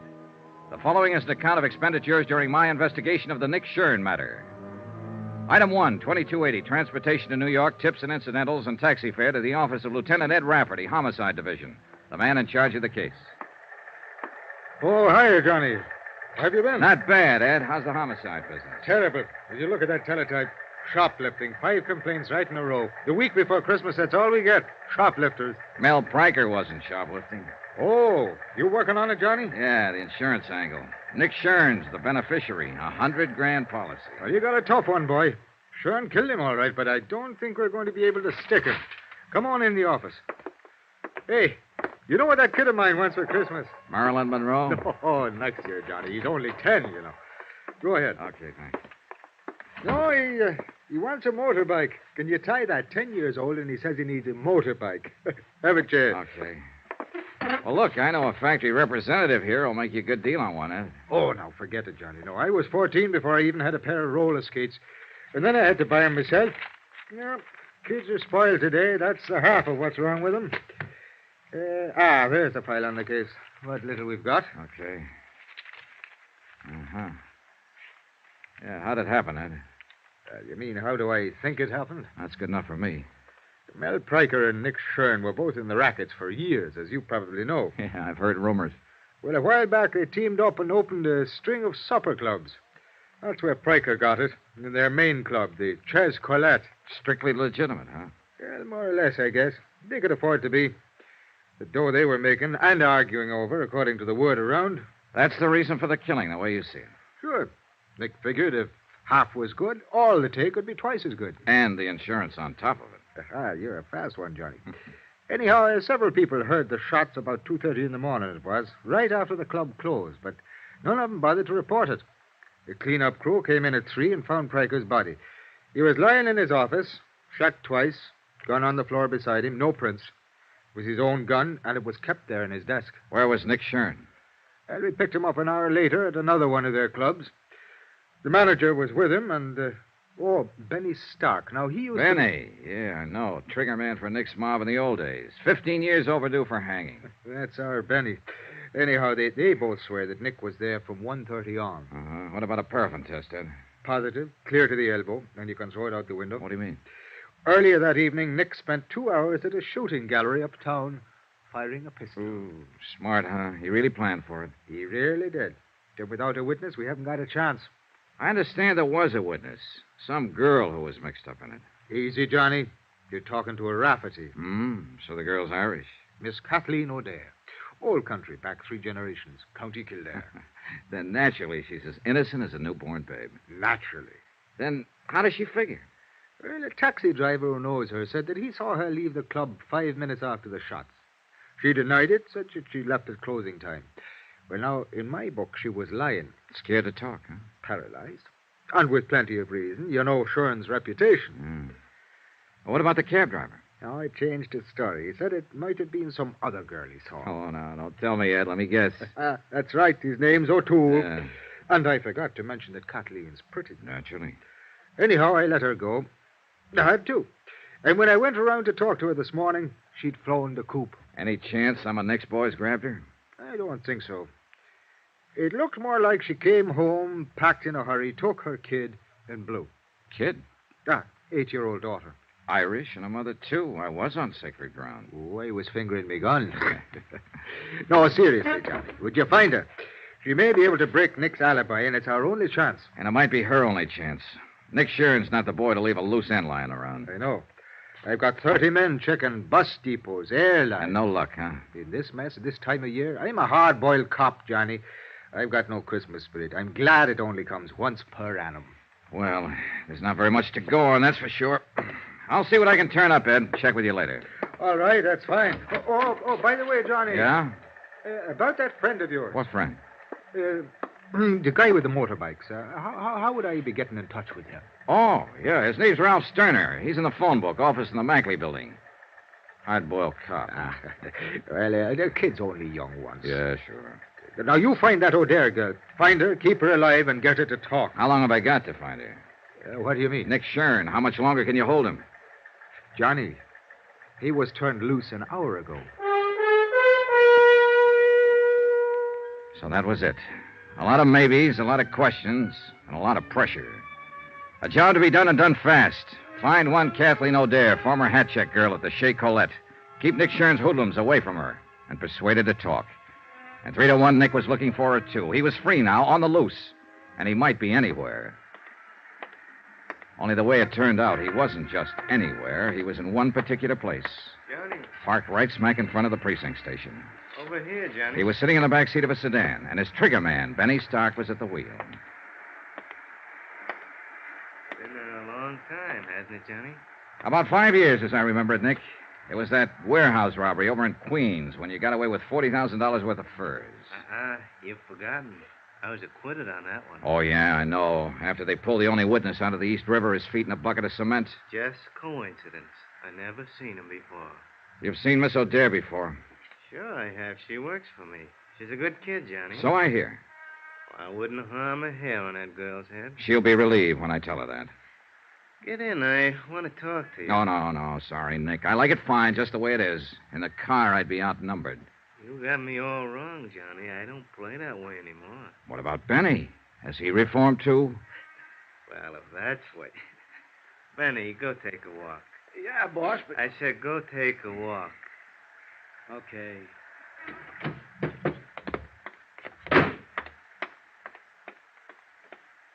Get in, Johnny. Well, what's on your mind, Nick?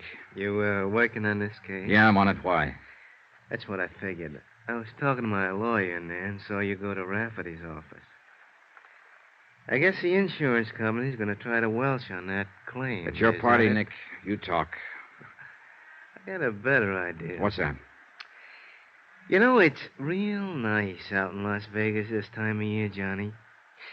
A man could have a lot of fun out there for the next month with maybe $10,000 to play with. What man are you talking about? You. I don't have $10,000. You will. 30 minutes from now, if you say the word. Oh, Nick, you're lucky we're not standing out there on the sidewalk. In a car seat, I haven't got room to swing. Still a fool, huh? I don't know. Why don't you write me about it? You'll have plenty of time. Up there in the death cell.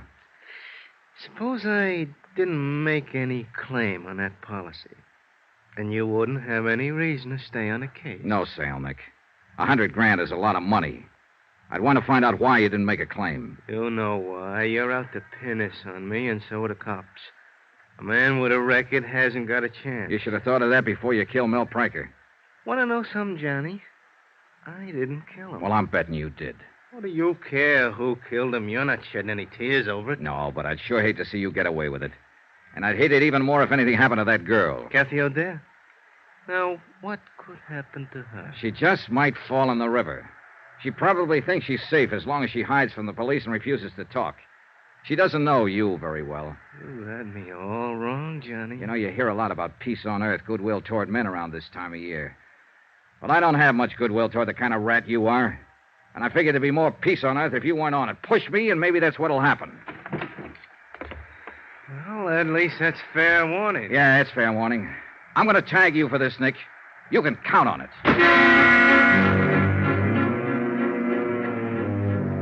Expense account item 2, $2.40. Taxi to the East Side rooming house of Kathy O'Dare. I didn't have much hope of turning up anything. Ed Rafferty and his men had already been through the place inch by inch. But it was the only starting point I had. The landlady was out, and a uniformed policeman led me into Kathy's flat. I spent an hour and a half and got nowhere. I went through her mail, bills, advertisements, casual notes from men she'd met at the club. But nothing personal, not even a postcard. There were no pictures, photographs of Kathy or her daughter anywhere in the flat. She'd made a clean sweep, then left in a hurry. And obviously, she didn't mean to be found. But I had to find her, and fast. It was dusk when I left. The street lamps were on, and the colored Christmas lights in the windows along the block. Snow was falling in big, soft, gentle flakes, and there was a holiday feeling in the air. It was neither the time nor the setting for murder. Make contribution, son? Give a little something to help poor? Oh, sure. How's it going this year, Santa? Oh, it's better than usual, but it just seems there's never enough to go around, no matter how... Well, bless you, son. Thank you kindly. Don't mention it. Good luck, Pop. Thank you, son.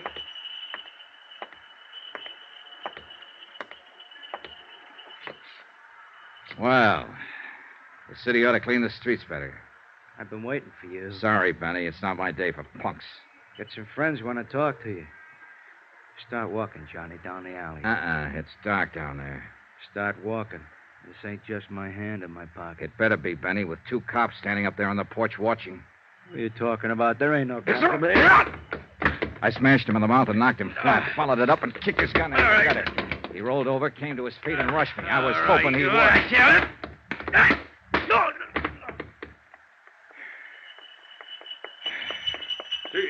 have that coming, son? He had it coming. Well, he sure did get it. Yeah. Hey, you know something, Pop? I think Benny wants to make a contribution to help the poor. Well, he ain't saying no. Oh, he's a good boy, at the moment at least. Here you go. That ought to help some. 3, 4, $500. Put it where it'll do the most good. Well, Merry Christmas, son. Happy New Year. Yeah, same to you, Pop, and many more of them. Hey, taxi!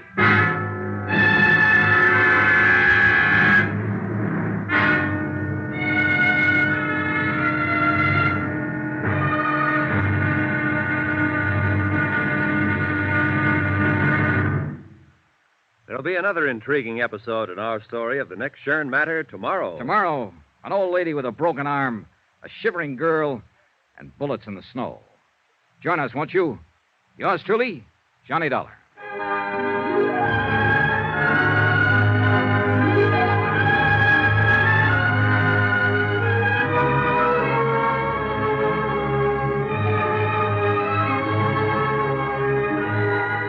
Yours truly, Johnny Dollar, starring Bob Bailey, is transcribed in Hollywood.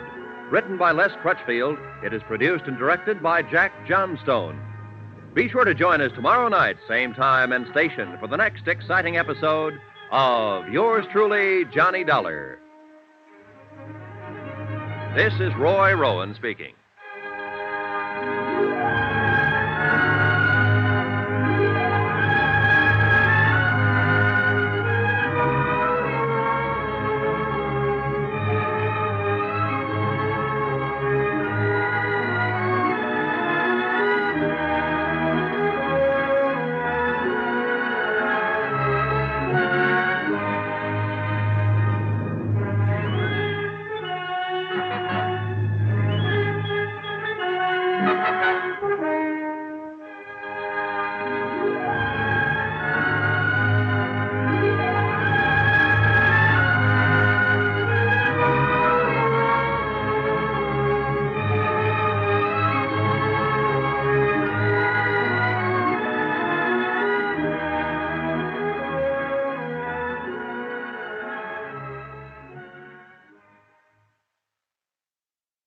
From Hollywood, it's time now for Johnny Dollar. This is Mrs. Gottler speaking. Gottler? I'm Kathleen O'Dare's landlady. Oh, You yeah. left word you wanted to talk to me. That's right. I'm trying to find Miss O'Dare. Do you know where she is? You a friend of hers? I think I will be once I meet her. I'm an insurance investigator. I want to help her. That's what the other one said.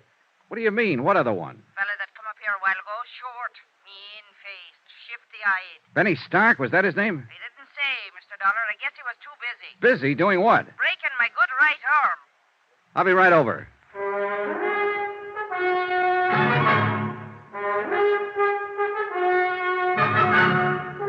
Tonight and every weekday night, Bob Bailey in the transcribed adventures of the man with the action-packed expense account, America's fabulous freelance insurance investigator. Yours truly, Johnny Dollar.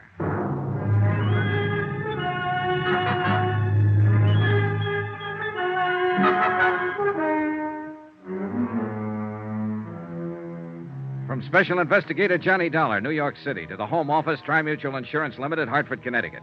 Assignment, the Nick Shern matter. Expense account continued.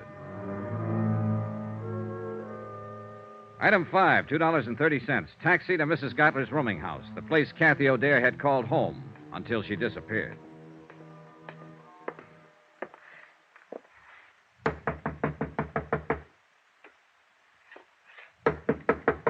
Come in. Get your hands up. Mrs. Gottler. That I, Well, look, I'm Johnny Dollar. I talked to you on the phone. It's all right. You can put that gun down. Well, I guess it's you all right. I'm sorry, Mr. Dollar, but I've only got one good arm left, and I'm aiming to keep it. Pull up a chair. Thanks. Oh, kind of rough boy, huh? I'd have showed him who was rough if I could have got a hold of my gun. I'd have blasted him, Christmas week or not. I'd have blasted him, Mr. Dollar. Yeah, I know how you feel. And me with all these presents to wrap. How can you wrap presents with one arm? Bad as being a paper hanger. Well, I'll be glad to help out, Mrs. Gottler. I won't guarantee what they'll look Well, like. now, I sure do appreciate it, and don't worry about their looks. I got to get them wrapped, that's all. Oh, let's see now. This paper goes on that one. Oh, all right. It's a water muffler for my nephew over in Brooklyn. You know them terrible winters they have over there. Oh, yeah, they're frightful. Of course, it may be better this year. The Dodgers won the pennant. Nothing but luck. It won't happen next year. You never know. Hey, tell me something, Mrs. Gottler. How come Benny worked you over? Why did he break your arm? Here. Stick this card on it as soon as you get the ribbon tied. Oh, okay. No time of year like Christmas, Well, he wanted to know where Kathy went. When I said I didn't know, he jumped onto me. Said I was lying. If I could have got hold of that gun... Where did she go, by the way? You aiming to break my other arm, Mr. Dollar? With all these packages to wrap? Here, hold your finger on that knot. Tie it tight now. Them postmen in Brooklyn are always busting things open. I know. There. Well, that's one down. Where did you say she went? Oh, I didn't. No, this one I'll deliver myself, so it don't need to be wrapped so careful. All righty. Kathy lit out of here in the middle of the night. You think I'd sit up 24 hours a day spying on my roomers? You might, if the rumor happened to be one of your special favorites. Who told you that? What's the difference? She was, wasn't she? Kathy was everybody's favorite. Anybody that ever met her. Oh, you'll meet them as make remarks about a girl that works in a nightclub. But I'll tell you one thing, Mr. Dollar. Kathleen O'Dare's as fine a lady as you'd ever care to find. And I would care to find her. Well, good luck to you, then. And if you do, let me know where she is. You helped her pack, didn't you? Now, how did you know that? Here. That's about as good as I can get it. Be careful when you deliver it, though. It's not tied very tight. I didn't know, Mrs. Gottler. I was guessing, but it figured. Kathy was scared half to death when she packed up and left here. All she had on her mind was to run and hide. She wouldn't have thought of stripping that flat, taking out every bit of personal identification. Somebody had to help her. Now, where'd she go? I don't know. Look, you don't get the idea. I'm on her side. She's up against a rough deal and doesn't even know it. You've had a sample of the way those boys play, and that was only a sample. With Kathy, it'll be a whole lot worse. They're looking for her, and sooner or later they'll find her. Her only chance is for me to get to her first, so you... I'm not lying, Mr. Dollar. I don't know where she went, and that's the truth to help me. I tried to get her to tell me, but she wouldn't. She said if I knew it would be dangerous for me. I helped her pack, yes, but I don't know where she was going. Well, that's sad, I guess. I don't know where to turn next. She apparently didn't have any other close friends. I don't even know what she looks like. I've never even seen a picture of her. I was hoping you Well, if that'll do you any good, I've got one right here in my sewing basket. One what? A picture. What did you think? She gave it to me about a year ago. But she'd never had many taken, but here it is. Thanks. Real pretty girl, don't you think so? Yeah, she's lovely. Well, at least I'll be able to When was this taken, Mrs. Gottler? Now, how should I know? 3 or 4 years ago, I guess, before she come here to the city. This photographer's address, the name of the town, is that where she came from? Branbury, Michigan? Why, yes, that's her hometown, Branbury. I'd forgotten the name of it. And she was just talking about it a week or so ago. She wanted to go home for Christmas, but she said she couldn't see. Mr. Dollar, do you think she might? Maybe. It's the most likely place a scared girl would run to, home. Anyway, it's worth a chance. Mrs. Gottler, I love you. Why, Mr. Dollar. Why, Mr. Dollar. Expense account item 6, $88.35. Hotel and incidentals in New York and transportation to Branbury, Michigan.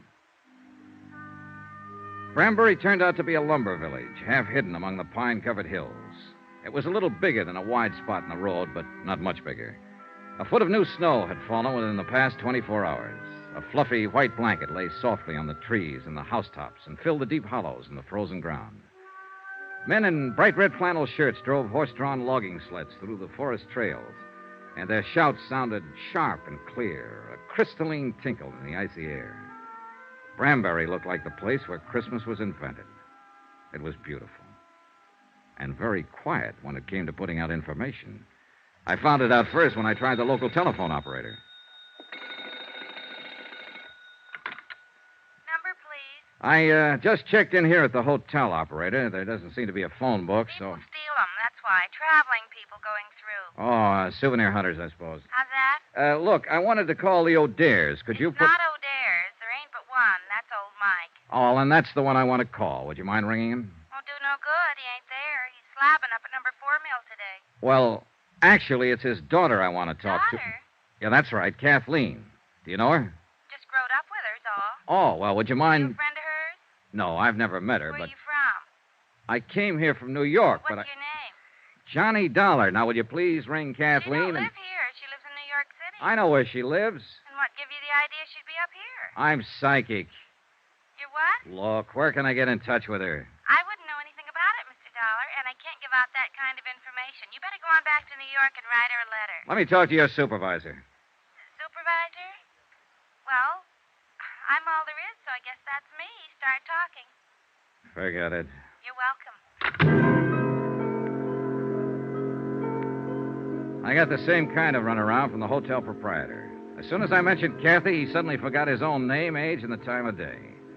One thing sure, this town took care of its own. I wondered if the law in Branbury would take the same attitude. I decided I'd better go find out. As it happened, I didn't have far to go. On the sidewalk in front of the hotel, the law came to me. Just a second there, mister. Hmm? I'd like to have a little talk with you, if you don't mind. All right. Quite a change to find somebody here who wants to talk.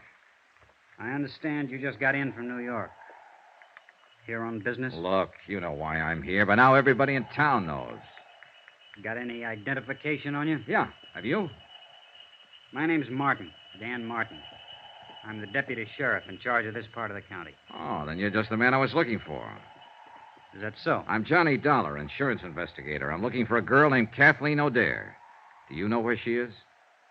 What do you want with her? I'm working on a murder case. She's a witness. Is there any kind of a charge against her? No, I just want to talk to her. What makes you think she's here? Are you a friend of hers, Mr. Martin? I've been in love with Kathy since we went to grade school. I'd be willing to die for her. Does that answer your question? All right, let me put it this way. You think you're helping her by hiding her out. All of you think so. But you're wrong. You're helping her right into her grave. Kathy doesn't figure it that way. She's scared. She doesn't know what she thinks. I know these boys who are after her. They don't play kid games. And sooner or later, they're going to find her. So if you love her and if you know where she is, you better take me to her before it's too late. I don't know. I don't know what it is Kathy's mixed up in. I didn't want to ask her. But I know it isn't the police she's afraid of. And I don't think it's you. No, at the time she ran out, I wasn't even in the picture. I'm on her side, too, Mr. Martin, and I've got to see her. Go talk to her father, old Mike. See what he thinks. He's not at home right now. Yeah, I know. He's out at number 4 Mill. How do I get there? The county pickup truck is parked down the block.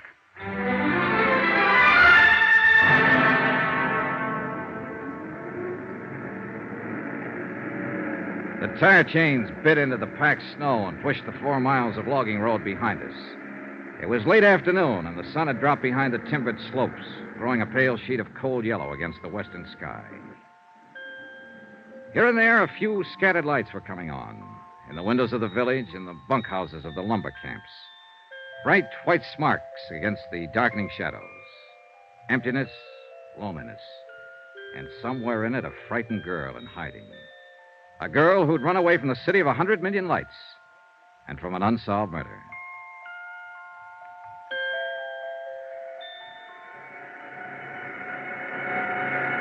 Mike O'Dare was winding up a job working at the big slabbing saw, and I stood by and waited for him to finish.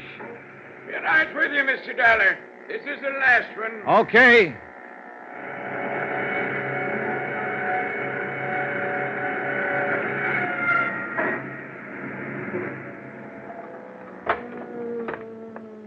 Well, that's the last of it now till after Christmas. Yeah, I'm sorry to keep you waiting. That's all right, Mr. O'Dare. My name is Johnny. Never mind. I know all about you. Dan Martin phoned. Said you was on your way out. Mr. Dollar, the answer is no. I see. I've thought it over since Dan called. Before I'd have anything happen to Kathy, I'd rather see 10 murderers going home. Now, look, hiding out won't help. As long as Nick Shern is free, Kathy's in danger. He can't hurt her if he can't find her. I found her, Mr. O'Dare. Just by luck. There's not one chance in a million of... Sounds like a car. Ooh, the tarnation would drive out here this time of the evening. We walked over to the big doors. The car had stopped about 20 yards away. A man got out and turned toward us. I was standing under the dock light, so he recognized me before I got a good look at him. He jumped back in the car and went for his gun. Benny Stark. Get back, Mr. O'Dare. It was too dark to get a decent shot. I tried once more and missed, and the car disappeared behind the trees. Mr. Dollar, who was it? Was that one of them? That's right, Mike. They found her.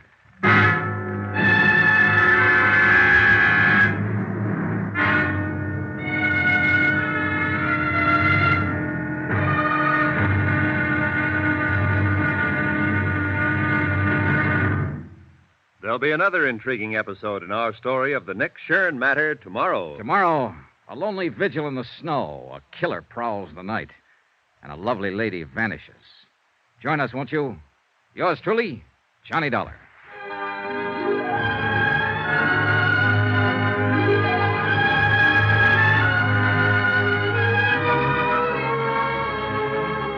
Yours truly, Johnny Dollar, starring Bob Bailey, is transcribed in Hollywood. Written by Les Crutchfield, it is produced and directed by Jack Johnstone. Be sure to join us tomorrow night, same time and station, for the next exciting episode of Yours truly, Johnny Dollar.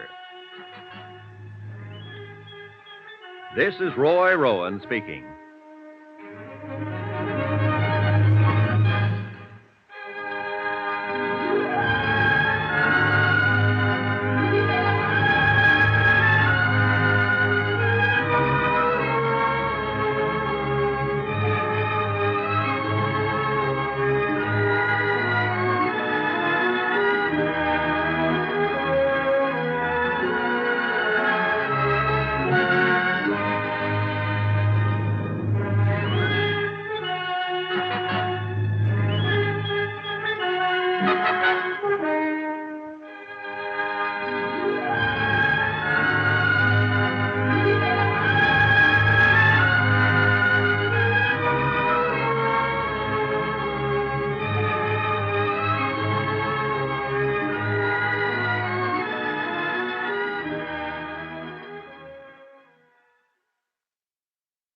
From Hollywood, it's time now for Johnny Dollar. Dan Martin here. I was up the street when you Listen, called. Sheriff, they've traced Kathy O'Dare here to your nice little town of Branbury. Who has? Nick Shern's boys. One of them, a trigger man named Benny Stark, came out to the sawmill hill a few minutes ago. I traded a couple of shots with him, but he got away in a car. Did he head north or back toward town? Toward town, I think. You can't see the turnoff from here. All right, Dollar. You're packing a gun.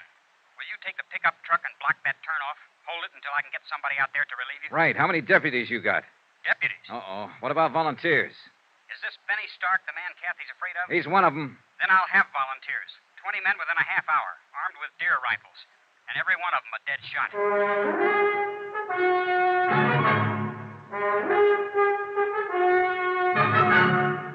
Tonight and every weekday night, Bob Bailey in the transcribed adventures of the man with the action-packed expense account, America's fabulous freelance insurance investigator. Yours truly, Johnny Dollar.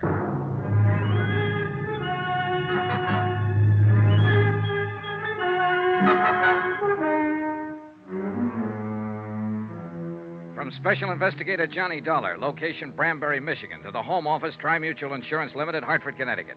Assignment, the Nick Shern matter. Expense account continued.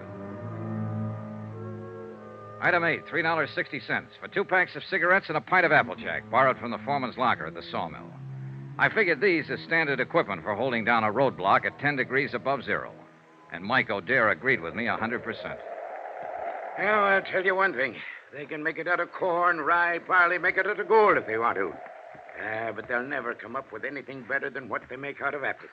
Here, have a short one, Johnny. No, thanks. I'll save it for later. Well, I'll just, It's got the taste of Indian summer in it. You ought to see this country around that time of year, Johnny.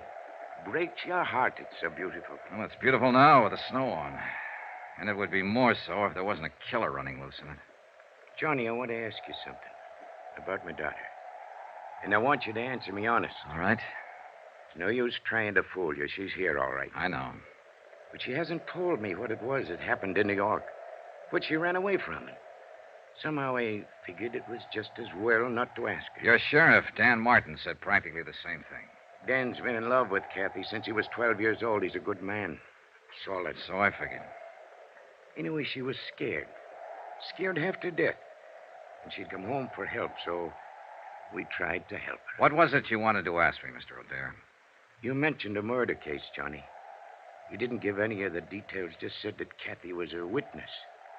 Is she mixed up in this murder? And you wanted an honest answer. All right, I'm not sure. I see. That's why I wanted to talk to her, get her story, the truth. I realized from the start she might be guilty. I don't think so, but it's a possibility. You may as well know about it. I guess you realize it wouldn't make any difference. Not to me or to Dan. Oh, yeah, I figured. In other words, you're with me as long as I'm trying to protect her. But you'll fight me if I find reason to think she's guilty. That's about it, Johnny. Well, at least we know where we stand. And I hope it won't come to... What's the matter? Car coming. Light on the trees there at the bend. Yeah. Do you suppose maybe... Probably not, but you can't tell. Better get behind the truck just in case. They'll have to shift into low to edge past us. And let me get that spotlight on. I guess I'll just have another quick one. That wind cuts right through your bones. It's a dark-colored sedan. It might be him. Funny.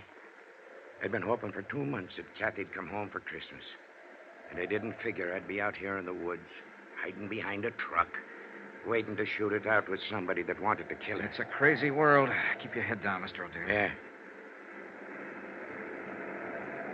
Just the driver by himself, wearing a dark hat. I don't know.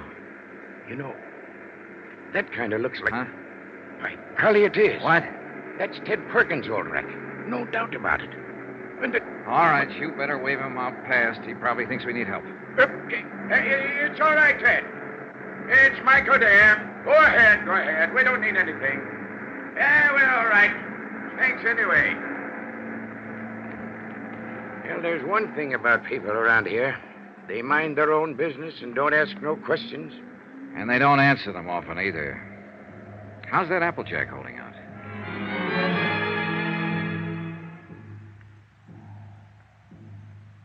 Two long hours went past. Only 3 cars came out from the village. And each time a long moment of tension while we waited to identify the occupants. But all of them were townspeople. Benny didn't show. One truck came down the logging road from the back hills loaded with dwarf spruce and fir.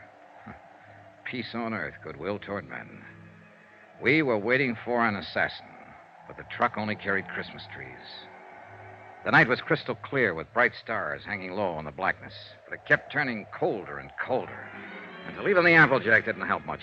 And the wind, too, changed gradually and blew fitful and gusty and strange. It's going to storm. Come a blizzard, maybe. Not tonight. Tomorrow sometime or tomorrow night. I know this country. Know the signs. There's an odd feeling in the air, all right. There's an even odor one in my leg. Log rolled over on it pretty near 6 years ago. Bothers me some in the winter. It's a lot worse, though, right before a storm. And that's kind of a handy thing to have. Well, that's one way of looking at it, I guess. Like one time when Kathy was little. When her ma was still alive. God rest her soul.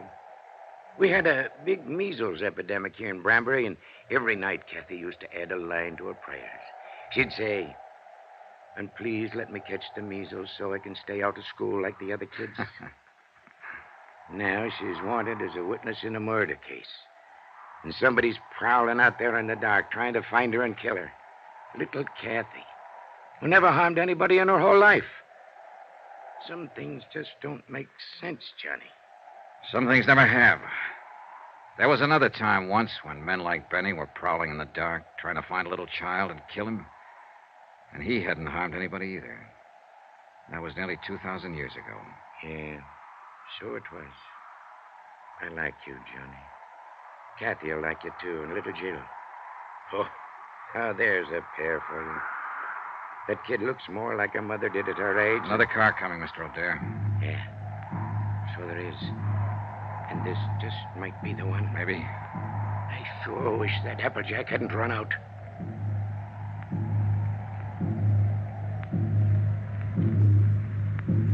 But it was only a couple of men Deputy Martin had sent out from town to relieve us and take over. Big men, calm and quiet, wearing plaid mackinaws and heavy-laced boots and carrying Winchester 94s over their arms. They told us Benny Stark had been seen. He'd come up from the west, driven onto one of the roadblocks unexpectedly. In a flurry of shots, he'd broken through. The men couldn't understand his persistence. They thought he'd run for it, get out of the area once his presence was known. I didn't bother to explain, to put him straight, but I knew Benny had never run, not now. He was a trigger man, a professional killer with a reputation at stake. And he had his orders to silence Kathy O'Dare. A half hour later, we were back in town, turning into the main street around the village square. Strings of colored lights on a tall pine in the center of the square blinked and sparkled as they swayed in the wind. Around 100 cars and trucks were parked in the street and in the lot behind the town hall. And the sound of singing drifted out from inside. They're practicing carols and things for the big doings on Christmas Eve. Ain't it beautiful? The men at the roadblock had given a description of Benny's car and the license number. It was just barely possible. Got something in mind, Johnny? Yeah, let's take a look through those parked cars. I don't know. If it was me, I sure wouldn't be hanging around here. I'd stick to the tall timber. Yeah, but you're not a city boy, Mike. Tall timber is foreign soil to Benny. He's only comfortable when he's close to a crowd. He the fellow that's supposed to have done that murder? No, it was the man he works for, a cafe owner, ex-gangster, a man named Nick Shern. Let's check that lot around at the side. I don't think he'd show here in front. He'd be taking a big chance showing anywhere.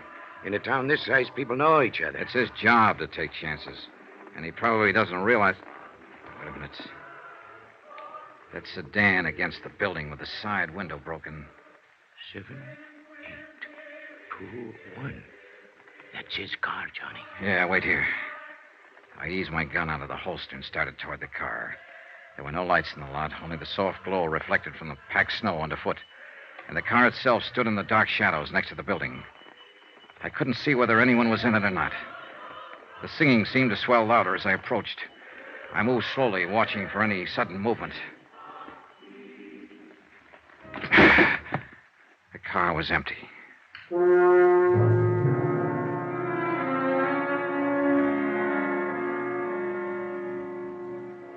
It was time, past time, to talk to Kathy O'Dare. And with the pressure tightening, the danger close to home now, her father was ready to take me to her. We drove over to Dan Martin's house, where it turned out Kathy and her daughter were staying. Dan's mother had been looking after her. Dan was there when we arrived, busy on the phone. Yeah, I know the car all right. The one Jed bought last spring down in Bay City. 7392. Where was it parked? All right, keep an eye out, Charlie. So long. Benny Stark has stole himself another car. Huh? Took Jed Wharton's station wagon. Well, what for? That was a better one he had. Charlie says the steering gear was sprung. I guess it happened when he crashed that roadblock. Well, how's Kathy and the young'un? Oh, fine. They're asleep upstairs. Mom's next door helping Mrs. Barton stuff a turkey. Johnny, you figure it could wait till morning. I'm sorry, Mr. O'Dare. I've got to talk to her tonight. All right. I'll go wake her up.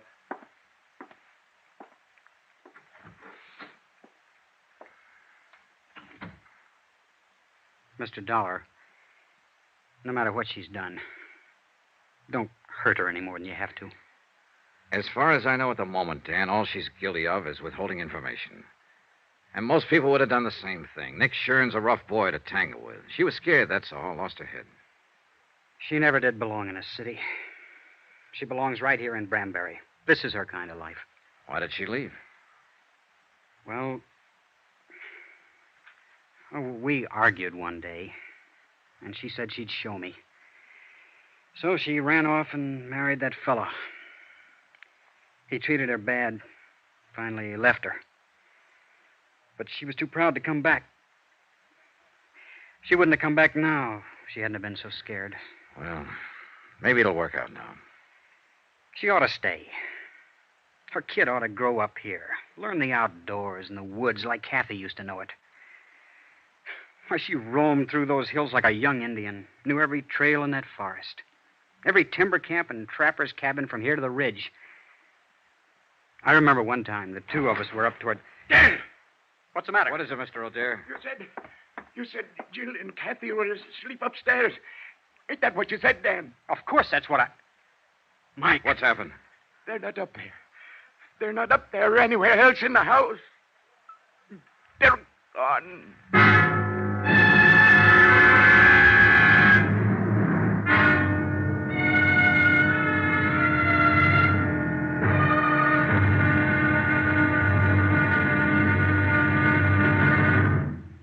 There'll be another intriguing episode in our story of the Nick Shern matter tomorrow. Tomorrow, A little girl who believes in Santa Claus, a big girl who believes in very little, and both of them facing death.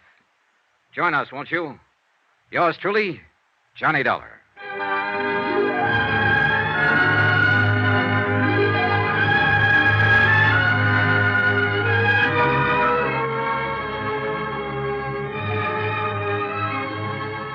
Yours truly, Johnny Dollar, starring Bob Bailey, is transcribed in Hollywood. Written by Les Crutchfield, it is produced and directed by Jack Johnstone.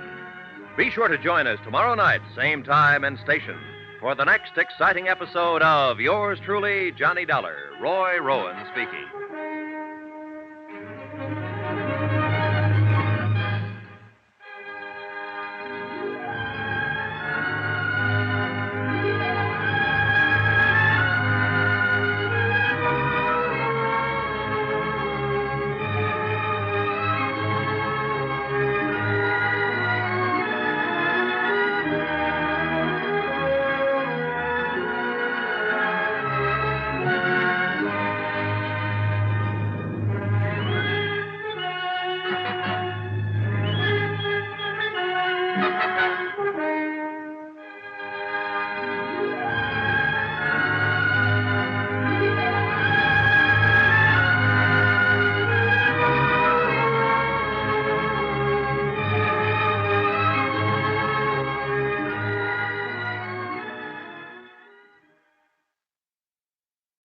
From Hollywood, it's time now for... Johnny Dollar? Mike O'Dare, Johnny. Any sign of Kathy? No, the boys at the highway turnoff haven't seen her or Benny, either one. Not a soul out that way in the last hour. What about there at the sawmill? Nothing, Mike. No fresh tracks on the logging road, no sign of her. And the worst thing is it's starting to snow again. Yeah, here in town, too. Dan Martin just phoned. No luck. She hasn't shown up at any of the roadblocks. She's around somewhere, and we've got to find her. We will, Mike. And it's got to be fast, Johnny. There's a blizzard coming up, and that gunman Benny Stark is around, too. Maybe he's already found her. Maybe he even took her from the house, her and Jill both. Maybe she didn't get scared and run. Maybe it was him. Maybe he's Mike, sneaking in stop it. That kind of thinking's not going to help any. Well, what is going to help? I don't know, but I've got a half-baked idea, and I may be right. Stay there at the house. I'm coming back to pick you up. And one thing you can do while you're waiting. What, Johnny? Pray.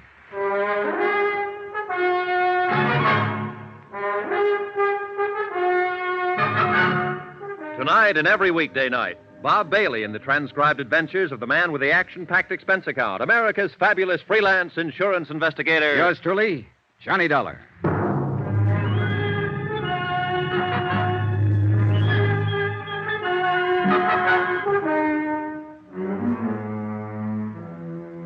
From Special Investigator Johnny Dollar, location Branbury, Michigan, to the Home Office, Tri-Mutual Insurance Limited, Hartford, Connecticut.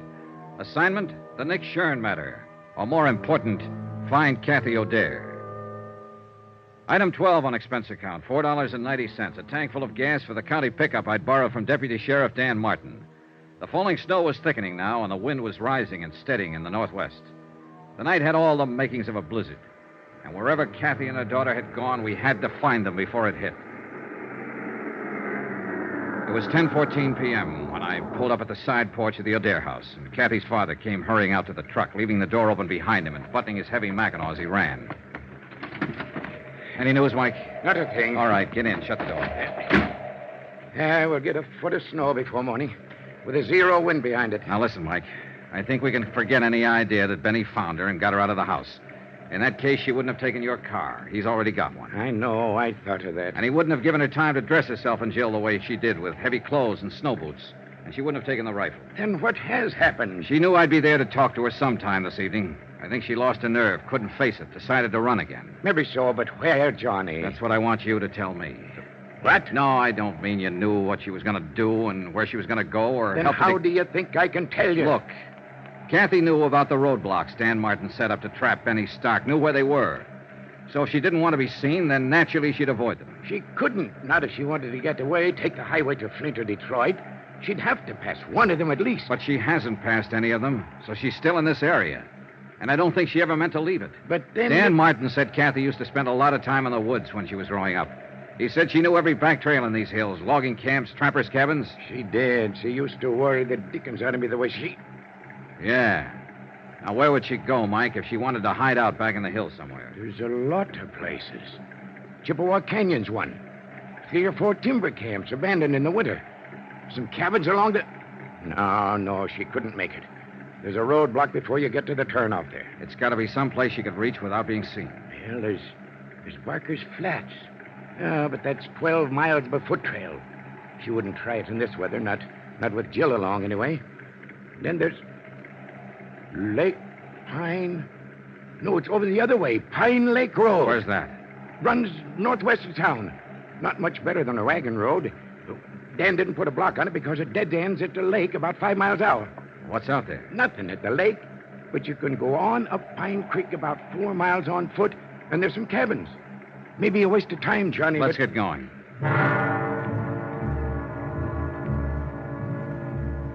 Expense account, item 13, $6.90. 1 dry cell electric lantern, an extra pair of batteries picked up at the Branbury Hardware Company on the way through town. The falling snow, driven by a bitter cold wind, formed a dense curtain in front of our headlights. And from the turnoff all the way up the narrow, twisting road to Pine Lake, I had to keep the truck in second gear. There were car tracks in the road, all right, several of them. But they were covered now by the new blanket of snow. And it was impossible to tell whether they'd been made earlier tonight or a week ago. The road ends a couple of yards past this next turn. And we'll soon know. There's 4 or 5 side turnoffs. Clearance where you can park. We'll have to check all of them, I guess. All right. That draw there on the right. That break there in the trees, that's where the Pine Creek Trail starts. Well, we'll swing in it. Mike, I guess we won't have to check those turnoffs. Huh? Is that your car over there under the trees? Yeah. That's it. I left Mike waiting in the cab while I went over to look inside the car. It was empty, abandoned. And there was no note, no clue of any kind to tell where Kathy had gone. I raised the hood and felt the motor block, ice cold. The car had been here for some time. I flashed the lantern on the ground and followed the faint tracks made by 2 pairs of snow boots. They entered the deep draw that led back into the hills, the start of the Pine Creek Trail. I snapped off the lantern and stumbled through the snow back to the truck. What'd you find, Johnny? It's them, all right. They've headed up the trail. I found tracks in the snow. Yeah, then we'd better get started. No, wait. I'll go after them, Mike. You take the truck, go into town, find Dan Martin. Bring help as fast as you can. That storm's getting worse. No, you don't. I know the risk. Starting up that trail with a blizzard coming on. And if you think you're going to protect me by sending Knock me it on... off, Mike. There's no time, and you're wrong. I'm not protecting you. I'm protecting myself. What do you mean? That bum leg of yours. I don't want you on my hands, too, along with the girls. All right, Johnny. I'll go after Dan. And hurry, Mike. I'm depending on you. Yeah. Good luck, Johnny. See you, Mike.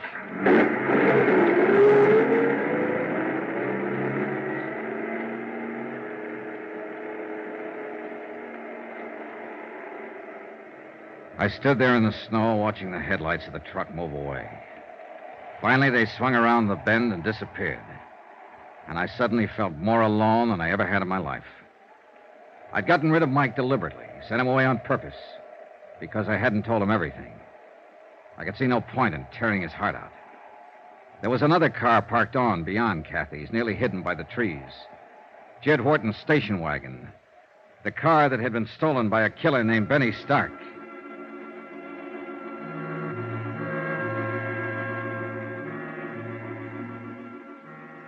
It took me half an hour to cover the first mile, and the storm kept getting worse.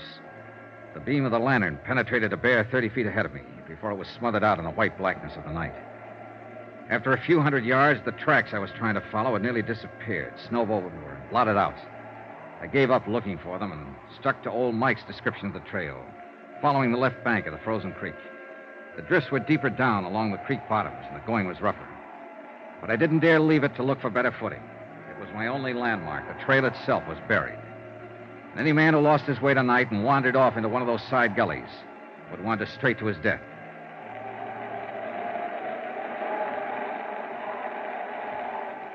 An hour passed. Then an hour and a half, or 2 hours maybe. I lost all track of time and distance. The wind cut through my clothes, and the numbing cold crept into me deeper and deeper. Gradually, the walking, stumbling, breathing, even thinking became automatic and without feeling. The world itself seemed to narrow down to a tiny circle close around me. And all beyond was chaos, blackness, and roaring storm. I tripped over fallen logs and floundered back to my feet, dropped my lantern and recovered it, broke through the crusted drifts and struggled for footing, and kept on moving.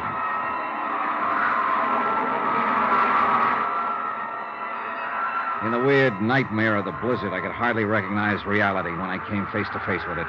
When a beam from my lantern touched him, crouching by a tree a few yards away. I could barely accept him as being real. He'd been watching my light as I approached, waiting for me. It was Benny Stark with his gun leveled and aimed. Don't be a fool, Benny. Drop that gun!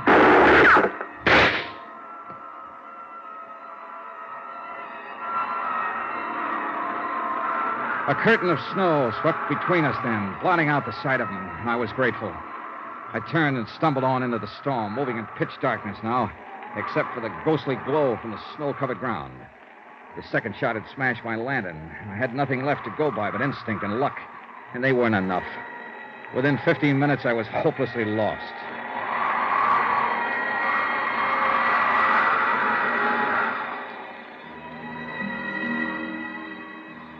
That's when I started hearing the music. Miles from no place where there couldn't be any music, except inside my head. The cold and fatigue were finally doing their work. I knew the signs. The next step was to start wandering in circles, smaller and smaller ones, and the last step, to drop exhausted and go peacefully to sleep. Peacefully and permanently. But the sound kept growing louder, and I moved in the direction it seemed to be coming from. It couldn't be just illusions. It had to be real. Hello! Hello there! Then suddenly, only a few yards away, a brilliant blaze of light exploded from the darkness. And it seemed that a golden-haired girl was standing in the middle of it. And for a moment, my sanity tottered. Who's out there? My golden vision was wearing blue jeans and a flannel shirt and was holding a rifle. She looked exactly like the photograph I'd seen of Kathy O'Dare. And the blaze of light came from an open cabin door. Who is it? Speak up or I'll shoot. Oh, thank heaven. Hold it, Miss Dare. It's Johnny Dollar.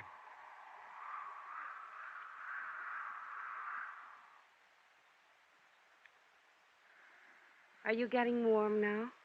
I don't think I'll ever get warm again. You will if you don't move away from the stove a little. The back of your shirt is starting to smoke. Yeah, I thought I was beginning to feel something.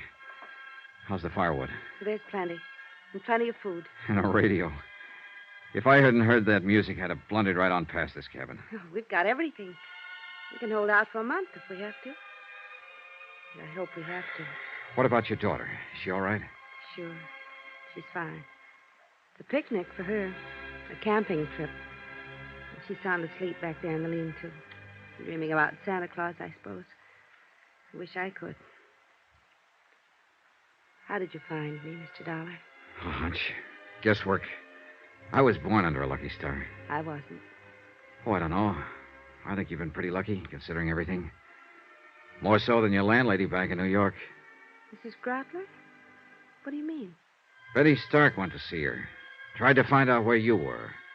When she wouldn't tell him, he broke her arm. Oh, no. Oh, the poor woman. Oh, it's a rough game, Miss O'Dare, trying to play it cozy with a mobster like Nick Shern. You know, of course, that he sent Benny here to find you. You'll have a hard time finding me in this place. He did find you. What? Maybe he followed you from the house or saw you drive through town. Anyway, I ran into him back down the trail a ways. I thought I heard shooting a while ago. You did. He tried to ambush me. He thought he had the drop, and he wouldn't give up. I had to kill him.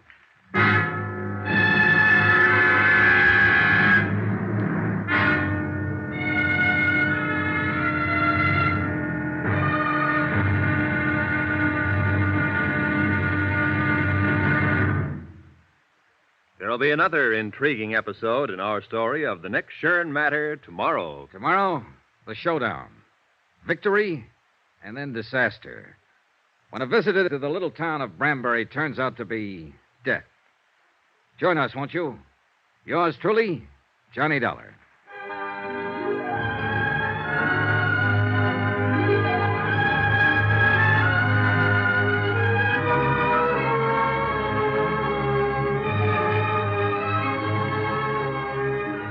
Yours truly, Johnny Dollar, starring Bob Bailey, is transcribed in Hollywood. Written by Les Crutchfield, it is produced and directed by Jack Johnstone. Be sure to join us tomorrow night, same time and station, for the next exciting episode of Yours truly, Johnny Dollar. This is Roy Rowan speaking.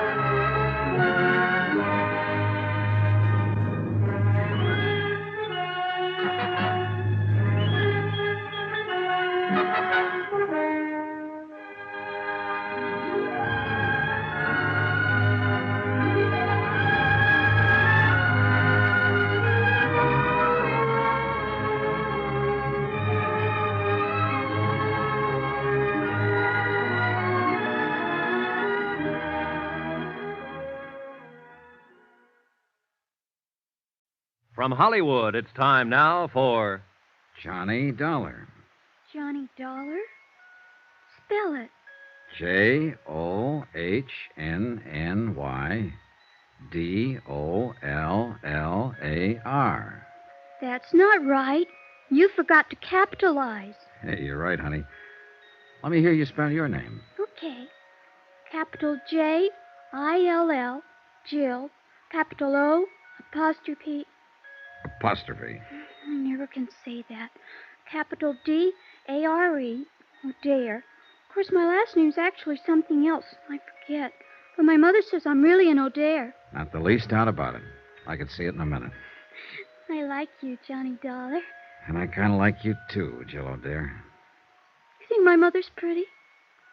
I think she's lovely. Then why don't you get married to her so I can have a daddy? Well, that's, certainly something to think about. And, not a bad idea. Now, be quiet before you wake her up. I'm already awake, and with a plot like that being hatched, I think I'd better stay awake. Is there coffee, Johnny?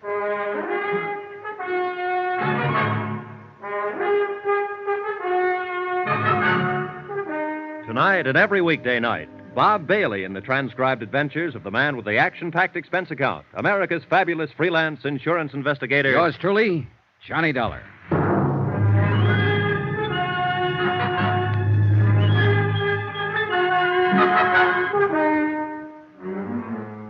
From Special Investigator Johnny Dollar, location a small cabin in the timber outside Branbury, Michigan, to the Home Office Tri-Mutual Insurance Limited, Hartford, Connecticut. Assignment, the Nick Shern matter. Expense account, final page. Item 15, $1 million for a certain feeling. I realize, of course, that the amount of this item is somewhat unusual. It may be cause for mild criticism by your accounting department, unless the accompanying report includes an adequate and detailed explanation. Therefore, to avoid unnecessary correspondence and delay, I am attaching said explanation herewith. Here's your coffee, Kathy. Thanks. How long did I sleep, Johnny? Oh, a couple of hours. It's around 4 in the morning. The storm hasn't let up at all, has it? Oh, it's worse, if anything. Jill, honey, it's 4 o'clock in the morning and your eyes are just about to fall out. Now, you go back there and go to sleep. Do I have to, Mommy? You have to. Run along now. Mr. Johnny Dollar and me were having a lot of fun till you woke up. Well, that's life, sweetie. Night now. Good night, Jill. Night. Proud of her? I'm crazy about her. That's what you mean. She's a great little girl. She's the only thing I ever did in my whole life that turned out right. That bad, huh? Johnny, it's no good. I know why you're here. I know what you expect from me, and the answer's no. You're jumping the gun. I haven't asked you anything. You will. You haven't done all this for nothing. You're going to ask me to come back to New York and testify against Nick Shern. I might ask you to tell the truth. Is that just another way of wording it? I didn't see anything, hear anything. I don't know anything about it, and I have nothing to say. So Nick Shern gets away with another murder. I wouldn't know anything about that. And sooner or later, of course, he'll kill you, too. He sent Benny Stark out to do it, and Benny missed. But he's got other boys, or he might even handle the job himself. Why? By now he ought to know that I'm not going to tell. But there's always that chance you might change your mind. And Nick's a gambler, but he likes the odds on his side. He doesn't take chances. Whenever he can, he stacks the deck. I wish I could help you, Johnny. But I don't know anything about it. I left before it happened. How long have you worked for Nick Shern? Known him? 2 years. I'm not wide-eyed about him, Johnny. I've heard what he's been, what he may even still be, a gangster, hoodlum, racketeer, but that's none of my business. The club was legitimate, and my job there was on the level, and he never got out of line once. And no doubt he's always been kind to his mother and loves dogs and children. I wouldn't know, except children. He's crazy about them. He was always buying something for Jill, asking about her. And he also shot and killed Mel Pryker. I couldn't say. I see. Well, you're letting a lot of people down. People here in Branbury that you grew up with, people that love you, your father, Dan Martin. What have they got to do with it? You know, it's a great country up here. I'd like to spend more time in it. And it's big country, big and beautiful and dangerous. Like that blizzard outside there. It's not the kind of country that turns out cowards. Cowards?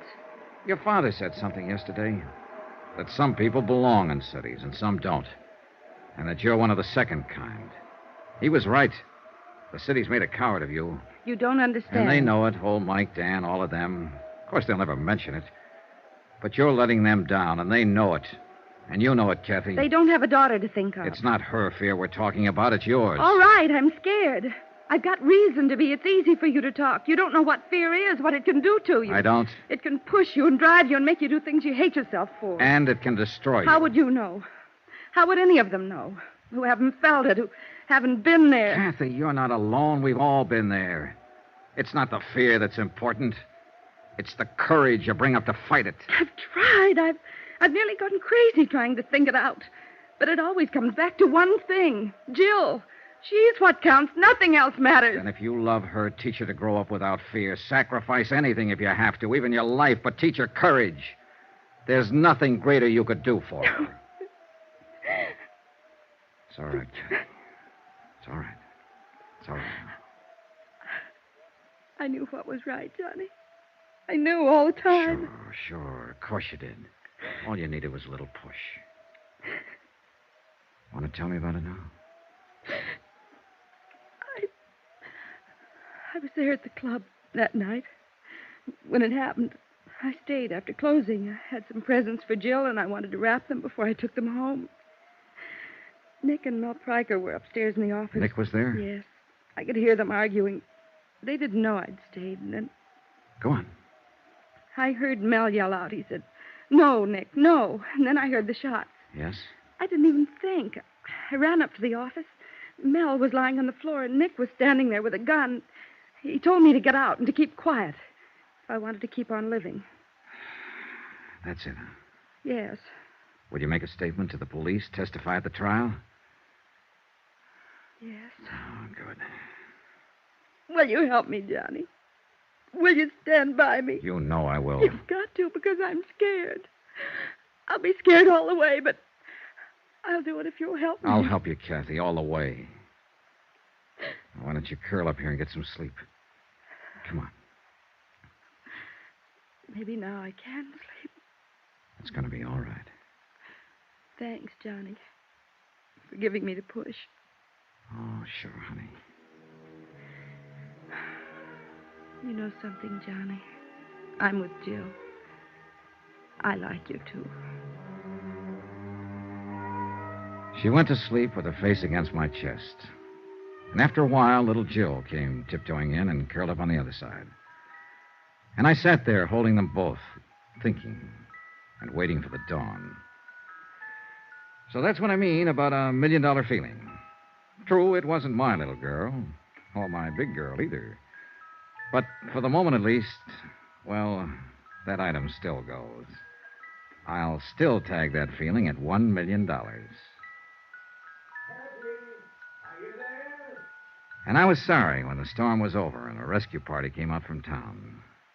Because I felt I'd had one moment in a lifetime that I'd never find again.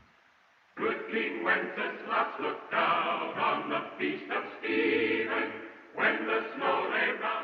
The big event of the year in Branbury was the Christmas Eve show in the town hall. There was music and a pageant and singing, and everybody took part in it, from the youngest kid in town to the toughest old grizzled lumberjack from the back hills. Jill was in the children's chorus, and old Mike was to operate the spotlight, so they went on ahead. I took Kathy. And since she wasn't quite ready to face people yet, we made a point of getting there late.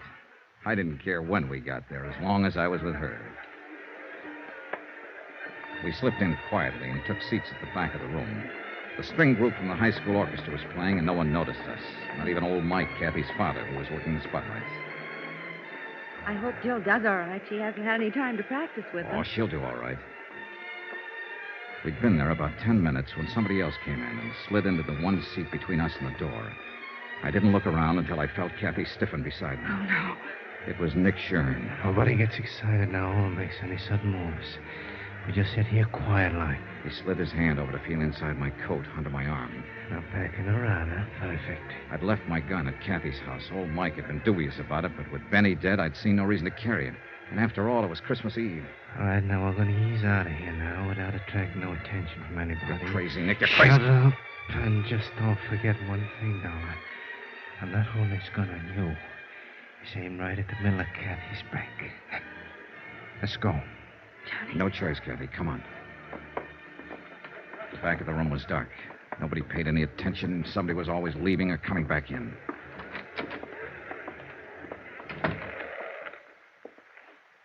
Come on. I got a car over at the side here. Johnny?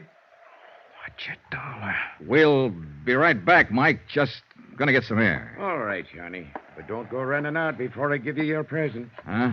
Here. And don't uncork that until you're ready for some serious business. All right, Thanks, Mike. Thanks a lot. Don't mention it. Good luck, Johnny.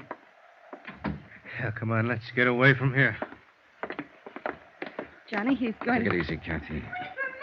Now what? Oh, no. Jill, go back. I want to see Uncle Nick.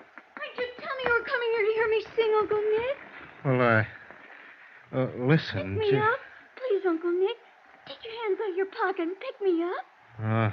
Look, Jill, you run along now. Who's that? Dan Martin. He's a deputy sheriff, and he's a dead shot. Better do like she says, Nick. Take your hand out of your pocket and pick her up. Uncle Nick? All right, reach in my pocket, Johnny, and take my gun.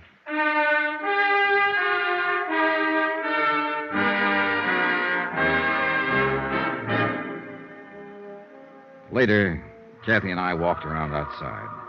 We could still hear the children's chorus singing inside. Jill saved our lives tonight. No, she saved Nick's life. What do you mean? That present your father gave me, up there at the spotlights, he could see what was happening, and he thought real fast. That present was a gun. Then you... I had Nick covered from the time we stepped off the porch. I'm glad he didn't move. I'm glad it happened like it did. Yeah, so am I. I thought we'd never see those stars up there again. You kept hold of yourself, Kathy. You showed a lot of courage. No. But maybe I can learn to show it. I was just thinking, Johnny, looking at the stars up there. There was fear in the world then. 2,000 years ago. And he had courage.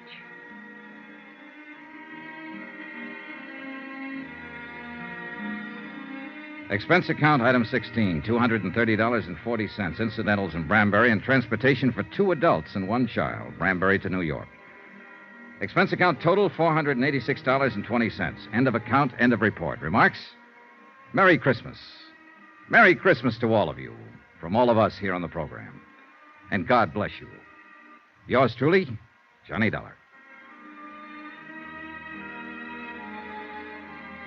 Yours truly, Johnny Dollar, starring Bob Bailey, is transcribed in Hollywood. Written by Les Crutchfield, it is produced and directed by Jack Johnstone.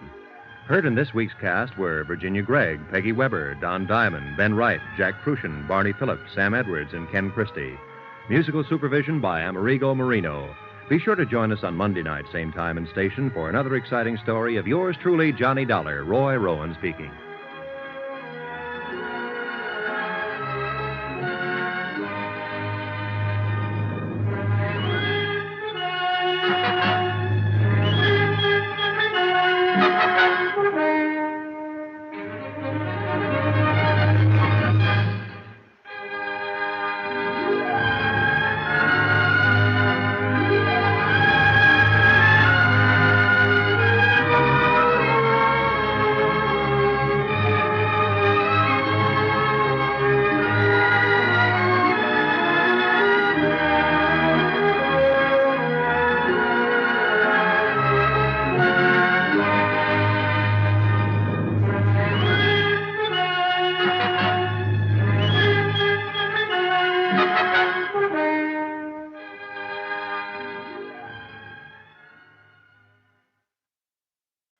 From Hollywood, it's time now for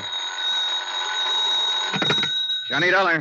This is Pauline Morris at Victor Turner's office, Continental Adjustment Bureau. Oh, hi, Pauline. How are you? Just fine, thank you. Johnny, Mr. Turner asked me to get in touch with you and find out what you're working on at the moment. Why, nothing. I was thinking of going to New York for a couple of days. Well, good. Would you be interested in handling a case for us while you're there? Oh, Pauline, I'm going to New York on a vacation. Well, this shouldn't take too much time, and Johnny, it's really one of our most important accounts. Well, how much commission can I figure on? Do you want the truth? Sure. Practically none. Oh, fine. Why does Turner foist these things on me? Oh, I guess it's my fault. I told him I thought you might do it as a favor to us. For Mr. Turner or Continental Adjustment Bureau? No. For you? Okay, what is it? Well, Wait, better still, why don't you tell me about it over dinner? Say at the Crystal Room? Oh, I'd love that. I've been wanting to go there for months. Hey, you know something? I've been waiting for an excuse to take you there for years. 8 o'clock, Pauline? 8 o'clock.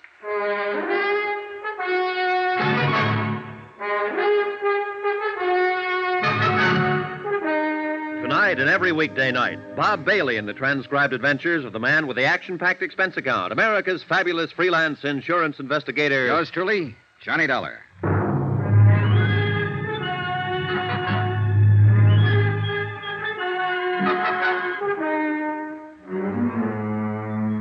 Expense account submitted by Special Investigator Johnny Dollar to the Continental Adjustment Bureau, 418 Elizabeth Avenue, Hartford, Connecticut. The following is an accounting of expenditures during my investigation of the Forbes matter. It started quite pleasantly.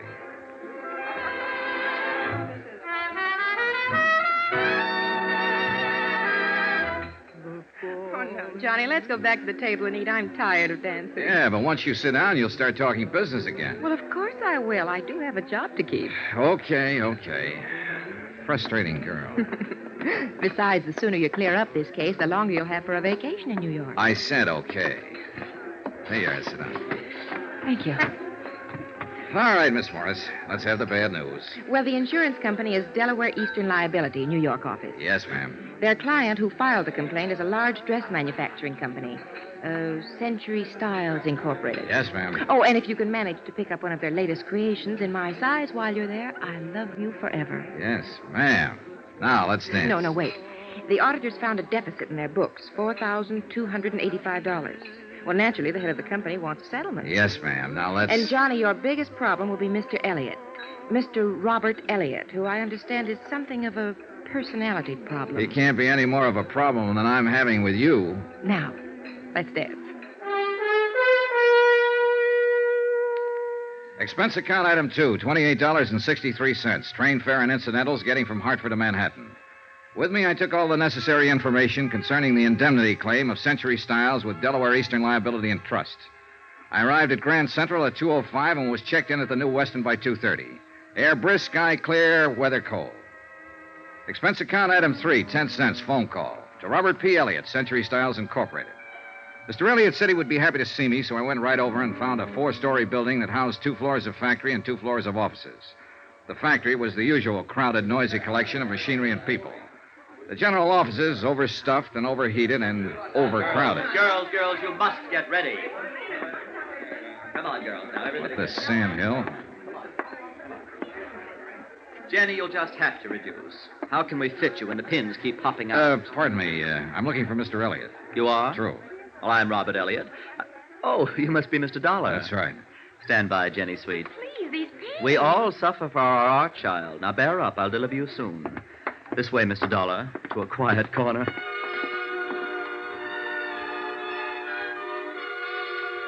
Mr. Elliott was small and wiry, wearing white huaraches, green slacks, a corduroy jacket, and a flower print shirt of no identifiable color. As I followed him across the large and elegant showroom floors, I couldn't help stealing glances at the merchandise, animate and inanimate. Everything I saw was strictly high class, a group of goddesses. Mr. Elliott led me through a pair of swinging doors into an office with a carpet so thick I couldn't see my shoe tops. A desk in Russian gray sprawled in one corner. My office, Mr. Dollar. Mm-hmm. I can't tell you how grateful I am that you're here, that the insurance company heeded my call. Well, I hope we can help you straighten this matter out. Well, it's scandalous. It's truly scandalous. $5,000, really. The complaint said $4,285, Mr. Elliott. Well, that's almost $5,000. Besides, I like to deal in round figures. Brett and Arnby to my auditors, and they said that you are the very important investigator in insurance circles. Well, I'm flattered. Did they happen to leave a copy of their findings? Yes, they did. They most certainly did. But before I give it to you, I must explain how awful this situation is. Please do. Well, you've no doubt heard of Patricia's things. No, I don't think. Patsy's things? Why, of course. Oh, you're just joking. I am Patsy's things. In fact, I made Patsy's things. It's our highest priced line, evening dresses. Oh, you don't say. I definitely do. Oh, the nights of thankless work that go into creating just one gown, one supreme gown for the season. Oh, I'm sure. I'll tell you, Mr. Dollar, it's a thankless task in one respect. But that's a different story. What I'm trying to say is that this loss is devastating me. I mean it. I simply must have an adjustment immediately. Well, the insurance company sympathizes with you, Mr. Elliott. We'll try to adjudicate it as quickly as possible. Oh, that's comforting. That's very comforting. Oop. Rob Elliott here. In my opinion, hats are just not important this year. Yes? No. Positively no. No advance layouts on the new line. Not until later. No, not tomorrow. No, I can't. I simply cannot. Anything wrong? Well, that's what I mean. That's what I'm trying to explain. This matter simply must be handled with all dispatch, Mr. Dollar. You see, my firm operates on a... Shoestring? Well, Spider's hair would be more apt. $5,000. Mr. Dollar, that comparatively small loss is stopping me from showing my new line of Patsy's... The evening dresses? Yes. I must show them before month's end or I'll lose my entire opportunity for profit. So, you see, I must have compensation for the loss. I think I get the picture, Mr. Elliott. There. That was the newspaper calling, and it's terrible. They all want advance viewings of my new line, and I simply can't afford to. I can't afford to pay my help to produce the models. Mr. Dollar, for 3 agonizing months I worked. Frantically, I drew, I cut, I stitched. And not one warp oval of my creation can be exhibited, unless this matter is settled. Then suppose we get down to business. Well, the business is that some ruthless brigand pussyfooted off with my company's money. Well, do you have any idea? I don't have... No, not so much as a footprint or a strand of hair. And, Mr. Dollar, if you don't find out who it was and return my money, I'll be cremated. Professionally cremated, that is. Why, I might even have to join the Foreign Legion. Well, don't worry, Mr. Elliott. If your loss is verified, and apparently a reputable auditing firm has already done that, I can assure you that the insurance company will reimburse that loss in the time it takes to get a check made out and in the mail. Oh, good. I'll be forever grateful. Well, while you're in this mood, would you mind me having a little closer rundown on what happened? Well, the auditors simply uncovered a shortage, that's all. I know that much, Mr. Elliott. May I see their report? Yes, of course. There. Isn't that binder an atrocious green? Well, if you say so. I'd like to keep this, Mr. Elliott, to verify my report. Of course, Mr. Dollar. Anything at all. Just save me. I left Mr. Elliott in a fainting condition, went back to my hotel, and studied the auditor's report. The obvious conclusion after an hour's reading was that the funds had been embezzled by someone in the bookkeeping department. A series of crude erasures and bad fumblings indicated that whoever had done it had been something less than expert. In fact, he or she had been almost idiotic. The next morning, I confirmed my own findings with Mr. Brett at the auditor's office. We uncovered the loss 2 days ago and advised Mr. Elliott to contact his insurance company first. Sure. Dollar, any reservations on your part? No. Elliott's got a legitimate loss here. I'm sending in my report today. He should be compensated in another 2 days. He'll be relieved to know about that. I know. I met him. Well, what's your next step? Well, we'll pay off Elliott so he won't have heart failure. But, of course, we'll try to make recovery. I noticed the losses were in book series F6 through G10. Yes.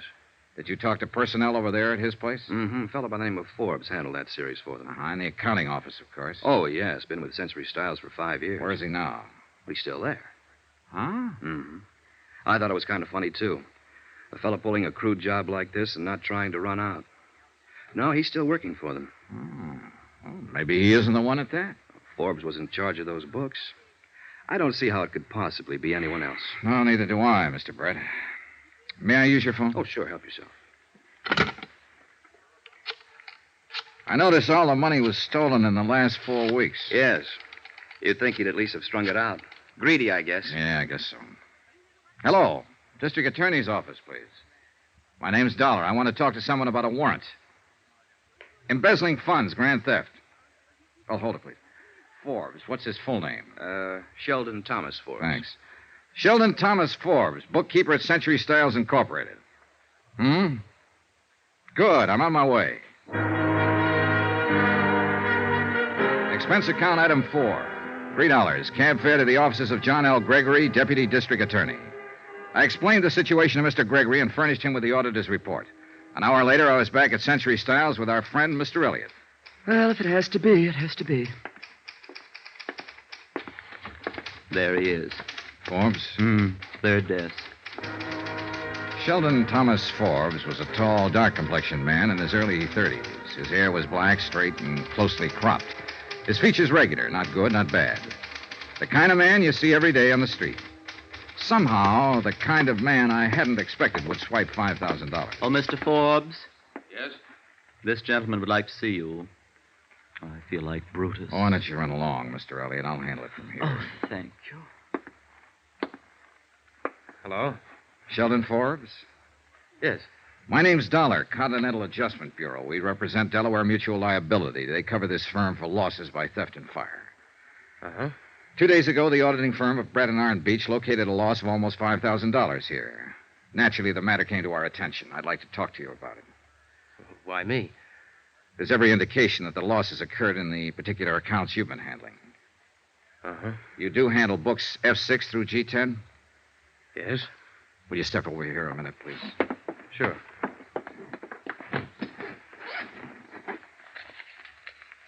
Would you look at this, please?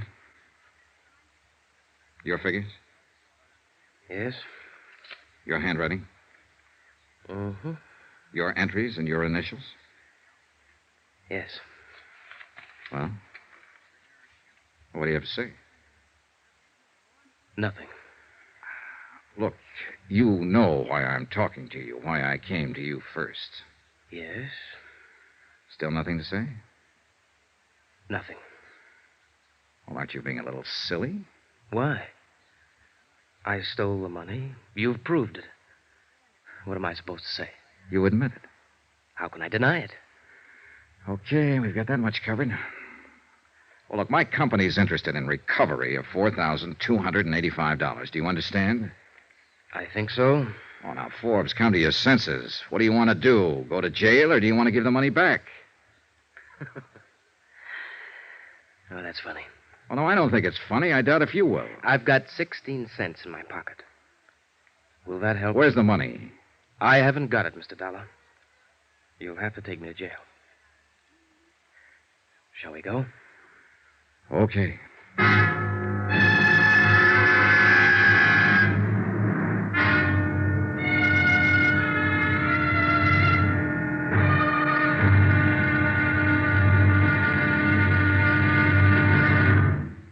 There'll be another intriguing episode of the Forbes matter tomorrow. What makes a man steal?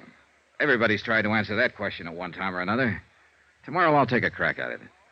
Join us, won't you? Yours truly, Johnny Dollar.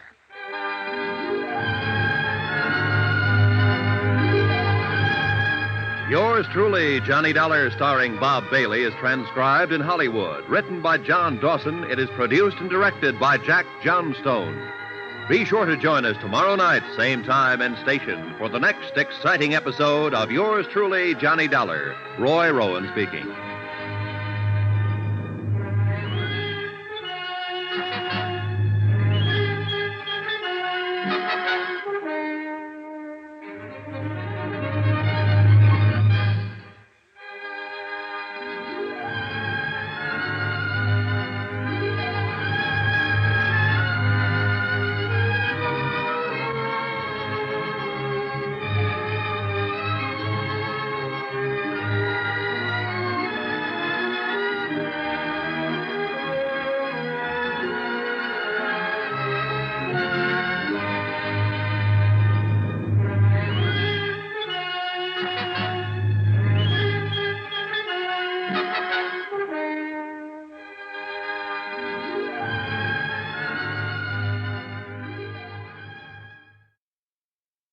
From Hollywood, it's time now for Johnny Dollar.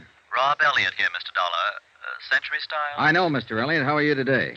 Terrible, Mr. Dollar. I feel terrible. I'm calling from the district attorney's office. You there about Sheldon Forbes? Yes, I had no idea I'd have to act. They want me to sign a complaint. Well, that's pretty usual, Mr. Elliott. Forbes admitted taking the money from your firm. He's guilty as charged. You're the injured party. They want to get on with the prosecution. Oh, dear. So you do whatever they say, Mr. Elliott. Well, will it affect my payment at all? Payment of the claim? No, not a bit. Your check's on the way to you right now. Oh, that's a relief. Now, how about you? Are you going back to Hartford? Should I thank you now? You can thank me, but I'm not going back. What? My job's just beginning. I have to recover the money for the insurance company.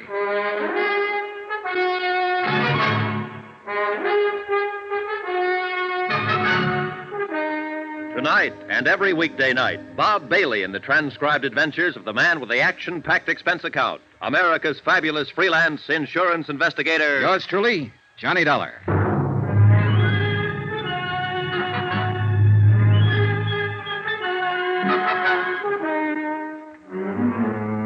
Expense account submitted by Special Investigator Johnny Dollar to the Continental Adjustment Bureau, 418 Elizabeth Avenue, Hartford, Connecticut.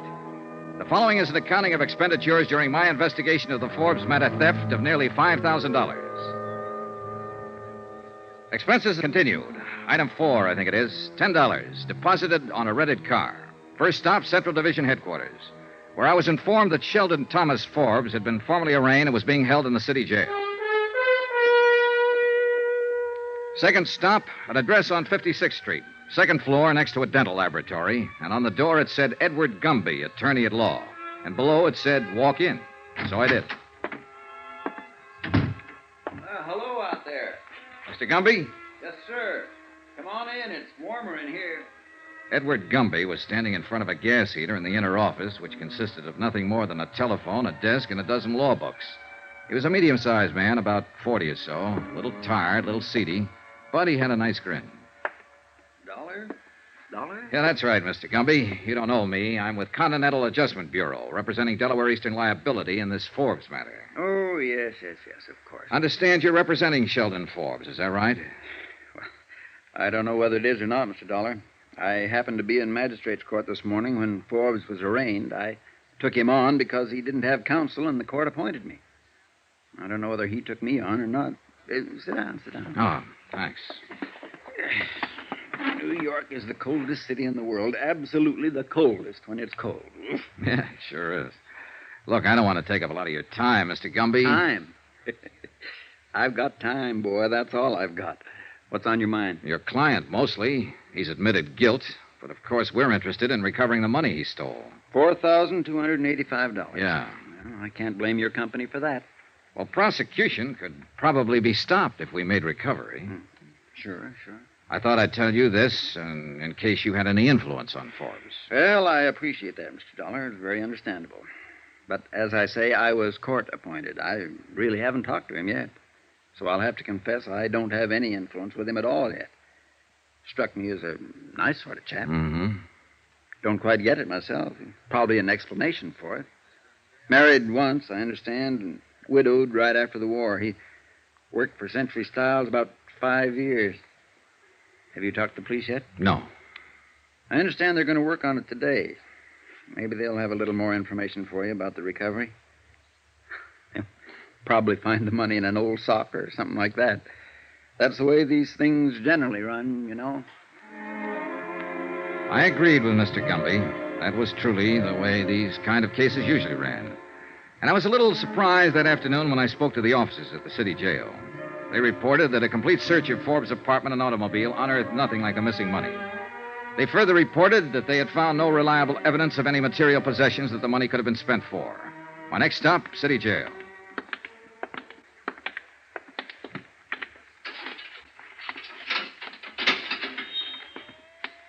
He won't tell you anything. Kept his trap shut all the time he's been in here. As far as we've been able to find out, no previous record, no background. We're checking his prints with Washington.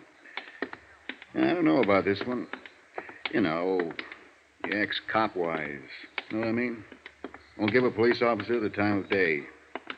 That means he could have been in before. On the other hand, it could mean he's just scared. That, too. Well...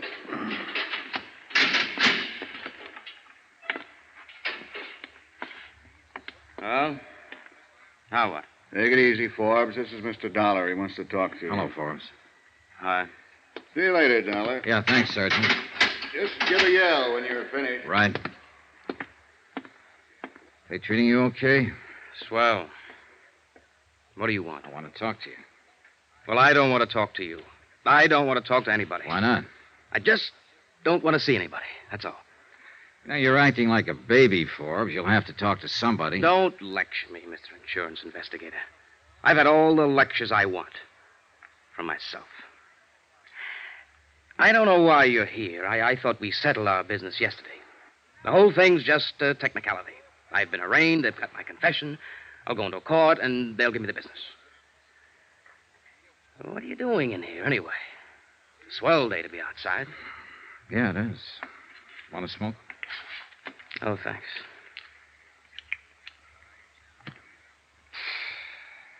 Well, why are you here? To help you out of this mess, if you'll let me. It's funny. Not a bit. Why should you want to help me? Well, it's not because I have any use for you, mister. You're nothing to me but a guy who stole a pile of money. My job is to get it back. $4,285. Oh, that. Yes, that. Now, how about it, Forbes? Isn't it enough that I'm in jail? That I'll go to prison? That's enough for the police, but not for my insurance company. Oh, it's too bad about your insurance company. No, it's too bad about you. You're being foolish. A whole or partial recovery can have a great deal to do with what happens to you from now on. 3 years is the minimum sentence, you know. 12 years maximum. Now, is it worth it? Sure. Sure, it's worth it. And I don't want to be foolish anymore. But I have been foolish. I took it and I spent it. Every dime of it. There's no way to pay it back. What did you spend it on? It doesn't make any difference. May make a lot of difference. You can redeem it, turn it back. No, I can't. Why did you take the money? All right, look, your salary's close to $100 a week. You're single. Wasn't that enough to live on? Why don't you get out of here? I don't have anything to tell you. Ever been in trouble before? Huh? Under another name in another state? No, They consider backgrounds like that when a man comes up to be sentenced. Forbes, this is your first offense. I know. Are you trying to shield someone? Why don't you go away? Have you been trying the market? Did you gamble? No. Just leave me alone. I won't tell you a thing. If you bought something with it or gave it to someone, if it can be recovered in some part. No, I tell you. Just go away and leave me alone. I'd like to. Believe me, I would. You're a thief, Forbes, and you're going to get what's coming to you, but I can't leave you alone. Listen. No, you listen to me. If I don't get the information I want from you, I'll get it elsewhere. I'm going to be very honest with you. Eastern Delaware wrote a comprehensive policy on Century Styles promising to indemnify them in full for every loss caused by fire or theft on their premises. In case you didn't know, Forbes, an insurance company won't take the word of some guy sitting in a jail cell feeling sorry for himself where there's cash to be recovered. Now, you swiped it within the last month. You have something to show for it somewhere, somehow. Whatever you spend it on or whoever you spend it on, remember that money is the same as stolen property. A car, a diamond ring, or something. Now, if you give it to someone or spend it, when it wasn't yours, it's still redeemable, and we mean to redeem it. All right, now, what do you have to say? This won't do you any good. Don't try to bulldoze me. I'm no punk caught crawling into a drugstore window late at night. I'm a college graduate. I've been in the business world 10 years or better. I know what I want to tell you and what I want to keep to myself. And I don't want to talk to you about this. You or anybody else. I can't make it any clearer than that. Do you understand? And there's no way or no person who can make me talk about it. I took the lousy money. I've admitted that. I did a bad job of it. You caught me. I confessed. And you've got me. Now, what more is there? That's the whole story. Okay. Have it your way, Forbes. Go away. Just go away.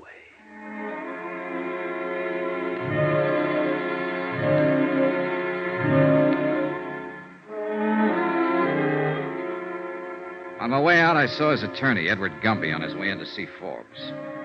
I waited around the sergeant's desk. Accidentally, on purpose, I glanced at the admitted visitors register. Only 2 people had contacted Forbes since his arrest, Gumby and myself. That struck me as odd. I glanced at his folder named no close relatives, named no one, in fact. I was thinking about that when Gumby came out from his visit. Gumby looked worn out. Hiya. Hi. How'd you do? Not so good. Hey, tell me something. He asked you to contact a girl or anyone? Nope. I don't think he has a girl. I don't think he has anybody. You want some coffee? Yeah, good idea.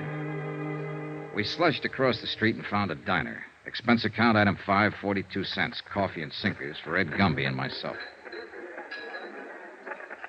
I think you're going to strike out, Dollar. I already have. And I think I have, too. Huh? You know what I've been talking to him about in there all this time? The same thing as you, restitution. But he won't open his mouth about it. He did say one thing, though. He wants me to waive a jury trial and go up for sentencing. What? Yeah. Plead guilty and take it. He's sure to get at least 3 years. What can I do? Yeah. Got any ideas? Well, I've got a lot of ideas, Dollar, and all of them make me sick inside. That boy's not a criminal. He took that money because he was desperate about something. You know that from the awkward way he took it. He spent it on something, and he won't talk about it. But now he's about to ruin his whole life, in spite of what you or I or anybody else tries to do for him.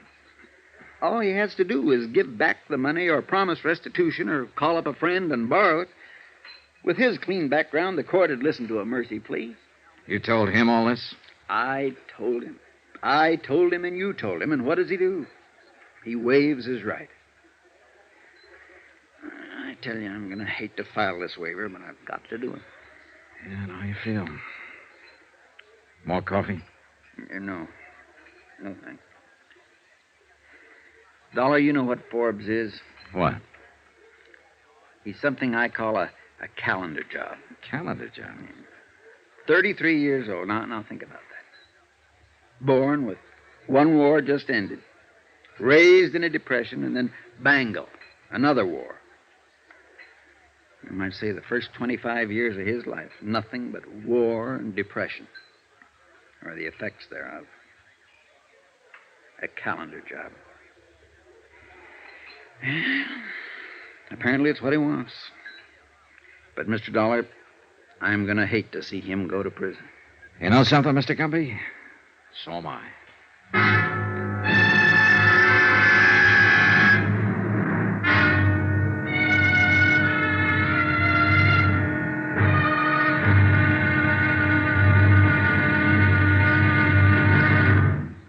There'll be another intriguing episode in our story of the Forbes matter tomorrow. Tomorrow, a sudden twist in the case that throws all the usual theories right out the window. The unexpected. Join us, won't you? Yours truly, Johnny Dollar.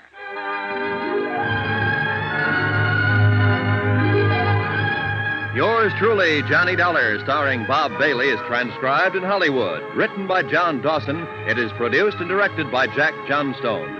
Be sure to join us tomorrow night, same time and station, for the next exciting episode of Yours truly, Johnny Dollar. Roy Rowan speaking.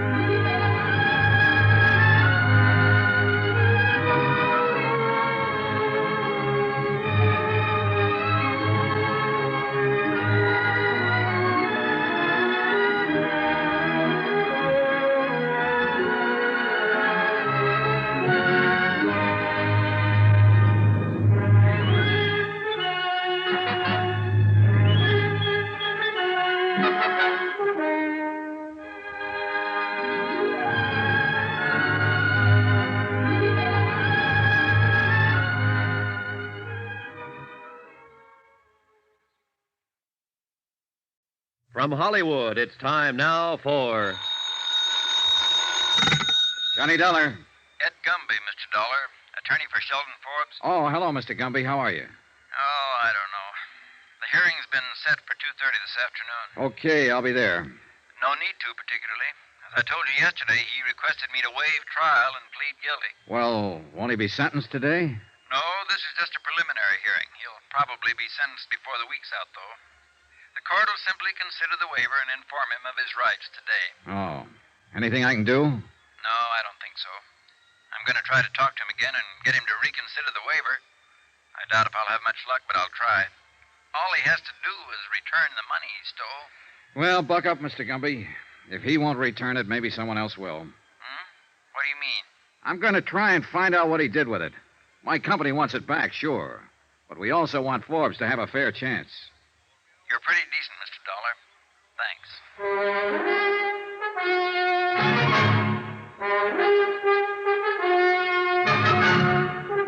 Tonight and every weekday night, Bob Bailey in the transcribed adventures of the man with the action-packed expense account, America's fabulous freelance insurance investigator. Yours truly, Johnny Dollar.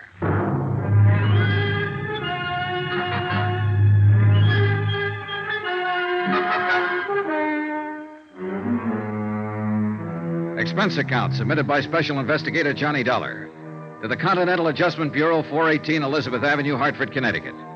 The following is an accounting of expenditures during my investigation of the Forbes matter. Embezzlement and a very frustrating case. Expense account continued. Item 6, $3.50, lunch. For myself and a Mr. Arnold Haven, head of the accounting department for Century Styles Incorporated. Mr. Haven, a tall, balding man in a dark suit, had ulcers. His poached egg and dried toast didn't interest him too much. Well, what's going to happen to Forbes? Oh, I don't know, Mr. Haven. That depends on several things. Right now, I have to tell you that it looks like he'll go to prison. Worse than that, it looks like he wants to go to prison. He's waived trial. Prison. That's too bad. Too bad.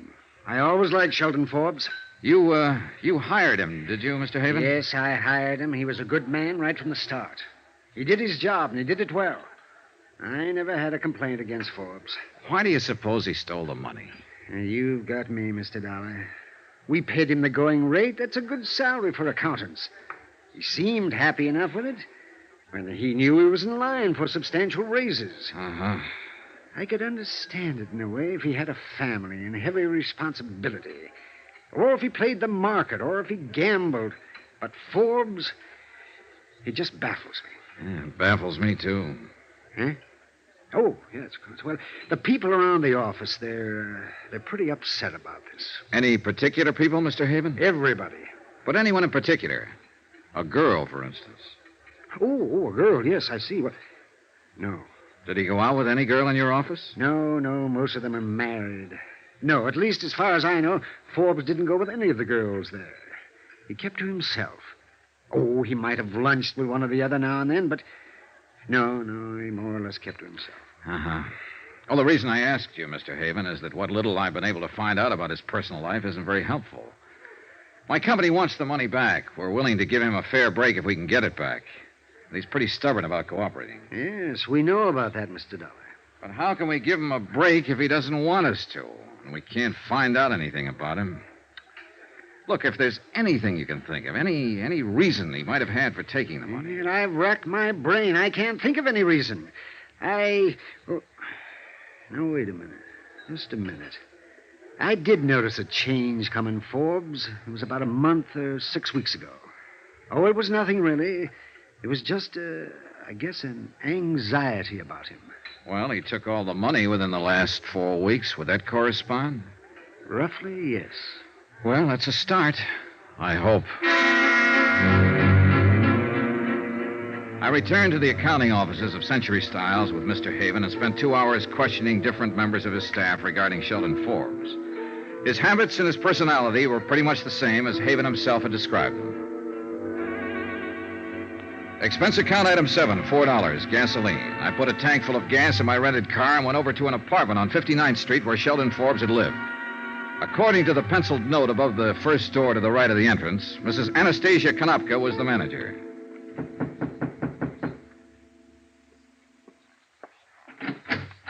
Yes, what is, please? You're Mrs. Konopka?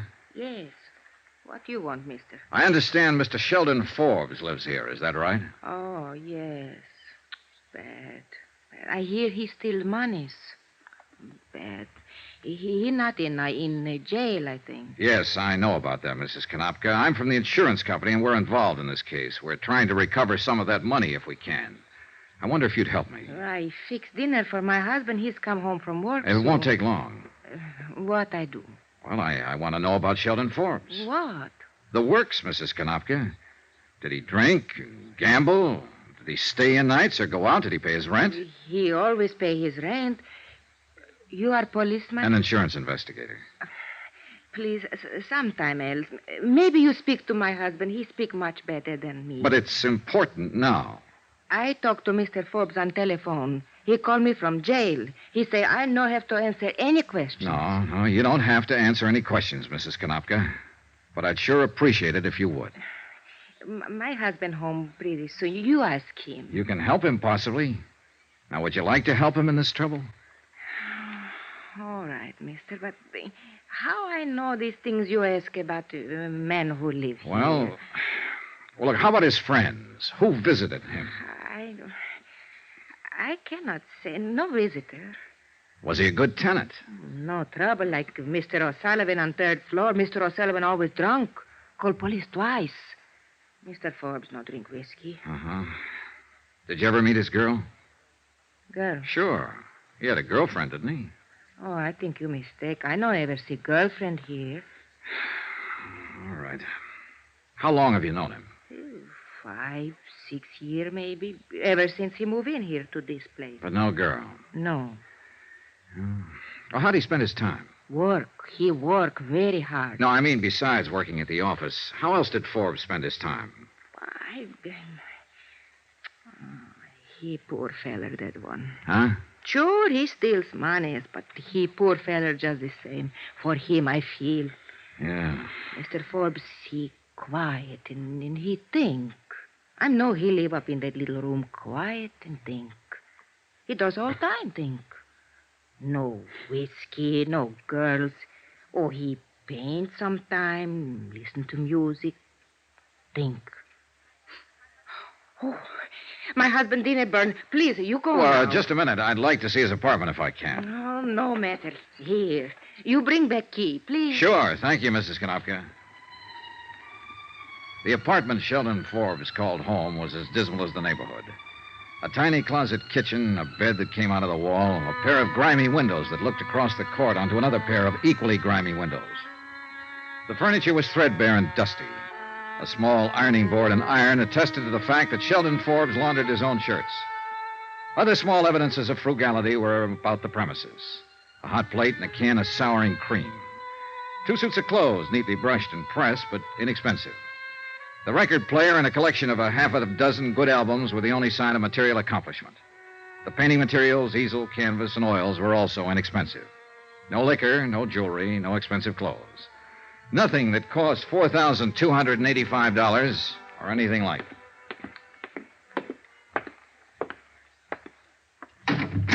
Oh. Here's your key, Mrs. Konopka. Thank you very much. Thank you. Thank you. Well, what you think? I think he's had a very lonely life here. Oh, Doc, yes. Lonely is the word. Lonely. Wait, has he got a car? In back, through alley. Thanks.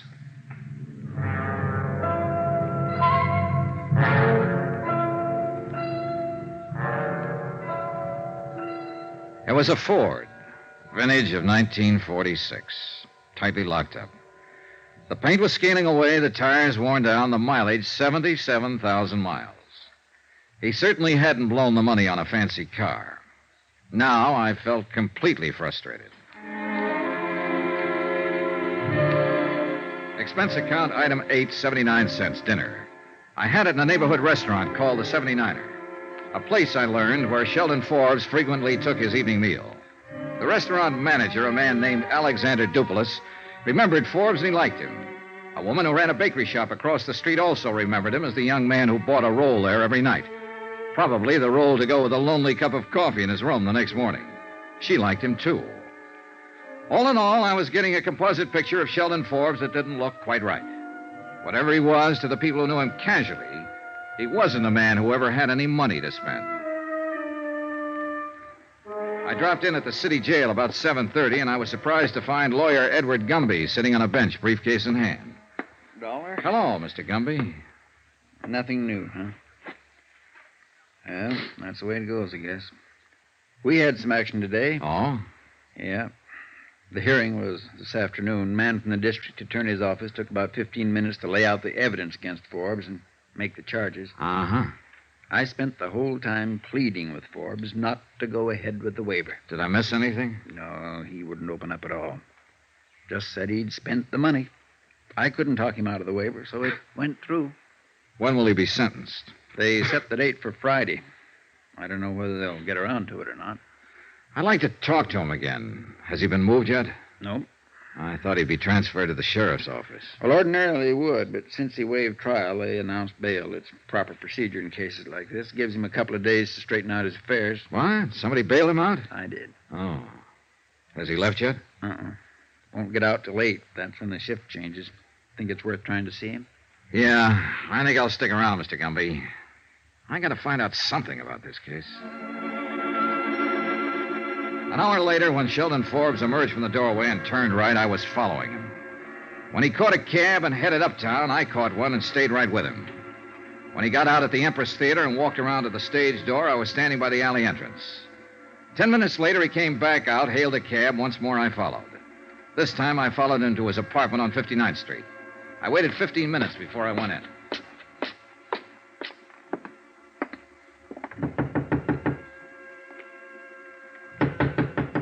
Forbes? Forbes? Hey, Forbes, it's me, Johnny Dollar. I want to talk to you.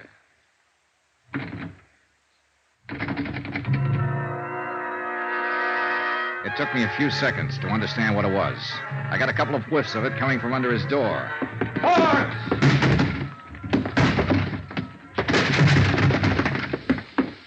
The room was acrid, stinging with gas fumes, and Sheldon Forbes was stretched down on the floor of his 6-foot kitchen.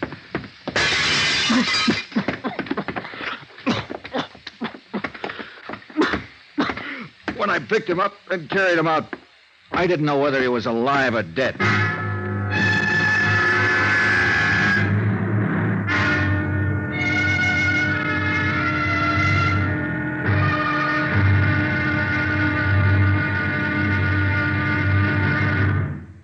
There'll be another intriguing episode in our story of the Forbes matter tomorrow. Tomorrow, a switch in the case that starts a real chase and a race against time. Join us, won't you? Yours truly, Johnny Dollar.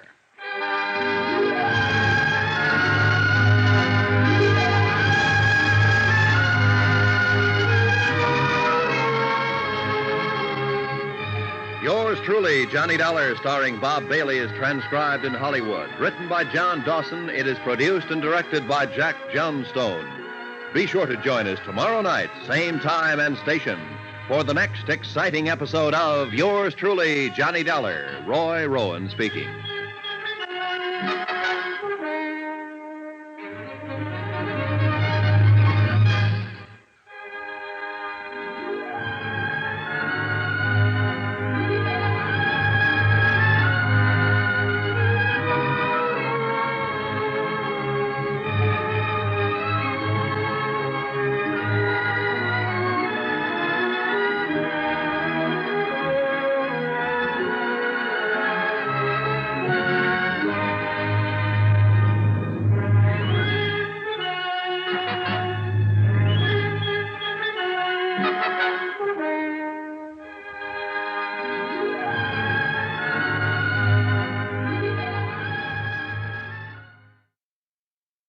From Hollywood, it's time now for Johnny Dollar. This is the police operator. Are you the party who called for an ambulance? Yes, didn't you get it? It's on the way, sir. I'm calling to verify the circumstances. Attempted suicide by gas. Yes, sir, we have that. The victim's name? Sheldon Forbes, Forbes. Forbes? And your connection, sir? Relative, perhaps? No relation. Insurance investigator. I just found him. Will you please remain there until the officers arrive? Are you kidding? I asked you, but... Oh, well, thank you very much.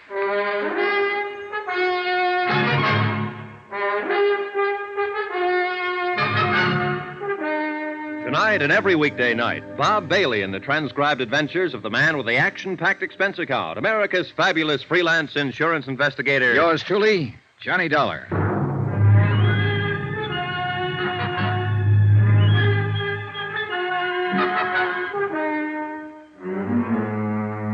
Expense account submitted by Special Investigator Johnny Dollar to the Continental Adjustment Bureau, 418 Elizabeth Avenue, Hartford, Connecticut.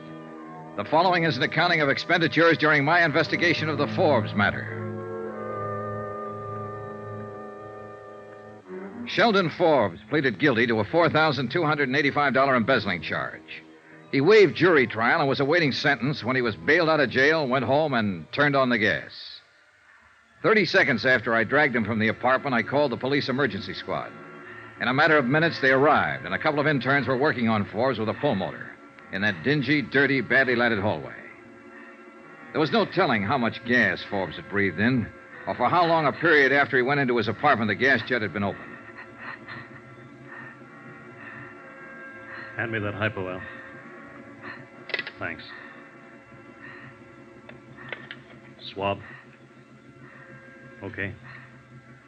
He alive? Barely.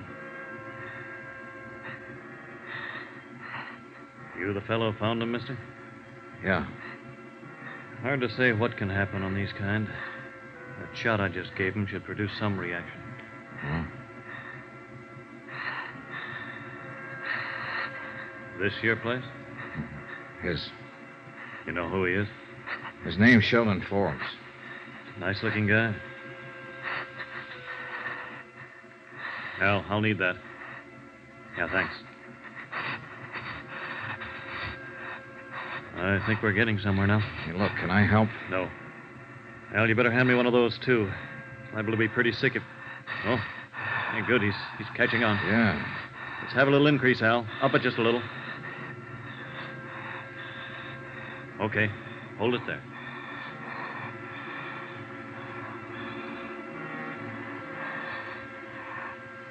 The intern and his assistant worked quietly and methodically.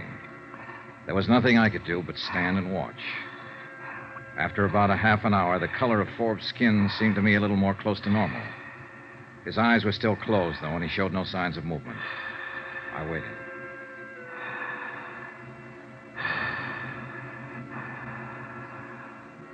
Okay, Al. You can kill the pulmotor. Getting some pulse now.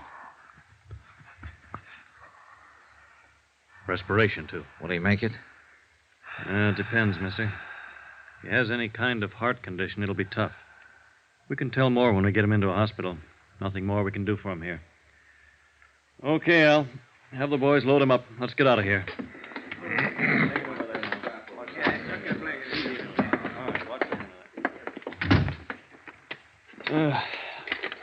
Now, mister, you say he's a friend of yours?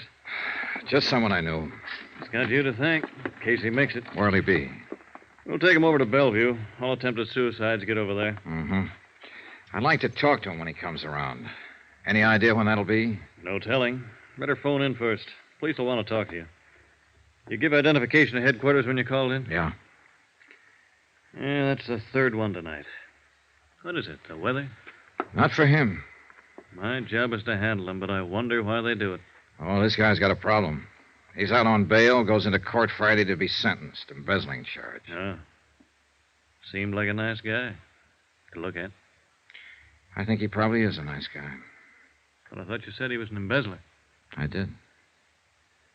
Well, be sure and call in. Yeah, sure, Doctor. Thanks. Good night. The uniformed officers outside the apartment house questioned me thoroughly regarding the circumstances of the attempted suicide. I told them what had occurred and gave them my business address for reference. They asked me to ride over to the station with them and verify the facts. I did. All of that took about 2 hours. When I was finished, I put in a call to Bellevue. No change in Sheldon Forbes' condition. Expense account item 9, $280, 1 theater ticket. That's what it cost me to see the last 15 minutes of a fairly bad musical play at the Empress Theater. When it was over, I walked around to the stage entrance. Didn't quite get that, mister. $1. Dollar? Oh, Mr. Dollar. Uh-huh. Well, what can I do for you? Between 6:30 and 7 o'clock tonight, a man came here to the stage entrance and talked to you. A lot of people talk to me here. That's my job, talking to them. One man in particular. His name is Sheldon Forbes. I don't remember nobody named Forbes. Well, maybe he didn't give his name. He was a tall man, about my size, 30 or so, dark hair, clean cut. Wore a tweed suit. Beats me. Did he come here to see somebody in the show? Is that it? He might have, I don't know. Well, how do you know he came here? I followed him. I saw him. Huh? It's a business, my business. I'm an investigator. Oh. Oh, wait now. Did he have a hat on tonight? No, I didn't. A short haircut? Yeah, do you remember him? Sure. What's he done? Struck me as a nice young fella. He's been around here a lot of times. Sheldon Forbes, yeah. I didn't recognize the name at first. Would you mind telling me why he comes around here? Comes here to see Betsy Walker, one of the girls in the show. Betsy Walker, is she his girlfriend? No, don't think so. It's like this. He comes here asking to see her, and she never sees him. You get it? Yeah, I suppose so. Well, who is she? Oh, she sings here. Dances a little. Pretty girl. Have you ever seen her with Forbes? Well, I can't say. I guess not. Is she still here? Huh? Betsy Walker, is she still here? I'd like to talk to her. Well, she wouldn't be here this late. She finishes her bit in the second act. Could you tell me where she lives? No. I'm sorry, boy. Can't tell you that. All right. Well, where can I phone her? Can't tell you that either. Now, why don't you drop around tomorrow? It's important tonight. Hey, look, would you do me a favor? Depends. What is it? Would you telephone Betsy Walker? Tell her my business and ask her if she'll see me. Well, suppose I can do that all right, Mr. Dollar. Take a chair there. I'll see what I can do for you.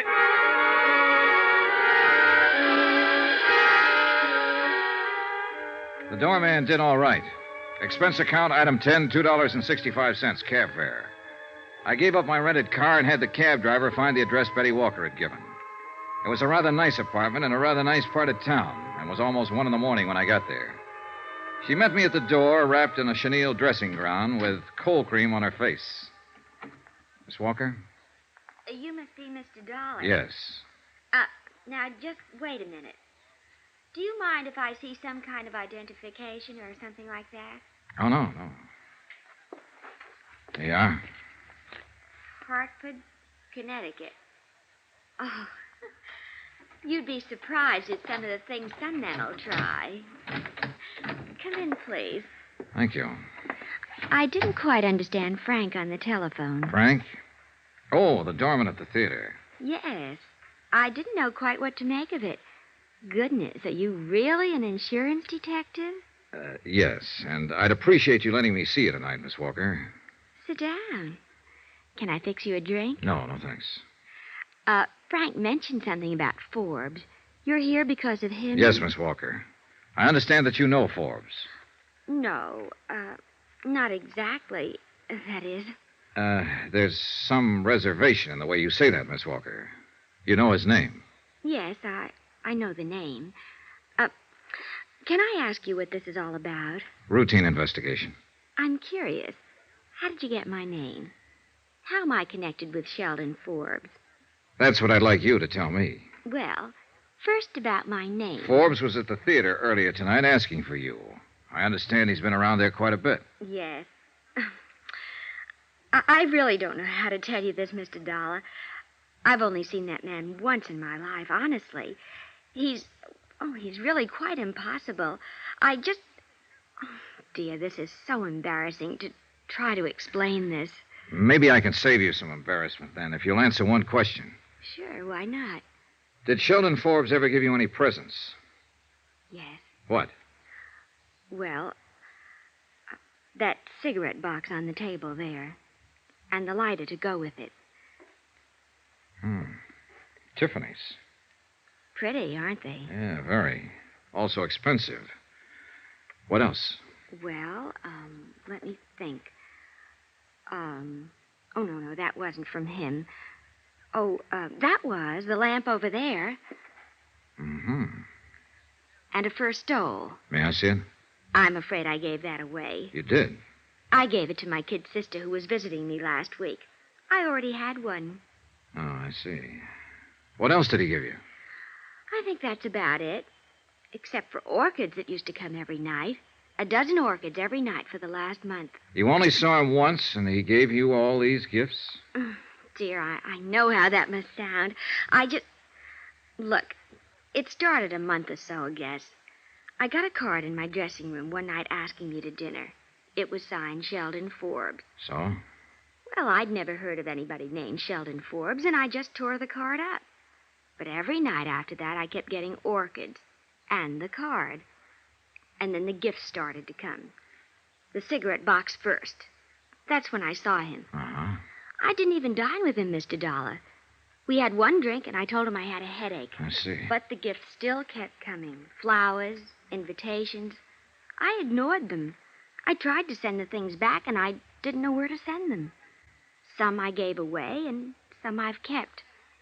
I didn't want his gifts. He was nice, but I just didn't want anything to do with him. When I did meet him, he was so different than what I had imagined. I mean, well, gee, I've had my share of stage door Johnnies, but this man was, well, he just couldn't say a word without stumbling. He had no poise, no sophistication, nothing. All he had was money. He told you that? He didn't have to. Those gifts. Well, he didn't have money, Miss Walker. He worked for $82 a week as a bookkeeper. You must be mistaken. I'm afraid not. He stole the money to buy you all these things. Well, for heaven's sake. For heaven's sakes, and you caught him? Yeah. Forbes tried to commit suicide earlier this evening. Suicide? Oh, no. I'm sorry I had to come to you to get this information. He's refused all along to tell anybody what he did with the money. Will he go to prison? I'm afraid so. Oh, but it's crazy. We had nothing. He's just a name to me. He means nothing to me. Yeah. But apparently you mean something to him.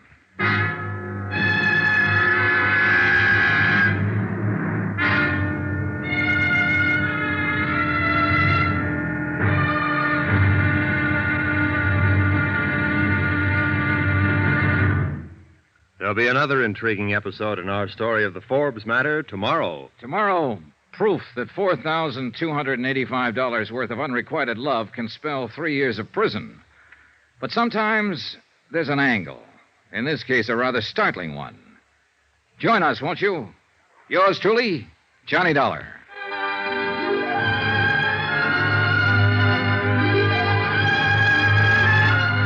Yours truly, Johnny Dollar, starring Bob Bailey, is transcribed in Hollywood. Written by John Dawson, it is produced and directed by Jack Johnstone. Be sure to join us tomorrow night, same time and station, for the next exciting episode of Yours truly, Johnny Dollar. Roy Rowan speaking.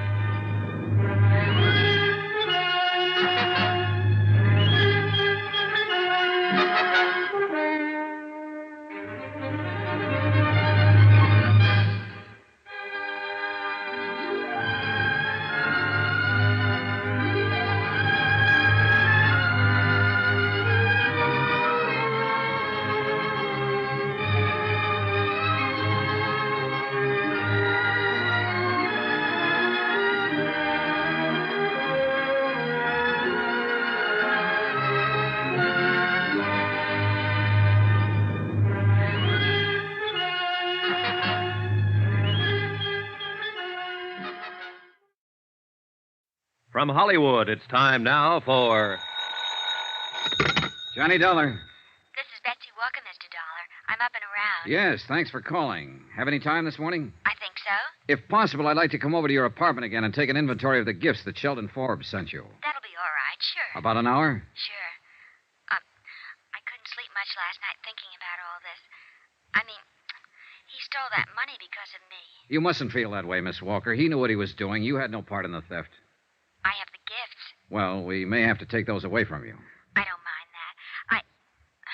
You said he tried suicide. How is he this morning? I just talked to the hospital. He's going to be all right. But he has to go to prison? Yes. Funny world, Mr. Dollar. Yeah.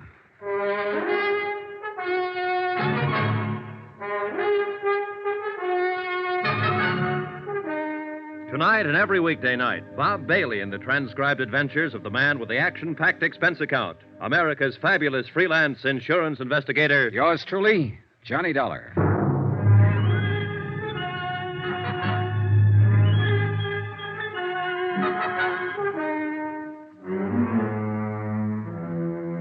Expense account submitted by Special Investigator Johnny Dollar to the Continental Adjustment Bureau, 418 Elizabeth Avenue, Hartford, Connecticut. The following is an accounting of expenditures during my investigation of the Forbes matter. More expenses, items 11 to 16. $78.40. Cab fares, meals, accounting services, legal services, cab fares, and more cab fares.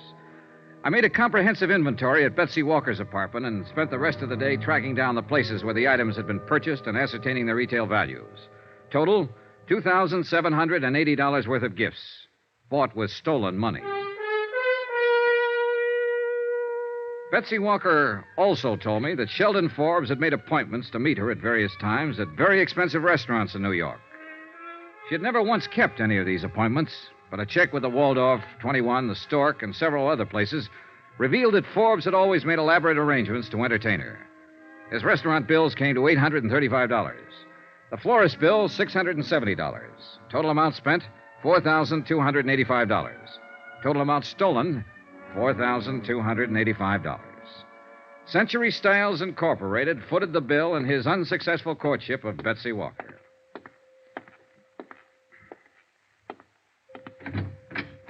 Hello. Hi. Remember me, Forbes? Sure, insurance man. Well, what now? How do you feel? Okay. You saved me, didn't you? I suppose so. Why? Same reason you'd save a man who was dying. You know what I've been doing? What? Answering the questions you wouldn't answer. I met Betsy Walker. What? My job, Forbes. I had to. How did you know about her? I followed you night before last. When you got out on bail, I saw you go to the theater. Listen, you had no right to go to her. You have no right to involve her in any of this. Why didn't you think of that a month or so ago? It's the company's money you've been spending on her. I had every right, as unpleasant as it is. I suppose she knows all about me now. That's right, all. Boy, I sure must look like the prize sucker of all time. Must have handed her a laugh. She didn't think it was one bit funny. And Forbes, I don't think it's funny either. Then what are you standing here for? Lording it over me? I'm not doing that at all. I'm just here to let you know how things are at the moment. All right. How are things? Well, first off, we took back all the gifts you gave her. Dirty skunk. Don't get mad at me, Forbes. Get mad at yourself. I didn't steal the money and try to impress her. You did. Why didn't you leave it alone? What difference does the money make to you? Nothing to me, but it means something to my insurance company. They still want it back, and they'll get as much back as they can. Well, swell. Good for them. What do you want now? Your signature. Hmm? I think I traced most of it down. You want to look this over? Go ahead. Those figures about right? I suppose so. I didn't keep track. Approximately? I suppose so. You're pretty thorough, aren't you? We have to be. Will you sign this? No. It'll help to clear up our bookwork a little. What difference does it make now? We've got you cold. Okay. What difference does it make? Give me.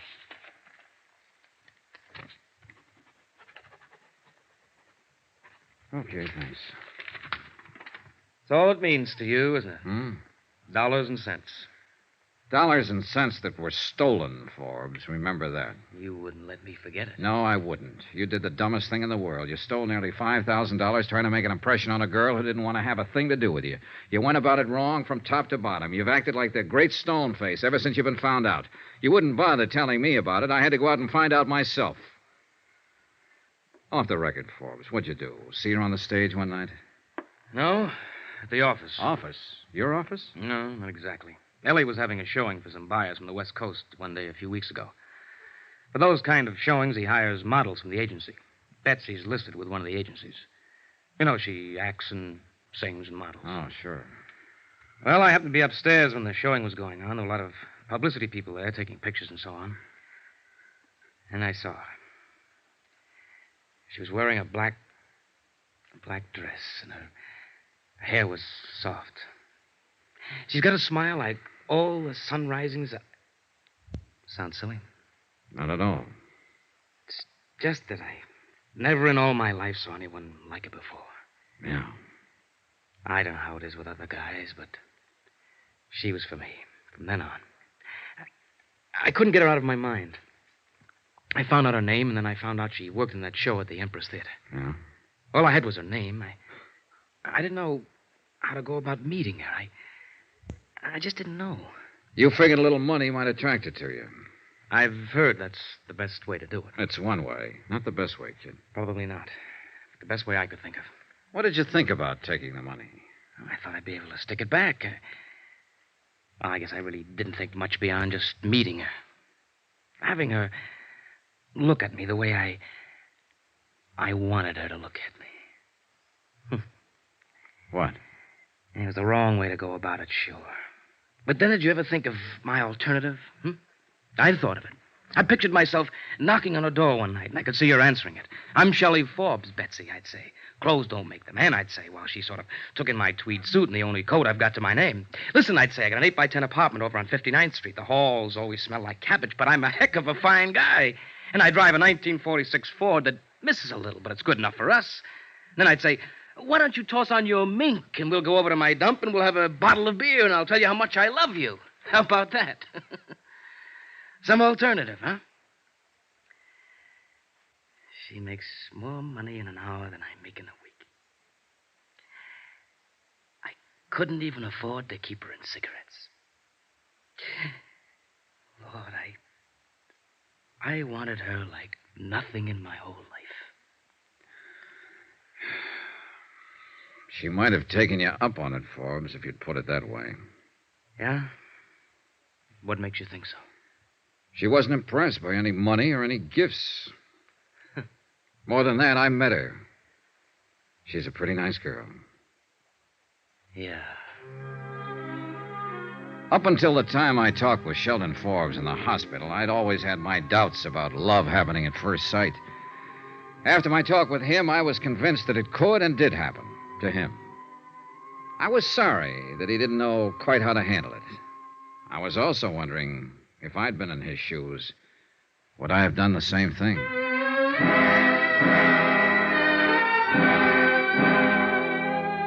Expense account item 17, $4.90. I sent a wire to my home office telling them that the recovery would be in the amount of something like $2,500, obtainable on the redeemable gift items recovered. After that, I went back to my hotel. I was surprised to find Betsy Walker waiting in the lobby. Hello, Mr. Dollar. Why, hello.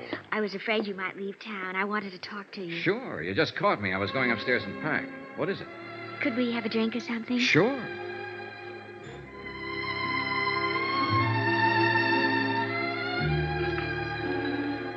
Expense account item 18, $2, 2 drinks. For Betsy Walker and myself at the hotel bar. It was midday and there wasn't much action. She sat across from me, ordered an old-fashioned, and asked for a cigarette. Thank you. Sure. What'll happen to him? Forbes? Yes. Oh, he'll be sentenced Monday. They canceled the Friday scheduling because he was in the hospital. He'll go to prison? Yes. Have you seen him since he tried to kill himself? Just left him. I guess he feels awful. Yeah. I told you I haven't been able to sleep thinking about all this. Well, about him, I guess. Mm-hmm. Would he have to go to prison even if all the money was returned? Only half of it's redeemable. The rest, florist bills, restaurants, and so on, just gone. How much does it come to, Mr. Dollar? Short about $2,000, roughly. If you had that money, what would happen to him? It'd be up to the court. I'd say he'd have a good chance of getting off if he changed his plea. Could I get him to change his plea? I think you could get him to do anything. I want to pay it. You what? I want to pay that other $2,000 for him and get him to change his plea. I'll make up the whole thing. Hey, now, look, Miss Walker, I know your motives might be the best, but you aren't responsible in any way for this man's actions. He stole money because of me. He tried suicide because of me. And now he's going to prison because of me. But you had nothing to do with it, no part of it. You may think I'm 22 years old. I'll be 29 next month. I'm not much of an actress or a singer or anything else. But I've been around this town and I know my way around. And I met all kinds. Whoever he is, whatever he's done, he's the first man I've ever known who actually went out on a limb for a girl he loved. I'm the girl and he's the man. You're serious? I probably won't remember his name a year from now. But that poor, stupid, wonderful dumbbell, he doesn't belong in any prison. He ought to get married to some nice girl somewhere. I want to help him get out of this trouble.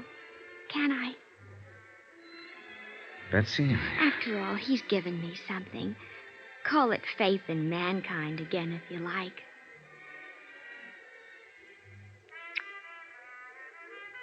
What's the kiss for? What you just gave me, Betsy. Faith.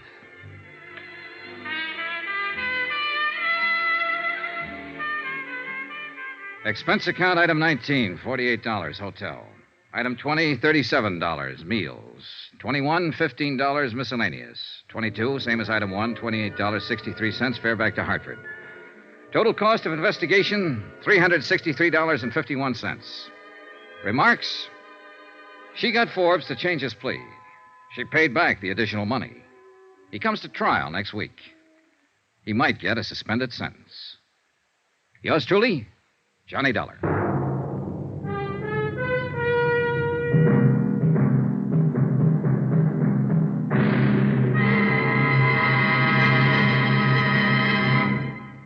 Remember, there'll be another intriguing story for you beginning next Monday night. Next week, a trip south of the border where the flashing eyes of a dark-haired senorita spells plenty of, well, believe me, romance and trouble can go hand in hand.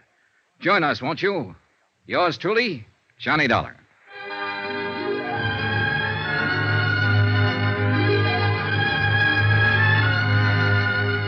Yours truly, Johnny Dollar, starring Bob Bailey, is transcribed in Hollywood. Written by John Dawson, it is produced and directed by Jack Johnstone. Heard in this week's cast were Lillian Baeff, Sandra Gould, Jack Edwards, Herb Ellis, James McCallion, Parley Bear, John Stevenson, Howard McNair, Bob Bruce, and Junius Matthews. Musical supervision by Amerigo Marino. Be sure to join us on Monday night, same time and station, for another exciting story of yours truly, Johnny Dollar. Roy Rowan speaking.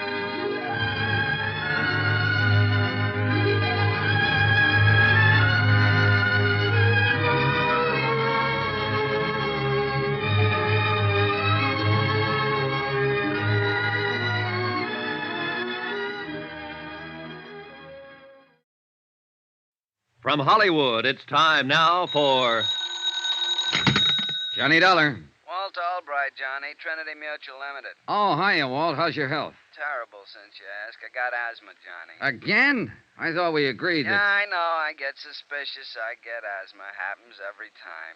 Cure me, will you? What's the case, Walt? Man named Eddie Kalin, Caylin, out in Los Angeles, died yesterday. $5,000 policy, double indemnity. What did he die of? Mysterious circumstances. Well, that's usually a fatal disease, all right, That's but... it, Johnny. That's all I know. Mysterious circumstances. The body was identified by the widow. I see. Our salesman out there can probably help you. He issued the policy only 6 weeks ago at the request of the widow. Uh-huh. 6 weeks, 1 premium paid, check signed by the widow. Hey, tell me something. Would the beneficiary happen to be... That's right, the widow. Oh, this asthma's killing me, Johnny. You gotta do something about it. All right, Walt. Just call me doctor.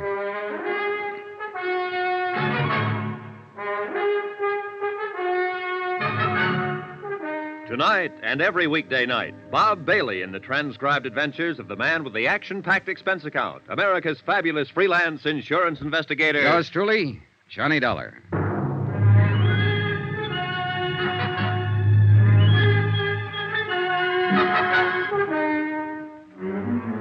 Expense account submitted by Special Investigator Johnny Dollar to the Home Office, Trinity Mutual Insurance Company Limited, Hartford, Connecticut. The following is an accounting of expenditures during my investigation of the Kalin matter. Item 1, $198.20, airline fare and incidentals, Hartford to Los Angeles.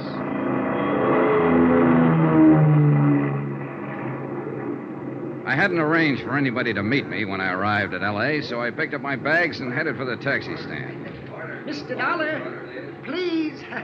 Wait a second. He was a small man, nervous and fluttery, with a shiny pink nose and a face like a little white rabbit. I was watching for you out on the ramp, but somehow you must have slipped by. And you are Mr. Dollar, aren't you? Yes, I'm Johnny Dollar, but I don't think I... Welch. Presley Welch. I'm the... Oh, yes, you're the district salesman here for Trinity Mutual. That's right. Well, how are you, Mr. Welch? Well, I'm out of breath at the moment. From running, you understand. You see, I'm troubled occasionally by asthma. You too? Oh, do you have asthma, Mr. Dollar? No, it's a friend of mine in Hartford. Oh, Oh, well, you don't say. Yes, in fact, I came out here just to cure it for him. Out here? Oh, this is the worst place you could have come. Oh, you see, the smog here is so bad. I do believe you're joshing. I guess I am at that. Come on, let's add to my expense account with a cup of coffee. Oh, do you really think we should? Oh, why not? Let's be daring. All right, let's. I always say if the company can't afford it, come on. If Presley Welch sold insurance the way he answered questions, it was amazing that he hadn't starved to death years ago. He skidded around the field, flip-flopped overhead, and buzzed the tower, all verbally, of course, and for 15 minutes he didn't touch a wheel to the ground.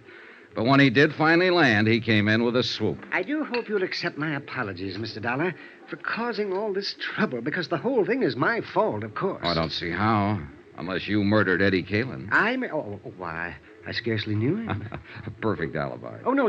You misunderstand. Well, I'm just joshing. What I meant was, I wrote the policy, and I knew better right when I did it. Oh? What do you mean? Well, Mr. Kalin was quite facetious about the whole procedure.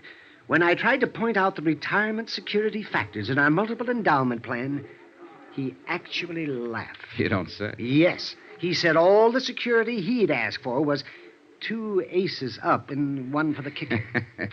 Well, what about Mrs. Kalin? What was her attitude? Well, she was quite serious about it. Wasn't she the one who actually applied for the policy? Well, not technically. The beneficiary can't, you know. It's against the rules. Yeah, I know, but didn't she... Well, she was the one, yes, that called me and asked me to come out and talk to her husband, and he finally signed the application, but he seemed to regard it as a joke. He only did it as a favor to her, something of that sort. And now it's turned out to be a $10,000 favor. What kind of a woman is she, Mr. Welch? Well, she's quiet, well-mannered, quite charming, I thought. I must confess I felt a good deal of sympathy for her, in view of her husband's incessant flippancies. A real happy fellow, huh? Oh, positively frivolous, Mr. Dollar. And I should have been warned by his attitude. You know, insurance is a serious business. Oh, sure. But Eddie Kalin didn't laugh himself to death. Oh, my. Oh, he died in the fire when his automobile caught fire. Oh, laugh. Oh, I see what you mean. Say, tell me, how well did you get to know the Kalins, Mr. Welch? Oh, hardly at all. I saw Mr. Kalin twice, once at his apartment the evening I sold him the policy, and then 2 weeks later at my office when he came in to sign the paper. And Mrs. Kalin? Only once, that evening at their apartment. She phoned me earlier in the week. And you haven't seen her since her husband's death, huh? No. I phoned to express my sympathy, but she wasn't available. She hasn't filed a claim yet. No, but I knew she would, so I took it on myself to notify Hartford. I just can't help feeling guilty about this, you know. Yes, so you mentioned. Not that I really am, of course, but, well, you understand. It's a... Oh, sure, I understand. Well, I'll keep in touch. Watch out for comedians, Mr. Welch. Watch out for whom? Oh, comedian, watch out.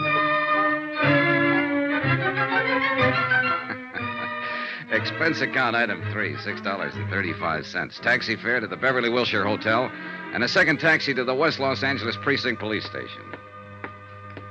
The case wasn't being handled by any of the usual departments, Bureau of Homicide, Missing Persons, and so on. The man in charge was Detective Sergeant Jose Reynosa, unattached, working out of the Central District on special assignment. Pull up a chair, Mr. Dollar. When I talked with him in his office, Reynosa told me the reason for it. Yeah, it's a funny deal, Mr. Dollar. The facts in the case could point a lot of different ways. But the way it stands right now, they just don't add up in any direction. At least not quite. Do you mind filling me in on some of those facts, Sergeant? I'll be glad to. Last Thursday morning at 4:20 a.m., we got a call relayed through the fire department to investigate a burned automobile out on the Palos Verdes headland, up in the hills above the harbor. The car was lying in the bottom of a ravine below the road, and it was a total loss. Apparently, the gas tank had burst and flooded the whole interior. Oh, what do you mean, apparently? Well, the upholstery may have been deliberately soaked with gas. The arson squad isn't sure. I see. That's why this case doesn't quite fit in any niche, Mr. Dollar. It might be homicide, might be arson, missing person, or only an accident. We're not sure yet. Anyway, there was a body in the driver's seat, burned to a cinder, unrecognizable. But we did recover a few personal effects. A signet ring, keychain, wristwatch with the strap burned off, a wallet badly scorched.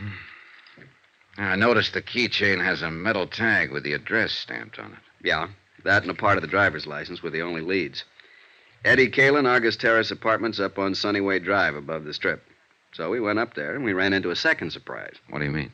Nobody home. We attained access, found the place in a mess. There'd apparently been a fight, a chair and a couple of lamps were broken, and there were bloodstains in the living room. What about Mrs. Kalin? Located her the next afternoon. She'd been spending a few days at a friend's cabin up at Arrowhead. Does the friend confirm it? She was there alone, had her own car. Yeah, she might have come back to town that night, but we got nothing to prove it. Or disprove it. Right. Just another one of those maybes. That's all this case is, a collection of maybes. Yeah, I see what you mean. Tell me, Sergeant, just who was Eddie Kalin?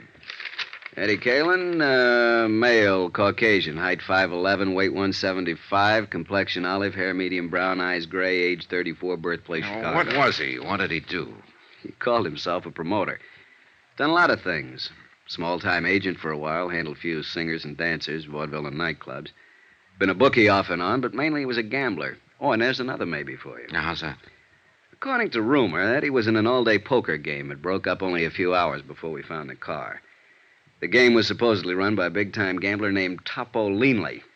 And the word has it that Eddie cleaned up something over $60,000. And there was no money found on the body? Nope. Have you talked to this Topo? Sternly. We had him in here for 4 hours this morning. He never heard of Eddie Kalin. Wouldn't know a poker deck if he saw one. Spends all his spare time raising petunias and driving his dear old mother to church. Like that, huh? Like that. So there's another one for you. Maybe Topo didn't like the idea of losing 60 grand, decided to get it back. Or maybe the widow wanted the insurance, or it could be that somebody else took a crack at him. And it's possible, of course, that Eddie mailed the $60,000 to a blonde in Milwaukee and just ran off the road by accident. Yeah, it's possible. But I don't think so. I don't think it was an accident. I'm always getting cases like this. It's the kind they always put me on. Officially, it's because I'm a college man and majored in criminology, but actually, it's because I'm a Latin, Mexican ancestry, and they know I get certain feelings about a case, hunches. Oh? And how do you feel about this one? It's hokey. Real hokey. And it's murder, not an accident. But beyond that, can't savvy. Why don't you poke into it a little, see what you can find? Then maybe we can talk it out some more over a bottle of Muscatel. Yeah, good idea. Where can I find Mrs. Kalin? Oh, the widow? Well, that's a good starting point. She's out at their apartment. There's the address. Okay, thanks. Oh, just one other thing, Sergeant Reynosa. When you gained access to the apartment, I assume the door was locked. Yeah, it took a little effort. Oh, what kind of a lock? Automatic night latch? Spring cylinder? No, it was an old-fashioned Warden bolt. Had to be locked with a key. Mm-hmm. What are you getting at, Mr. Dollar? Oh, a hunch of my own, Sergeant. Let's save it for the Muscatel. See you later. Expense account item 4, $2. Taxi to the Kalin apartment in West Hollywood. It was shortly after dusk by now, and the lights were coming on all over the city. It was a cool, clear night. Los Angeles at its best. As we swung off the Sunset Strip and started climbing up into the hills, I looked back across the basin toward the dark mass of the Palos Verdes headland that bounded the far side of the great carpet of lights. 3 nights ago, a man had died over there in the darkness. And in a few minutes now, I'd be talking to his widow. Or at least to the woman who claimed to be his widow.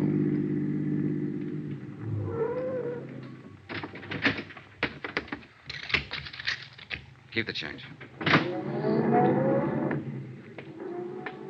The Argus Terrace apartments, like most of them in that section, sprawled up the hillside above the street. 6 or 8 apartments on as many different levels, all opening onto a central patio filled with walks, steps, and banks of tropical plantings. The Kalin's apartment was at the top, and I was still 50 feet from it when the door opened and a man came out and hurried toward me. I stepped back against the shrubbery and waited for him. Good evening, Mr. Welch. Oh, my. Oh, it's you. Your second visit to Mrs. Kalin? Second? Oh, yes. Yes, it is. I imagine you've been notified, too. Notified? Well, yes. I got a wire from the Home Office in Hartford this evening. That's why I'm here. Well, Mrs. Kalin has filed under the double indemnity clause of the policy a claim for $10,000. She has, huh? She hopes it can be paid immediately and without any trouble. Well, I don't like to dash a lady's hopes, Mr. Welch, but I've got news for the widow. News? The claim won't be paid immediately. And before this is over, there's going to be a lot of trouble. Oh? In fact, Mr. Welch, if my hunch is right, this claim is not going to be paid at all.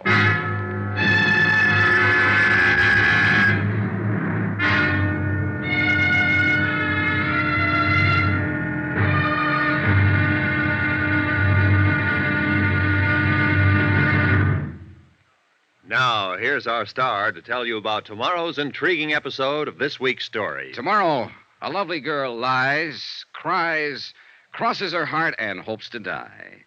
And a killer fires from the dark. Join us, won't you? Yours truly, Johnny Dollar.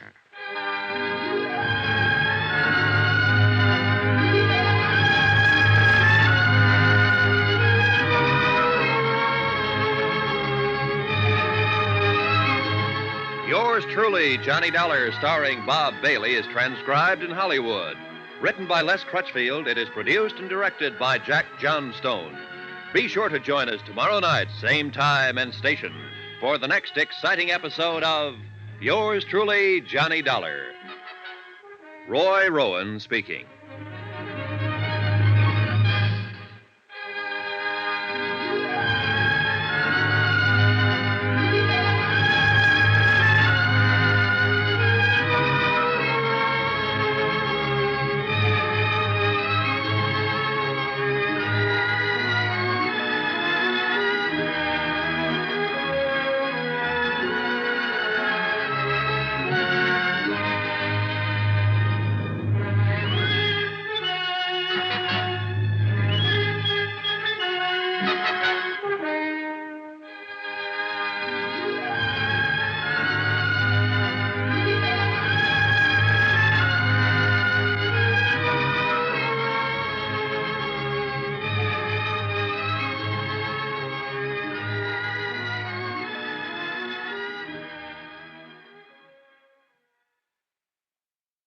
From Hollywood, it's time now for...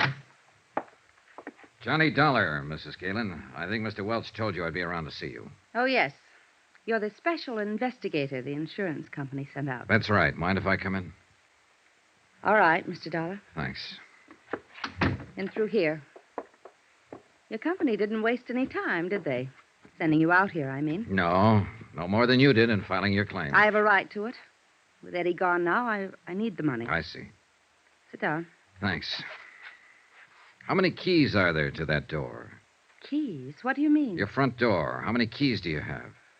Just one. And of course, Eddie had one. Why? What difference does it make? Just about enough difference to hang somebody.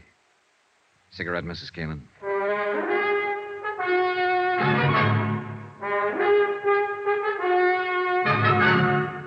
Tonight and every weekday night, Bob Bailey in the transcribed adventures of the man with the action-packed expense account, America's fabulous freelance insurance investigator. Yours truly, Johnny Dollar.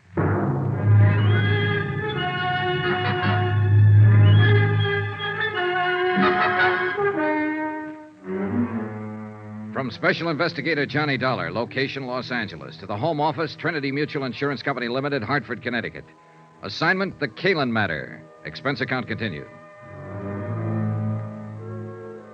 That's quite a dramatic statement, Mr. Dollar. Are you prepared to name that somebody who may get hanged? Not at the moment. Could it be that you don't have a name? That's possible, of course. That you're just fishing, so to speak? Bluffing? Now, why would I do that with you? I don't know, frankly, but you must have come here for some reason. Yes, I wanted to ask you a few questions. And you'd be smart to answer them, under the circumstances. What circumstances? The only one I know anything about is the tragic one of losing my husband only 3 days ago. You have my sympathy, Mrs. Kalin. Sergeant Menosa questioned me for hours. There's nothing more to answer. Will you go now, please? All right, if you say so. Your unwillingness to cooperate will undoubtedly prejudice your claim for the insurance. That's all you care about, isn't it? Finding some excuse for not paying off the policy. Now, wait a minute, Mrs. Kalin. I'm not crooked, and neither is the company. If a claim is legitimate, they pay it, always. I'm sick of being under suspicion, of being accused. I'm not accusing you of anything. All I'm after is some information. And if you refuse to give it... Good night, Mrs. Keelan. No, wait. Wait, Mr. Dollar. Yes? Don't go. Come back, please. I'm sorry. I've been under such a strain, on edge. Forgive me. That's all right. Forget it. I didn't mean what I said, but I've answered so many questions. And to go through all of it again, well, it seems so pointless. Yes, I understand. But I've found that people say things to me sometimes that they forget to say to the police. They're more relaxed, I guess. Don't feel they're on the spot so much. That's true. But I thought it was just me. No, you're not alone. I remembered something like that after I talked to Sergeant Minosa. He wanted to know where Eddie hung out mostly, bars and so on. I'd only think of two. What are the names of the bars, Mrs. Keelan? The Eloines on Beverly Boulevard and the Brass Monkey Inn down on the Strip. What difference does it make? Eddie wasn't killed in a bar. No, but he probably met people there, talked to them. You see, it's a matter now of trying to reconstruct his life, step by step, right up to the moment he died. You'd be surprised how much bartenders see and hear. And remember. I suppose they do. All right, Mr. Dollar. I'll be glad to answer any questions you want to ask. Good. One thing, though.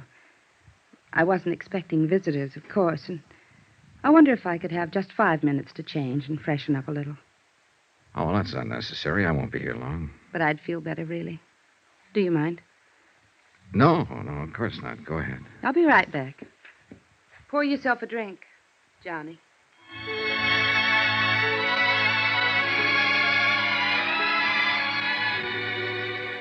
I had the drink and waited and got ready to brace myself. I've been through this before. Attack plan number 2, a common garden variety. When you can't beat 'em, join 'em. And when the joiner is a lovely woman, the maneuver usually starts with some paraphrase of, slip into something more comfortable. Why don't you have a drink? And a sudden switch to first names. And it always ends up with, you and I against the world. And, couldn't you forget just one little mistake? The little mistake being something like arsenic in a husband's coffee. Yeah, an old familiar pattern. And a first resort just as often as a last. She was gone 20 minutes, not 5, but it was time well spent. A carefully casual touch with the hair. Makeup skillfully softened. Perfume. And one of those frothy nylon jobs designed for that special evening in. Bugle call, charge. Like another drink, Johnny? Thanks. I still have some. I think I could use one. Would you mind? Sure. What do you have? Scotch and soda, please. Thanks for being so patient. I feel better now. More, comfortable, huh?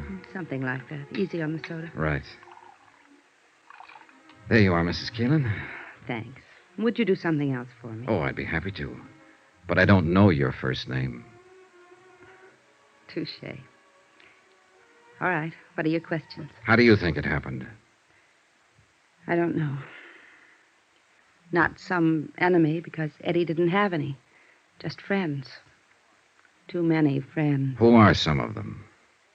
There's only one who really fits the definition, who's really lasted. His name is Pete Steimer. Pete Steimer. Where can I find him? You can't.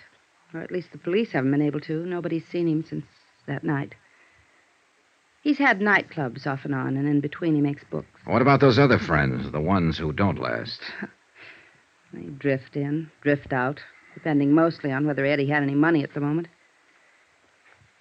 Of course, there were women. Oh? Showgirls, mostly dancers, strippers, so on. Know any of them?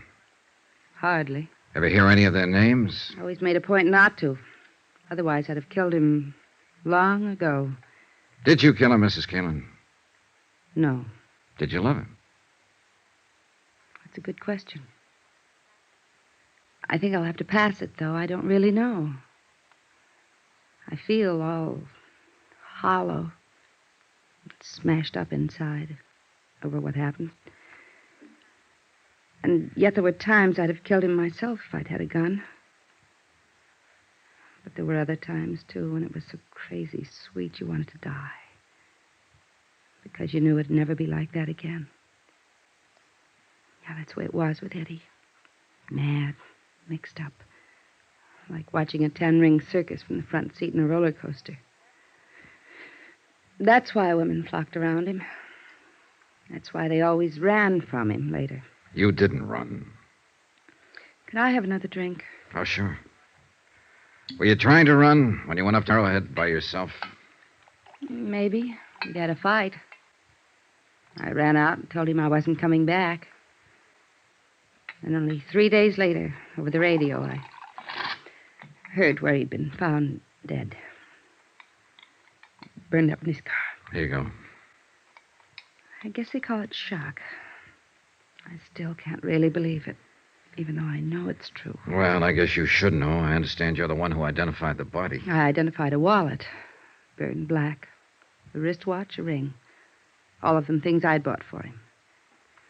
They told me there wasn't anything that could be called a body. Yeah, well, I'm sorry, Mrs. Kalin. I know this is painful It's for all you. right. Like I said, I can't believe it. Not really. Do you have any other reason for not believing Eddie is really dead? I mean, besides just a feeling. No. No, of course not. What do you mean? What do you mean? Well, it was just a question, that's all. Forget it.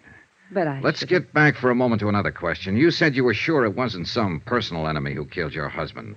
Then what do you think? Well, the same as the police, I guess. They said Eddie won a lot of money that night from some gambler named Topo Leanley. You don't know this Topo Leanley, huh? No, but I suppose that's why Eddie was killed. The money wasn't found, so I guess it was robbery. Did you know about the money? Well, it all happened while I was up at Arrowhead. Anyway, if Eddie ever had any money, I'd be the last one to know about it. He always spent his money where it would show, where he'd get something for it. Laughs, bells, whistles, balloons going up. Not at home. Never. Yeah, I'm sorry. Forget I said that. I hate women who sit around drooling with self-pity. Like you said. I didn't run. I guess maybe I did love him, Mr. Dollar. Is there anything else you... No, I guess not. At least not tonight. And you look a little beat. Yes, I'm afraid I am. You'd go around trying to keep up a front, but it's been rough. Yeah, I imagine. Well, That business a while ago, fixing myself up a little. This robe. I just had to do it. There are times when a woman has to feel like a woman. In order to feel anything, even sane. I guess you wouldn't understand, though. And I'm afraid I gave the wrong impression. no. I think I do understand now. And I also think I owe you an apology. For what? For walking in here with a preconceived opinion, for being rude, being wrong. I'm sorry. Forgive me. Forgiven. Forgotten. And come back again, please. Regardless. I might, on one condition. Yes? Your first name. Would you mind? It's Lila. Thanks, Lila. Good night. Good night. I caught a flash of movement from the corner of my eye and whirled around just in time to see somebody slip off the corner of the terrace and edge into the shadows of the shrubbery. I stepped off the porch and moved toward the dark hedge of banana and scrub palm. I was watching for a sudden attack, but nothing happened. Then I heard a slight sound on the next terrace level up the slope, a rustle of bushes, an accidental scrape of a shoe on the cement walk, and I slipped along the walk. I stopped at the head of the steps and listened. Nothing. The only way out of the patio to reach the street was to come past me. I started searching. But even though I was on guard, when the attack came, it caught me off balance. All I could see was a dark shape and the glint of metal in an upraised fist. I grabbed the arm and twisted and drove my left into his stomach, and again. He rolled to his knees and raised his right hand, and again I saw the glint of metal. I jumped for him, grabbed his hand, twisted it back, and at the same time I swung my foot and kicked him in the jaw. Johnny! Johnny, are you all right? Yeah, I'm all right. Call Sergeant Reynosa, would you, Lila?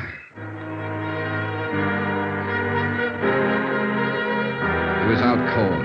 I turned him over on his back and struck a match to get a look at him. He was a big man, stocky, bull-necked, blonde-haired. I slid my hand inside his coat and fished out his wallet and opened it. His name was Topo Leanley.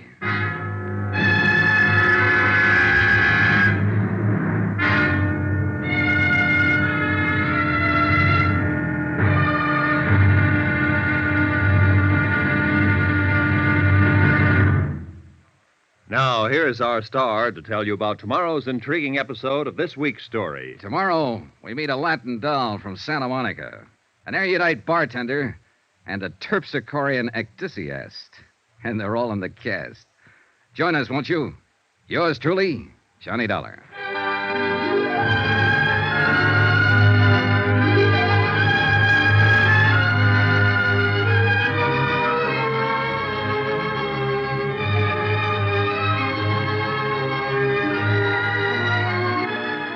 Yours truly, Johnny Dollar, starring Bob Bailey, is transcribed in Hollywood. Written by Les Crutchfield, it is produced and directed by Jack Johnstone.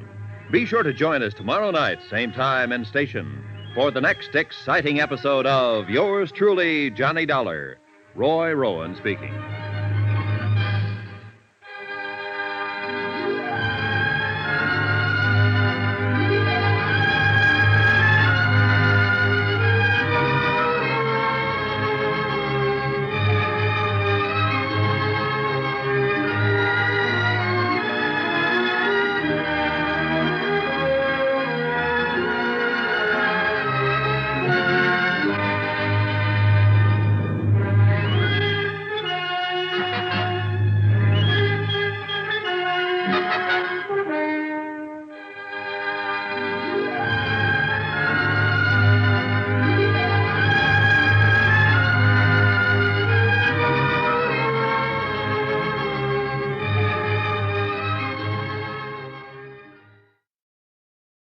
From Hollywood, it's time now for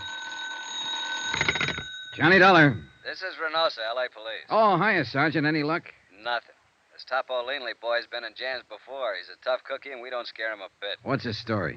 Says he was walking through the courtyard of the apartment house when you jumped him from the bushes. Oh. Claims he thought it was a stick-up and fired that shot at you in self-defense. What was he doing there in the first place?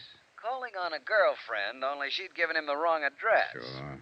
Well, we can hold him overnight for carrying a concealed weapon, but that's about all, Johnny. He'll make bail in the morning. Well, fine. Let him. Things aren't adding up, and it's got him worried. He's afraid he's being double-crossed, and he's fighting mad about it. On the loose, maybe he'll be a help to us. How? Maybe he can find Eddie Kalin. What are you talking about? Eddie Kalin's downtown in the morgue on a marble slab. Sergeant, want to bet?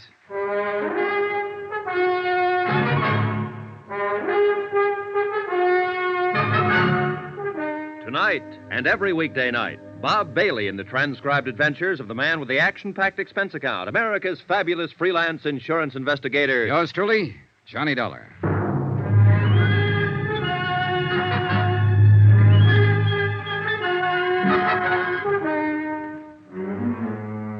From Special Investigator Johnny Dollar, location Los Angeles, to the Home Office, Trinity Mutual Insurance Company Limited, Hartford, Connecticut. Assignment, the Kalin matter. Expense account continued. I was following a hunch, one that had started when Sergeant Reynosa said the police found the door of the Kalin apartment locked on the night of Eddie's death, locked with a key. And now the hunch was stronger. The way Leanley had acted, Topo Leanley, the gambler from whom Eddie had won $60,000 that night. Things like Lila Kalin had said about her husband, they all added up. But it was still only a hunch, not proof. And proof I had to have. And at the moment, the only chance I could see of getting it was to backtrack on Eddie Kalin. His hangouts, his contacts, his missing friend, Pete Steimer, his movements during the hours before his car was found blazing at the bottom of a canyon in Palos Verdes. In a way, what I had to do was bring him back to life. Expense account item 6, $14.10. Transportation 2 and incidentals at a dim little hole-in-the-wall bar out on Santa Monica Boulevard called the Cafe Eloines.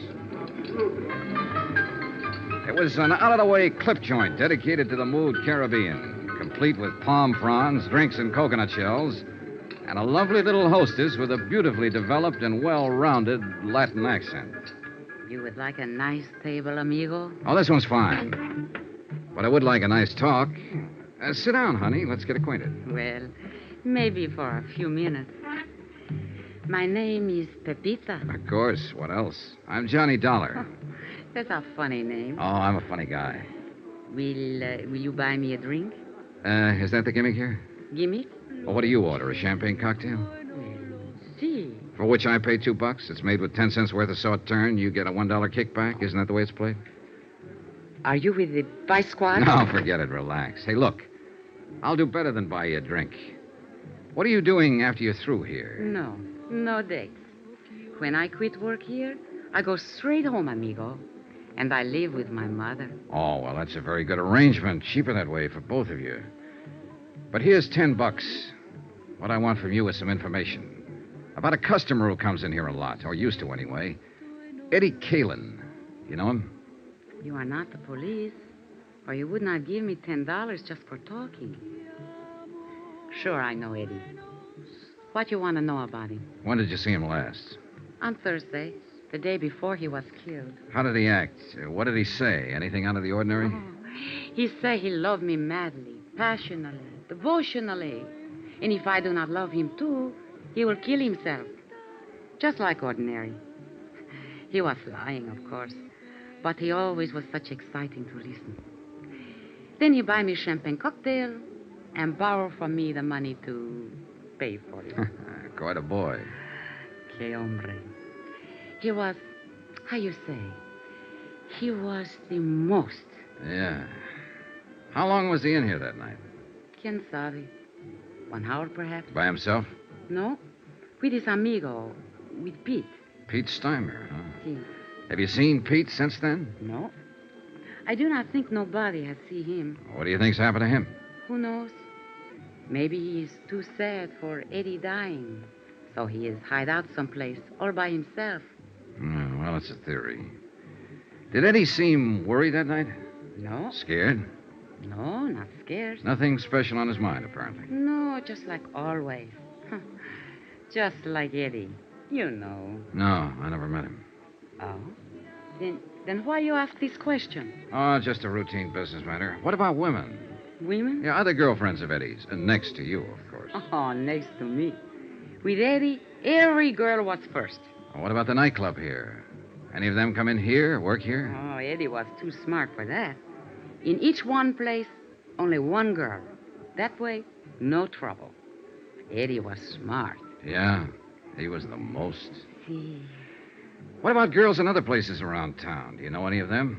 No, I do not know any, but... But you've heard rumors. Well, there is a place which is called the Brass Monkey. Ah, yeah.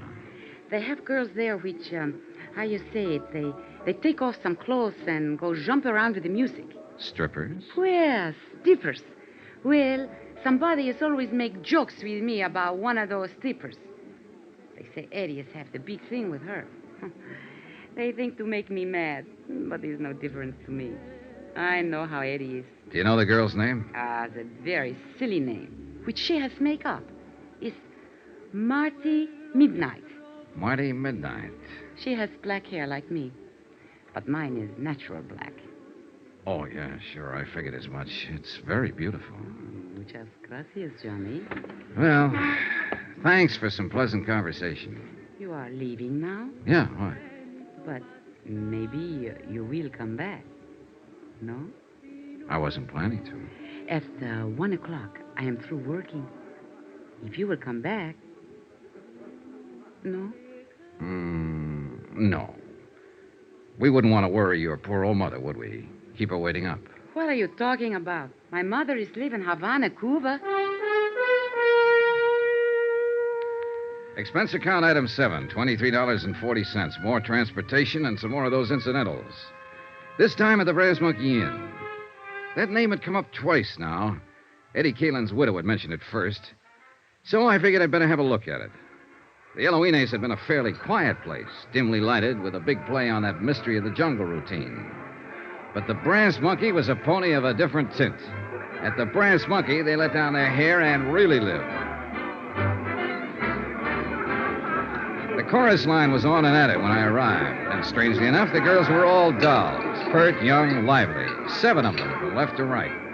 But not one of the 7 had midnight black hair. I leaned against the service bar and waited for the bartender to come down out of the clouds and notice me. And he finally did. Oh, sorry, Buster. Just couldn't see you for looking at you. Oh, that's all right. Who'd bother with a customer at a time like this? Another art lover. Man, I'll tell you true, there is the cream of the crop. 7 shining sisters. The Pleiades, brother. The absolute up-top zenith of the entire ecclesiastic firmament. What'll you have to drink? Scotch over ice. Checo. I read a lot. That's where I get all them big words. Always try to better myself. Get ahead, man, that's the thing. Yes, so I've heard. So I read all the time, and I got a system, too, a shortcut. You know all them books you see around? You know what they're full of? Well, opinions vary. Words. And you know where they get them? From the dictionary. So I don't mess around. I go right to headquarters. The only book I read is the dictionary. You what? Sure. Read it through twice, and now I'm clear up to J on the 3rd time around. You know what a joss house is? Yeah, it's a Chinese temple. I think I need that drink now. Oh, I'm sorry, Buster. Here you are. Say, you're pretty smart yourself. Oh, I'm a pedant. Pedant? That's with a P. Nah, I won't get to that for another 3 months. That's $1 even for the drink. Here you go. Keep the change. Well, thanks. Hey, this is a 20 you give me. Yeah, I know. Oh, I see. Well, Buster, the answer is no. I can't fix you up with one of the girls. All I want is some information. Like what? Like, where is Marty Midnight this evening? Oh, that I wouldn't know. She hasn't been around since, well, not for the last 4 or 5 nights. Since Eddie Calin was murdered? Is that what you're about to say? Police? Insurance investigator. The company I represent issued a policy on him. Eddie Calin with insurance? Yeah, he took it out about 2 months ago. Who's the beneficiary? His wife. Well, I never met the gal, but I guess she's got something common. She must have took quite a beating off of Eddie. Man, that cat could really operate. So I gather. You happen to know where Marty lives? Nah, she moved a few weeks ago, after she took up with Eddie. I don't even know her real name. Hey, is the manager here? I'm the manager, Buster. I hired him, fired him, and in between, just look at him. Oh, man, what a life. Do you know a friend of Eddie's named Pete Steimer? Sure I know. He hasn't been around either. Disappeared that same night, huh? Yeah, that was a bad night all around. There was another guy dropped out of sight, too, a hood named Mike Kelso, one of Topo Leanley's boys. Do you know Topo? He comes in all the time. He's, Hey, wait a minute. You must be the cat that broke his arm. Well, congratulations, felicitations, and happy days. I'll have a drink myself on that. A real popular boy. Huh? Oh, the most. I understand he got his start by leaning out of his baby carriage and shoving his mother under a car. Was he in here that night? Well, sure. That's where Eddie met him. I told Eddie to stay clear of that game. And was I right? And you think that's why he was killed, for the $60,000 he won that night? Buster, that's the type of question I never answer. And that's exactly why I stay so healthy. Well, you don't have to answer. That's where all the logic points. Eddie met Topo Leanley in here that night and was invited into one of Leanley's big-time poker games. Eddie was lucky, plenty lucky, and Leanley got hit hard. He decided he wouldn't stand still for it, so he and his muscle man, Mike Kelso, went around to Eddie's apartment, beat him up, got the $60,000, took Eddie out to the Palos Verdes hills, ran him off the cliff, and set fire to his car. Any reason why it couldn't have happened like that? No. But there are a lot of loose ends. Like what has happened to Pete Steimer and Marty Midnight? Scared silly, hiding out. Mike Kelso. Same thing. He's sweating it out, waiting to see which way the wind blows. Or there's whispers around that he double-crossed Topo and ran out with the dough. Could be.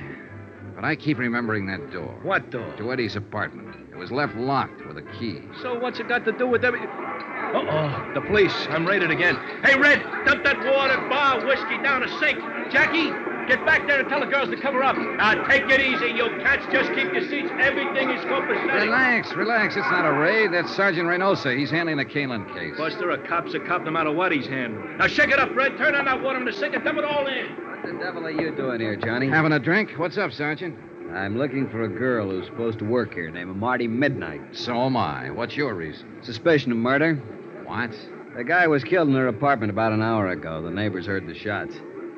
And it's real crazy, Johnny. It just can't be, but it is. We got a fast check on the fingerprints. You know who the guy was? Sure. It was Eddie Kalin.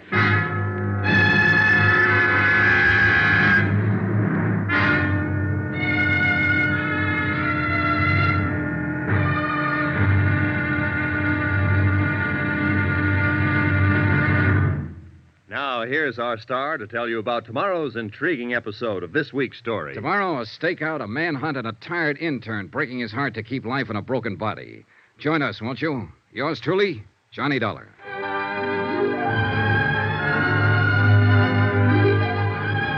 Yours truly, Johnny Dollar, starring Bob Bailey, is transcribed in Hollywood. Written by Les Crutchfield, it is produced and directed by Jack Johnstone. Be sure to join us tomorrow night, same time and station, for the next exciting episode of Yours truly, Johnny Dollar. Roy Rowan speaking.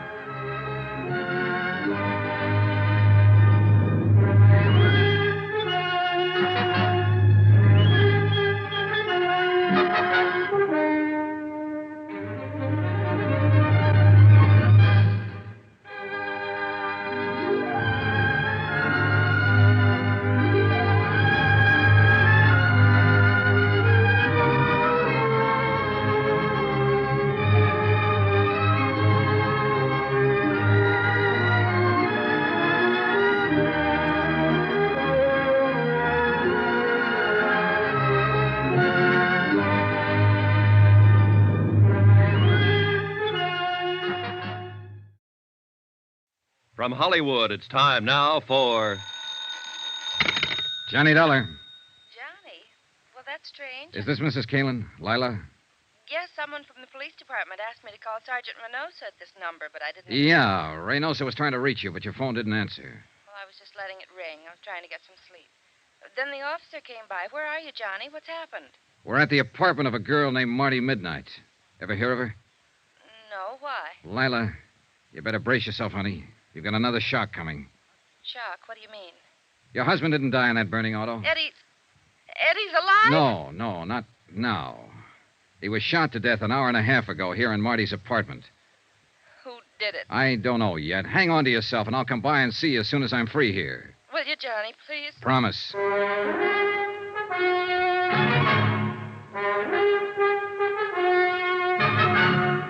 Tonight and every weekday night, Bob Bailey in the transcribed adventures of the man with the action-packed expense account, America's fabulous freelance insurance investigator. Yours truly, Johnny Dollar.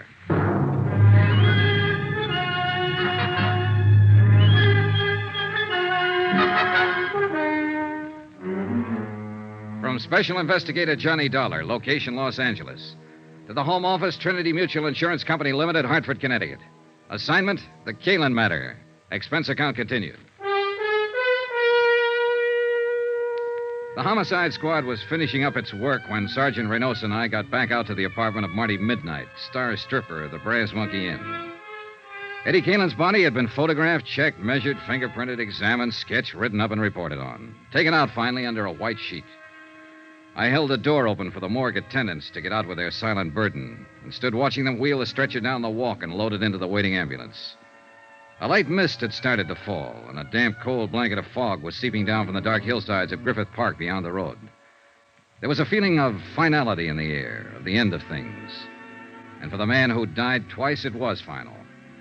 Yeah, there was no doubt about it this time. Eddie Kalin was dead. I am tired, Johnny. Just plain dead dog tired. Yeah, it's getting to be a long night. Sit down and start talking. Any particular subject, Sergeant? You know what subject.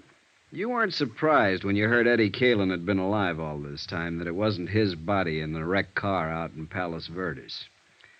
How come, Johnny? Why weren't you surprised? Because I was expecting it. Why else? No, you got to do more talking than that. Well, it started with a hunch. And the hunch started when you told me you found the door of Eddie Kalin's apartment locked. When you went there that night, he was supposed to have died. Yeah, I know. Locked with a key. You mentioned that, but... Well, that was the important part. If it had been a door with a night lock or a spring latch that snaps when you pull it shut, it wouldn't have been anything. It still doesn't, as far as I'm concerned. All right, look. There was evidence there'd been a fight in that apartment that night. We assumed that somebody had knocked Eddie unconscious or killed him there in the apartment, then taken his body out to his car, driven it out to the Palos Verdes headland, and set fire to it. That's right. Then at the time that somebody left the apartment, the heat was on. Mm-hmm. They had a body on their hands. Maybe someone had heard the fight, called the police. They had to get out fast. Yeah, sure, but... Under those circumstances, can you imagine anybody taking the time to go through Eddie's pockets to find his door key and bothering to stop and lock the door behind them? Nah, it's illogical. Except for one person, Eddie himself. How do you figure? With him, it would be just a matter of habit, locking the door as usual when he left home. All right, Johnny, I see your point. Then how do you call the play that night? About the way we were tagging it, up to a point. Eddie won $60,000 in that poker game with Topo Leanley. He went home, either alone or with that friend of his, Pete Steimer. So Topo had no intention of taking that kind of a loss. So he sent his trigger man, Mike Kelso, to recover the money. The fight was between Eddie and Mike. Only Mike was the one who lost, not Eddie. Then you figure Eddie put Mike Kelso's body in his car and drove it out to Palos Verdes and set fire to it? Sure, with Pete Steimer's help, probably. Well, it's possible. Body was practically destroyed. All we had for identification was the wallet, watch, keychain, and so on. They could have been planted. I think they were. It was a sudden idea, spur of the moment. But Eddie was ripe for it. There he was, with $60,000 in his pocket, but a dead man on his hands.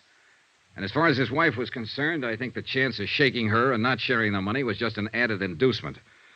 So he and Pete arranged for the body to be identified as his, and Eddie just disappeared. And holed up here in his girlfriend's apartment. Why not? He and Pete both. Apparently, the three of them were planning to jump the country, judging by that forged birth certificate you found in there on the breakfast table. Only it didn't work out that way. Well, Eddie's dead. Really dead now. Pete and Marty have disappeared again, and the $60,000 is missing. Find them, and you find the money. Johnny, it sounds like the same old story. Big money, big temptation, and a falling out among friends. That's the most likely. Of course, there is one other possibility. What's that? Topo Leanley. Was he out? Yeah. How come? It's a rough combination, Johnny. Good lawyer on his side and a poor case on ours.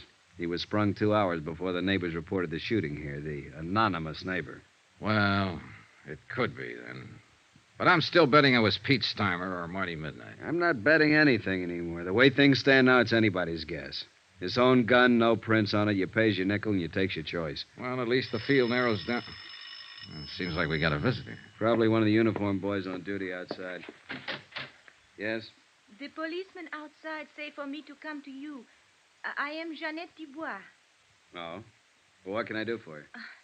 I am the person who reports the shooting on the telephone. Come on in. Merci, monsieur. How come you refused to give your name when you phoned the police?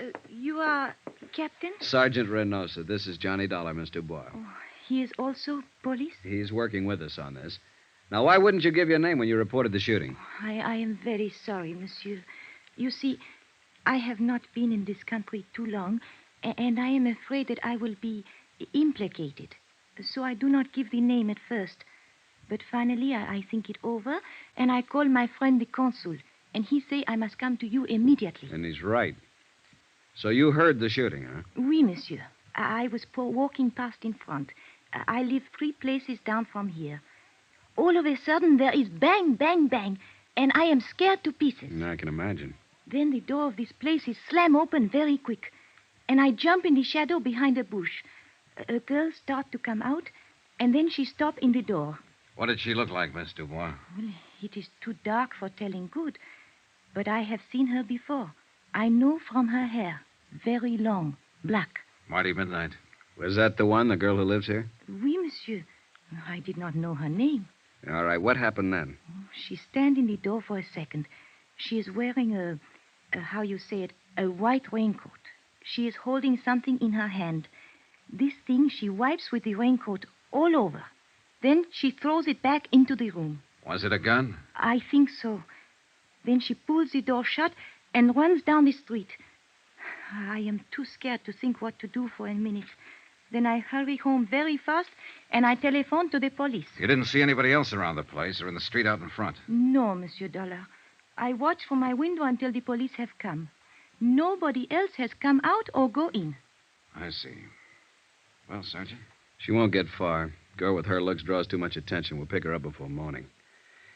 Thank you for your information, Miss Dubois. In view of your cooperation now, I think we can forget about you not telling us all this sooner. Does that mean I can go now? Yes, just leave your name and address with the officer outside. Oh, merci, monsieur. Au revoir. That kind of surprises me. I could figure the two of them together ganging up on Eddie. But apparently it was just Marty Midnight, all on her own. Been done before, Johnny. They're not the weaker sex, no matter what the book says. I know. But the fact never fails to amaze me. It shouldn't.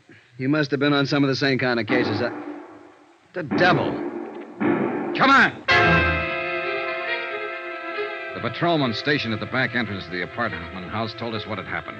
He'd surprised somebody, a man, he thought, lurking in the bushes beside the house. The prowler fired a shot and ran. He paid no attention to the order to halt. The patrolman had fired twice, missed. The fugitive had escaped into the dense underbrush of Griffith Park just across the street. Sergeant Reynosa spotted men quickly along the edge of the brush, set up a portable spotlight from the squad car, sent his other car up an access road to block off the ridgeline, radioed for reinforcements. Within 5 minutes, a 15-acre area of the slope was surrounded and blocked off. Well, what do you say, Johnny? Shall we go in after him? Looks like we'll have to. He seems to be the shy type. Call it. Who do you think? I'm putting my money on Topolini. Good bet. Let's go. Keep that crowd back out of the way. All right, let's get back here. Couldn't be any darker in here. Oh, wetter. Hey, shoot your flash over there toward the right. No, it's an old stump. All right, we've got you surrounded. You better come out with your hands up. If you try to resist, you'll only make it tougher on yourself. You hear something, then? No. It was over to the left, I think. Let's take a look. Watch yourself, Johnny. He's thrown lead once already. Yeah. There. Back of that tree. Hold your flash steady. There. I see. Come out with your hands up. It's your last chance. I'm warning you. You got no choice, Johnny. He's down. Come on, Sergeant.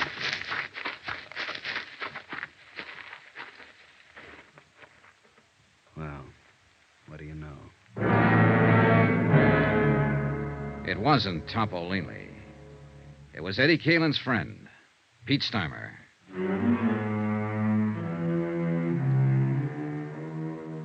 Expense account item 9, $1 for a newspaper, 2 packs of cigarettes, and a cardboard carton of hot coffee purchased from an all-night diner across the street from the Queen of the Angels Hospital. I took them up to the police emergency ward, room 612, pulled a chair up in front of the window, and sat down to wait. Pete Steimer was still unconscious. Still hadn't been able to speak a word since he dropped to the ground with Sergeant Reynosa's bullet in his chest. So I waited. Outside, the cold mist was still coming down steadily. The night was pretty far gone. It was less than 3 hours before dawn. A nurse sat silently beside the bed. The only sound in the room was the hoarse, slow breathing of the wounded man.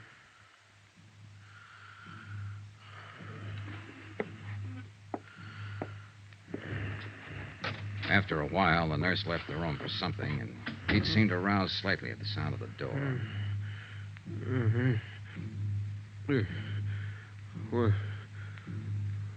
Where am I? Take it easy, Pete.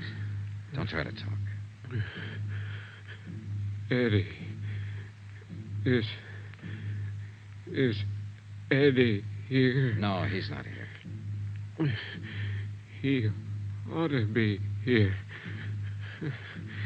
It's always been like this. Relax now. It's all right. Eddie always runs out and leaves somebody else to Easy now, easy. Somebody else to face the music. Pete?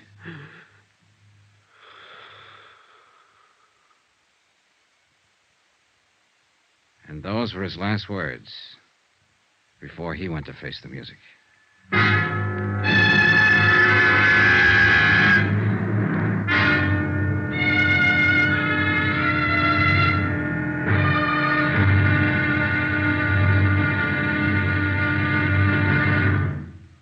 Now, here's our star to tell you about the final intriguing episode of this week's story. Tomorrow, a quarry run to earth, a strange alibi, and a shocking twist at the wind-up.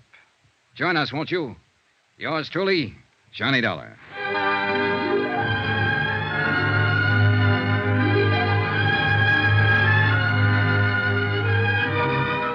Yours truly, Johnny Dollar, starring Bob Bailey, is transcribed in Hollywood. Written by Les Crutchfield, it is produced and directed by Jack Johnstone. Be sure to join us tomorrow night, same time and station, for the next exciting episode of Yours truly, Johnny Dollar. Roy Rowan speaking.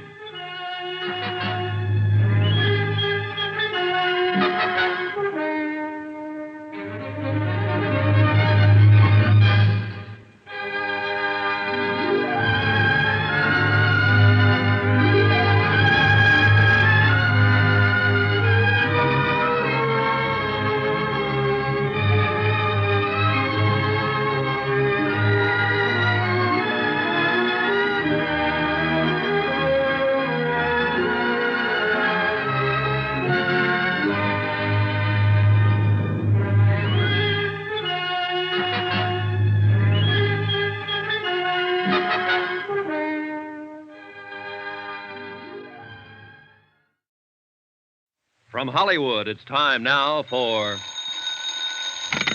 Johnny Dollar. Sergeant Reynosa, Johnny. Oh, I was just going to call you. Has he talked yet? Pete Steimer is dead. When? A few minutes ago. He almost regained consciousness for a few seconds, and that was all. There's no chance to question him. It's too bad. Yeah, he might have been able to clear it up for us. I think maybe it is cleared up, Johnny, or will be at least in the next hour. What do you mean? We picked up Marty Midnight. When? Where? A few minutes ago at the bus depot with a ticket for San Diego in her hand. I haven't talked to her yet. They're holding her downtown headquarters. Why don't you meet me there? Fine, right away. Looks like the wind-up, Johnny. I hope so. I really hope so.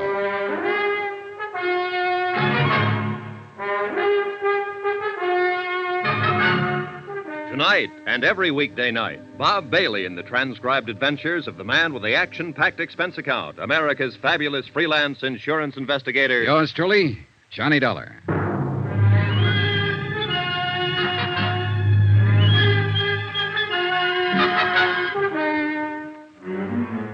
From Special Investigator Johnny Dollar, location Los Angeles, to the Home Office, Trinity Mutual Insurance Company Limited, Hartford, Connecticut. Assignment, the Kalen matter. Expense account, final page. Item 12, $1.60. Taxi from Queen of the Angels Hospital to police headquarters and interrogation room 9.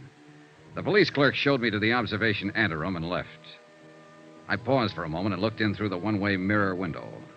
Sergeant Reynosa was already there, and the girl, Marty Midnight, sat facing him across a plain wooden table. He was glancing through the arrest file and apparently hadn't started to question her yet. She was younger than I'd expected, not over 22 or 23, and she was obviously scared. But her face was set and ready, sullen, defiant. I tapped on the door, and the jail matron let me in. Oh, come on in, Johnny. Take that chair, if you will. Thanks. When do I get to see a lawyer? You go under the name Marty Midnight? That's right. I said What's your real name?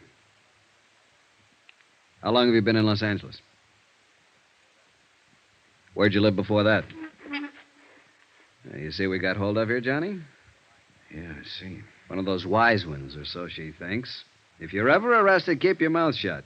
Somebody told her that back along the line. She thinks it's good advice. I want a lawyer. Don't talk. They can't pin anything on you. She believes it. She'll probably still believe it right at the door of the gas chamber. I haven't done anything. You gotta let me see a lawyer. It's a law. You'll see one at the usual time. I know that law, too, Marty. And you're not being deprived of any of your legal rights. What's your real name? Well, then I guess we'll have to contact your folks and see if they have any influence. Contact my folks? Who are they? Go on, tell me. Well, let's see. Oh, yes, Mr. and Mrs. John R. Jackline of San Diego at 426... How did you find out? And your name is or was Jean Luann Jackline. Don't let my folks know, please. I'll talk, Sergeant. I'll answer anything you want to know. If you just won't use my real name. If you won't let my folks find out, please. Suddenly, she was just a frightened kid, not a hard-boiled little chorus pony, a nightclub stripper, but only a scared girl who didn't want her folks to find out. She kept her head down, and she answered Reynosa's questions, her eyes lowered, like a repentant school kid who had been caught playing hooky. Then I remembered. The charge here was murder. Did you know that Eddie Kalin was married when you started going around with him? Not at first. And later you found out, but you kept on going with him. Well, he said he was getting a divorce. He said he'd been trying to get free of his wife for 6 months, but she wouldn't let him. Did you believe that? Well, yes. I don't know. I didn't until he came here that night. He said we're going to run away to Mexico together. The night he killed Mike Kelso? Yes, but I told you I didn't know about that until 2 days later. And it was self-defense, honest. Mike was trying to hold him up to get back the money Eddie won in that poker game. It was self-defense. Then why did Eddie go into hiding? Well, I told you that, too. It was his chance to get away from Lila and... Where were you going when the police arrested you over there in the bus station? San Diego. To my folks. Nobody here ever knew me by any name except Marty Midnight. I didn't think you could trace me. And you didn't want to be traced? Well, of course not. I came back and saw the police car at my apartment, and then I knew you'd found Eddie. I didn't want to be mixed up in it. Why'd you kill him? Marty? Kill who? Eddie. It wasn't Eddie. It was Mike Kelso. Eddie's the one who killed him in a fight. I told you that. It was... Oh, but you know it wasn't Eddie. You picked him up at my apartment, didn't you? Yeah, sure. We picked him up. In a basket. What? He's across the street from the morgue. Why'd you kill him, Marty? I didn't kill anybody. I didn't know Eddie was dead. I was coming home and I saw the police car. I thought you'd found him, that's all. I didn't know he was dead. I didn't kill him. You gotta believe me. I didn't know anything about it, honest. Honest. Marty Midnight. Sharp, hard, tough. A striptease dancer who'd been around, knew all about it. Marty Midnight. A scared, sobbing little child. Honest. Cross my heart and hope to die. Well, maybe she would. I left a few minutes later, and Sergeant Reynosa walked out with me to get a breath of air. It was a cold, gloomy night with a gray dawn just ahead. 3 people were dead. And in the great stone building we walked out of, the machinery was grinding away, getting ready to take the life of a 4th one. Well, I guess I better get back inside, Johnny. Yeah, all right, Sergeant. The lab boys are making a paraffin test. You know, it's too bad. She's just a kid. Yeah. I was hoping it'd be Topo Leanley. That I'd love. He's long overdue. Well, he's still on the loose. It's a kid up there. You know it, and I know it. And anything else is just wishful thinking. That witness saw her leave, saw her wipe off the gun, throw it back into the apartment. Yeah, I know. Well... Where'll you be, Johnny? The hotel? Oh, not for a while. I'm going to stop by Lila Kalin's. At this time of night? Oh, she'll be waiting up. I promised her I'd see her and tell her what happened. She's, taken quite a beating out of this mess. Why do they do it, Johnny? Why do dames fall for a guy like Eddie Kalin? Philosophy? At this time of morning? I'll see you later. Expense account, item 13, $2.80. Taxi fare to the Argus Terrace Apartments to talk to the widow and beneficiary, Lila Kalin. Oh, Johnny, come on in. Thanks, Lila. I've been sitting in here in front of the fireplace all night long. I'd almost given you up. Well, a lot of things happen. Oh, man, I'm really beat. Coffee or a drink? Coffee, I guess. Black. Is it all over now, Johnny? Well, it amounts to that. They've apparently got the killer. Who? That girl he was hiding out with, Marty Midnight. She's a striptease dancer. Why? Why did she do it? The money, I suppose. They haven't found it yet, but they will. Here's your coffee. Oh, thanks. I feel sorry for her. Maybe because I feel sorry for myself or anybody who ever got mixed up with Eddie.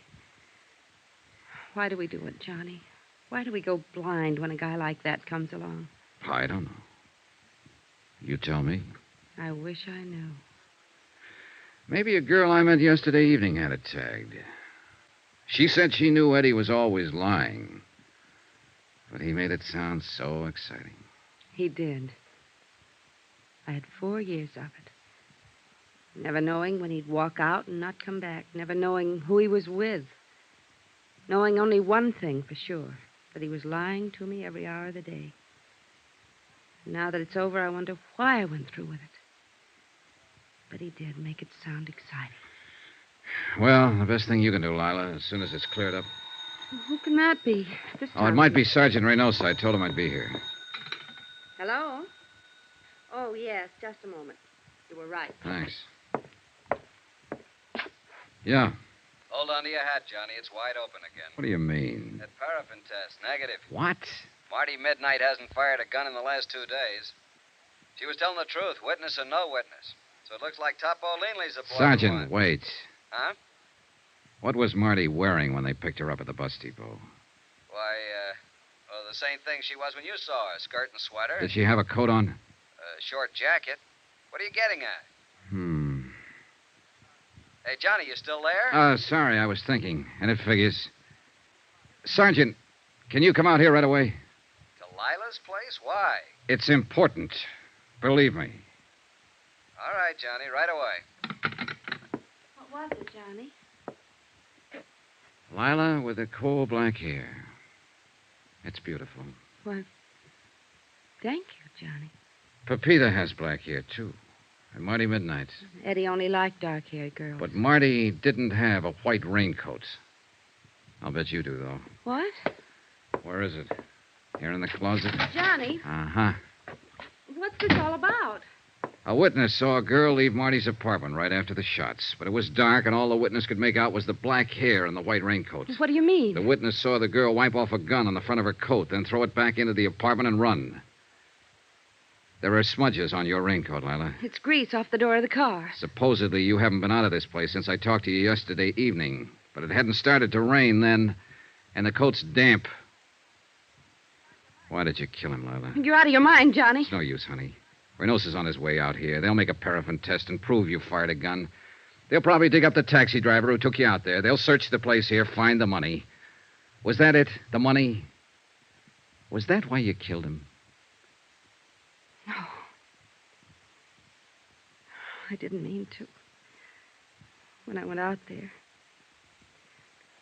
Yesterday evening while I was talking to you, I suddenly wondered if it might not have been somebody else's body in that car. I knew about Marty Midnight, of course. I knew about all of them. After you'd gone, I went out there. Waited until I saw Pete Steimer leave, finally Marty. And I forced my way in. So? Eddie was furious. We argued and fought. Eddie drew a gun on me. He threatened me. We struggled. So that's going to be your pitch, huh? A plea of self-defense. That's it, Johnny. Self-defense. Well, good luck. You'll need it.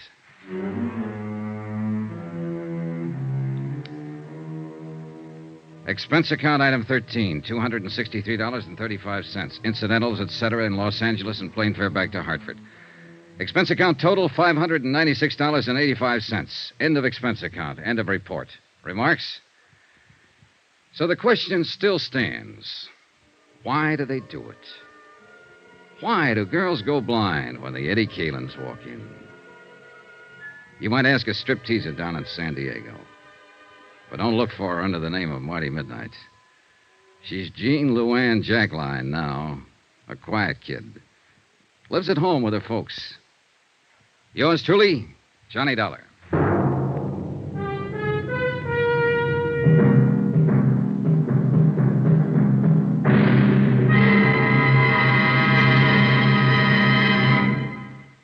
Now, here's our star to tell you about next week's intriguing story. Next week, the case of a beautiful girl who refuses to see the man she loves as he really is. A killer. Join us, won't you? Yours truly, Johnny Dollar.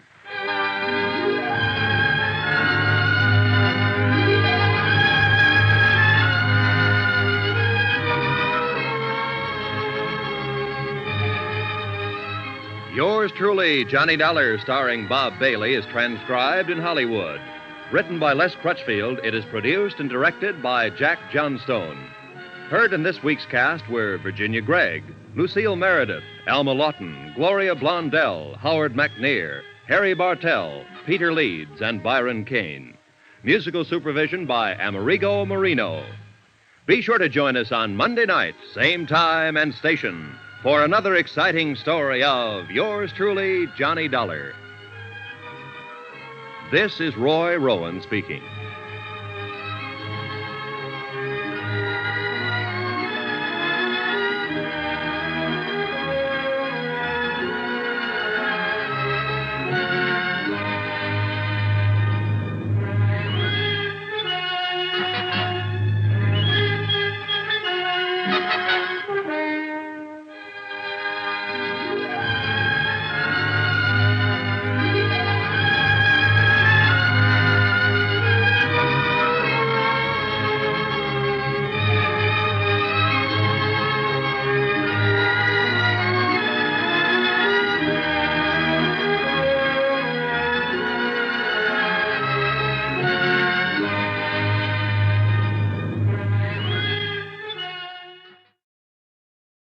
From Hollywood, it's time now for Johnny Dollar. This is Orrin Vance. Orrin Vance? Yeah, you sent me up to Ossining 7 years ago, you remember? Huh? Oh, yes, I think I do. You know, I thought a lot about coming out and killing you, Dollar. Mm-hmm. But instead, I'm going to do you a favor. Yeah? Yeah. I think maybe you and I can work out something. You know, this sounds like double talk to me. Don't you give me any routine, Dollar. I heard 'em all. I'm calling you with information about the Todd case. Todd? I don't remember. Well, look it up. It cost your company $75,000. Hey. Hello? Vance?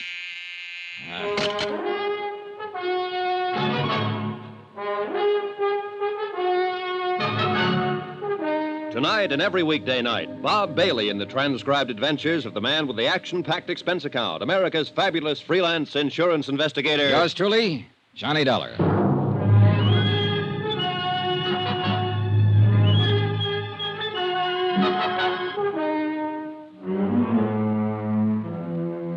Expense account submitted by Special Investigator Johnny Dollar to Four State Insurance Company, Wilmington, Delaware. Attention, Mr. Don Freed, Chief Investigator, Claims Division.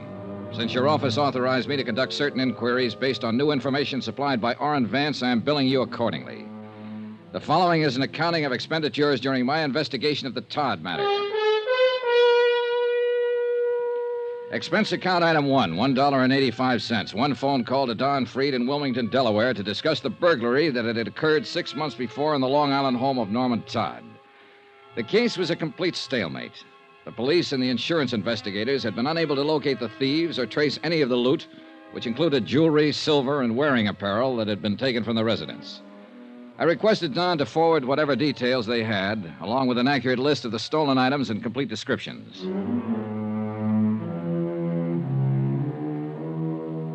Expense account item 2, $2, cab fare. To and from the Office of International Adjustment Bureau, where I refresh my memory concerning Orrin Vance. A good look at the files, and I remembered him well. Back in 1947, he'd been involved in a well-engineered swindle of the Seaman Clothing Company. Almost got away with it. And it was my investigation and testimony that finally put him behind the bars. Hi. Huh? Vance? Yeah. Oh, hello, Dollar. You haven't changed a bit. You have. Yeah, sure I have. You took 7 years of my life away from me. Did you do what I told you to on the phone? People like you don't tell me what to do, Vance. Come on in. Oh, sure. Thanks. Nice place you got here. Yeah, I like it. Sit down. Tell me what's on your mind. Look, Dollar, don't treat me like a con, huh? Even if I am one. I'll sit down, yeah. I'll have a smoke with you. I'll talk with you. Okay. Okay, have one. Thanks. It's just that everybody's doing it. Treating me like that. Even my wife. Went over to see her the first day I got out. You know what? She wouldn't let me in the house. She gave me $40 and told me to go out and get a decent job. Work hard, she said, and in 6 months, if everything is okay and you're not in any trouble, you can come home to me and the kids. And if not, she says, I'm going to divorce you. Mm-hmm. What do you want me to say?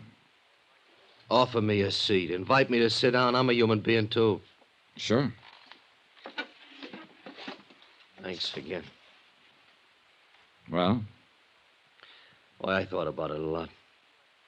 You know, if you hadn't been out to get me 8 years ago, I might have had you over to dinner. Maybe we could have been friends. Yeah, maybe. Now, what's this all about, Vance? Okay. I can't get a job. I'll have to go in business for myself. I need a stake. That's why I called you. Go on. Now, did you do like I asked you to? Look up the Todd case? I called Wilmington about it. There's nothing new happening. I'm happening. That's something new.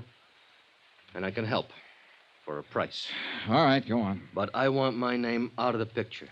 Could you fix that? Probably. But I'd have to talk to the police sooner or later. All I'm asking is your promise to keep my name out of it. Otherwise, it's no go. Well, tell me something about it before I make any promises, Vance. Fair enough. You got a list of the stolen items? Not yet. Won't be here until tomorrow. Now, when it gets here, you'll find there was a mink coat in that lot. I think most of it was jewelry, but it was a mink coat, labeled from Zellerback Furs in New York.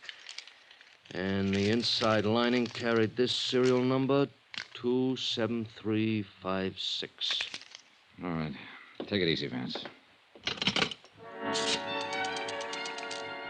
Expense account item 3, $2.50. Another long-distance phone call to Wilmington and Don Freed, who verified that the serial numbers furnished by Orrin Vance fitted those on the stolen mink coat.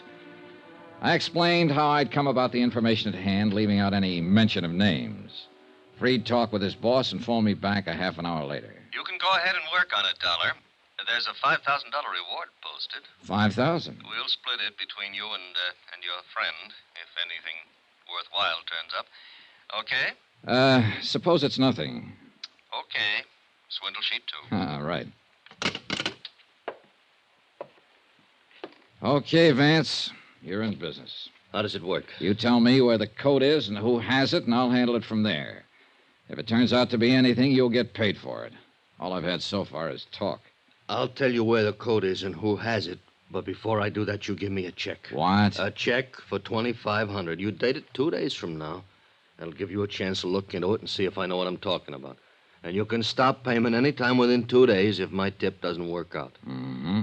On the other hand, I'll have the check and bye-bye. Where to? Homewood, Indiana. My plane leaves in an hour. I may want you around for some questions. No, I'll give you the tip. That's all. You ask somebody else the questions. Well?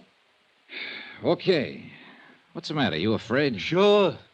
Haven't you noticed? I'm a stool pigeon.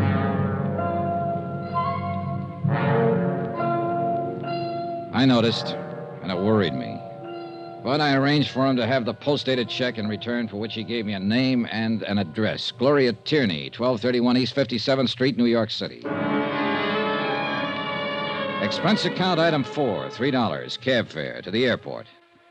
I saw Orrin Vance off on a westbound plane to Indiana. 45 minutes later, I boarded Flight 37 for New York. Expense account item 5, $18.85. The cost of getting me from Hartford to New York. I checked in at the New Weston and went directly to the Metropolitan Police Station, where I asked if Gloria Tierney had a record. A check in the police files revealed that she was not listed. About 7 o'clock, I had a bite to eat, and then I walked over to the 57th Street address, a small apartment building.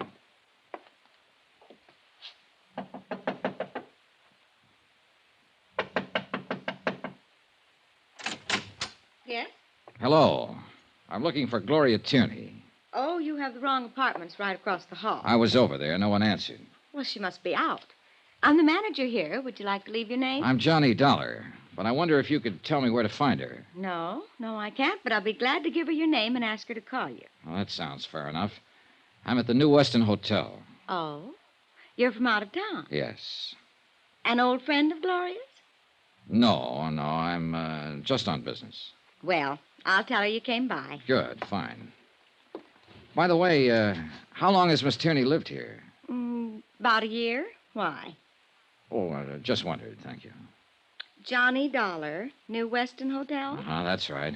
Wait a minute. Here, take my card. Insurance? Sort of. The apartment house manager, it said Ethel Stromberg on the mailbox, smiled politely and closed the door. I went outside the building and took a plant across the street. I waited around for about 3 hours and saw no one go in or out of the building. I went back to my hotel. About midnight, the phone rang. Johnny Dollar. Hello, Mr. Mr. Dollar, please. Hi, Mr. Dollar. You left word for me. I'm Gloria Tierney. Oh, yes, Miss Tierney. I intend to leave town, possibly in the morning, so I thought I'd better call you tonight. I hope it isn't too late. Not at all, Miss Tierney. What's it all about, Mr. Dollar? I'm an insurance investigator. I'd rather tell you about it in person. As I said, I expect to leave town tomorrow. Is it important? I think so, yes. Could I see you tonight? Well, I don't know. I could be there in 15 minutes. I don't understand. I'll come right over. Well, all right. I was there in less than 15 minutes, but things weren't all right. As a matter of fact, things looked all wrong. Gloria Tierney's apartment was darkened. She didn't answer when I knocked on the door. I tried it. The door was locked. Yoo-hoo. Now, look here. I don't think you have any right to bother Gloria. Oh, it's you. Hello, Mrs. Stromberg. Well, where's Gloria? I don't know. You don't know? She was waiting to meet you. Huh? Well, out here in the hallway. She came in tonight, and I gave her your message. And then she went in and called you, and then came back out and said you were coming by. Yeah, well, she's gone. Well, that's funny. Hey, tell me, did you hear anyone out here? No. Well, maybe she went down to the drugstore. Drugstore's closed. Well, yes. She'll probably show up. Yes, probably. You look worried, Mrs. Stromberg. I am. Gloria didn't seem like herself when she came in. Oh, what do you mean? Well, she was nervous and upset. I think she'd been crying. I don't know. Uh-huh. Oh, I hope she's all right. Yeah, so do I. You're sure she isn't outside waiting for you? No, I didn't see any. Well, I'll look again. Do you see her? Not a soul. Had she been drinking? No, of course not. What was she wearing, Mrs. Stromberg? Oh, she had her coat on. Her mink coat? Yes. Well, how'd you know about her mink coat? A friend of mine. I'll take a look around out here. All right. Oh, wait a minute. I'll come with you. You know, of course, she might have Hey, got... wait a second. Look, is that Gloria? Why, yes, I think so. Something's wrong with her. Yes. The girl crossing the street in the mink coat weaved slightly from side to side. As I got close to her, I could see she was a pretty girl in her late 20s, blonde hair, dark eyes. She hardly looked up as I came up to her, just stopped and stood there, weaving slightly. Miss Tierney? Yes. Yes. Well, can I help you? I'm Johnny Dollar. Please. Well, come on, we better go inside. Yes. What is it? He struck me. He what? He struck me. And I... Oh, Mr. Dollar. Here, come on. Careful now. Sure. Oh. Easy. Easy now. Thank you. Thank you very much. You okay? Yes. Look out, that car! What? That car! No! All 3 slugs had hit her, and she fell back into my arms. By the time I could reach for it and get my gun out, the black Cadillac and whoever was driving it were out of sight around the corner. And there'd been no light on the rear license plate. Oh. Easy now, easy. Mr. Dollar, those were shots. What? Mr. Dollar. Call the police, quick. But yes, right away. You know, let's see if we can... Mr. Dollar. Mr. Dollar. Don't try to talk, Gloria. Don't try to move. We'll have help here in a minute. Oh.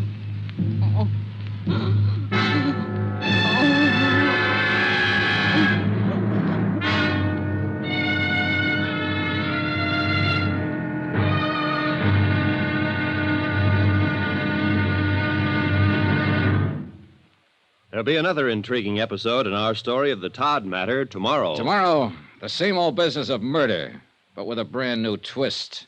Join us, won't you? Yours truly, Johnny Dollar.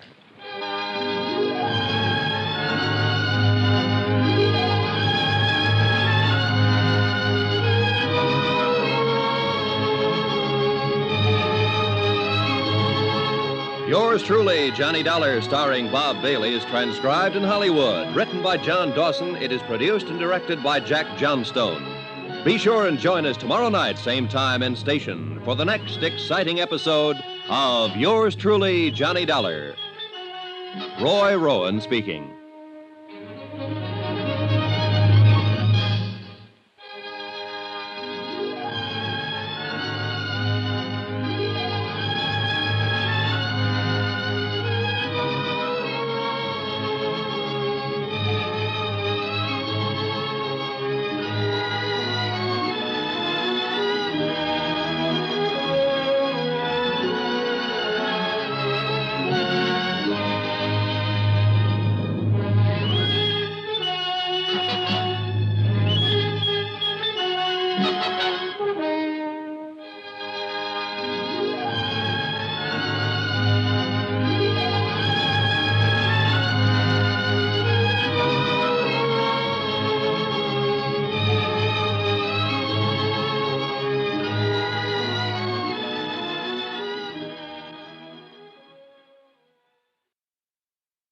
From Hollywood, it's time now for Johnny Dollar. Dan Mapes, New York Police Department, Mr. Dollar. Oh, hi. I just went over your statement to the officers who went to the scene of the shooting. Pretty rough business. Yeah. How's the girl? She hasn't regained consciousness. We've got to get on with this, Dollar. There's some questions I want to ask you. Sure. Glad to do what I can. Where can I meet you? What's the matter with right here at headquarters? Okay. Say in about an hour?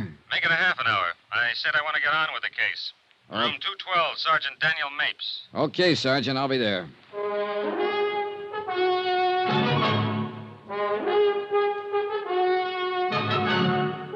Tonight and every weekday night, Bob Bailey in the transcribed adventures of the man with the action-packed expense account, America's fabulous freelance insurance investigator. Yours truly, Johnny Dollar.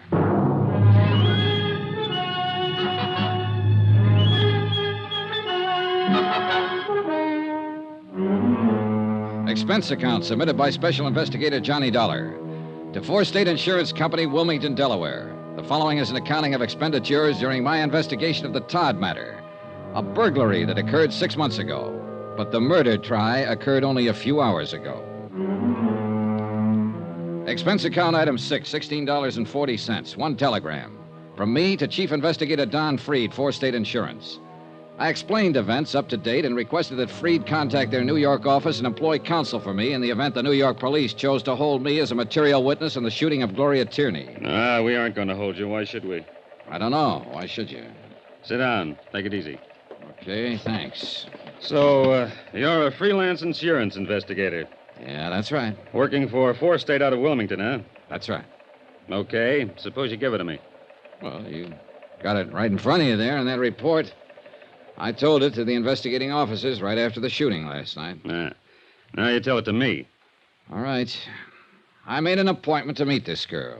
She called me about 12 o'clock midnight, and I went on over to her apartment.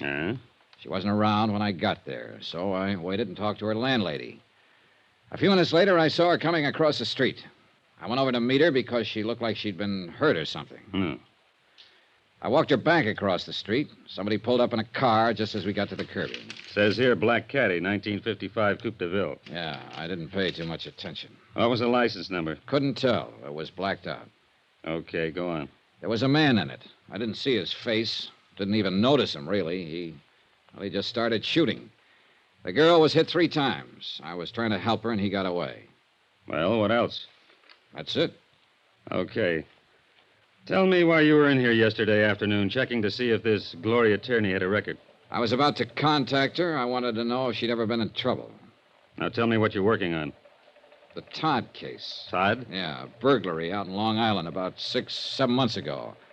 I had reason to believe the girl might be able to help me on it. Because of what?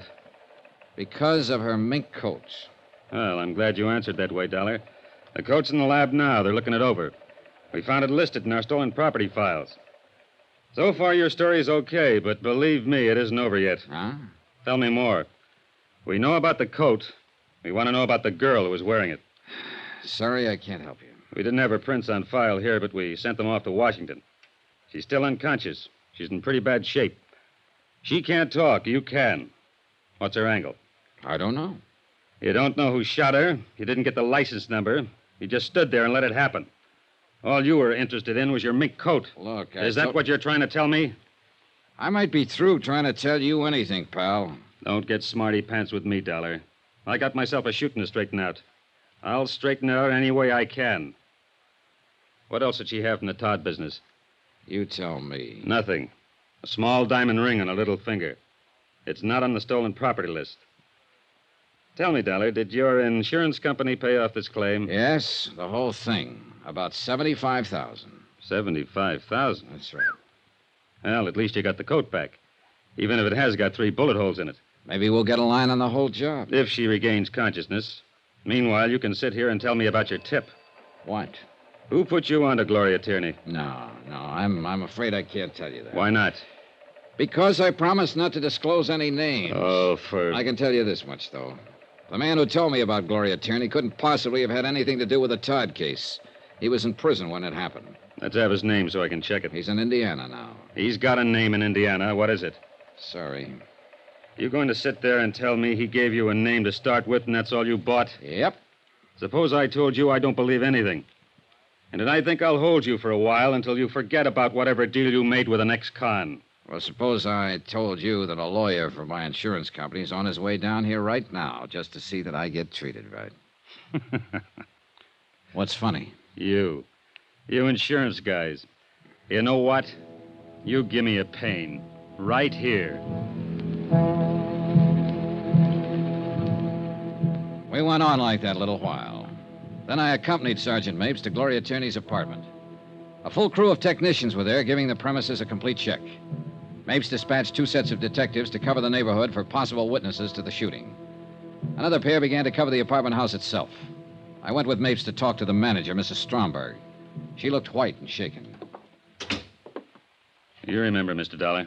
Yes. Hello, Mr. Dollar.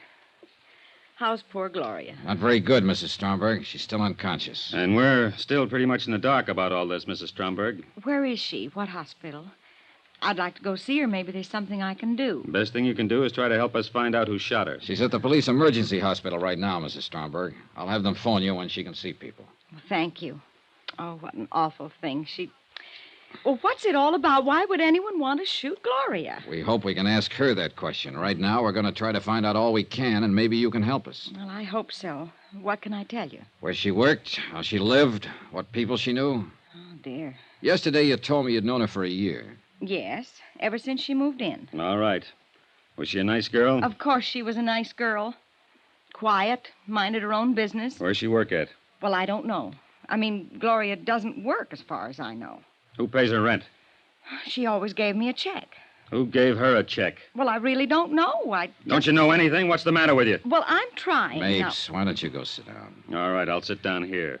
Mrs. Stromberg, what can you tell us about her? Do you know where we can contact her family? Think about it. Well, I don't know. I know they live in California somewhere, but that's all I do know.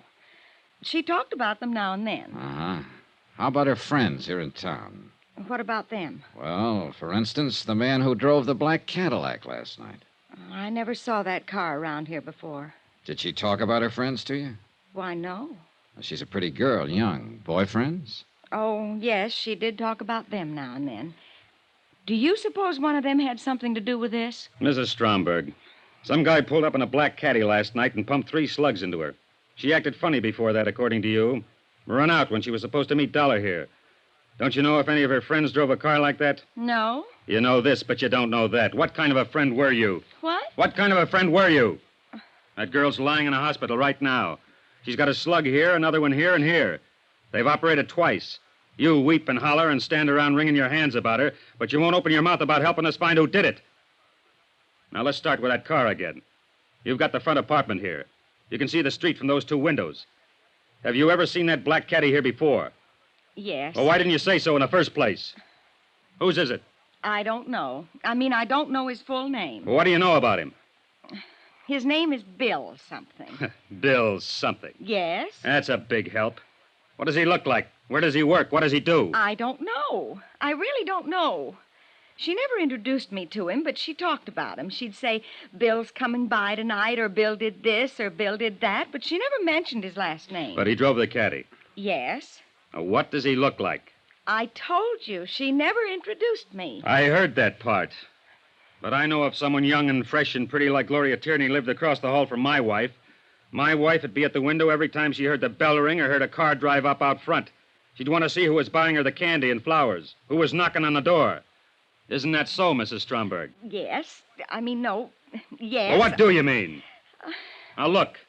For the 3rd time, what does this guy Bill look like? Well, he's tall and very dark. Tall? What does that mean? Tall like me? Tall like Dollar? Tall like what? Like Mr. Dollar. How old? How'd he dress? What kind of build? Easy, Mapes. Why don't you go through that offering me to sit down part now? All right. I was wrong about you, Mapes. I admit it. Well, maybe I was kind of wrong about you, Dollar. Hardly anybody ever admits anything these days. Okay. I'm sorry I'm raising my voice, Mrs. Stromberg. But tell us about the man. All you can remember about Bill. Heavy? Light? A husky fella, and he dressed very nicely, too. What color was his hair? Dark, I think. He always wore a hat. How about his eyes? I don't know. Uh-huh. About how old would you say? Oh, 30, maybe 35. I'm not very good at ages. How often did he come here to see her? Oh, once or twice a week. Gloria's been going with him? Yes. Did she ever mention where he works or what he does? No, she never mentioned that.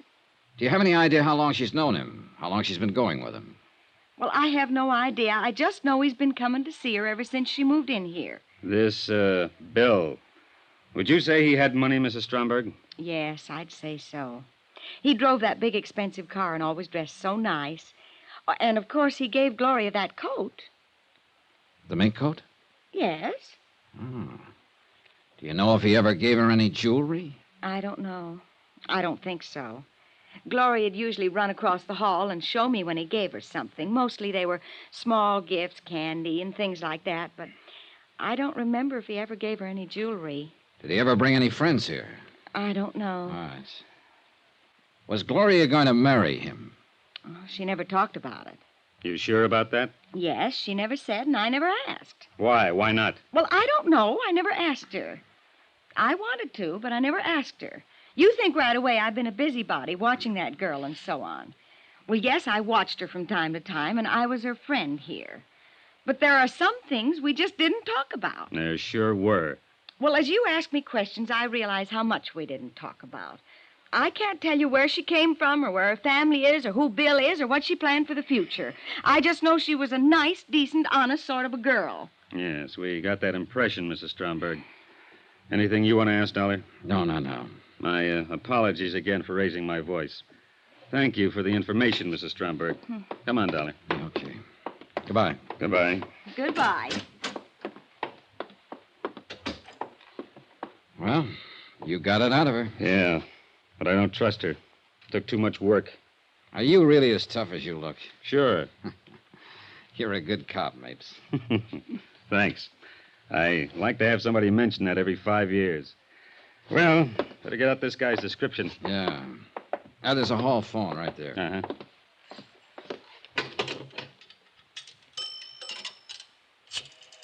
Well, we sure haven't got much to go on. Communications, please. Yes, Dan Mapes. I want an APB out on... What? Oh, I'll give it to you later. Johnny, the hospital phoned in 2 minutes ago. Gloria. Yes. They think she's dying.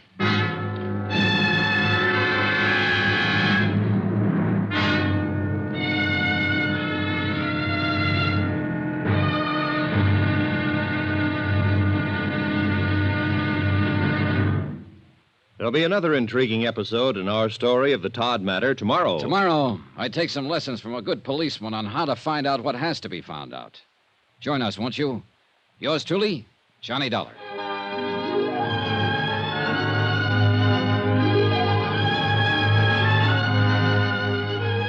Yours truly, Johnny Dollar, starring Bob Bailey, is transcribed in Hollywood. Written by John Dawson, it is produced and directed by Jack Johnstone.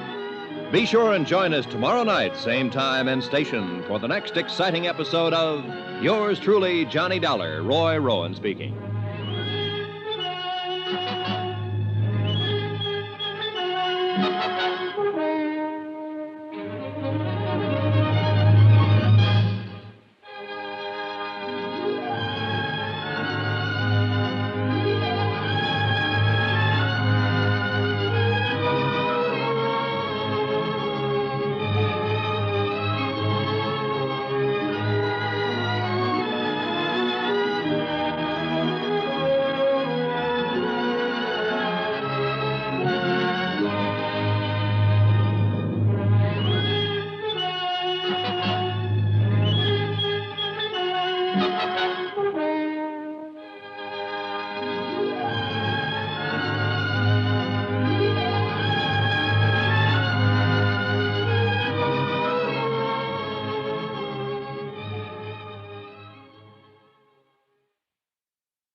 From Hollywood, it's time now for... Johnny Dollar. This is Dr. Kane, Police Emergency Hospital. You left word for me to call you, Mr. Dollar? Yes, sir. I'm with Sergeant Mapes. Has there been any change in Miss Tierney's condition? No, sir. No, none. Do you think she'll make it, Doctor? It's hard to say right now. Sometimes they rally, sometimes not at all. Doctor, it's very important that we see her. I don't know whether it'll do any good, Mr. Dollar. We want to question her. Yes, I know. Well, why don't you and Sergeant Mapes come on over to the hospital? All right, sir. We'll be right there.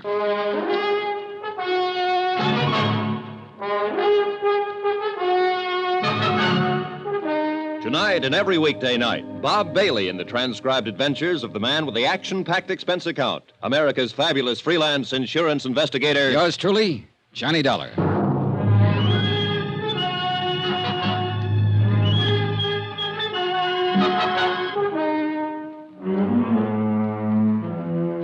Expense account submitted by Special Investigator Johnny Dollar to 4 State Insurance Company, Wilmington, Delaware. The following is an accounting of expenditures incurred during my investigation of the Todd matter, the burglary that resulted in a shooting. On a tip from an ex-convict named Orrin Vance, I came to New York to question one Gloria Tierney. My information was that she had in her possession an expensive mink coat, part of a $75,000 burglary at the Todd home on Long Island. Gloria Tierney was shot and seriously wounded by an unknown gunman before I was able to question her about the coat. A description of her assailant and how she had obtained the coat were still to be ascertained when Sergeant Dan Mapes and I arrived on the second floor of Emergency Hospital. Mr. Dollar? Yes. Oh, I'm Dr. Kane. Oh, yes, this is Sergeant Mapes. How do you do? Has she managed to talk yet, Doctor? No, and she may not. I see. Now, before we go in, I hope both of you will carefully frame only your most pertinent questions. 2 minutes is about all I can give you with her. Sure, Doctor. Better put your cigarettes out in that. Oh, yeah.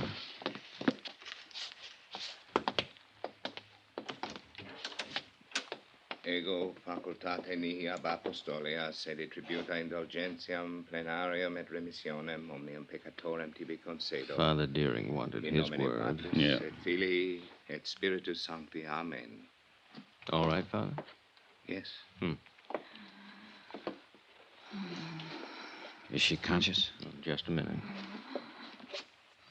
Yes? She can hear you, I'm sure.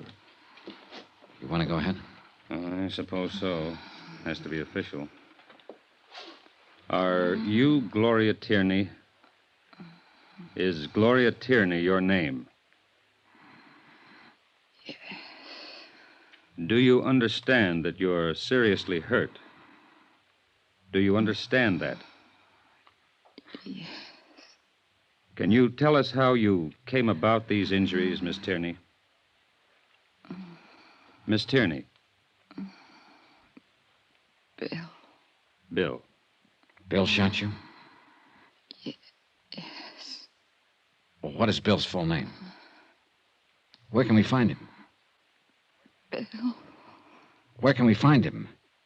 Who is he? Doctor? Watch out. Nurse, hand me the hypo. Quick. No. This might help.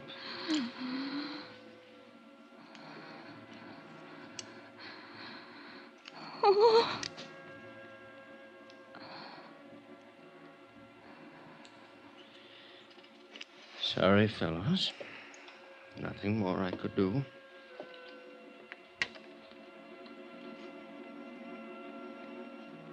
Gloria Tierney died at 3:35 in the afternoon without revealing the full name of the man who had shot her the night before.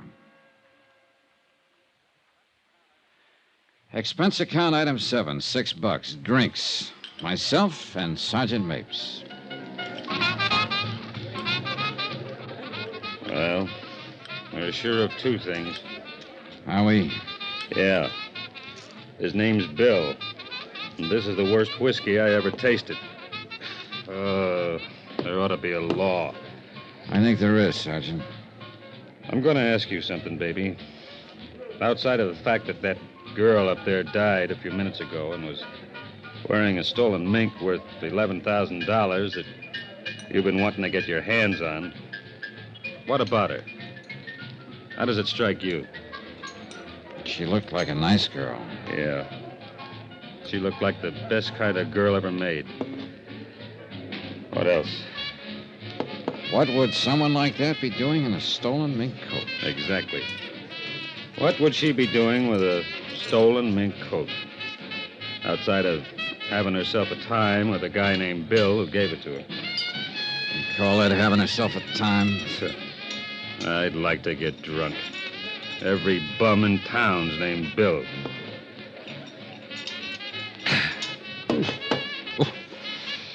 This is bad. Terrible. Worst stuff I ever drank. You can say that again, baby. Worst stuff I ever drank. Waiter, Yes, sir. Yes, sir. bring us 2 more of the same. Only make 'em double. Yes, sir. Right away, sir. I'm glad to see you aren't fussy, Dolly. Not a bit. Not a lousy bit. You know, I looked at you when you came in my office, and I said to myself, I got a wiseacre on my hands. I got a wheeling, dealing wiseacre who's got himself a little tip, and he's going to keep it all to himself. I said, why do I have to put up with this kind of trouble? Why don't I just toss this bum in the cooler and go about my business? I'm a copper. I got work to do. Why fool with an insurance stick, I said. But I'm very happy to see you aren't a fussy fella, baby. Very happy. All right, you made a speech, now I'll make one. Go ahead. Well, I stood in a hospital room and I watched a human being die. Oh, it was part of my job, part of your job, too. But for myself, I don't like it. If I have to go into why every man's death diminishes me, I'm going to fall all over myself because I never could go into that kind of stuff. Yeah, I know what you mean. But I'll say this. That girl that died in there was... Well, she was the kind of girl I could have kept right on seeing. Yes, I'd like very much to have knocked on her door almost any old night. Sergeant, I would have liked that more than I can tell you. She wore a stolen mink coat, remember? I remember. But I can sit here and feel bad about it, can I? You sure can. I'll feel bad with you. Look at them early eaters, Dollar. Coming in to drink their dinners. Don't change the subject. I have to. We got work to do, pal. Yeah. Here we are, gentlemen. As long as it's here. Yeah. Cheers. Cheers yourself. Oh, there ought to be a law. You said that.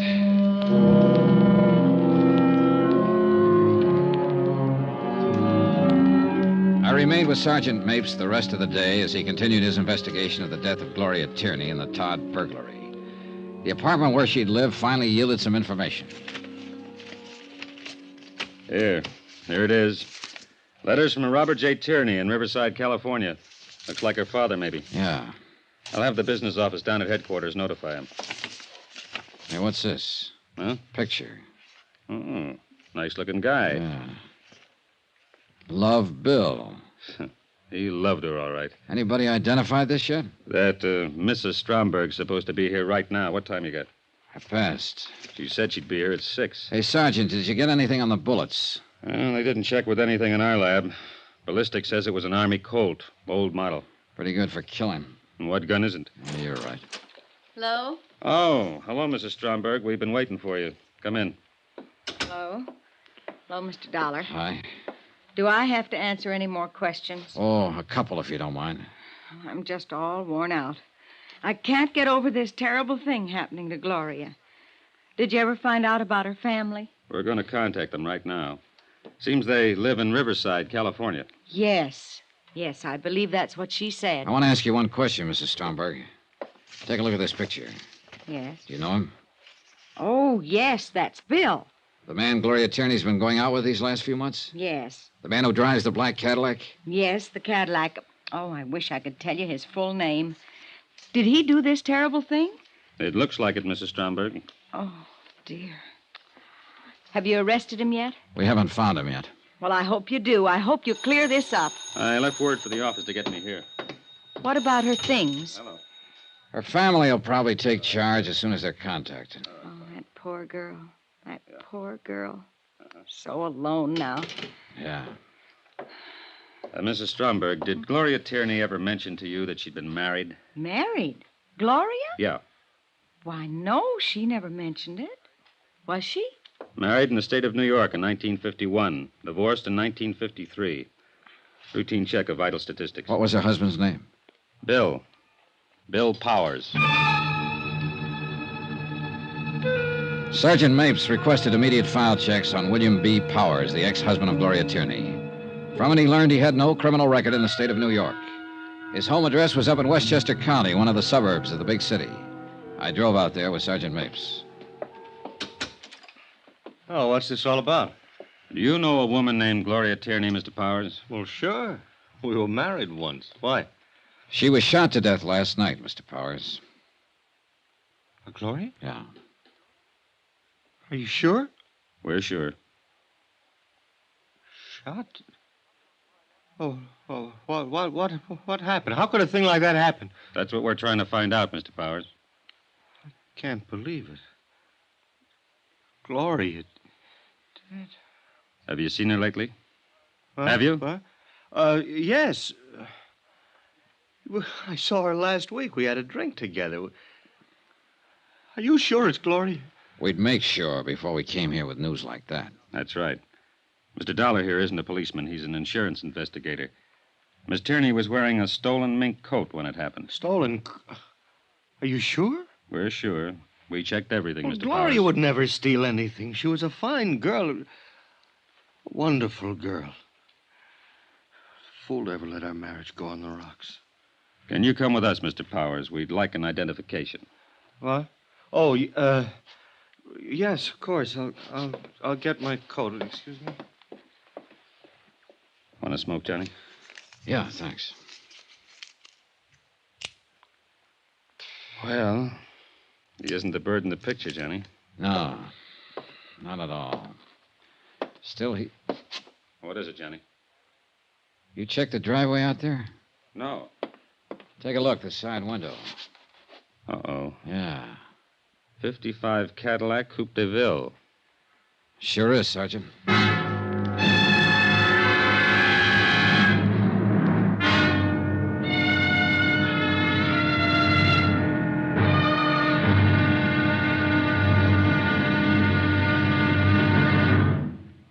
There'll be another intriguing episode in our story of the Todd matter tomorrow. Tomorrow? Well, you find one killer and you find them all. And then you have to start all over again. Join us, won't you? Yours truly, Johnny Dollar.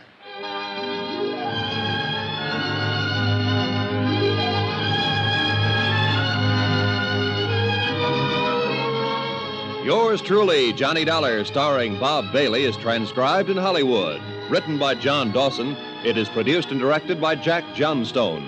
Be sure and join us tomorrow night, same time and station, for the next exciting episode of Yours truly, Johnny Dollar. Roy Rowan speaking.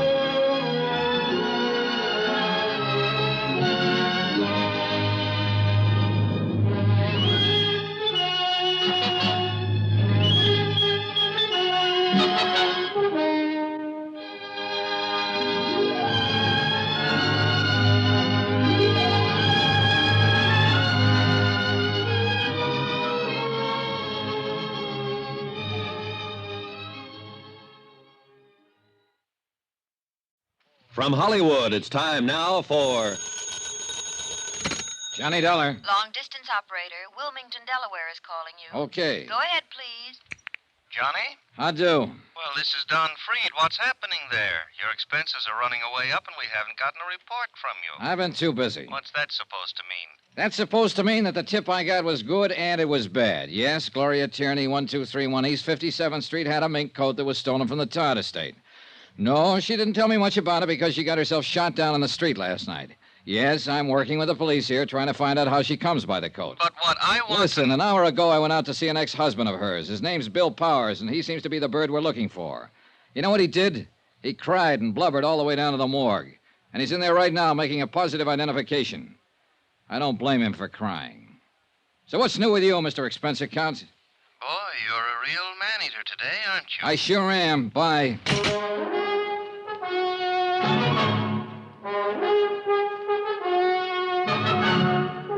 Tonight and every weekday night, Bob Bailey in the transcribed adventures of the man with the action-packed expense account, America's fabulous freelance insurance investigator. Yours truly, Johnny Dollar.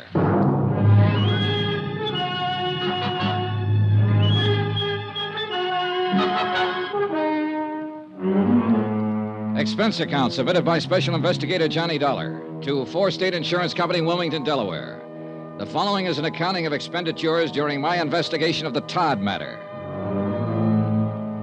Expense account item 8, 20 cents, aspirin. I bought them in a drugstore across the street from the morgue. I figure I needed them. On the way down in the police car, the ex-husband of Gloria Tierney gave us very little information about her activities up until the time of her death. After he made the identification, we all walked across the street. Expense account item 9, 30 cents, 3 cups of coffee. Sergeant Mapes, Bill Powers, and myself.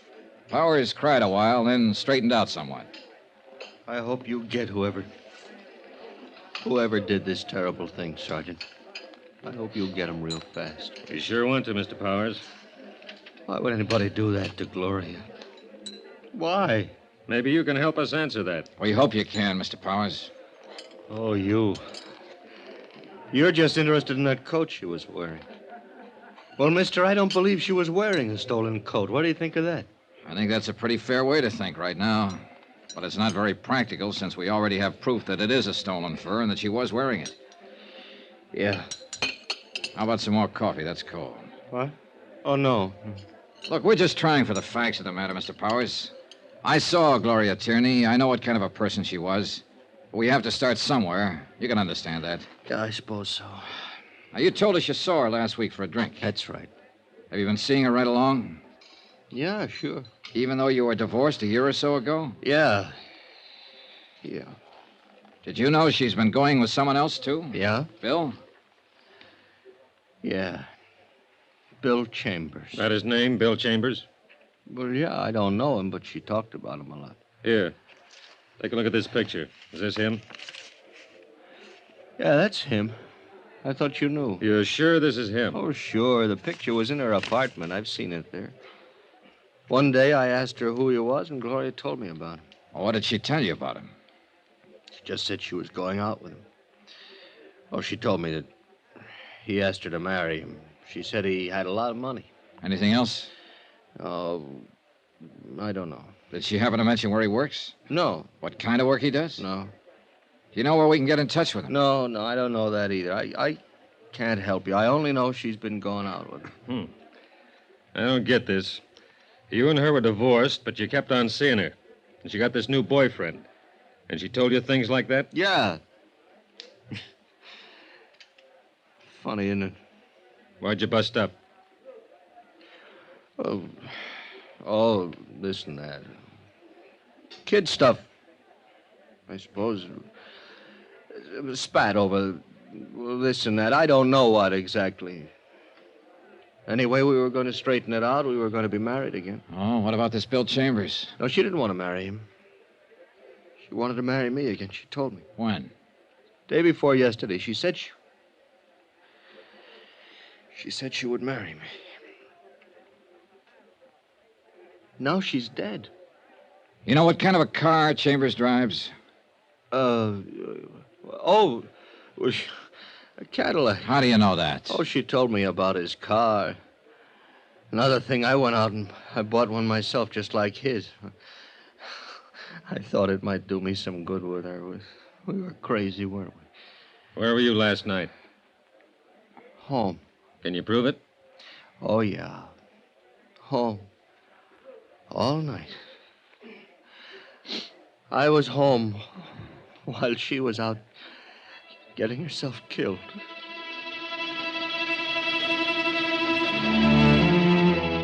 The name William Chambers was checked through the New York police files.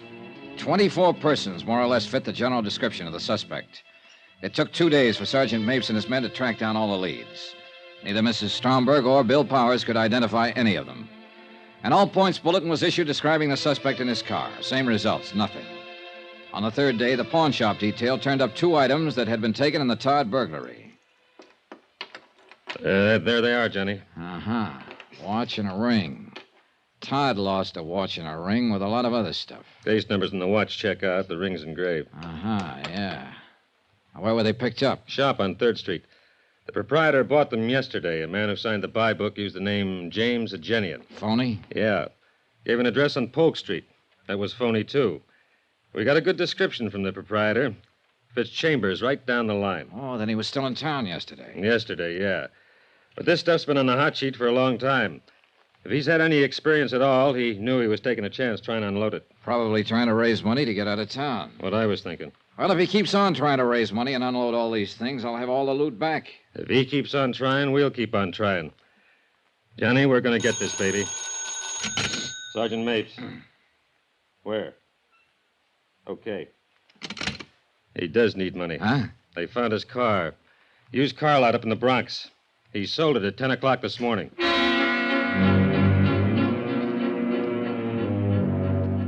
At the used car lot, we learned that a man answering the description of William Chambers had driven in that morning and offered a black 55 Cadillac for sale. The used car lot manager had finally settled on a price and made out a check. He reported that Chambers seemed extremely nervous and anxious to make a quick deal. The car was impounded and examined. A full set of fingerprints on the steering wheel and dashboard gave us a positive identification on William Chambers. Oh, what do you know? William Charles, William Carls, William Charles, Walter Cameron. 1, 2, 3, 7 aliases. Real name, William Charles. Male, Caucasian, age 33. 178, 6'1". And let's see, 14 arrests, 2 convictions. Both car thefts. Quite a boy. Well, we got a real tag on him now. Shouldn't be long before we pick him up. Doesn't look like a killer, does he, Johnny? I don't know. What's a killer supposed to look like? The search for William Charles continued. Associates and relatives listed in his criminal file were contacted and questioned. All denied knowledge of his whereabouts. In the meantime, 2 more pieces of stolen property connected with the Todd burglary were recovered by the pawn shop detail. Expense account item 10, $3, 1 telegram to 4 State Insurance in Wilmington, explaining our progress in the case and listing the recovered items. Johnny Dollar. You interested in finding Bill Charles? Who's this? My name's... Never mind. Do you want him or don't you? Sure I want him. I'm at Shroud's Restaurant on 42nd off Broadway. Can you meet me? Yeah. 15 minutes. I'm in a gray suit, pinstripe. I'll be sitting alone. I'll watch for you. Expense account item 11, 75 cents cab fare from my hotel to Schraff's restaurant. A small, pretty brunette woman in nice clothes was seated at a table all alone. She looked more like a housewife on a shopping tour than someone who might be connected with a bandit and a killer. Sit down, Mr. Dollar. Okay, sure. There's a reward posted for William Charles, isn't there? For that Todd matter? That's right, $5,000. Well, I get it if I turn him over to the police. Not all of it. Half of it goes to an ex-convict who tipped me off in the first place. Half? Yes. You don't seem very anxious to get him. Oh, we're anxious. But that's the way it is. This other half of the $5,000 is spoken for. I want to get something else straight. What happens to me? What do you mean? I've known he had a part in that Todd matter for a long while. I haven't said anything. Does that make me a party to it or something? I don't know. Well, this is going to get me in trouble. If I have to spend the money for lawyers to keep out of jail, I don't want any part of it. All right. My company will cover that part. Now, where's Charles? Not so fast. I better have something in writing. Something that says your insurance company will pay me a reward and give me help if I get in trouble. I'll talk to them. I'm thinking of the future. I'm going to have one once this is over. Are you? Yes. Yes, I am. Now, how long will it take you to arrange this? Oh, about an hour. I can do it by phone, I guess. That'll be fine. Who are you? Melva Charles. His wife? Yes, that's right. $2,500. Not much for a husband. He's not much of a husband. He was once, but then he had to give away a mink coat and spend time away from me. I see. I doubt it. You people hardly ever see anything. We try. You make the arrangements. I'll meet you again in, say, 2 hours. 2 hours. I gave her a 50-second start before I left the table. When I got out on the street, I was just in time to see her climb into a cab. I was trying to hail one to follow her when a black coupe pulled up to the curbing. Come on in, baby. Hey, Mapes. Get in. The light's changing. That is Melva Charles in that cab up there. Yeah, that's who she said she was. She wants to sell you her husband for the reward, doesn't she? Yeah. What's the delay? She wants to be sure she'll be handled right, the money and all. Say, how did you get in on this? Very dirty trick, baby. Everybody my men questioned about Charles mentioned your name, where you were staying, and what interest the insurance company had in this matter. Somebody was bound to look you up, especially Mrs. Charles. So we've kept an eye on you. Now, where are we, Sergeant? Her name was Melva Thaler before she married Charles. Her old man had a pot of money back in Minnesota. But she couldn't keep out of trouble and got herself disinherited. Money's always been her problem. Isn't it everybody's problem? Not the way it is with her. You should see her record. How much you offer her? Half. The other's spoken for. $2,500. Well, Charles is no good to her now. If he sticks his head out, he'll get caught. So she might as well cash in what she can on him. Nice people, huh? Swell. Uh-oh, she's leaving the cab. Get down to the corner and park. Can you see her? She went into the apartment building. Let's go. Which apartment, Johnny? Here we go. Right. Now where? Beats me. Just a minute. Johnny! Oh, what?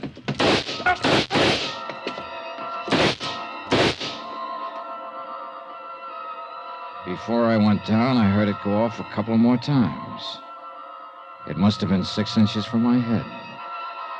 My eyes couldn't see, and my feet couldn't move. But I could hear. Johnny! Hold on! Hold on, baby!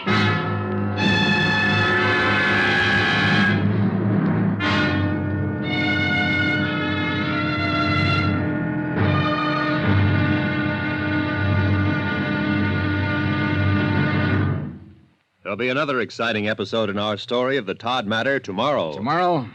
Well, there are times when $75,000 worth of stealing isn't worth a plug nickel. Join us, won't you? Yours truly, Johnny Dollar.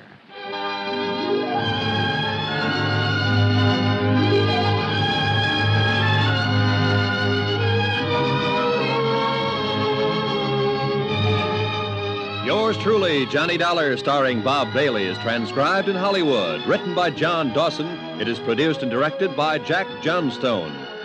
Be sure and join us tomorrow night, same time and station, for the next exciting episode of Yours truly, Johnny Dollar. Roy Rowan speaking.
From Hollywood, it's time now for...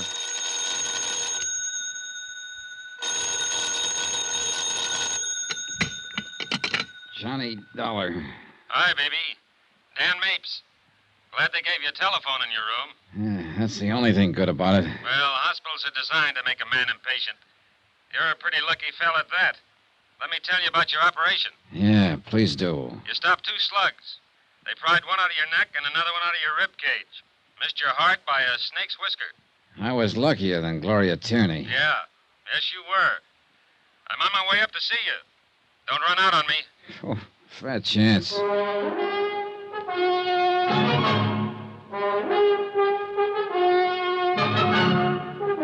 Tonight and every weekday night, Bob Bailey in the transcribed adventures of the man with the action-packed expense account, America's fabulous freelance insurance investigator. Yours truly, Johnny Dollar.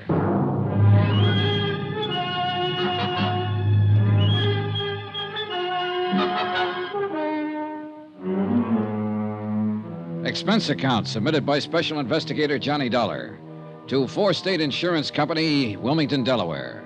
The following is an accounting of expenditures during my investigation of the Todd matter. Expense account item 11, $3.05, breakfast. I got mad at the nurse when she brought in a bowl of hot cereal and a glass of milk. So I bribed an orderly to slip across the street and get me a tray of bacon and eggs. I was just finishing same when up came Sergeant Mapes. He looked haggard and tired and worried. You nearly got it for good, baby. I got enough of it. You sure did. What do you remember, if anything? Well, we tailed Melva Charles to an apartment house. We stepped inside, and somebody began trying to kill me, and that's when I left town. Yeah, it was quite a mess. Coroner had a real job in his hands. Yeah. Hey, how about you? Not a scratch. Coroner, did you say? Yeah. Melva Charles got it. Her husband stuffed a butcher knife in her back. Oh. That was for trying to sell him out to you. Yeah. Yeah, maybe he thought he was worth more than $2,500. Maybe. A man named Henderson, who happened to be walking down the hall at the wrong minute, took 3 in the head. He was dead before he hit the floor. Woman on the street got hit, not too bad. 2 people outside, just getting into a car, got cut up pretty bad when bullets smashed their windshield. You keeping track of all this? I'm trying to. This all happened after we got there, huh? Yeah. You see, when you and I walked in there, William Charles had just finished killing his wife. He saw us and began pumping. You got hit.